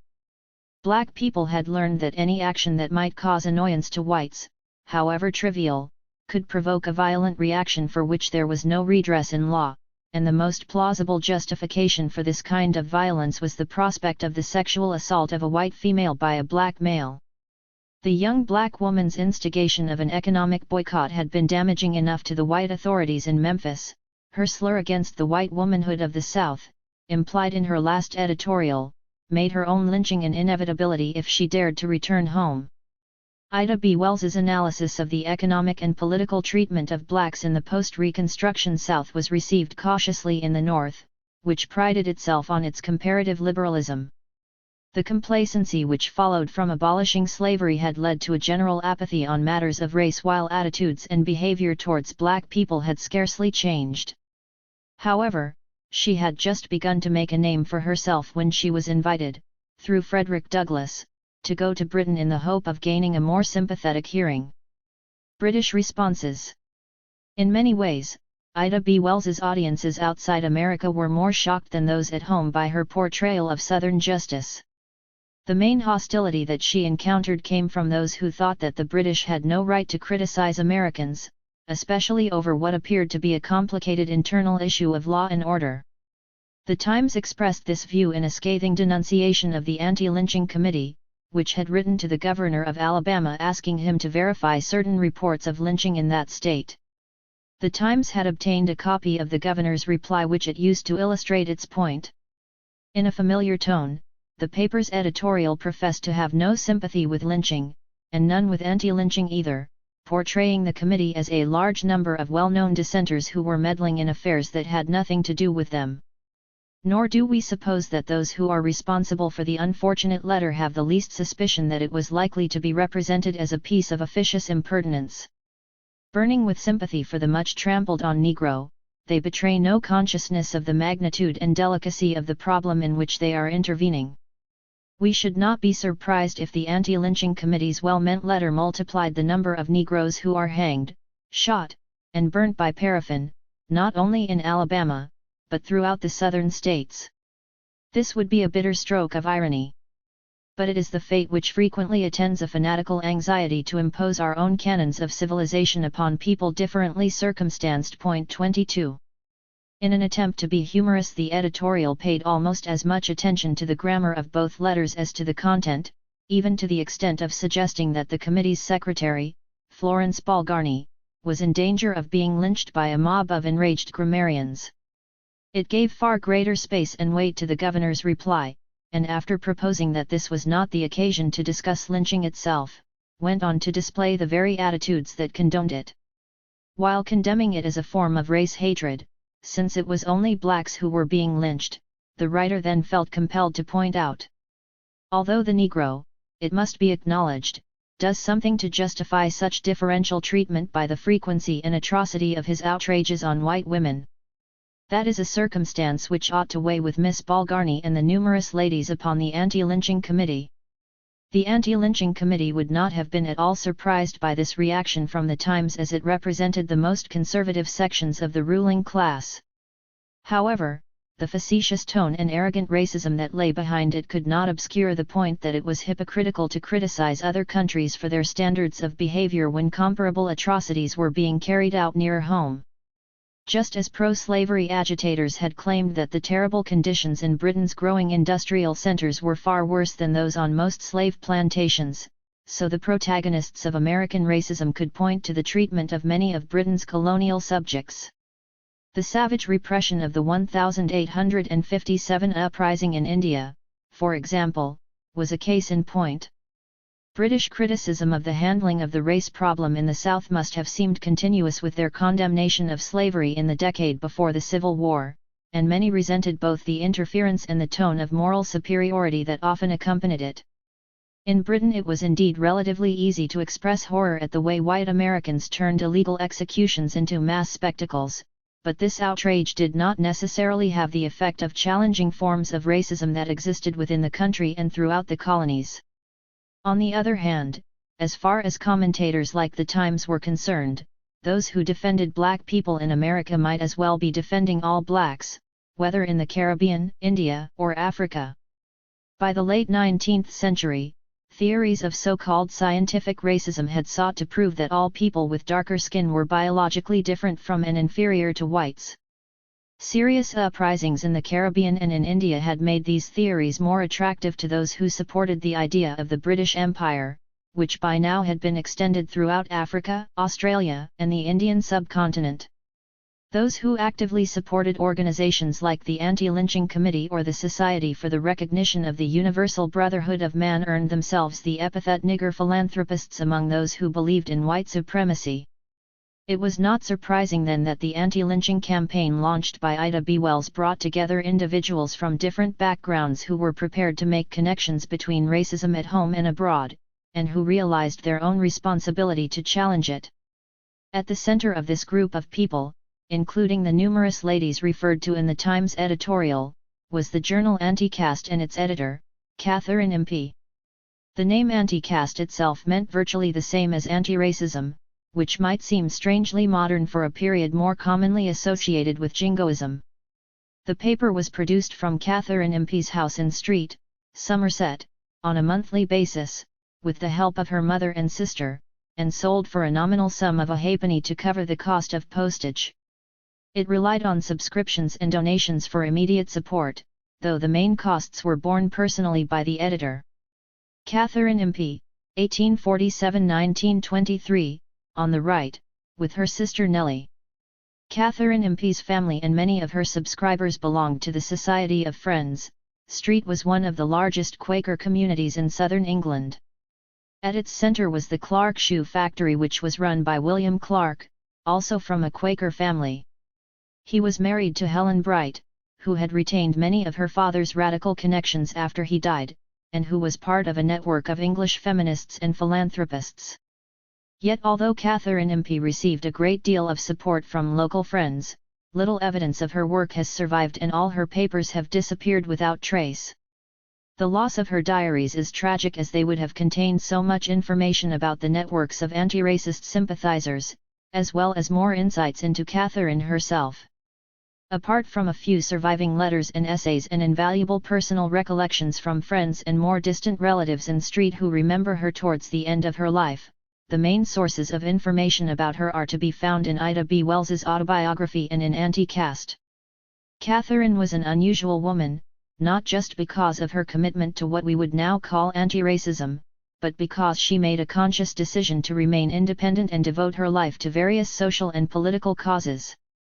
Her father, who ran a small business selling agricultural equipment, died when she was 38 and Catherine was given the opportunity to carry on the family business. In a letter to a friend, however, she wrote that her sister had taken over the business, which allowed her to continue with her social reform work, as she called it. I am very glad not to be obliged to work for my living, but it is a more serious matter than it seems to some to deliberately choose a life of independence. 23. It is hard to do more than speculate on Catherine's early political influences. Judging from the support her mother gave her, and the number of local names and addresses on her early subscription lists, she seems to have been part of a network of politically sympathetic families, many of whom were Quakers who had been active in the anti-slavery movement. In the first issue of Anti-Caste she wrote that she believed all arbitrary distinctions between people to be contrary to the mind of Christ, and that of all such distinctions the meanest and most cruelly irritating to the victims are those which are based purely upon physical characteristics, sex, race, complexion, nationality, in fact, form or deformity of any kind. In the tradition of most Victorian philanthropists she relied on the power of religious language to express her own views on what she felt to be right and wrong, and biblical references and quotations permeated her writing. But although she referred to all kinds of discrimination and oppression as evil, she was also quite specific about what she meant.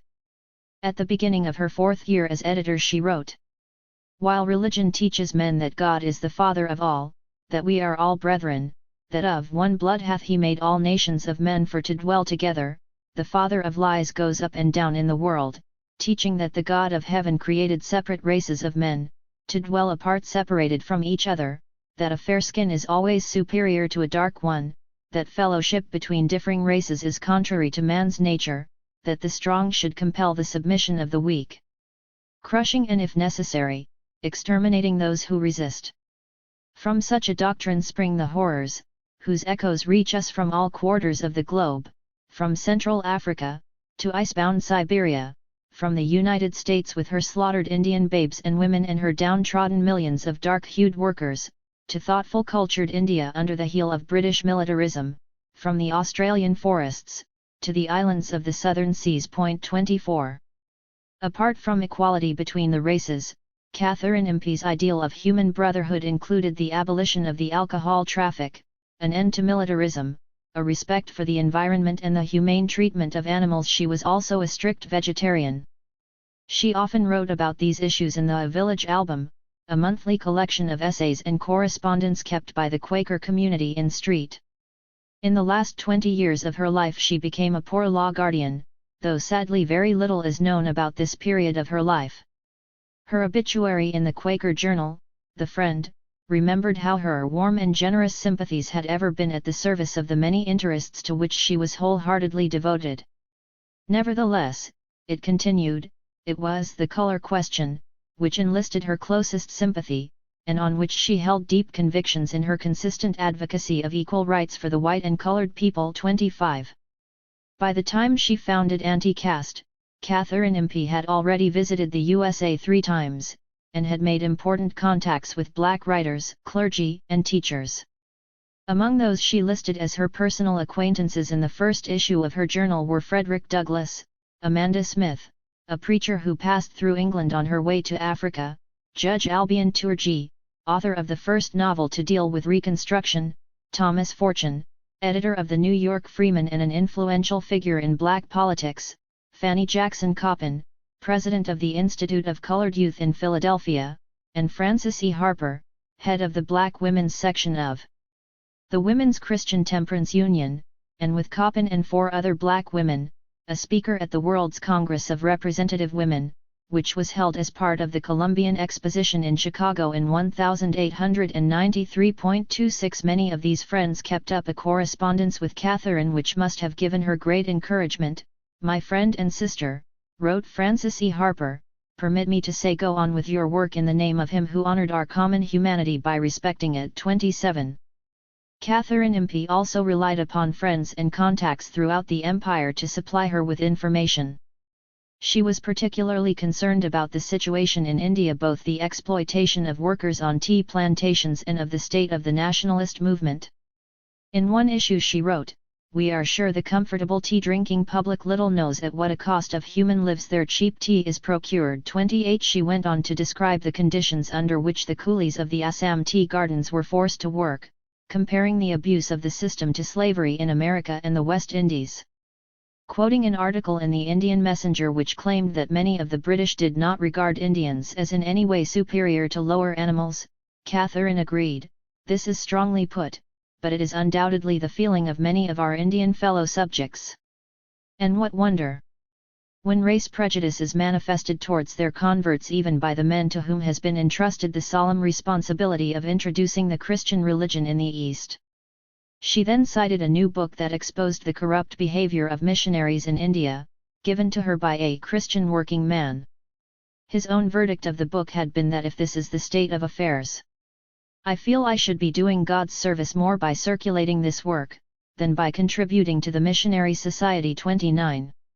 Reports from Australia, the Caribbean, South America, Africa, China, wherever the British or white Americans were responsible for injustices, appeared regularly, although Catherine Impey was careful to keep her journal short so that it may be read even by busy people.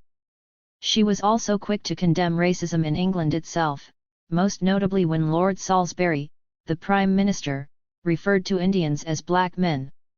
Although his remarks were given wide publicity in the press, and he was forced to apologise by Queen Victoria, Salisbury had evidently felt he was expressing a view held privately by many others. Catherine pointed out that it was this underlying racism which was as much a problem as its open manifestation. On the whole, we feel somewhat glad that the dark spirit of caste, which so often lurks hidden behind the scenes, the prompter of so many a cowardly and bloody act on the part of our rulers, for once allowed his face to be openly seen." This was followed by a long extract from another paper, the Pall Mall Gazette, which attributed Salisbury's use of the phrase to a certain mental defect, which is probably the direct result of his aristocratic training. His sneer at darker-skinned people would not have been felt as much if whites had not dominated them. The white man is the aristocrat of the world, and he sums up his superiority in his own estimation when he sneers at the blackamoor, and the taunt goes all the more surely home because the darker-skinned man is more or less in subjection. 30. Apart from providing her readers with information, Catherine Impey was also adamant that anti-caste should be a space for black writers to present their case. 31. She advertised and often supplied pamphlets written by black men and women, and reprinted extracts from black newspapers or even letters sent to her personally. Educational achievements were of particular interest, and when visitors like Holly Quinn Brown came to Britain to raise funds for schools and universities for black children in America, she gave them her full support. From reading Anti-Caste over the 8 years it was published, it is clear that Catherine Impey's own political vision was continually developing, particularly as a result of her contact with black activists such as Ida B. Wells and Frederick Douglass. This is illustrated most forcefully by the alterations she made to the subtitle of her paper.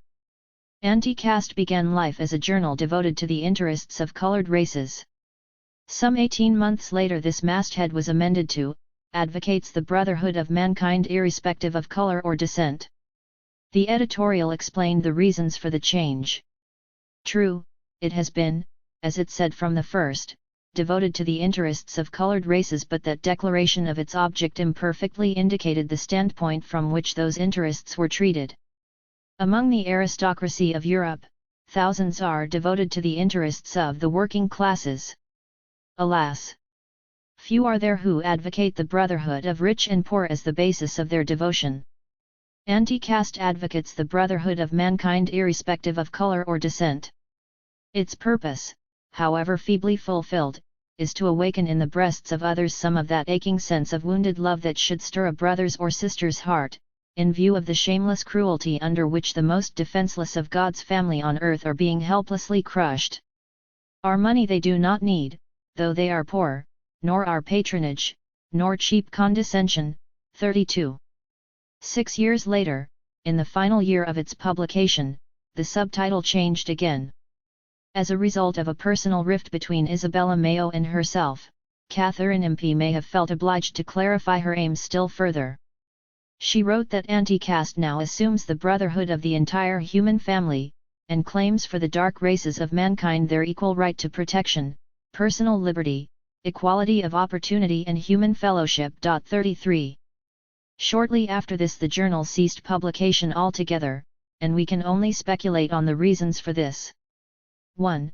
Almost certainly, was that Hannah Impey, Catherine's mother, became ill in 1895 and died within a few months. She had always been supportive of her daughter's activities, and it is likely that Catherine would have missed her intensely, especially because her sister Nellie suffered from ill health as well. But there was another reason for anti-caste's demise, one which accounted also for a gap in publication the previous year. Catherine's passionate belief in the equality of black and white led to a situation that jeopardized the whole anti-lynching campaign in Britain, and exposed a range of different attitudes towards questions of race, gender, and sexuality. Femininity and the female accusation. Scarcely 1 month after she had arrived in Britain, Ida B. Wells witnessed what she later described as one of the most painful scenes of her life. 34 During the 2 weeks which she had spent in Aberdeen with Isabella Mayo and Catherine Impey preparing for the campaign, she wrote that she had very much enjoyed the atmosphere of equality, culture, refinement, and devotion to the cause of the oppressed darker races. The 3 women were helped by Isabella's lodgers, one of whom was George Ferdinands, a dental student from Ceylon, as it was known then, who had trained and qualified while in Aberdeen under his host's patronage. The tour began when Ida accompanied Isabella Mayo on a visit of Scottish towns and cities, while Catherine went ahead to prepare the way in northern England. Soon after she had left Scotland, Catherine wrote to George Ferdinands proposing marriage, and he professed to be so shocked by her letter that he forwarded it immediately to his benefactor. Ida was shown the letter by a scandalized Isabella Mayo, who more or less ordered her to denounce Catherine at once. Catherine was summoned and asked to explain herself. In the offending letter, Catherine had declared that she returned the affection that she was sure Ferdinands felt for her, and that she was taking the initiative because she knew he hesitated to do so, being of a darker race. She had already written to her family announcing her intention of marrying him and saying that she rejoiced to give this proof to the world of the theories she had approved, the equality of the brotherhood of man. Catherine was at this time 45 years old, an age at which hopes of marriage for a single Victorian woman would have receded. According to a cousin, she was once engaged to a member of the Clark family in her hometown, but the marriage was called off, possibly for financial reasons. 35 However, there is no evidence that she ever expressed regret at not having a husband and, as we have seen, was positive about the independent life she felt she had chosen. George Ferdinands, about whom we know next to nothing, apparently revered Catherine for her work on India, but never dreamed of her in any romantic connection. It is hard to believe that Catherine would have made the proposal without any encouragement, and the whole episode remains a mystery. However, what is very clear is that for Isabella Mayo, her colleague's behavior was completely unacceptable. She insisted that Catherine was a disgrace to the movement and that she was the type of maiden lady who used such work as an opportunity to meet and make advances to men. Ida recalled that Mayo even called Catherine a nymphomaniac, and demanded the destruction of the edition of Anti-Caste which had their name as joint editors. Catherine, who was devastated, was evidently no match for the older woman's scorn and withering sarcasm. Having been forced by Isabella to choose between them, Ida spent a sleepless night praying for guidance.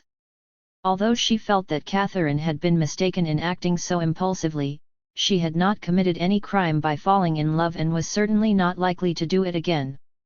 Moreover, she had already proved by her work that she was genuinely concerned about equality and justice for black people, and Ida was not prepared to desert her just to appease Isabella Mayo. She also knew it would be impossible to explain to people at home, who had immense respect for Catherine Impey and her work, why she had abandoned her. She begged Mayo to change her mind, but, stern upright Calvinistic Scotchwoman that she was, she cast the 2 women into outer darkness and Ida never saw her again. In spite of being humiliated by Isabella Mayo, Catherine refused to withdraw from the work. She accompanied Ida on a tour of Newcastle, Birmingham, and Manchester, arranging interviews with newspapers to obtain maximum publicity. They then returned to Street to plan the next stage of the itinerary. Isabella Mayo, who had tried to prevent Ida from continuing with her engagements, insisted that if she went to London she must at least be escorted by a more suitable companion. The alternative was presumably that Mayo would publish scurrilous reports of Catherine's behavior which would cast a bad light on Ida.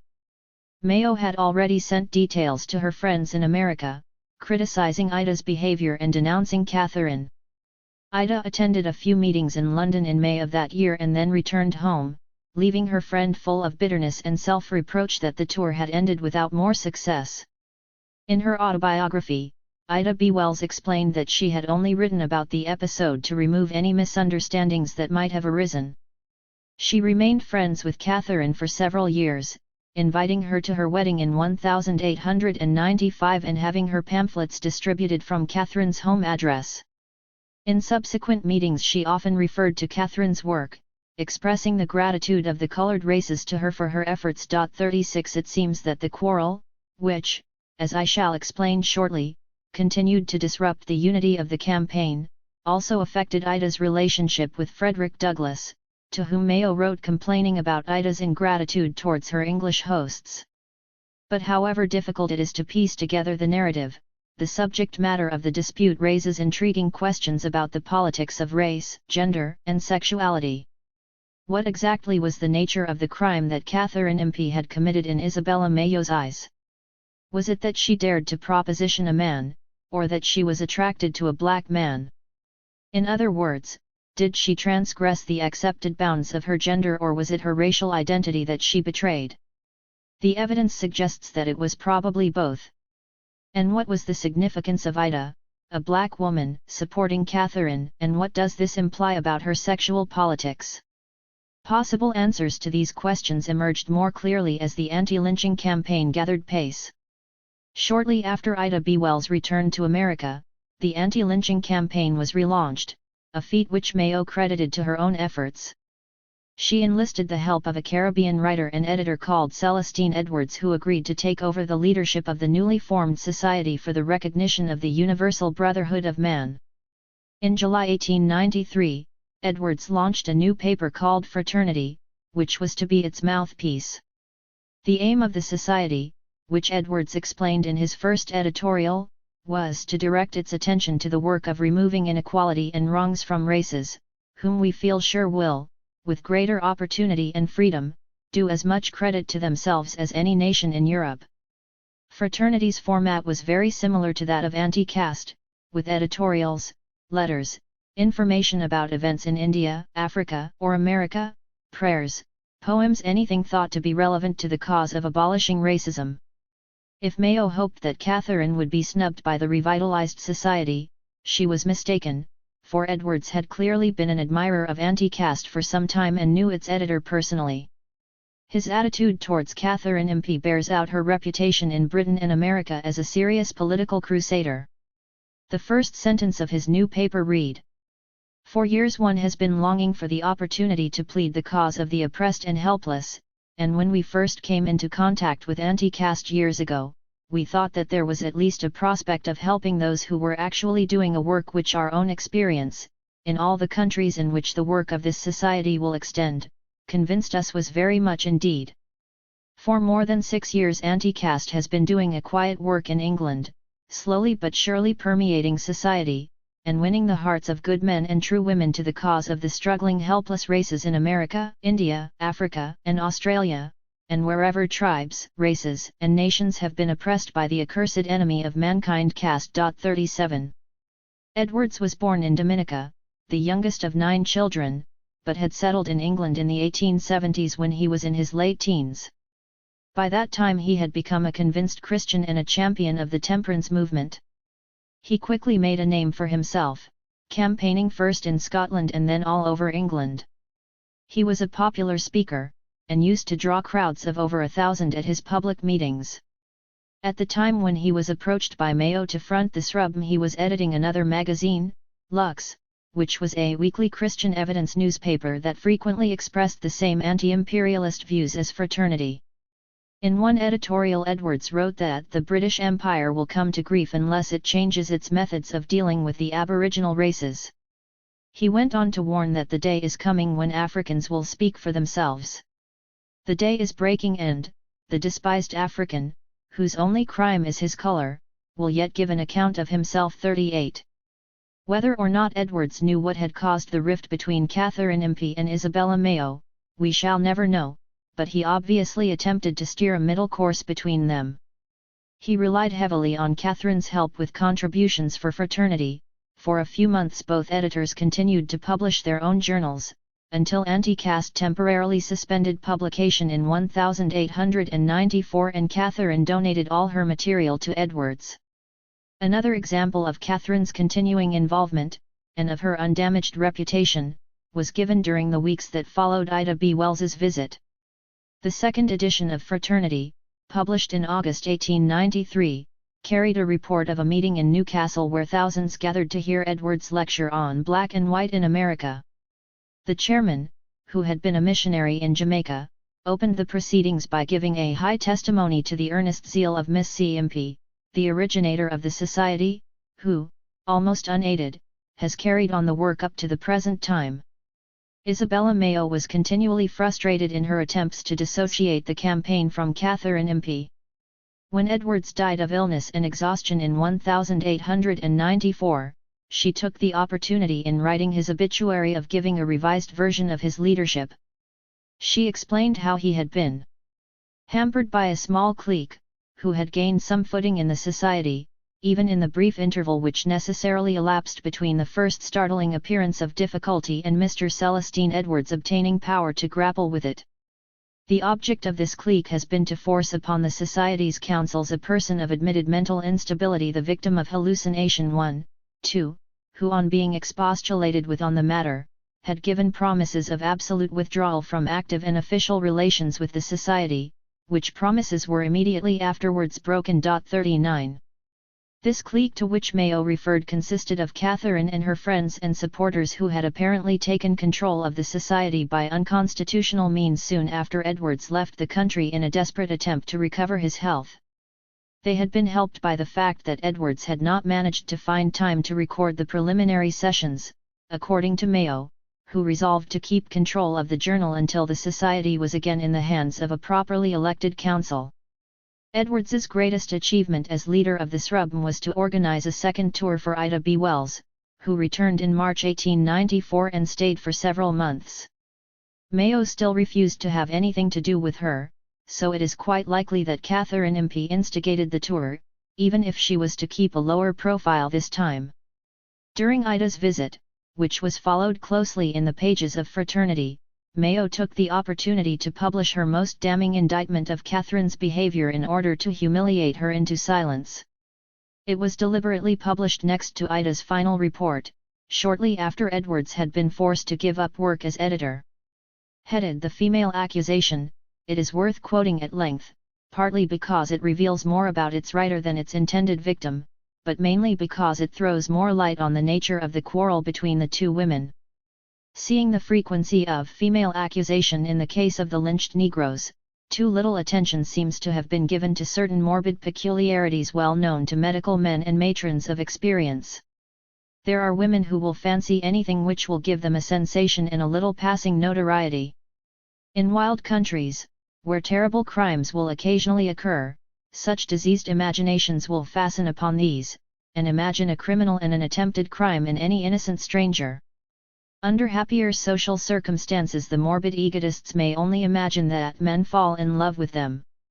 Be it remembered that even this imagination, if indulged in by a white woman, regarding a nigger in some of the states, would mean the death of the man, perhaps the more ignominious death, if he ventured to say in self-defense that the imagination was wholly baseless, or must have been derived from some of the natural and proper civilities paid by youth and strength to age and manifest infirmity. For it must be noted that female sufferers from this diseased egotism are not necessarily young and flighty. They are often elderly, dowdy, and disappointed. Nor are they invariably recognized by their nearest connections as fit objects for pity and care. Their friends often leave them to wander among unsuspecting strangers, heedless of the annoyance and hindrance they give. Such kinsfolk are ready enough to crave for mercy and to plead hereditary mental affliction and general weakness, and instability, if even from this unfortunate woman's own statements they think she is likely to get herself into serious trouble, but they are prepared to recall all their words when only the interests of others, or even of great public causes, are concerned. We have just risen from perusal of the documents in a strikingly typical case of this kind, in which all the points of diseased vanity, prurient insinuation, and the self-contradictory selfishness of kinsfolk are strongly brought out. Point 40. Isabella Mayo's continued assertion that Catherine had behaved in a way that would have caused a lynching in the southern states must have been extraordinarily wounding. It was intended to be so. After a plea to all sensible men and women to avoid these poor creatures, Mayo suggested that the sufferer should retire for the sake of her mental health, and can anything be more wholesome for this complaint, which in its earliest stages is, as the best lunacy authorities assert, simply vanity and the basest egotism, that the knowledge that the active outbreak of these symptoms will leave the sufferer to go softly all her days. Mayo's parting shot gives an interesting slant on her understanding of the lynching question. If the women in the South were all pure in heart and sound in head, we should hear of fewer lynchings, and if British philanthropy, whenever forewarned, gently set aside the dubious help of these diseased imaginations, many good works which now flag and falter, would go on apace. This suggests a conservative approach both to women's sexuality and to the question of race. Her use of the phrase pure in heart implies that it was not acceptable for women to take an active role in relations with men. This was a conventional attitude towards female sexuality which was shared by many women feminists and non-feminists alike. The idea that madness contributed to white women's attraction to black men is harder to interpret. Possibly Mayo meant that in a climate hostile to interracial relationships a woman would have to be unsound in head to risk the consequences both to herself and to her lover. I find it strange that her argument is at odds with Ida B. Wells's analysis of the situation in the South, and this suggests to me that her motives for backing the anti-lynching campaign had been different from Catherine's from the start. Point 41. Isabella Mayo wrote as though it was the immoral and irresponsible behavior of white women which contributed to the increase of lynching, taking a moralistic view of the activities of actual women. It was true, as Ida frequently pointed out, that friendships between black men and white women were often initiated by the woman, and that it was invariably the man who was punished as a result. Instead of blaming white women for immorality, her demand was that such voluntary relationships should be allowed to exist in the open, just as they were between white men and white women, and that if there was any element of coercion, the guilty party should be brought to trial according to the law of the land. In other words, Ida B. Wells was not interested in criticizing the behavior of the white women who were implicated in lynchings. Her argument was based on a perception of white womanhood as an ideological component of American racism. The sacred convention that white women can never feel passion of any sort, high or low, for a black man was, in her eyes, incompatible with the evidence she had collected during her research. This conviction helps to explain her decision to support Catherine who, she thought, had made a mistake but not committed a crime. The ultimate significance of this episode is that it dramatized important aspects of Ida B. Wells's analysis of lynching. By exposing Isabella Mayo's conservative views on female sexuality which were expressed in response to Catherine Impey's unorthodox feminine behavior, it forced a division between the two women who had made the campaign possible in the first place. By the time Ida B. Wells returned to Britain in 1894, she had collected even more statistics and had sharpened her arguments to show that whites were deceiving only themselves in their efforts to protect their women. Much of this information was contained in a pamphlet called United States Atrocities which was published in Britain during her second trip. Celestine Edwards wrote an introduction in which he tried to explain the reasons for Southern racism. The real cause lies, not in the Negro's fondness to outrage white women, but in the fact that slavery was abolished by force, physical force, and without compensation to the slaveholder. Besides, the white man, who boasts of superior mental power, must know that the immoral tendencies which he attributes to the Negro of today is greatly due to himself, because for 300 years he kept him like a horse and bred him as a pig. Point 42. During Ida B. Wells's second visit, Her forthright speeches on Southern hypocrisy, in particular her insistence on the active participation of white women in sexual relationships with black men, led her into another controversy, which, involving other women as well, eclipsed the one between Catherine Impey and Isabella Mayo. What began as a personal dispute between Ida B. Wells and Frances Willard, a famous American women's rights campaigner, soon emerged as a bitter confusion of ideas about female sexuality and race. Although the argument took place in the context of American politics, it was significant that it was first publicly aired in Britain. This next section will explain how the controversy came about and explore its implications for women's politics on both sides of the Atlantic. The dispute between Ida B. Wells and Frances Willard. It was pure coincidence that Frances Willard, the world-famous leader of the Women's Christian Temperance Union, WCTU, was staying in England at the same time as Ida B. Wells. She was an extremely charismatic speaker and an astute organizer, who left her home in the United States in order to rest from the relentless campaigning that had begun to undermine her health. She stayed as a permanent guest of Lady Henry Somerset, the aristocratic leader of the British Women's Temperance Association, and the two women shared a close friendship and a mutual influence which earned them criticism from their respective organizations. Their alliance was further proof of the close political exchanges between different movements in Britain and America. Frances Willard held a complex and contradictory set of political ideas which reflected many of the changing beliefs about women's place in the 19th century Western world, and her influential life and work has been studied by several historians of this period. 43 In accordance with the dominant theory of gender relations, she believed that women were by nature more moral than men, which meant that their influence within the public world was both necessary and desirable. Like many of her contemporaries, she attributed women's subordination to their childbearing role and general sexual subservience, aggravated by men's propensity for alcohol. She summed up her philosophy in the phrase "a white life for two," a symbolic crusade for sexual abstinence between married couples, which would give women time and energy to become independent while allowing men to become more acquainted with domestic roles. However, this critique of masculinity did not involve rejecting the traditional male-dominated family structure which continued to be one of the mainstays of society. According to Barbara Leslie Epstein, the WCTU was not strictly a feminist organization, because its aim was to reform society through promoting higher morality, rather than to raise women to equal status with men. As she documents in her book The Politics of Domesticity, however, the temperance movement overlapped with many other social reform movements of the time, including feminism and socialism.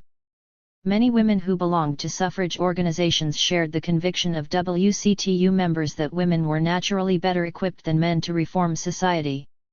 It was thought that only by allowing women access to the vote and to public office would the interests of the family be represented and a relative balance between the sexes restored. Frances Willard was also committed to the labor movement in the United States, which supported the idea of equal pay and employment for men and women. During her stay in England, she was introduced to the Fabian Society by Lady Henry Somerset, and became a member. She is reported to have said that if she were 10 years younger she would have devoted her life to socialism. In the view of the WCTU, all social evils could be linked to the consumption of alcohol, a view which enabled its members to sympathize with other social reform movements. Under the leadership of Frances Willard, the organization's horizons expanded significantly.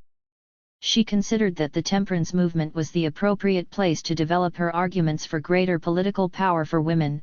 Using her platform at the head of the WCTU, she persuaded members to link the demand for women's suffrage to the campaign for home protection and social purity.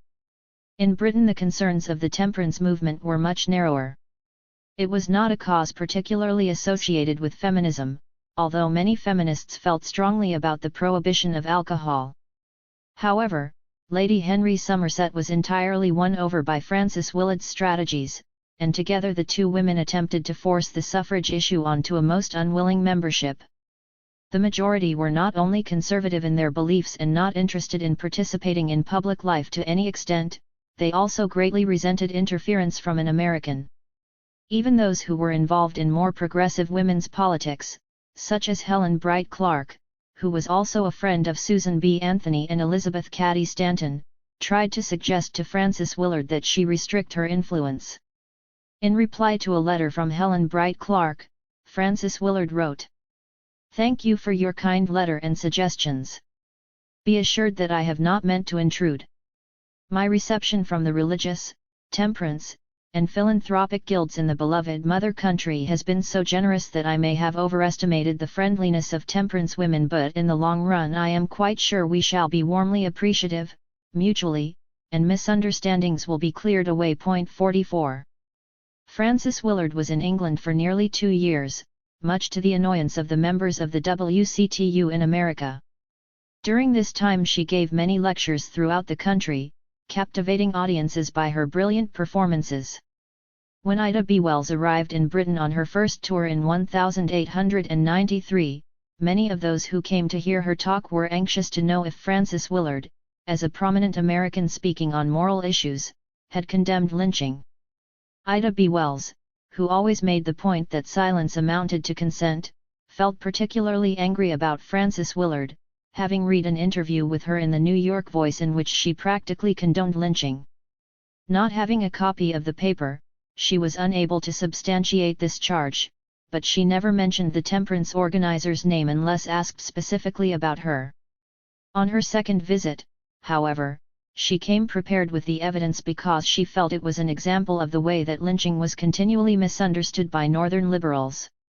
The interview, given in October 1890, was printed under the heading, "The Race Problem, Frances Willard on the Political Puzzle of the South." It began with Willard claiming not to have an atom of race prejudice, having been born an abolitionist and believing that it was the color of the heart, not of the skin, that settled a human being's status. Her argument was that whites in the South would never consent to real equality with blacks, and that the best way for black people to develop themselves freely was to return to Africa. "If I were black and young, no steamer could revolve its wheels fast enough to convey me to the dark continent. I should go where my color was the correct thing, and leave these pale faces to work out their own destiny." 45. However, it was not the idea of repatriation which annoyed Ida B. Wells, though she had fundamental political disagreements with those who proposed it, black and white, but the reasons that Frances Willard gave for the race problem. It was her belief that rather than giving all men the vote after emancipation, there should have been an educational qualification. In the interview she portrayed the majority of blacks as illiterate, ignorant alcoholics who multiply like the locusts of Egypt. Her sympathy was for the Southerner who was mostly kindly intentioned towards the colored man, but who had an immeasurable problem on his hands. Willard also managed to convey the idea that white women were particularly at risk from marauding drunk black men, which was the very point that was always made to justify lynching. The opinions expressed in the interview were not at all unusual, as they represented the standard white Northern American attitude towards what they perceived to be the social problems of the South. Many of those who thought of themselves as progressive shared the same views. Frances Willard's politics are of particular interest to us because her beliefs about women's safety and black sexuality, which she revealed in the Voice interview, overlapped with claims made by some leading American feminists. The early women's rights movement, which had developed out of and alongside the anti-slavery campaigns, moved sharply away from alliances with black men and women almost immediately after slavery was abolished. Whereas at one time the rights of black slaves and of women had been seen to be interconnected, political pressures forced abolitionists, black and white, male and female, to narrow their objectives in the struggle for the vote. 46. This brought about bitter divisions between those who supported universal suffrage and those who saw the necessity for enfranchising black men to protect them from the repercussions of abolition, and who feared that too broad a demand would jeopardize all their chances. Within a short space of time, many younger white women who became involved in the movement for women's suffrage in the second half of the 19th century had become convinced that their rights should come before those of former slaves, and that women's interests would only be hindered by being linked to the demands of black people. At the heart of this belief was the fear that white women needed protection from black men. Elizabeth Cady Stanton, formerly a passionate abolitionist, made this very argument when the debates over the strategy of demanding votes for both women and blacks came to a head after emancipation. In an article that railed against male abolitionists for their failure to support universal suffrage, Stanton declared that just as women had had no protection from the laws and institutions made by Saxon men, it was even more likely that when black men were enfranchised they would be victims of even worse treatment. Quoting a case of child abuse in which a young white girl gave birth to a black child and then strangled it herself, she asked, "With judges and jurors of Negroes, remembering the generations of wrong and injustice their daughters have suffered at white men's hands, how will Saxon girls fare in the courts for crimes like this?" 47. By 1890 this quite specific fear of black men's desire for revenge after years of subjugation had become a fundamental aspect of American racism. With the increasing numbers of European, non-English speaking immigrants into the United States, many middle-class, urban feminists extended this hostility towards black men to a general mistrust and hatred of aliens. As we have already seen, those who believed that women were morally superior were antagonistic towards men generally.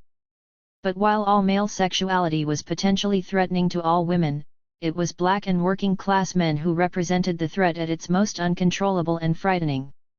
Frances Willard was merely repeating conventional Northern prejudices in her interview, and like thousands of others was probably unaware that she was supporting the torture and murder of innocent black men in the name of protecting white women. As far as she was concerned, the threatening behavior of the ignorant and illiterate was due to their consumption of alcohol, and she portrayed them as victims of the liquor trade, the source of most social problems.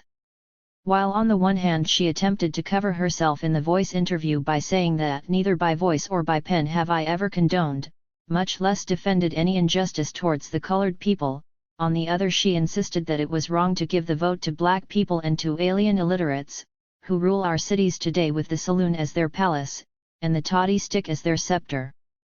Under her leadership the WCTU established numerous departments to deal with specific areas of work, and one of the least contentious was that for temperance work among Negroes and foreigners. But the views she expressed in her interview and the way she was to defend herself against the charge that she condoned lynching only served to illustrate Ida B. Wells's point that most white Americans were quite indifferent to the fate of black people in the South. On her return to Britain in 1894, Ida B. Wells was soon obliged to produce her evidence against Frances Willard, and so she took the opportunity of publishing part of the New York interview in Fraternity together with an explanation. As a result she came up against the combined anger of both Willard and Lady Henry Somerset, and the latter threatened to use her influence to stop Ida from giving any more public lectures in Britain. Ida found herself in a very vulnerable position, which she later described in her autobiography. Here were two prominent white women, each in her own country at the head of a great national organization, with undisputed power and influence in every section of their respective countries, seeming to have joined hands in the effort to crush an insignificant colored woman who had neither money nor influence nor following nothing but the power of truth to fight her battles. 48. 2 weeks after the edition of Fraternity appeared, the Westminster Gazette, which called itself the leading London afternoon daily, carried a lengthy interview of Frances Willard by none other than her close friend Lady Henry Somerset. Rather than retracting or apologizing for her remarks made in the American paper, Frances Willard went on to repeat the same assertions. I ought to add that which I had been told by the best people I knew in the South, and I knew a great many ministers, editors, and home people, that the safety of women, of children, is menaced in 1,000 localities so that the men dare not go beyond the sight of their own roof trees. 49. This time, however, Frances Willard was careful to add that there was no crime, however heinous, that can by any possibility excuse the commission of any act of cruelty or the taking of any human life without due course of law. One of the most remarkable things about the interview between the two temperance leaders in the Westminster Gazette was the patronizing tone in which they spoke about their adversary. In the introduction, Lady Henry Somerset presented Ida B. Wells as a victim of her own race prejudice by using, out of context, a remark she had made in another newspaper interview. On that occasion Ida had been asked by the editor about her own racial origins. Her reply had been characteristically direct. "Taint, indeed. I tell you, if I have any taint to be ashamed of in myself, it is the taint of white blood." 50. The editor, who published a sympathetic piece condemning lynching on the front and inside pages, began his interview with Ida's retort, though it was clear it was made in response to a question. Somerset, however, quoted it as an example of Ida B. Wells's racism towards whites, and then set it against her statement in Fraternity that there was no movement being made by American white Christians toward aiding public sentiment against lynch law in the United States. After this attempt to portray the black American woman as a troublemaker, she then explained how she decided to hear Frances Willard's point of view. I therefore sought the first opportunity of a quiet hour with her under the trees of my garden at Reigate. The conversation began with an attempt to be humorous, a point to which Ida B. Wells was quick to draw attention in her reply. Frances Willard adopted a slightly aggrieved tone when asked about Ida's accusations, adding that when she had first heard that she was in the country, she had tried to help her, for I believe in the fraternity of nations and that we ought to help each other to a higher plane by mutual influence. The interview ended with both women agreeing that it was most unfair for Ida B. Wells to have misconstrued remarks made by Willard in an interview that had nothing to do with lynching, and it appealed to British justice to trust her reputation. As it happened, Ida B. Wells believed that the way the two influential women joined forces publicly to denounce her only served to her advantage. She wrote later that the attack was a boomerang to Frances Willard and that it seemed to appeal to the British sense of fair play. Her reply to the interview, which sliced through its condescending and complacent tone, was published in the same paper the following day. The interview published in your columns yesterday hardly merits a reply, because of the indifference to suffering manifested. Two ladies are represented sitting under a tree at Reigate, and, after some preliminary remarks on the terrible subject of lynching, Miss Willard laughingly replies by cracking a joke. And the concluding sentence of the interview shows the object is not to determine best how they may help the Negro who is being hanged, shot and burned, but to guard Miss Willard's reputation. 51. Ida B. Wells's letter showed no mercy to the famous American woman. She ignored the personal attacks made on her own integrity, pointing out that it was not her reputation at stake, but the life of her people. The additional evidence that she gave of Frances Willard's supposed commitment to black people was particularly damning. Why, she asked, had Willard sat in silence when she had placed a resolution condemning lynching in front of two national meetings of the British Women's Temperance Association? In suggesting an answer to her question, Ida B. Wells introduced ammunition against Willard which was probably more damaging to her in the eyes of her British followers. I should say it was because as president of the Women's Christian Temperance Union of America she is timid, because all these unions in the South emphasize the hatred of the Negro by excluding him. There is not a single colored woman admitted to the Southern WCTU, but still Miss Willard blames the Negro for the defeat of Prohibition in the South. Frances Willard had no defense against this charge of segregation practiced by her organization. Ida B. Wells later called it a staggering revelation which stunned the British people, and although this was something of an overstatement, she certainly appeared to gain support as a result of exposing Frances Willard's apparent hypocrisy. The editor of the Westminster Gazette defended Ida by denying that she had expressed any race hatred in his interview with her, and shortly afterwards she was invited to both breakfast and dinner in the House of Commons. Finally, the Anti-Lynching Committee, set up on her last evening in the country, proved to be Ida B. Wells's greatest triumph. In her autobiography she printed a list of the names of all the influential and prestigious members. Among them were MPs such as William Woodall, Dada Oroji, and Alfred Webb, Labour leaders like Keir Hardie and the American Samuel Gompers, the editors of the Manchester Guardian, the Liverpool Daily Post, the London Daily News, the Bradford Observer and the Contemporary Review, and leading clergy, including the Archbishop of York. The names of both Lady Henry Somerset and Frances Willard were on the list as well, which Ida B. Wells remarked on as one of her greatest achievements. But the antagonism between the two American women did not end while they were both in London, and it continued to draw in many others on both sides of the Atlantic. Race and gender in temperance politics. The dispute was to prove as long as it was bitter. At the heart of it were several issues which were all interconnected. First, there was straightforward racial prejudice promoting the belief that it was indeed unsafe for white women in the South because of the licentious and drunken nature of black men. As far as most members of the WCTU were concerned, All men could be dangerous to women after taking alcohol, but black men were thought to be especially prone to drunkenness, because of their class as well as their race. From the 1880s on, there was a proliferation of books and articles claiming that there were marked biological differences between blacks and whites. These all identified immorality and bestiality as race traits to be found overwhelmingly among the black population, now freed from the restraining influence of slavery. Frances Willard's claims not to have an atom of race prejudice looked less convincing when she repeated what she had been told in the South, that blacks multiplied like locusts and threatened the safety of good white women. The very language in which she expressed these opinions echoed the words of one of the South's most well-known academic racists, Philip Alexander Bruce. In a book called The Plantation Negro as Freeman, published in 1889, Bruce expounded his theory of regression. For him, the most striking example of the return to black savagery was the increasing frequency of that most frightful crime, the rape of white women by black men. He wrote, "There is something strangely alluring and seductive to them in the appearance of a white woman. They are aroused and stimulated by its foreignness to their experience of sexual pleasure, and it moves them to gratify their lust at any cost and in spite of every obstacle." This proneness of the Negro is so well understood that the white women of every class, from the highest to the lowest, are afraid to venture any distance alone, or even wander unprotected in the immediate vicinity of their homes. 52.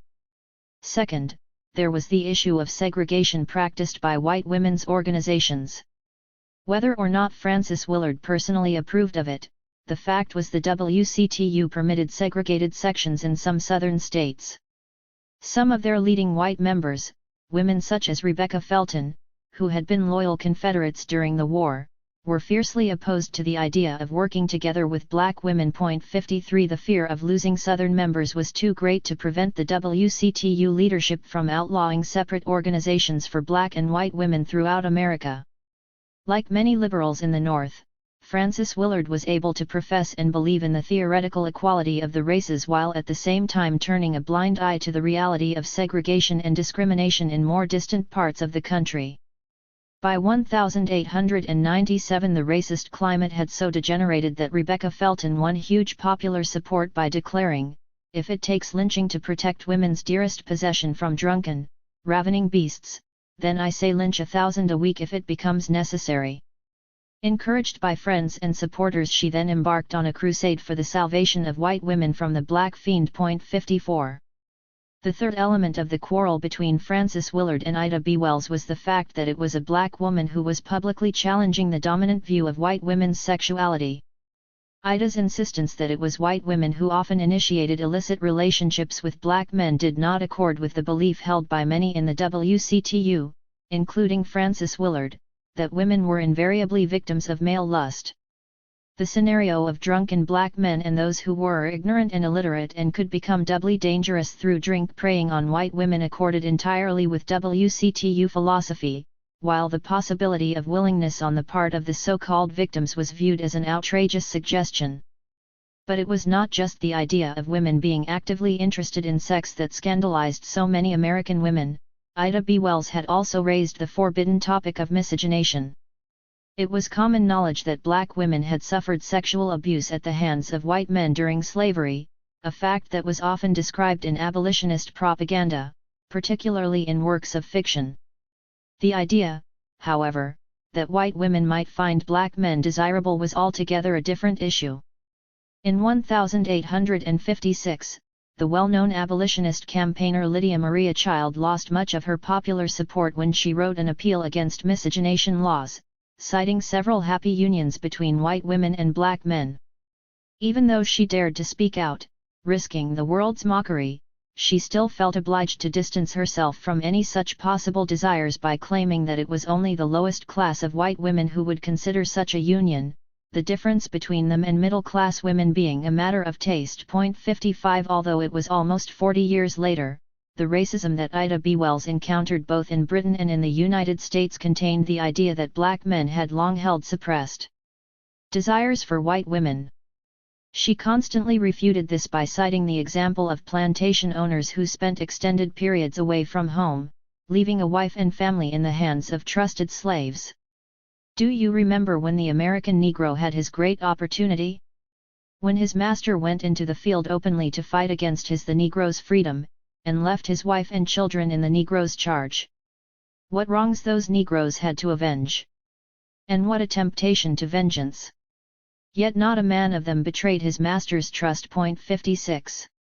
Frances Willard, whose contacts in the South had assured her of the problems caused by the behavior of the former slave population, also had to think of her standing among the white women members of the WCTU.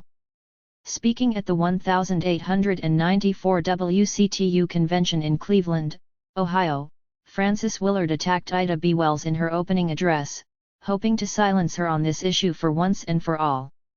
The zeal for her race of Miss Ida B. Wells, a bright young colored woman, has, it seems to me, clouded her perception as to who were her friends and well-wishers in all high-minded and legitimate efforts to banish the abomination of lynching and torture from the land of the free and home of the brave. It is my firm belief that in the statements made by Miss Wells concerning white women having taken the initiative in nameless acts between the races, she has put an imputation upon half the white race in this country that is unjust, and, save in the rarest exceptional circumstances, wholly without foundation. 57. Willard referred to herself as a friend and well-wisher and urged Ida to banish from her vocabulary all such allusions as a source of weakness to the cause she has at heart. She also accused her of misrepresenting the WCTU while she was in England. After her speech there was not one resolution offered that mentioned lynching, even though one had been passed unanimously the previous year. Ida B. Wells, who was present at the convention, recalled in her pamphlet, A Red Record, that she worked with sympathetic WCTU members to produce one, but it was not adopted. After the conference, the WCTU paper, the Union Signal, reported a far milder and clearly ambiguous resolution. It spoke generally about the need to ban all kinds of lawless acts, but looked forward to the time when the unspeakable outrages which have so often provoked such lawlessness shall be banished from the world, and childhood, maidenhood, and womanhood shall no more be the victims of atrocities worse than death. Ida B. Wells finally met Frances Willard during this convention, after the president had attacked her in her speech. In a chapter of A Red Record, called Miss Willard's Attitude, Ida gave an account of their conversation and conclusively demonstrated the way that white women were able to silence an attempt to dominate their colored sisters. She asked Frances Willard to correct her statement that she had misrepresented the WCTU or that she had put an imputation upon one half the white race in this country. Willard's reply was that somebody in England told her it was a pity that Ida attacked the white women of America. When Ida demanded to know why she had gone out of her way to distort what she had said, not because of what she heard herself but because of what someone else had told her, Willard merely answered that Ida should not blame her for her rhetorical expressions, that she had her way of expressing things and Ida had hers. She made no attempt to retract her speech during the rest of the convention, although a few words appeared in the next edition of Union Signal. Instead of withdrawing the attack made on Ida, the editorial announced that Miss Willard had not intended a literal interpretation of the language used, but employed it to express a tendency that might ensue on public thought as a result of utterances so sweeping as some that have been made by Miss Wells. Ida B. Wells's final comment was bitterly angry. It is little less than criminal to apologize for the butchers today and tomorrow to repudiate the apology by declaring it a figure of speech. Meanwhile, in England a similar debate was held in the women's temperance movement. In early 1895, almost a year after Ida B. Wells had returned home, Lady Henry Somerset referred to Ida's injudicious speech in her address to the British Women's and World Women's Temperance Convention in London. Although the British women passed a resolution against lynching, it was followed by another supporting the position of the WCTU in America. Florence Balgarnie, secretary of the Anti-Lynching Committee and an active temperance organizer, rose to Ida's defense in an eloquent and impassioned speech. According to Catherine Impey's report in Anti-Caste. 58, the editor of the London Daily News, with whose family Ida had stayed while in London, was also quick to pour scorn on the temperance organizations, equivocating. The American ladies, led by Miss Willard, appear to complain that Miss Wells had not sufficiently minced her words in telling of these shocking outbursts of lawlessness. 59. A further sign that Frances Willard felt threatened by Ida B. Wells's campaign was provided the same year. Early in 1895 a declaration was published in America, signed by leading radicals and former abolitionists, absolving Frances Willard of any blame in what she had said or not said about lynching. Having first established her abolitionist ancestry, the statement announced that as president of the WCTU, and founder of the world's WCTU, Miss Willard has always maintained the position that no color line could be drawn by either society. It went on to explain that the WCTU was organized on the basis that each state had the right to manage its own internal affairs, and that in some of the southern states colored unions had been formed with the hearty concurrence of leading colored women. Assurance was then given that black women delegates were received on terms of perfect equality with white women at national meetings. 60 Frederick Douglass and William Lloyd Garrison both put their names to the document, which was republished by Lady Henry Somerset in an English newspaper in an effort to clear her friend's name. It was a dishonest attempt though, as Ida B. Wells's English supporters quickly tried to prove. One of these was Florence Balgarnie, who was also an active member of the BWTA and editor of their journal, Women's Signal. When Ida B. Wells decided to publish her attack on Frances Willard in Fraternity, Florence Balgarnie, who was a journalist herself, had counseled her to act more cautiously. She persuaded her to wait until she had spoken to Lady Henry Somerset on the telephone in order to arrange a meeting to discuss the matter before the journal was distributed. Ida did so, but was insulted and threatened by the aristocratic Englishwoman, who then hung up before Ida could reply. Convinced of the need to support the anti-lynching cause wholeheartedly against the temperance leader's hypocritical claims, Florence Balgarnie threw herself into the argument. She challenged the declaration published by Somerset, declaring that she was in possession of a letter from Garrison proving that he had given his signature before he was informed of what had happened at the annual conference of the WCTU 3 months earlier. On this occasion, as we have already seen, a strongly worded resolution against lynching was withdrawn in favor of an ambiguous one which repeated the charge that it was unspeakable acts that had provoked such lawless behavior. Garrison was horrified at this apology for Southern outrages, as Florence Balgarnie pointed out, but Somerset chose to ignore her and printed the document exonerating Frances Willard again, this time in the annual address of the BWTA. Balgarnie challenged her publicly from the platform of the City Temple, but received such an unsatisfactory reply that it made her determined to expose the truth. In the November edition of Fraternity she asked 2 straight questions. First, how could Lady Henry Somerset reconcile her original statement that the people who had put their names to the document had also worded it, with her subsequent admittance that it was she herself with Frances Willard who had drafted and circulated it? Second, how was it possible that Frederick Douglass, who had signed the declaration the day before his death, could claim that the WCTU had put themselves squarely on record against lynching if he had known what had taken place at the convention several weeks earlier? Lady Henry Somerset never replied to these questions in public. Florence Balgarnie was sacked from her job at the Women's Signal without receiving any compensation, censured by the BWTA Executive Committee and boycotted as a temperance lecturer. The following month she was vindicated when Frederick Douglass's widow, Helen, wrote to her confirming that her husband had certainly not been aware of the WCTU's resolution when he gave his public support to Frances Willard, and that any impeachment of his integrity in this or any other matter was an insult to his memory. In the same letter Helen Douglass, who was white, recalled another incident which showed the influence of the South on Northern women's organizations. It is not 2 years since, at the great annual convention in Washington, D.C. of the National Woman Suffrage Association, an Afro-American woman of exceptional cultivation and refinement, a college graduate, a fine Greek and Latin scholar, and a writer of ability called at the Riggs House, the headquarters of the suffragists, to see one of the officers of the association on business, and was ejected from the elevator, and not one word of protest from the association, which hushed the matter up, and thereby lost this grand opportunity of embodying its principles, obliterating caste distinction, securing justice, and putting itself on record in a way not to be misunderstood. To conciliate the white Southern sisterhood it paid the price, its own stultification, and the degradation of the colored Southern sisterhood. 61. This exclusion of black women would have been particularly hateful to Frederick Douglass, as he was the first man to support women's suffrage publicly. The last day of his life was spent attending a women's suffrage convention in Washington. In the third issue of Anti-Caste, Catherine Impey had reported how Douglass refused to cooperate with women from the national suffrage movement who were trying to form black women's suffrage societies. He was obliged to make his reasons public to avoid any misunderstanding.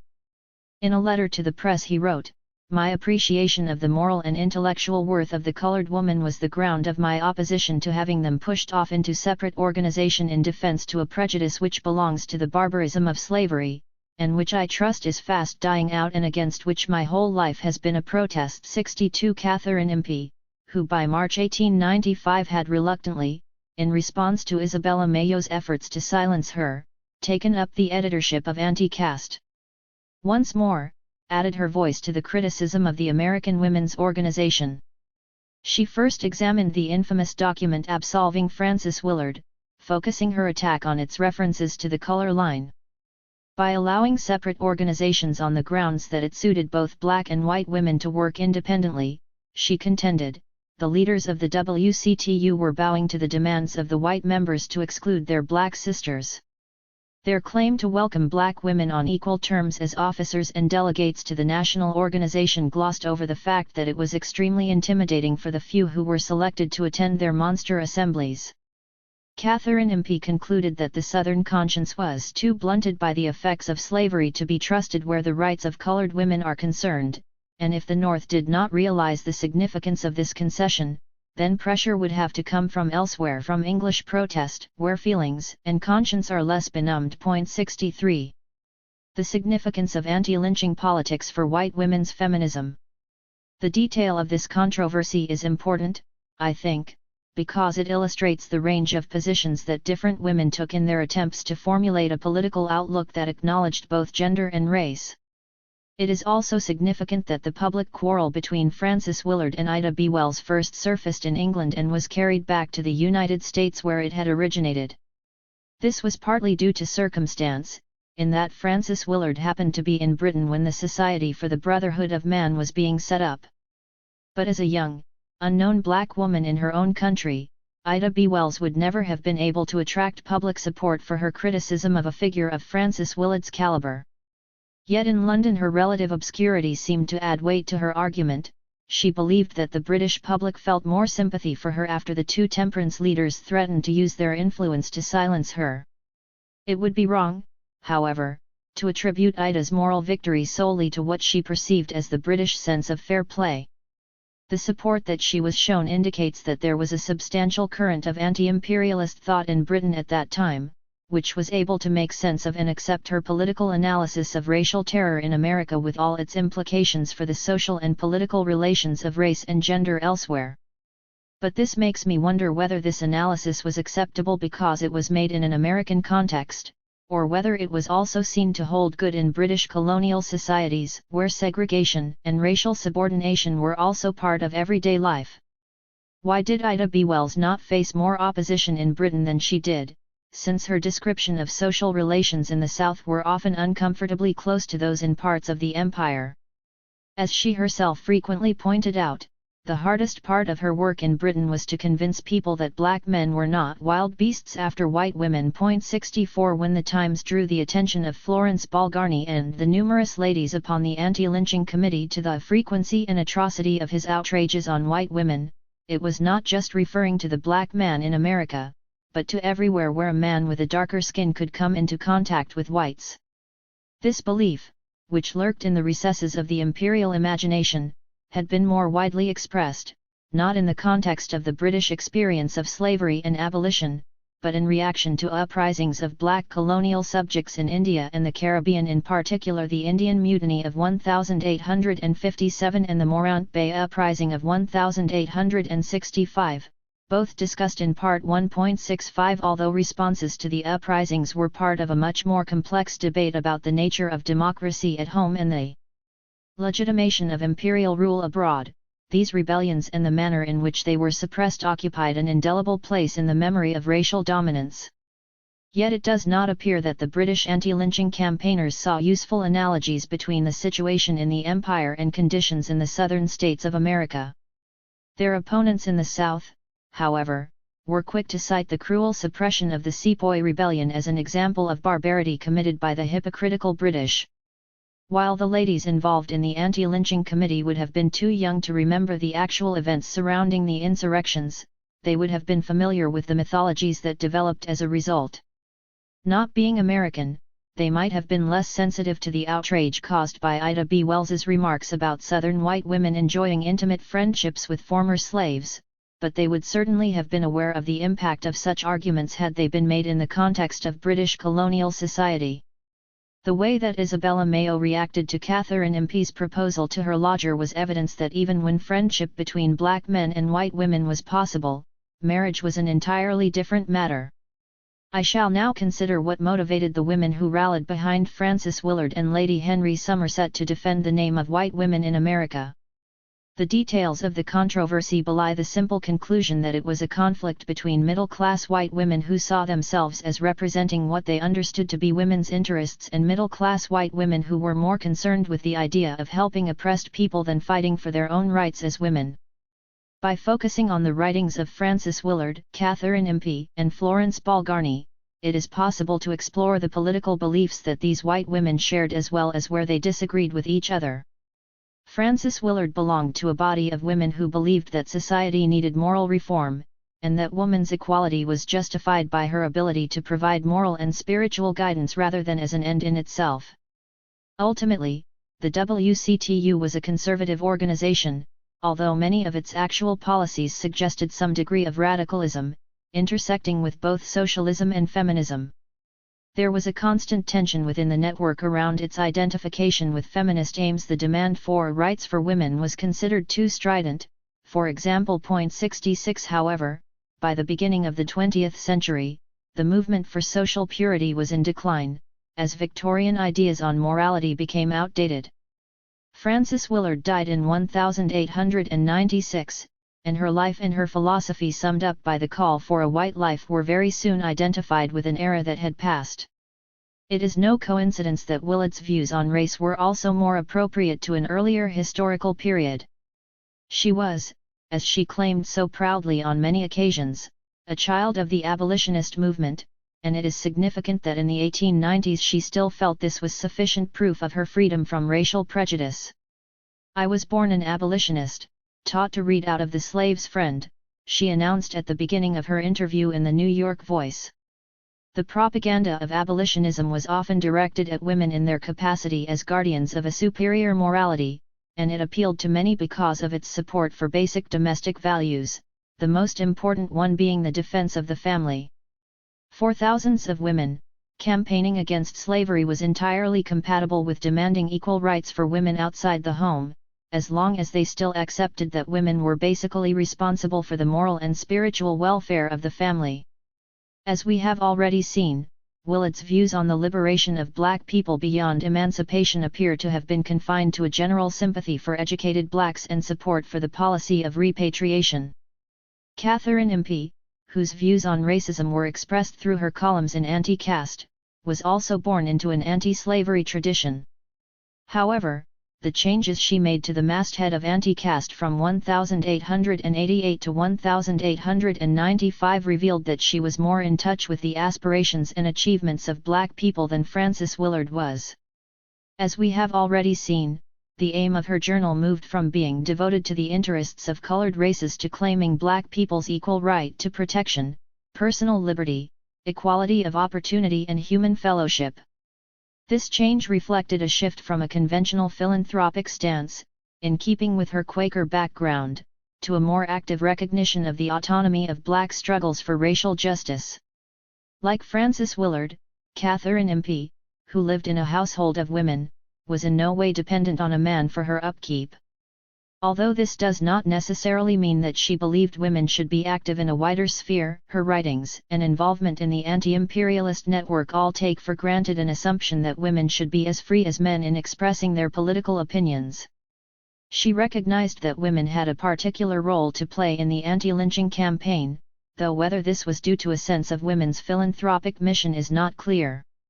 Her first issue of Anti-Caste stated her belief that purely physical differences between people, such as those arising from sex, race, complexion, nationality, were arbitrary. However, as far as we know, she did not campaign specifically for women's rights, nor was she a member of any campaign for women's suffrage during this period. Superficially, and there is so little evidence to take it further, her views on suffrage and women's role in the public sphere were entirely compatible with Willard's. In the only surviving writing by Catherine on this subject, an article written for the Street Village album, she tried to address the arguments that were frequently raised against women's demand for the vote. 67 Her reasoning was not without its own contradictions. She first pointed out the dangers of women achieving political power at the expense of losing their influence at home. This was not the conventional line that it was women's job to raise the children while the men took care of life outside, but an attempt to understand the basic objection to women's suffrage expressed by its opponents, that it was unnatural. Her theory was that very few political or social arrangements of permanence have originated solely in evil, and therefore it was vital to the success of the reform movement to understand why those arrangements evolved. People, she suggested, were generally very slow to realize that as society changed, so these old systems became inappropriate and obnoxious. But it was a mistake to think that everything about the outdated system was automatically wrong and override it by the iron wheels of modern theory and action. Catherine's argument was that the time was right for women to vote and take part in political life because the family, historically the unit of all our political systems, had changed radically. She explained how the division of labor principle accounted for the greater involvement of men in certain activities, but this was for immutable physical reasons rather than ideological ones. It is significant that she turned to examples of primitive village communities in parts of the East to demonstrate the influence that women had in the absence of their men. It was more often the case that proponents of women's rights throughout the 19th century tried to distance themselves from primitive society by arguing that women's subordination was an index of lack of civilization. Apart from the fact that the family unit had changed so that women were now often heads of households just as men were, the importance of that external life, which men traditionally saw as their domain, had altered as well. She wrote, "We must realize a state of things where national life and organization, in which men ruled, was, compared with today, feeble and of small account, and where local, even family life and organization, where women ruled, was full of life, importance, and variety. The loss, in modern artificial society, was that women's influence and responsibility were diminished at the expense of society as a whole. Now that the public political sphere was so much more pervasive and accessible to both men and women, it made sense for women to be equally involved." At the same time, Catherine made it clear that she still believed that it was women who were primarily responsible for maintaining family life. It was wrong to place too much hope on endowing women with political power. Even at present there are too many instances that women, when suffered to enter the professions, the political positions which have been formerly men's alone, have adopted some of the very modes of thought and feeling which it was hoped women's influence in these spheres would correct. Especially we have to guard in the present days of this movement against anything that tends to the undervaluing of family life, which is the basis, humanly speaking, of the religion and true civilization of the world. Clearly there are important overlaps between the politics of Frances Willard and Catherine Impey, illustrated by this last sentence. Catherine was also an active member of her local temperance organization and was very likely to have been an admirer of the WCTU leader before the campaign against lynching began. By the time that Catherine Impey wrote her article, the suffrage issue was just beginning to attract greater popular support from women in Britain.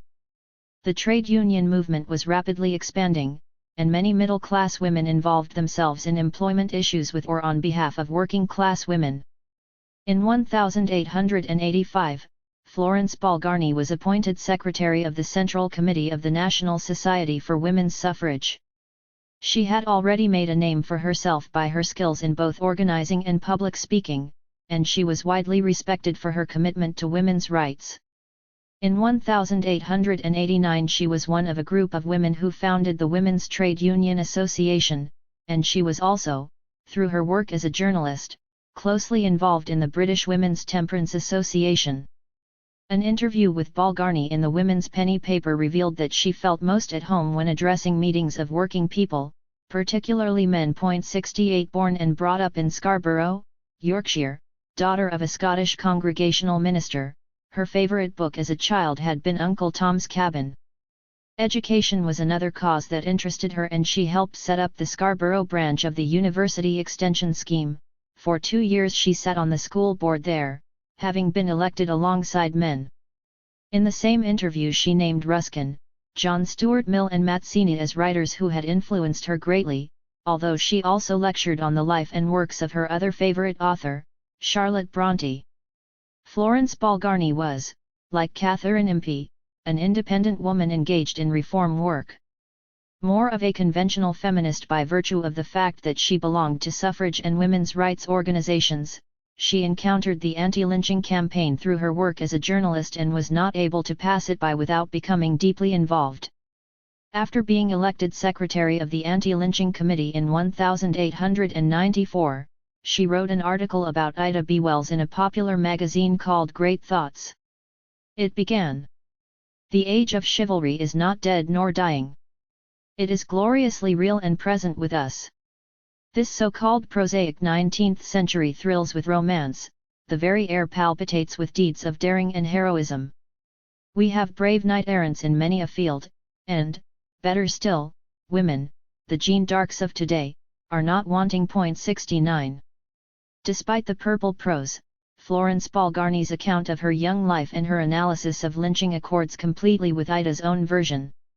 For instance, she contrasted the treatment of white women by black men with that of black women by white men, and drew attention, using Ida's own words, to the fact that black men were being lynched for rape when the relationship between the victim lynched and the alleged victim of the assault was voluntary, clandestine, and illicit.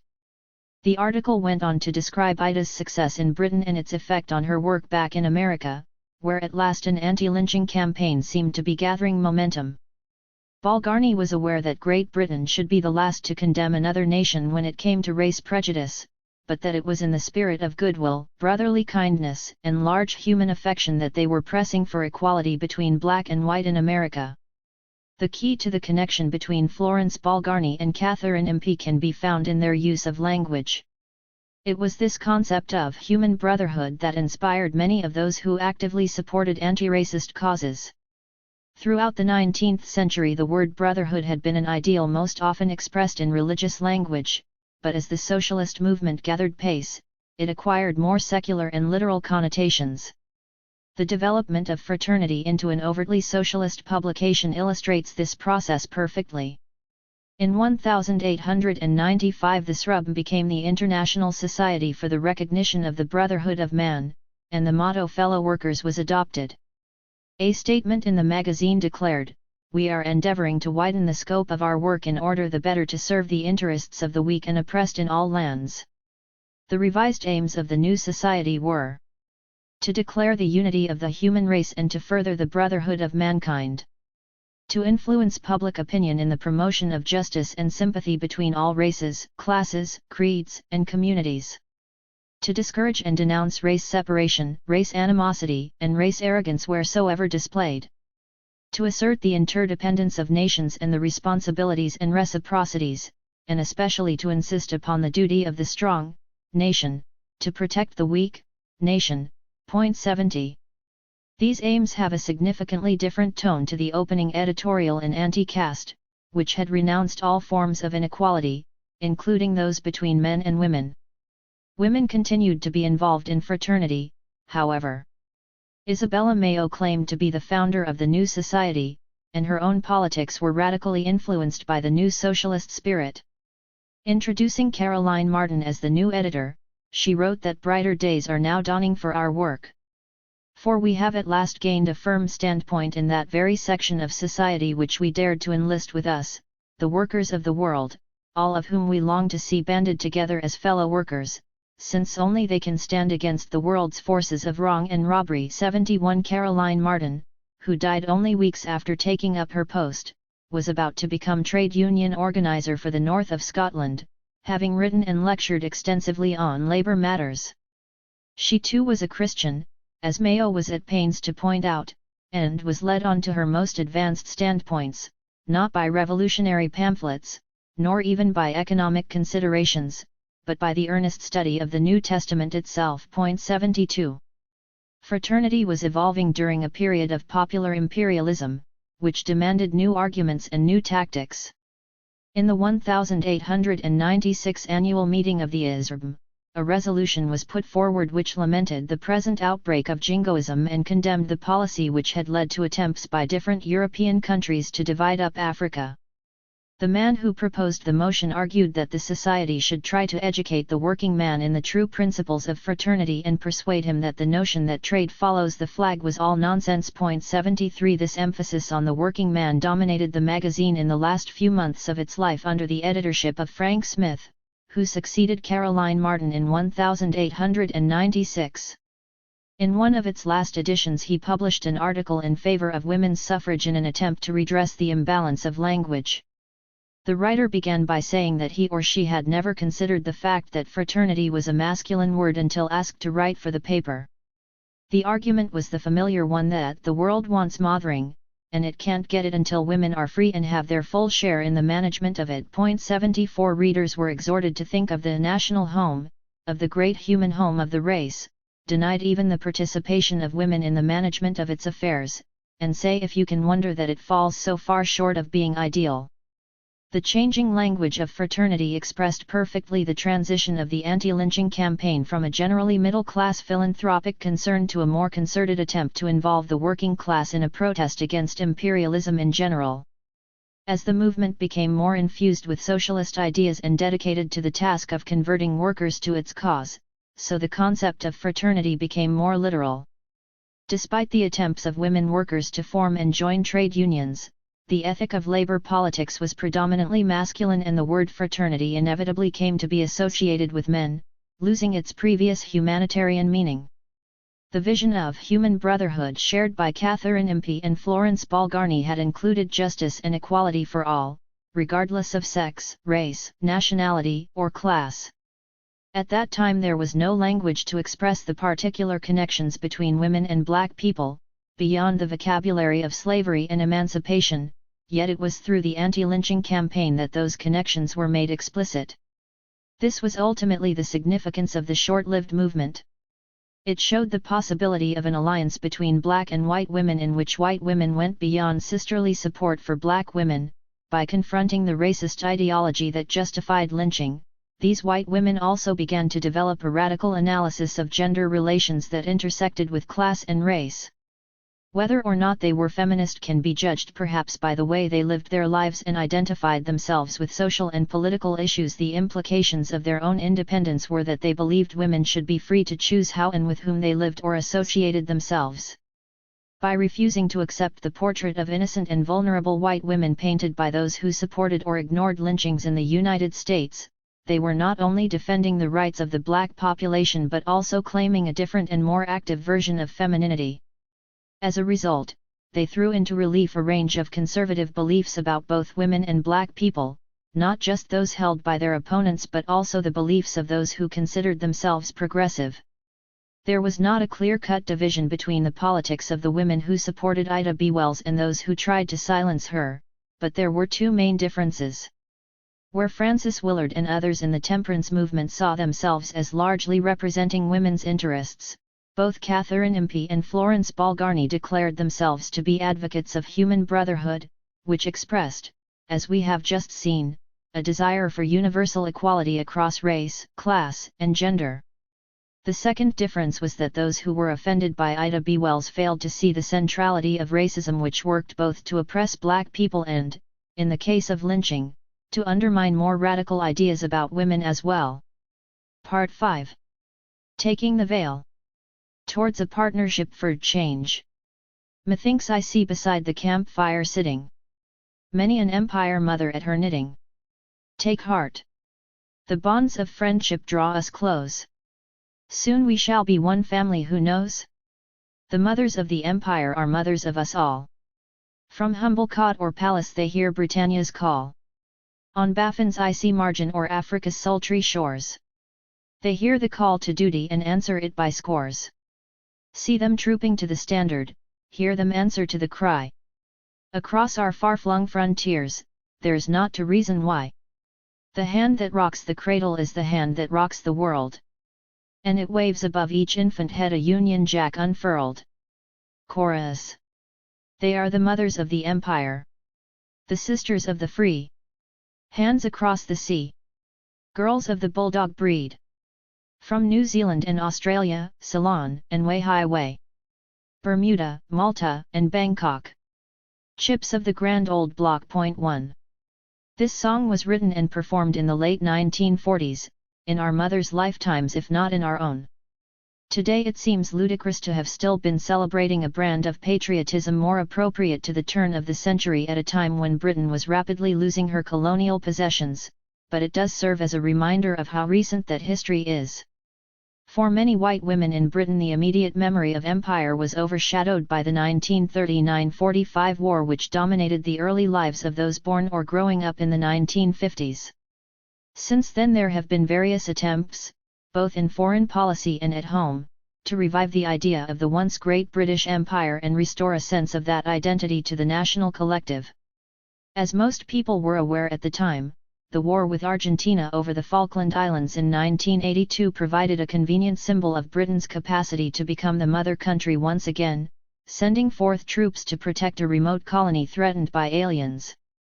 Post-war feminism developed as a political and cultural movement during a period of continuous reconstruction of colonial memory, which has been shaped by specific forms of racism operating within the shifting boundaries of British society. 2. One symptom of feminism's uneasy awareness of its own historical context has been the apparent lack of engagement with this process. For instance, until recently there seems to have been a resounding silence concerning any personal connections to the people who were involved in the colonizing process, particularly the mothers of the empire.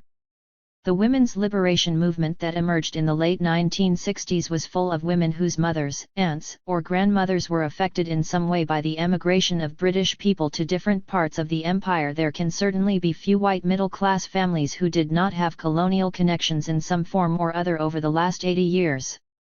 Wealth acquired in the colonies provided for many sons and daughters to attend private schools, for example, and later universities. There must have been a significant number of feminists and post-war radicals generally whose education was paid for by money earned through the labor of Indian tea pickers, Malaysian rubber workers or Kenyan coffee farmers.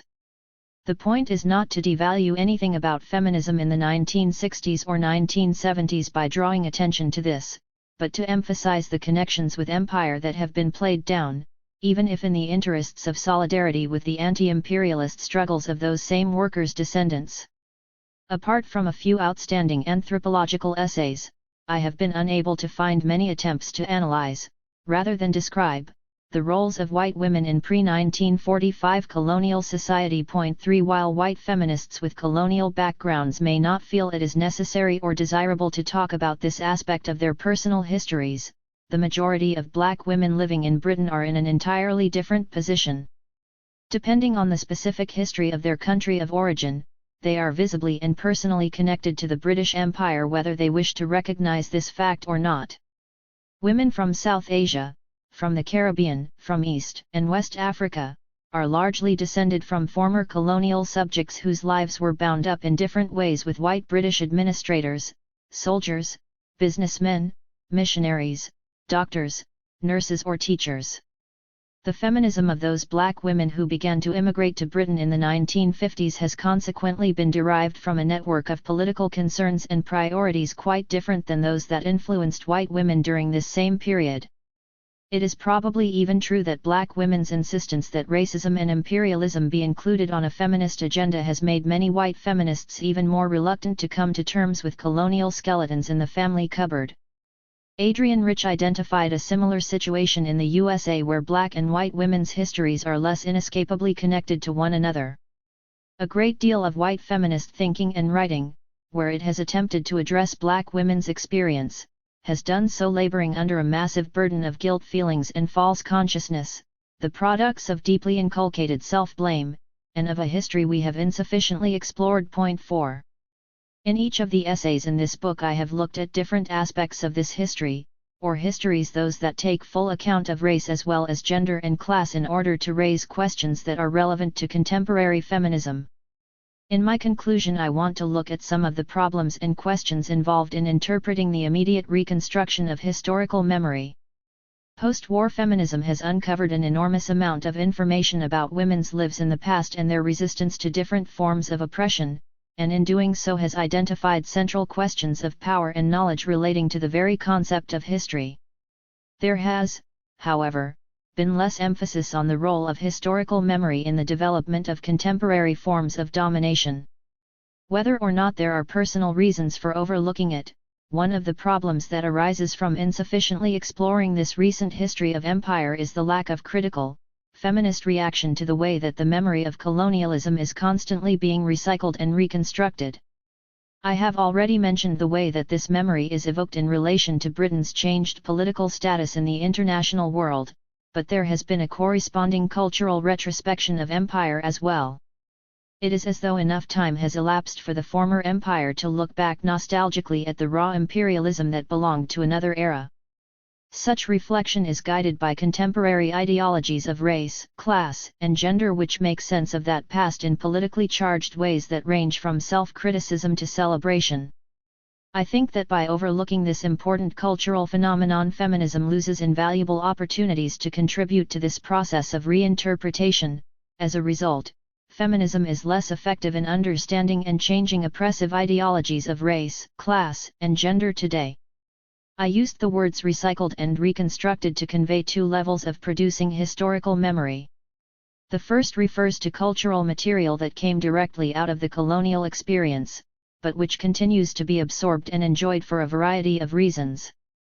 Conventional documentary accounts of life in the empire, whether in books or on film, tend to give an impression of that's how it was, where everyone knew their place and the consequences of stepping outside it.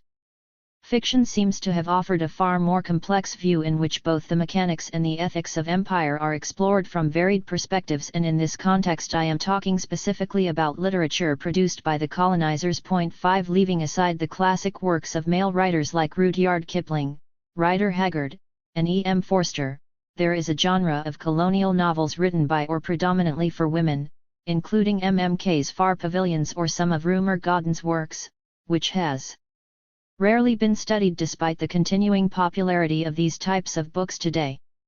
After all, the colonial world provided an ideal setting for romantic fiction, full of possibilities for transgression, adventure, and exoticism. Nor is it just adults who continue to enjoy literature produced in the colonial period. Many classics in children's literature contain references to empire which contribute both directly and indirectly to a memory of a national imperial past, recycled in the cultural education of each successive generation. Point 6. The second idea, which concerns the reconstruction of historical memory, relates to the way that colonial experience is represented in more recent times, whether it involves the reworking of old materials or the creation of new ones. The 1980s, for example, witnessed the production of lavish television serials such as Jewel in the Crown and the Flame Trees of Tika, and elaborately made films like A Passage to India, Out of Africa and White Mischief proved extremely popular at the box office.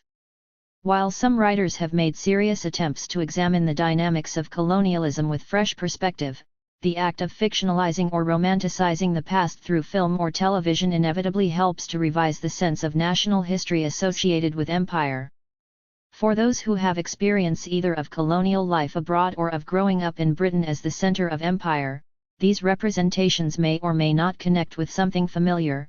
For those born later, the representations of colonialism in popular cultural forms are likely to have a very different resonance. There has been little feminist cultural criticism or comment on these kinds of films, which is surprising considering the high profile of female characters in so many tales of imperial adventure. I suspect this has partly to do with a sense that films made by British directors with largely British actors set in colonial society are bound to be racist, and so they are dismissed.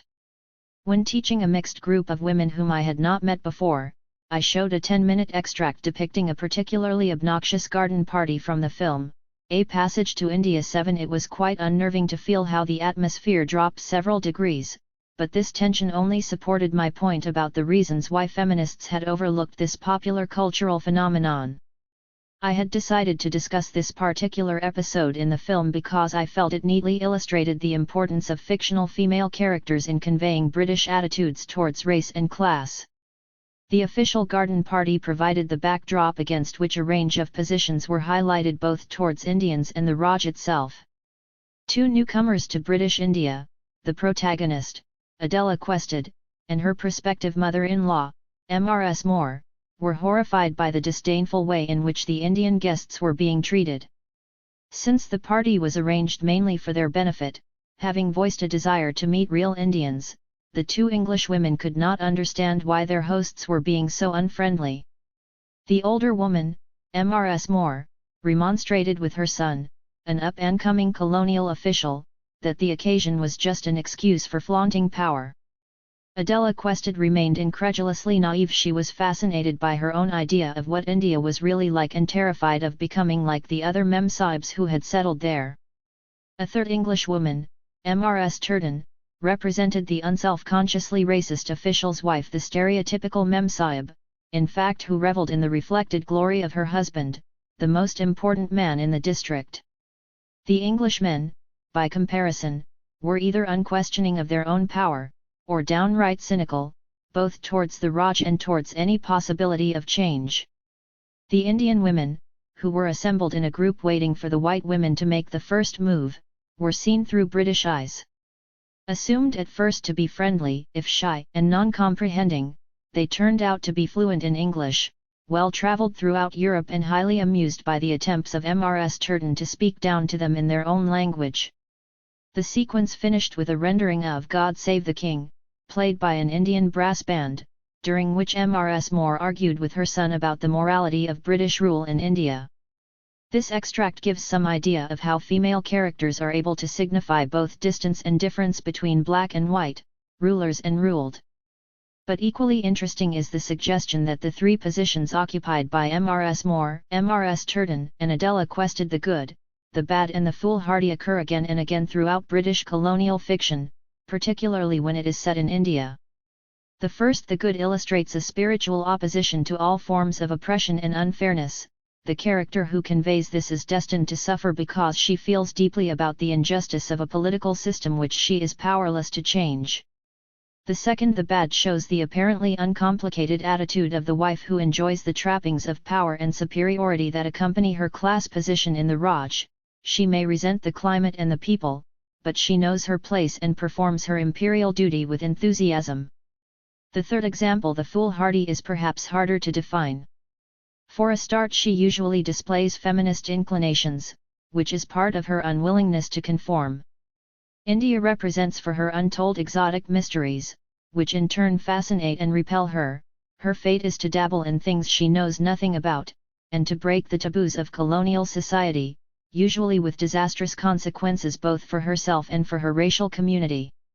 The three types of characters that I have described articulate contrasting modes of white femininity, which in this example are defined in relation to particular constructions of black femininity and white masculinity. They each express different aspects of Englishness, conveying the complexity of social, political, and economic relations in colonial society. Their recurrence in the fiction of this period confirms that gender as well as race and class is an important component of key ideological symbols. During my own research into this area, I became particularly fascinated by the Adela Questeds of colonial fiction, and by the way that their transgressive behavior threatens to upset the whole system, revealing interlocking structures not just of race and class domination but of gender as well. An episode in Paul Scott's Jewel in the Crown, also set in India but published in 1975, 50 years after Forster's novel, provides a further illustration of the theme of proto-feminist transgression. Daphne Manners, a young white woman with a similarly inquiring mind, was raped while meeting her Indian lover secretly one evening in a park. Despite her lack of cooperation, she refused to identify anyone, claiming that it could just as easily have been British soldiers. Blacked up, the authorities acted with swift repression, arresting and imprisoning several Indians, including her lover. The injustice of this response and its effect on the nationalist movement formed one of the main themes of Scott's quartet. These powerful images of white female vulnerability set against black male sexual aggression recur repeatedly in the imaginary world of the Raj, and are usually implicated in the legitimation of colonial authority. Like authority itself, these images are best subverted when the white women who are supposed to be passive victims refuse to behave as such and thereby challenge the whole system of racist and masculinist domination which is being defended in their name.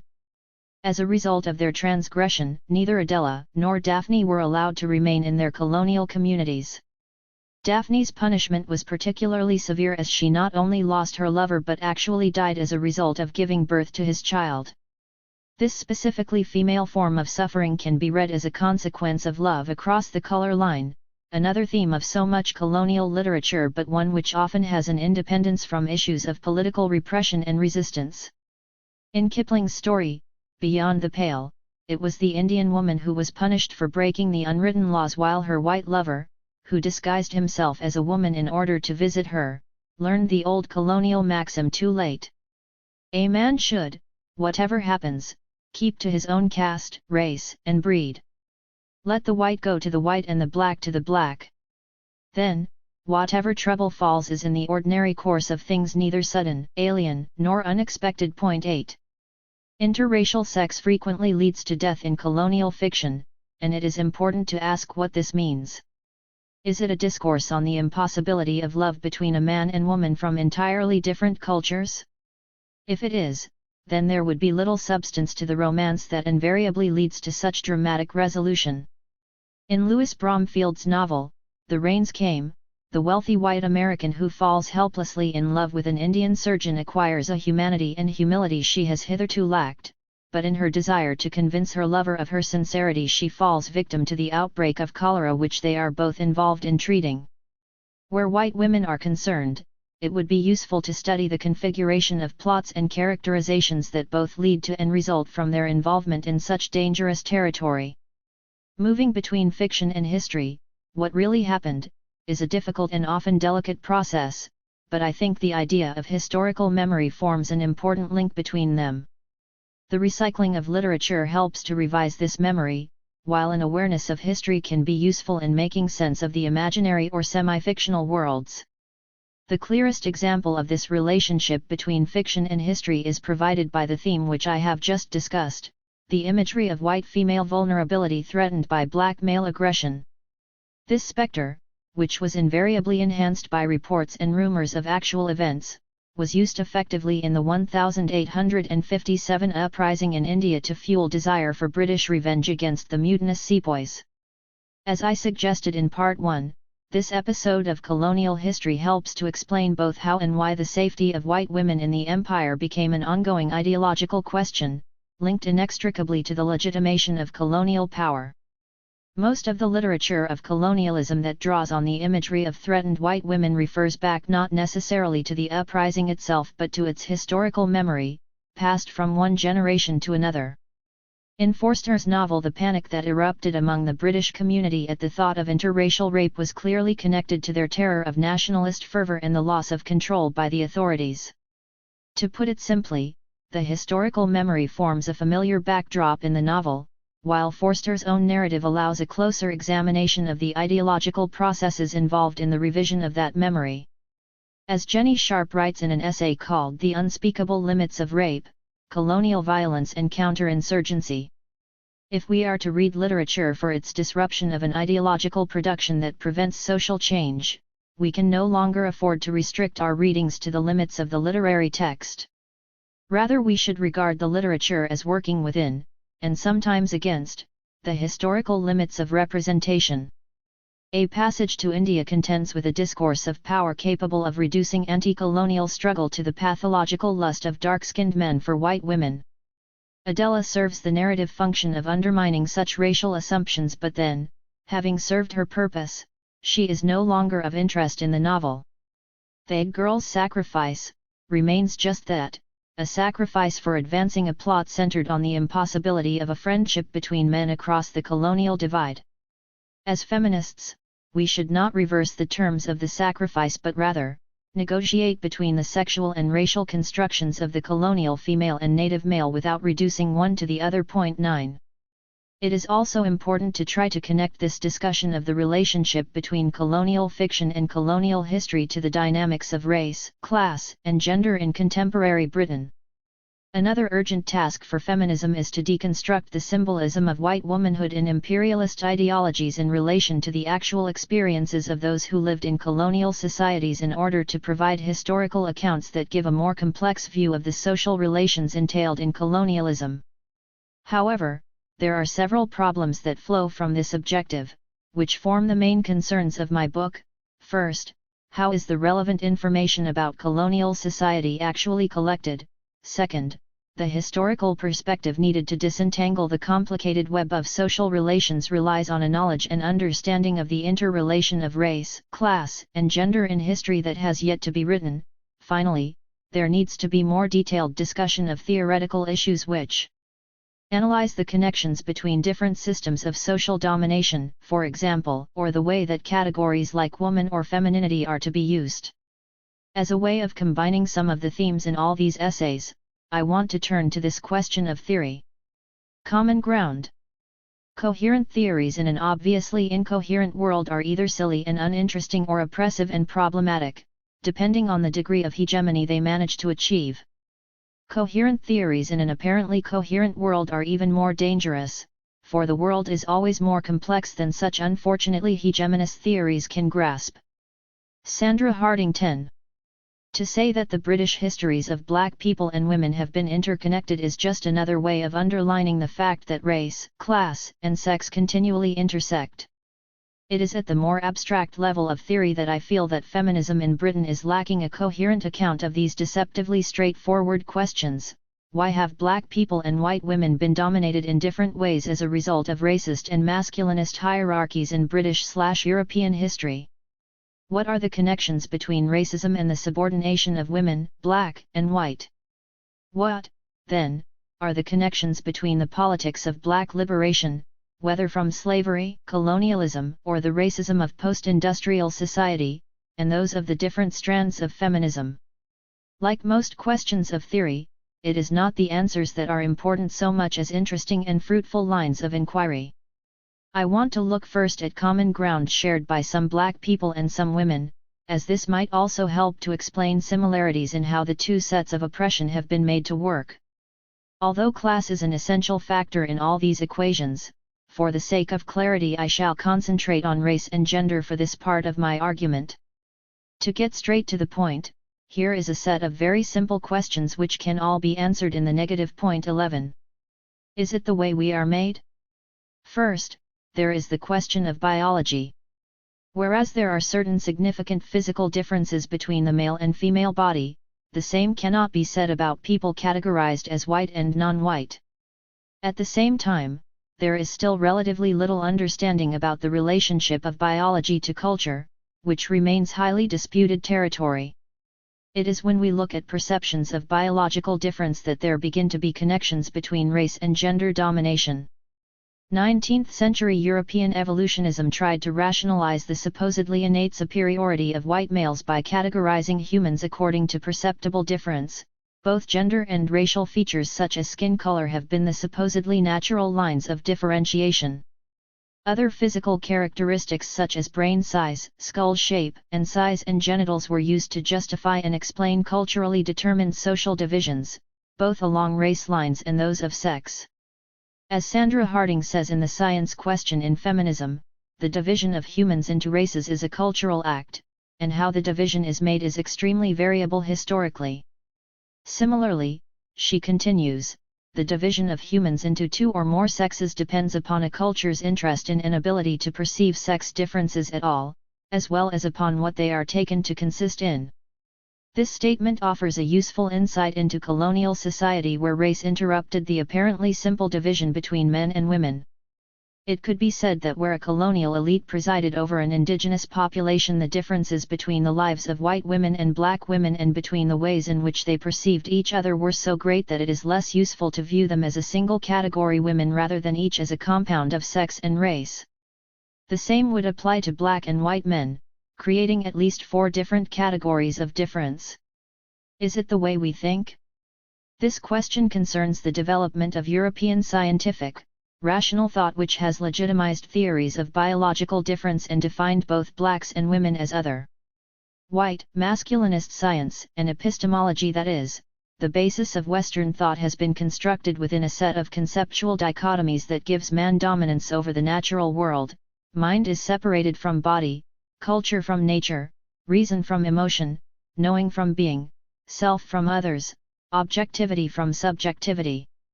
In each pair, to quote Sandra Harding again, the former is set to control the latter, lest the latter threaten to overwhelm the former, and the threatening latter in each case appears to be associated with the feminine in social hierarchies of masculine dominance, or with non-Europeans in the case of racial dominance. However, the dichotomies are seemingly endless, and gender, race and class do not always fit so neatly on one or other side of the dividing line. Civilization, for example, is the other side of the coin to savagery. In some contexts, white women might indeed be associated with the idea that female nature is inherently uncivilized, primitive when compared to men, and lacking self-control. In the context of imperialism or modern racism, the dominant ideology would place white women firmly in the civilized camp, in opposition to non-European women whose lack of social and political rights are to be read as a mark of cultural savagery. This means that white women can occupy both sides of a binary opposition, which surely accounts for much of the confusion and ambivalence to be found in the ideology of gender relations. The conceptual basis of European thought has been attacked by the development of postmodernist philosophy. Point 12. The definition of logical and rational thinking is itself shown to be an ethno-historically specific artifact that has changed even within the history of Western thought. The ways in which a society sees itself and its relationship to nature or other societies, for example, affects how it constructs theories of logic and rationality.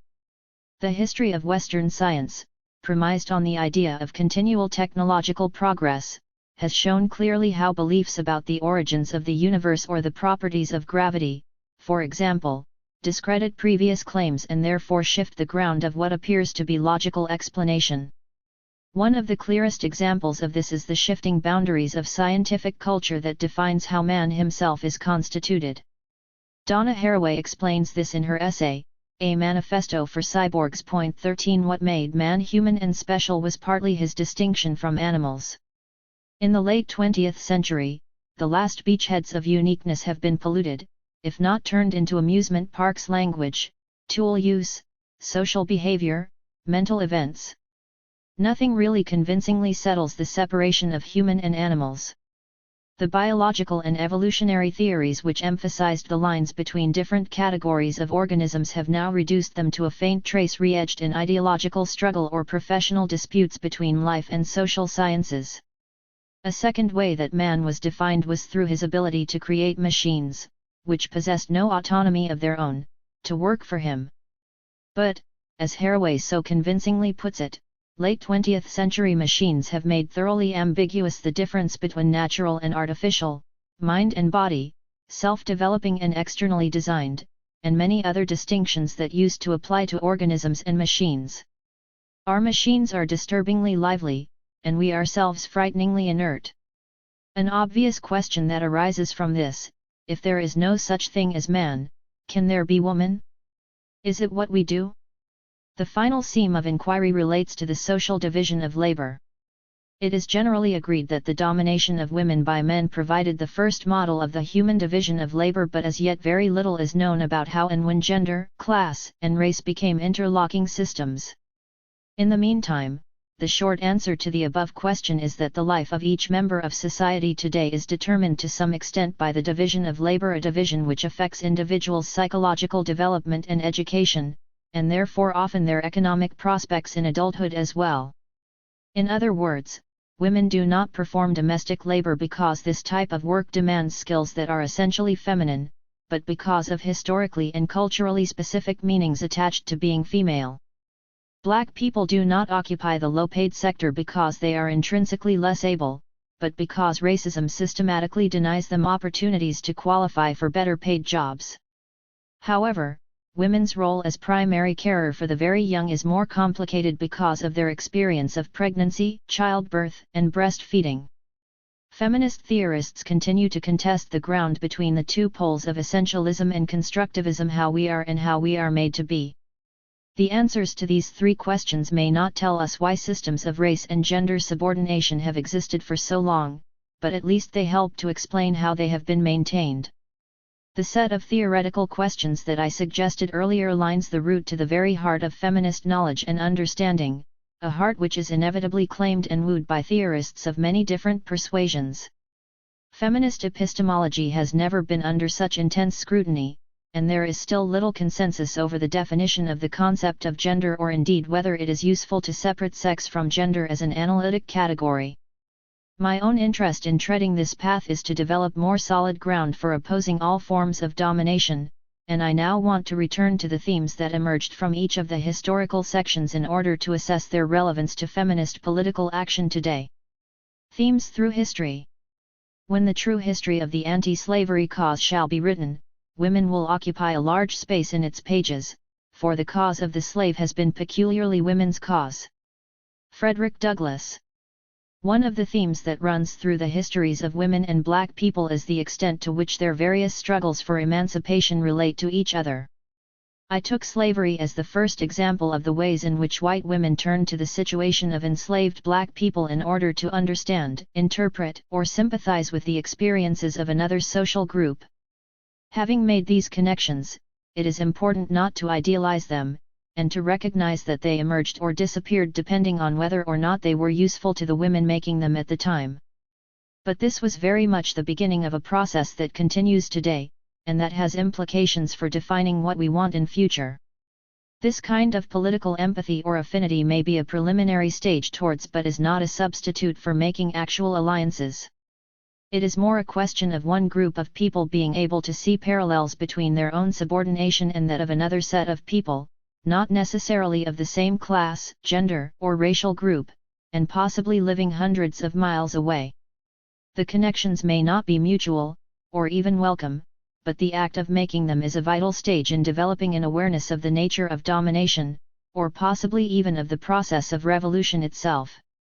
There are pragmatic aspects of this kind of relationship, however one-sided or idealistic it is, which might be more easily recognizable. In Part 1 I described how American feminists in the 1960s began organizing as a result of social and political upheaval stemming largely from the civil rights movement. Some of the language from this movement and tactics such as sit-ins and other forms of nonviolent protest were borrowed directly from black activists to become an integral part of political campaigns waged by other groups, especially feminists. This is not simply because women preferred nonviolence on practical grounds. There was also a recognizable element of anti-militarism and hence anti-masculinism in that form of peaceful protest, whoever was carrying it out. Another more recent example is the way some environmental groups have adopted beliefs and practices formerly associated with Native Americans to affirm their relationship to the earth. The extent to which this borrowing, or appropriating, is acknowledged obviously varies a great deal, but I think it can potentially provide an important link between different types of struggles.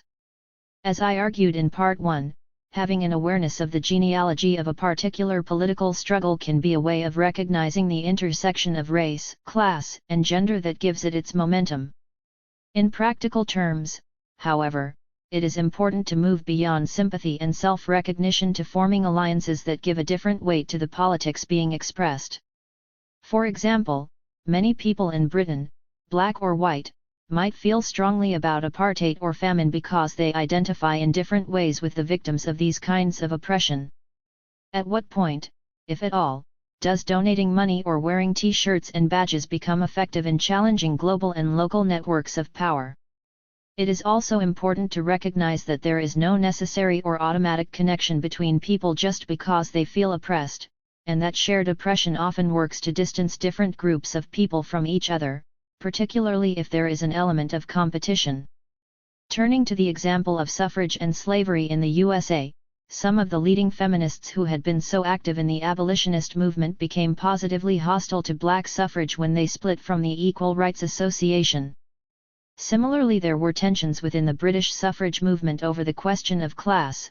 Many women feared that their cause would be dragged down by the prospect of working-class people becoming enfranchised and tried to dissociate themselves from demands for universal suffrage in the interests of votes for particular categories of women.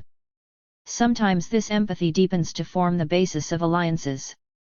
The early history of feminism in the USA provides one of the most celebrated examples of an alliance that fell awkwardly apart when different sets of political priorities became counterposed. It is important to return to the minutes of the Equal Rights Association meeting, at which black and white men and women argued their different priorities, in order to understand how bitter the split was. So eloquent and heartfelt were the speeches, it is hard at times not to be swayed by both sides, and subsequent accounts are inevitably weighted according to the political standpoints of their authors. Point 14. In Britain, where the suffrage issue was fought on entirely different grounds, it was the question of lynching, discussed in Part 4, that best illustrates the complexities of political alliance between black people and white women. The women who supported Ida B. Wells in the campaign against lynching were, whether they meant to or not, actually challenging certain ideas about women and femininity which were contributing to their own subordination. This made their solidarity and political work all the more effective and radical. On the other hand, Frances Willard and her followers were unable to match their beliefs about women's rights with their ideas about race and the behavior of black men in particular. Although at one level they declared that they had no problem with the demand for racial equality, in practice they were unable to face up to the implications of their own political doctrines on the oppression of women. In other words, they insisted that black men were still higher than white women in the hierarchy of gender dominance, and were reluctant to admit that white women dominated black men as well as black women in the hierarchy of race relations. Their anger came in part from the fact that it was a black woman, whose social position was at the bottom of both systems of dominance, who was challenging them most insistently. This pattern has been repeated throughout Europe, North America, and wherever whites have colonized non-European peoples. It has shown itself consistently around the specter of black male violence against white women, which continues to haunt racist societies, although there are other types of situation that produce similar configurations of alliance and conflict. In order to build solid political alliances in the future, there has to be some awareness of the historical processes that have brought different groups together and kept them apart. The contradiction between the unifying category of women and the particularities of race and class is another theme that emerges very strongly. Annette Ackroyd provides a perfect example of a feminist who was ill-equipped and unable to deal with the differences between women across race and culture. The spectacle of a middle-class white feminist setting out to help educate Indian women, only to find that she could not tolerate the way that most of them dressed, sat, or ate, might give some people sufficient reason for dismissing her, but her life symbolizes the perpetual crisis within women's politics over the negotiation of race and class differences, which has everything to do with racism and imperialism. Feminism has battled with the problem of representing the experiences of all women, while the social hierarchies of race and class ensure that the complexities and contradictions of women's lives cannot be easily articulated or contained. The influence of 19th-century imperialism on British feminism since Annette Ackroyd's futile attempts to work with Indian women needs to be explored in more detail, but the main problem seems to stem from the belief that women were a universal category in a way men were not. Historically, ideas about what constituted womanhood were culturally defined within a masculinist social structure.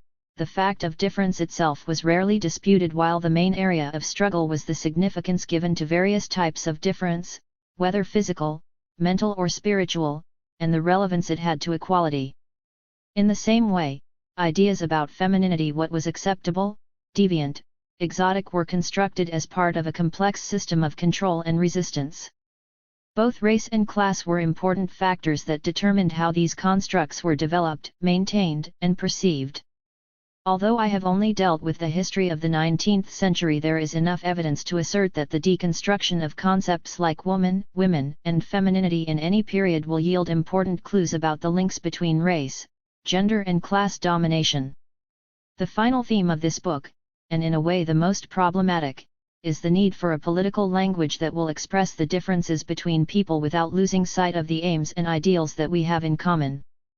During the early 19th century it was religion that provided the main source of imagery for emancipation of any kind, just as it was the institution of racial slavery that gave it its urgency.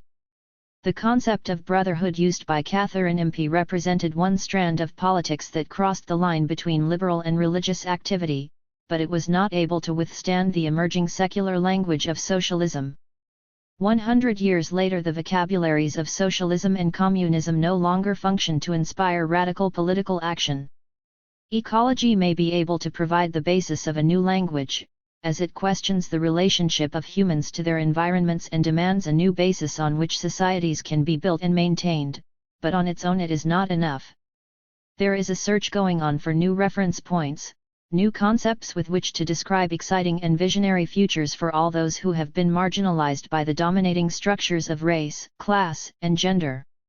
Trying to talk about race and gender, without forgetting class, is constantly a struggle against the urge to oversimplify and generalize without overstressing particularity, against the urge to speak for others without ignoring them entirely, against the urge to run away from complicated and contradictory desires and feelings, without losing sight of the way identities are interconnected.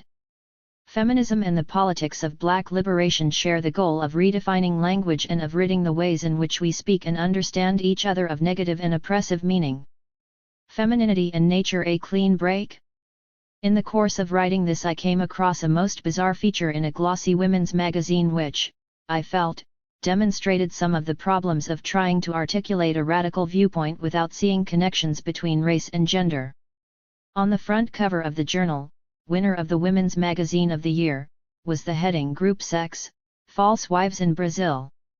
Flicking through I was startled to find a double-page spread showing a row of Kayapa women, semi-naked with painted faces, who were described as women who are strong, resilient, and love to dance. The article in question was entitled Mystics and Magic and took the form of a travel diary written by Anita Roddick on 2 recent trips abroad, first to Nepal and shortly after to the Brazilian rainforest.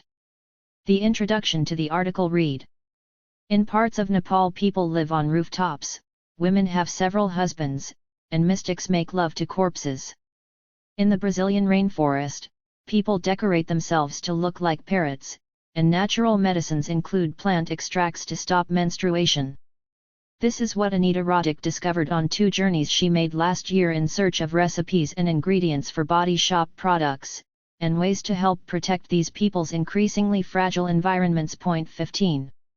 The first picture showed, as one might expect after such a lead-in, a robust-looking Anita Roddick, founder of the mega-successful body shop enterprise, surrounded by a group of Nepalese children who were described in a caption as inhabitants of a hostile natural environment who suffer from serious vitamin deficiency and a lack of hygiene and medication.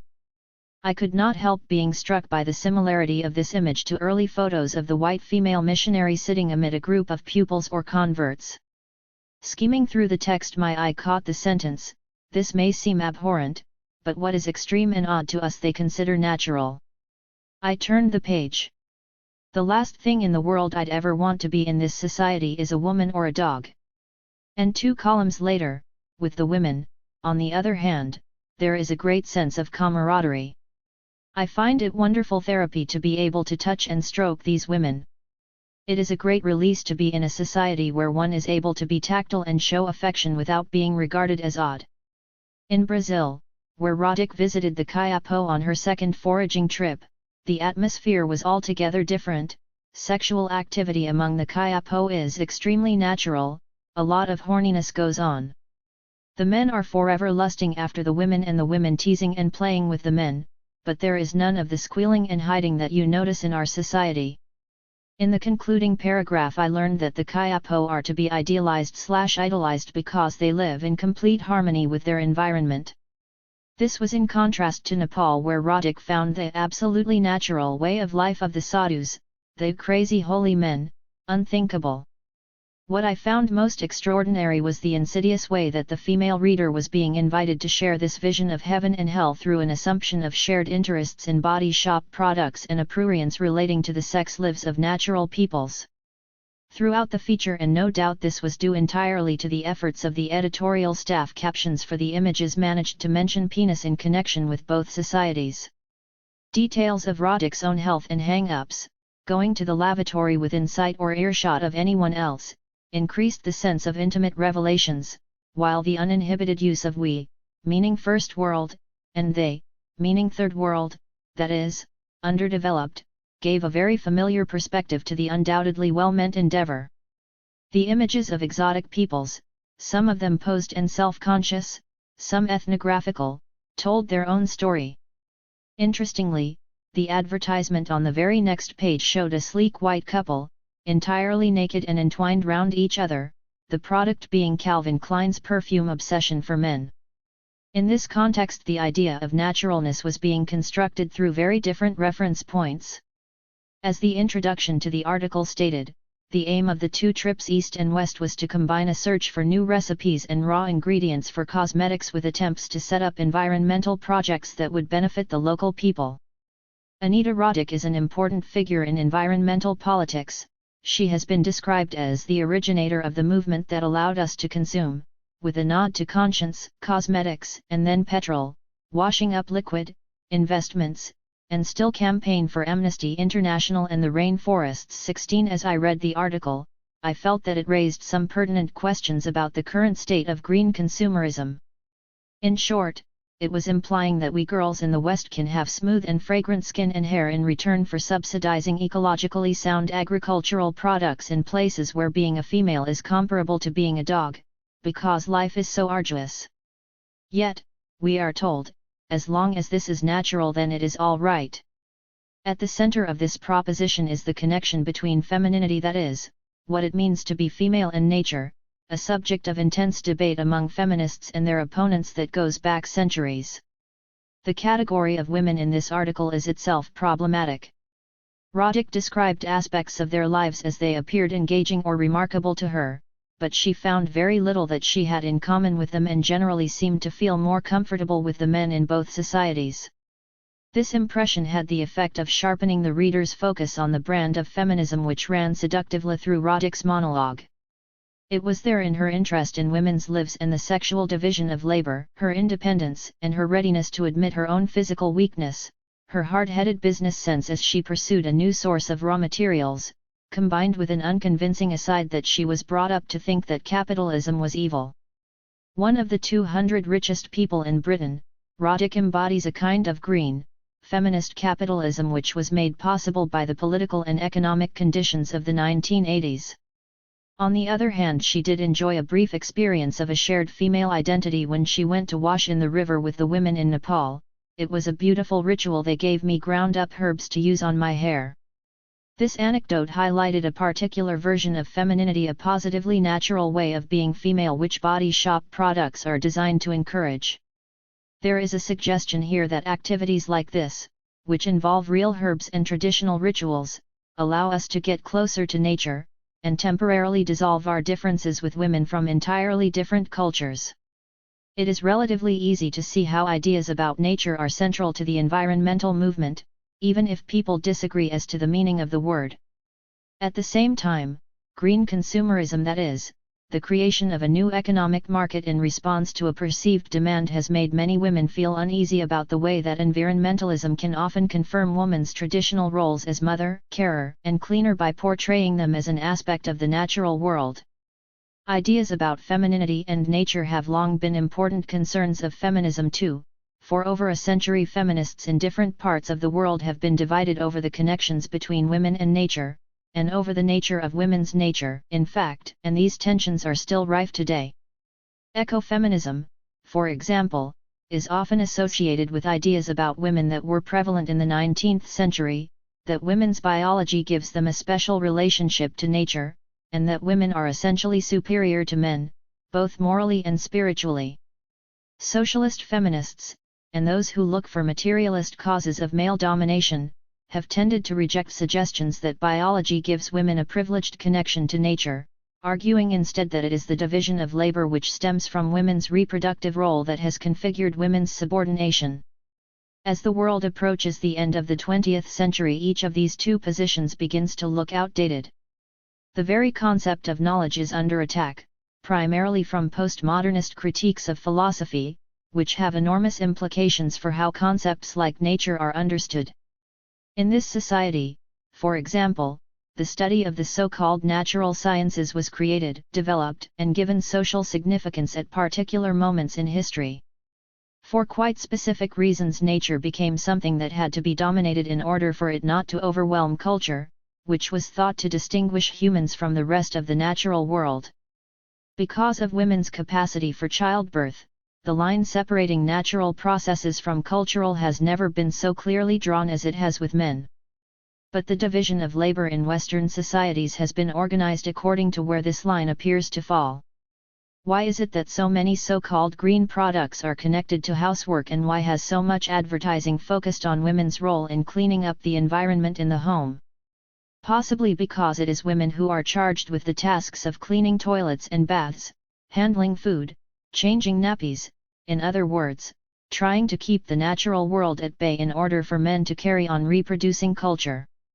The world of the body shop and the connections between women and nature that it seeks to encourage, cleanliness, fragrance, ideas about bodily hygiene, are all associated with a particular kind of femininity which dates back to the sanitary reform campaigns of Victorian Britain.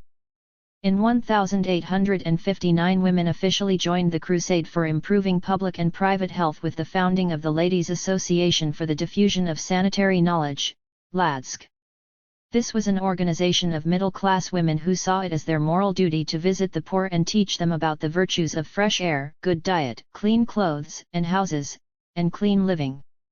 Since it was women who prepared food and who were responsible for negotiating dirt and disease in the private sphere, they were prime targets for health education. A precursor of the health visitors movement formed nearly 50 years later. The network of local groups provided opportunities for women to move into a highly important area of social reform. However, there was another aspect to the proliferation of pamphlets with sensible titles like The Power of Soap and Water. As cleanliness was next to godliness, it was also part of racial hygiene. In a speech made at the inaugural ceremony of the LADSK, Charles Kingsley, who identified sanitary reform with the will of God, urged women to recognize that one of the noblest duties was to help the increase of the English race as much as possible in order to colonize the empire. Personal cleanliness had become an index of class difference within Britain. It also provided another measure of civilization in the colonies. 17. In her account of her travels abroad, Roddick was reaffirming the connection between femininity and personal hygiene in her role as provider of a particular branch of cleaning materials and cosmetics. Yet after finishing Mystics and Magic, I was left with the question, why does it make me so sick? I am as eager for effective face creams as the next woman. I admit to being a green consumer, and I am also interested to know how women in other societies live. I decided that there were two main problems.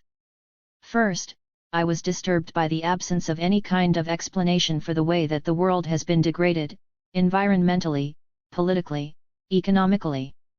There was no sense that colonialism or racism might have been a factor in anyone's lives, including Roddick's own.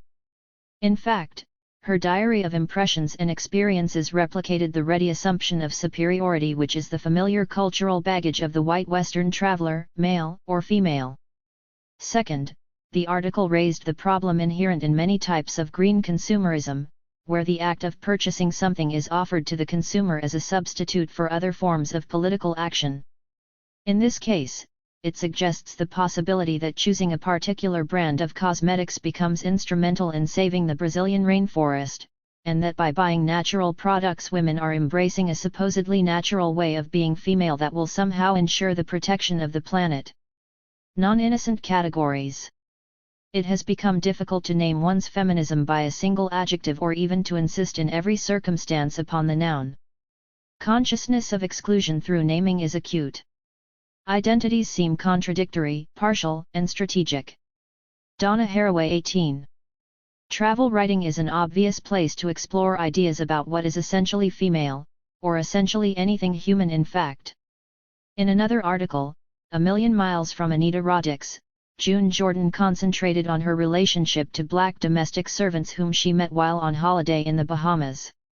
Her discomfort in the contrast between her own situation as holidaymaker and that of the woman cleaning her hotel room led her to conclude that race and class and gender remain as real as the weather. But what they must mean about the contact between two individuals is less obvious and, like the weather, unpredictable. When these factors of race and class and gender absolutely collapses whenever you try to use them as automatic concepts of connection.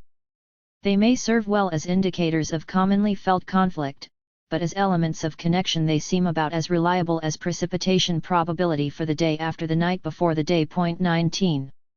Immediately on her return to the USA, she found herself involved in supporting a white woman seeking refuge from a violent husband. What might have seemed a more unlikely connection to another woman's predicament was given meaning through an understanding and shared experience of male violence, commonly felt conflict. In an interview given on her first expedition to Britain, June Jordan explained further what she meant. "We have been organizing on the basis of identity, around immutable attributes of gender, race, and class for a long time, and it doesn't seem to have worked. I think there is something deficient in the thinking on the part of anybody who proposes either gender identity politics or race identity politics as sufficient, because every single one of us is more than whatever race we represent or embody and more than whatever gender category we fall into." 20. There was a time when it was a heresy to suggest that there was nothing about being a woman, or being working class, or being black or being a lesbian that necessarily guaranteed anything about a person's political orientation. At best this meant that women were able to deal honestly with differences between them, and to use them as a basis for a shared politics. At worst, this inevitably produced a certain amount of tokenism, particularly in the field of employment, where many black women found that they were given jobs in predominantly white organizations and then expected to deal with matters of race, often without the support of white colleagues. There was also a belief in the hierarchy of oppressions, however much people argued against it and tried to resist it, a belief that allocated credentials to women on the basis of race, ethnicity, class, or sexuality. Despite the problems and difficulties involved in allowing different feminist viewpoints to coexist, there was at least a recognition, at long last, that being female was not enough. As Donna Haraway puts it again, white women, including Euro-American socialist feminists, discovered, i.e. were forced kicking and screaming to notice, the non-innocence of the category woman. That consciousness changes the configuration of all previous categories, it denatures them as heat denatures a fragile protein. 21. Yet if feminists have begun to discuss the use and misuse of the categories of woman/women, the concept of femininity has perhaps retained some of its innocence. While it has been deconstructed as a historically class-specific phenomenon, it is still rare in Britain to see an investigation into the racial meanings attached to being a white woman. Theorizing can sometimes make me feel disconnected from political action. Then I remember one occasion, a meeting on feminism and racism called in response to the increase in racial attacks in London in 1986, which illustrated some of the problems in negotiating race, class, and gender in politics. It was proposed that women at the meeting, who were white, take turns to sit with Bengali families on a particular housing estate threatened by persistent violent attacks. One woman said she felt uncomfortable in the presence of Bengali men, and declared that she did not intend to hide her feminism. The minutes to the meeting read: women expressed the need to be upfront about feminist politics and not lose them for the sake of the larger struggle, to give strength to each other when we are working in mixed organizations, and to recognize that men are on the receiving end of racism too, so that working with families involves coming into contact with them.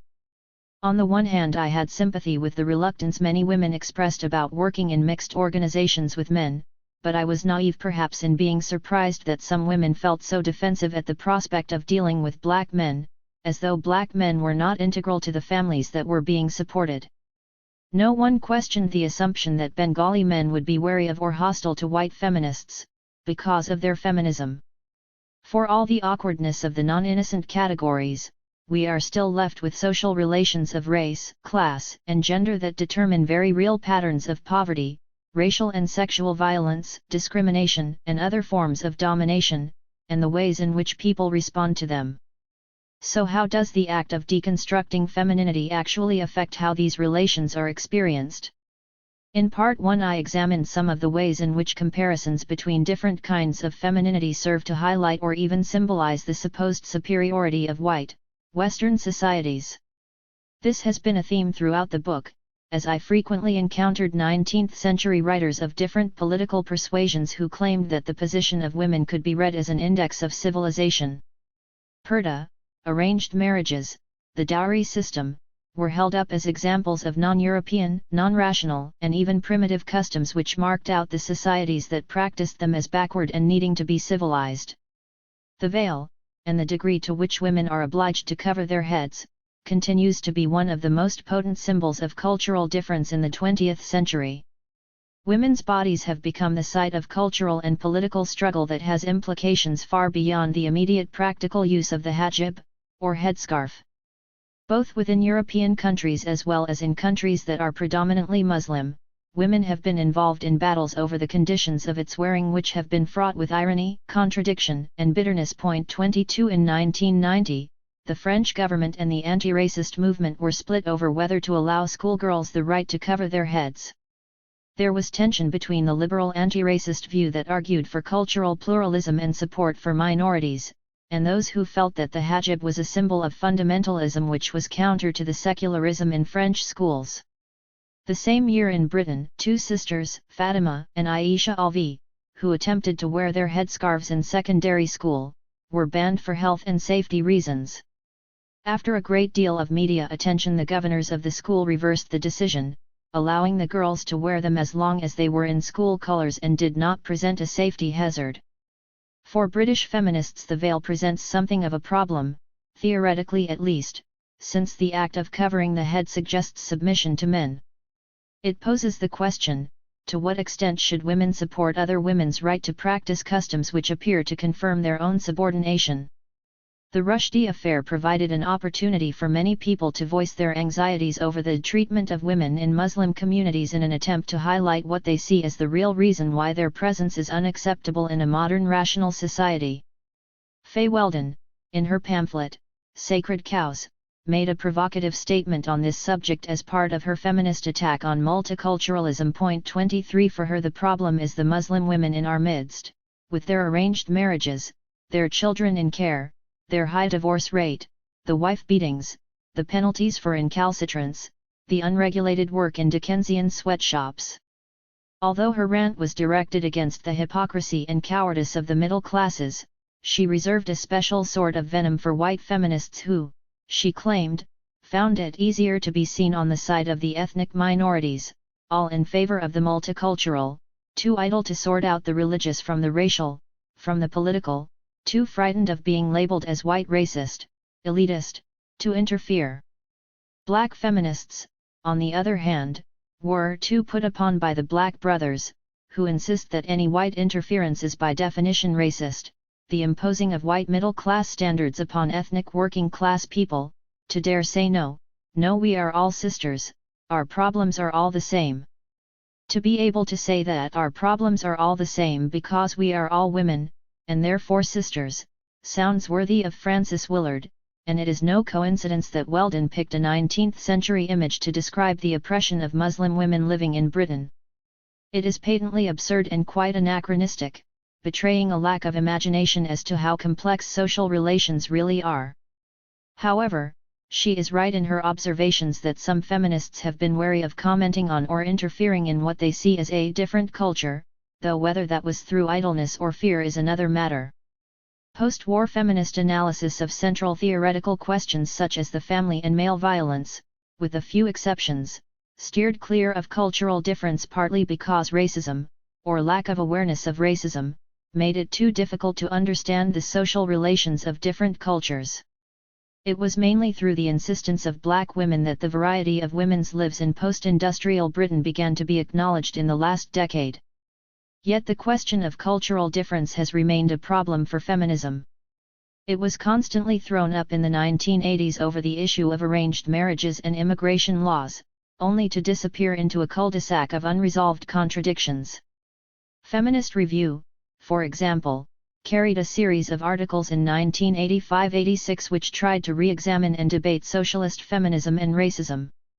One author, who discussed what she called the limits of cultural pluralism, began by stating that the call to respect cultural patterns uncritically was problematic for feminists. Point 24. Whatever the merits of her particular argument, I personally have problems with the idea that there has ever been such a call.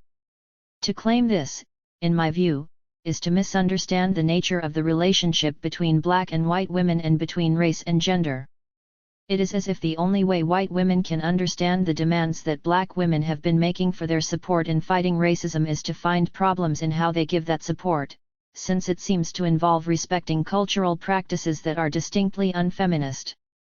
There is rarely a suggestion that white women have their own particular relationship to the idea of racial difference, a relationship which might give them a different but connected route to fighting racism, to providing support for black women, without compromising their feminist principles. As this book has demonstrated, the meanings of all the different ways of being female are constantly being referred to each other, so that women's qualities are always relative. White middle-class women are frequently seen in the dominant culture as representing a normal type of femininity, although the boundaries of normality shift constantly at the expense of other types of women, whether white working class, non-European, black, Jewish, depending on the context. White women may appear to be liberated compared to Asian women, while stereotypical ideas about the sexuality of Afro-Caribbean women might make them seem deviant and uncontrolled in comparison to white women. Thus, different kinds of femininity can articulate racial and cultural difference, and in doing so help to secure domination by gender, race, and class. If it is accepted that definitions of womanhood and femininity are culturally constructed within the interlocking systems of domination that they also help to shape, then feminism actually needs to bring women together to take them apart. White and black women can unite not so much in favor of women being able to wear headscarves but against the combination of gender, class, and race relations that forbids cultural differences and fears that the dominant culture will be swamped by another one. Similarly, feminists can dissociate themselves from racist assumptions about predatory black men and vulnerable white women while continuing to campaign against violence from men in general. Just as black women have had to identify and oppose racist definitions of their identity as women in their struggles against racism and female subordination, so white women can potentially open up new avenues of political strategy and alliance by refusing racist definitions of white femininity. Writing this book has confirmed my conviction that a historical perspective is needed to help break into the contemporary codes of race and gender, but I have arrived at a very different point from where I started. I look forward to a future in which an awareness of certain historical processes permits greater freedom and creativity in building new political coalitions and forcing an end to economic and social structures that exploit and oppress. Whereas when I began I was dubious about the prospects of a feminism that would be able to resolve some of the enormous problems and contradictions that women's politics had raised, now I feel greatly optimistic about the chances of developing networks and alliances that cut across race, class, and gender in ways that might have seemed unthinkable in the 1970s or even the 1980s. That is not to say that post-war feminism is necessarily outdated, but to emphasize the radically altered political and economic map of the world that we all face in the 1990s. The arguments that I have made in all these essays rest on my conviction that political unity between women across race and class is potentially one of the greatest forces for change in the world, but that there is nothing about being a woman which necessarily guarantees that unity. If feminism is to survive the fragmentation of women's politics which has been happening as a result of realizing this lack of guarantees, then feminists need to acknowledge the inescapable diversity of femininity and womanhood without losing sight of the ways that we are all what Jane Flax refers to as prisoners of gender. This means working out the dynamics of race, class, and gender in every situation that demands a political response, adopting what some have called strategic identities which allow opposition to one form of domination without being complicit in another. I recognize the dangers in oversimplifying what are infinitely complex and fractal patterns of social relations, constantly affected by the refinement of communication technologies and biotechnologies. As Sandra Harding says, something out there is changing relations between races, classes, and cultures as well as between genders, probably quite a few somethings at a pace that outstrips our theorizing 25. Perhaps it is the very speed with which the changes are taking place that makes an awareness of history all the more urgent.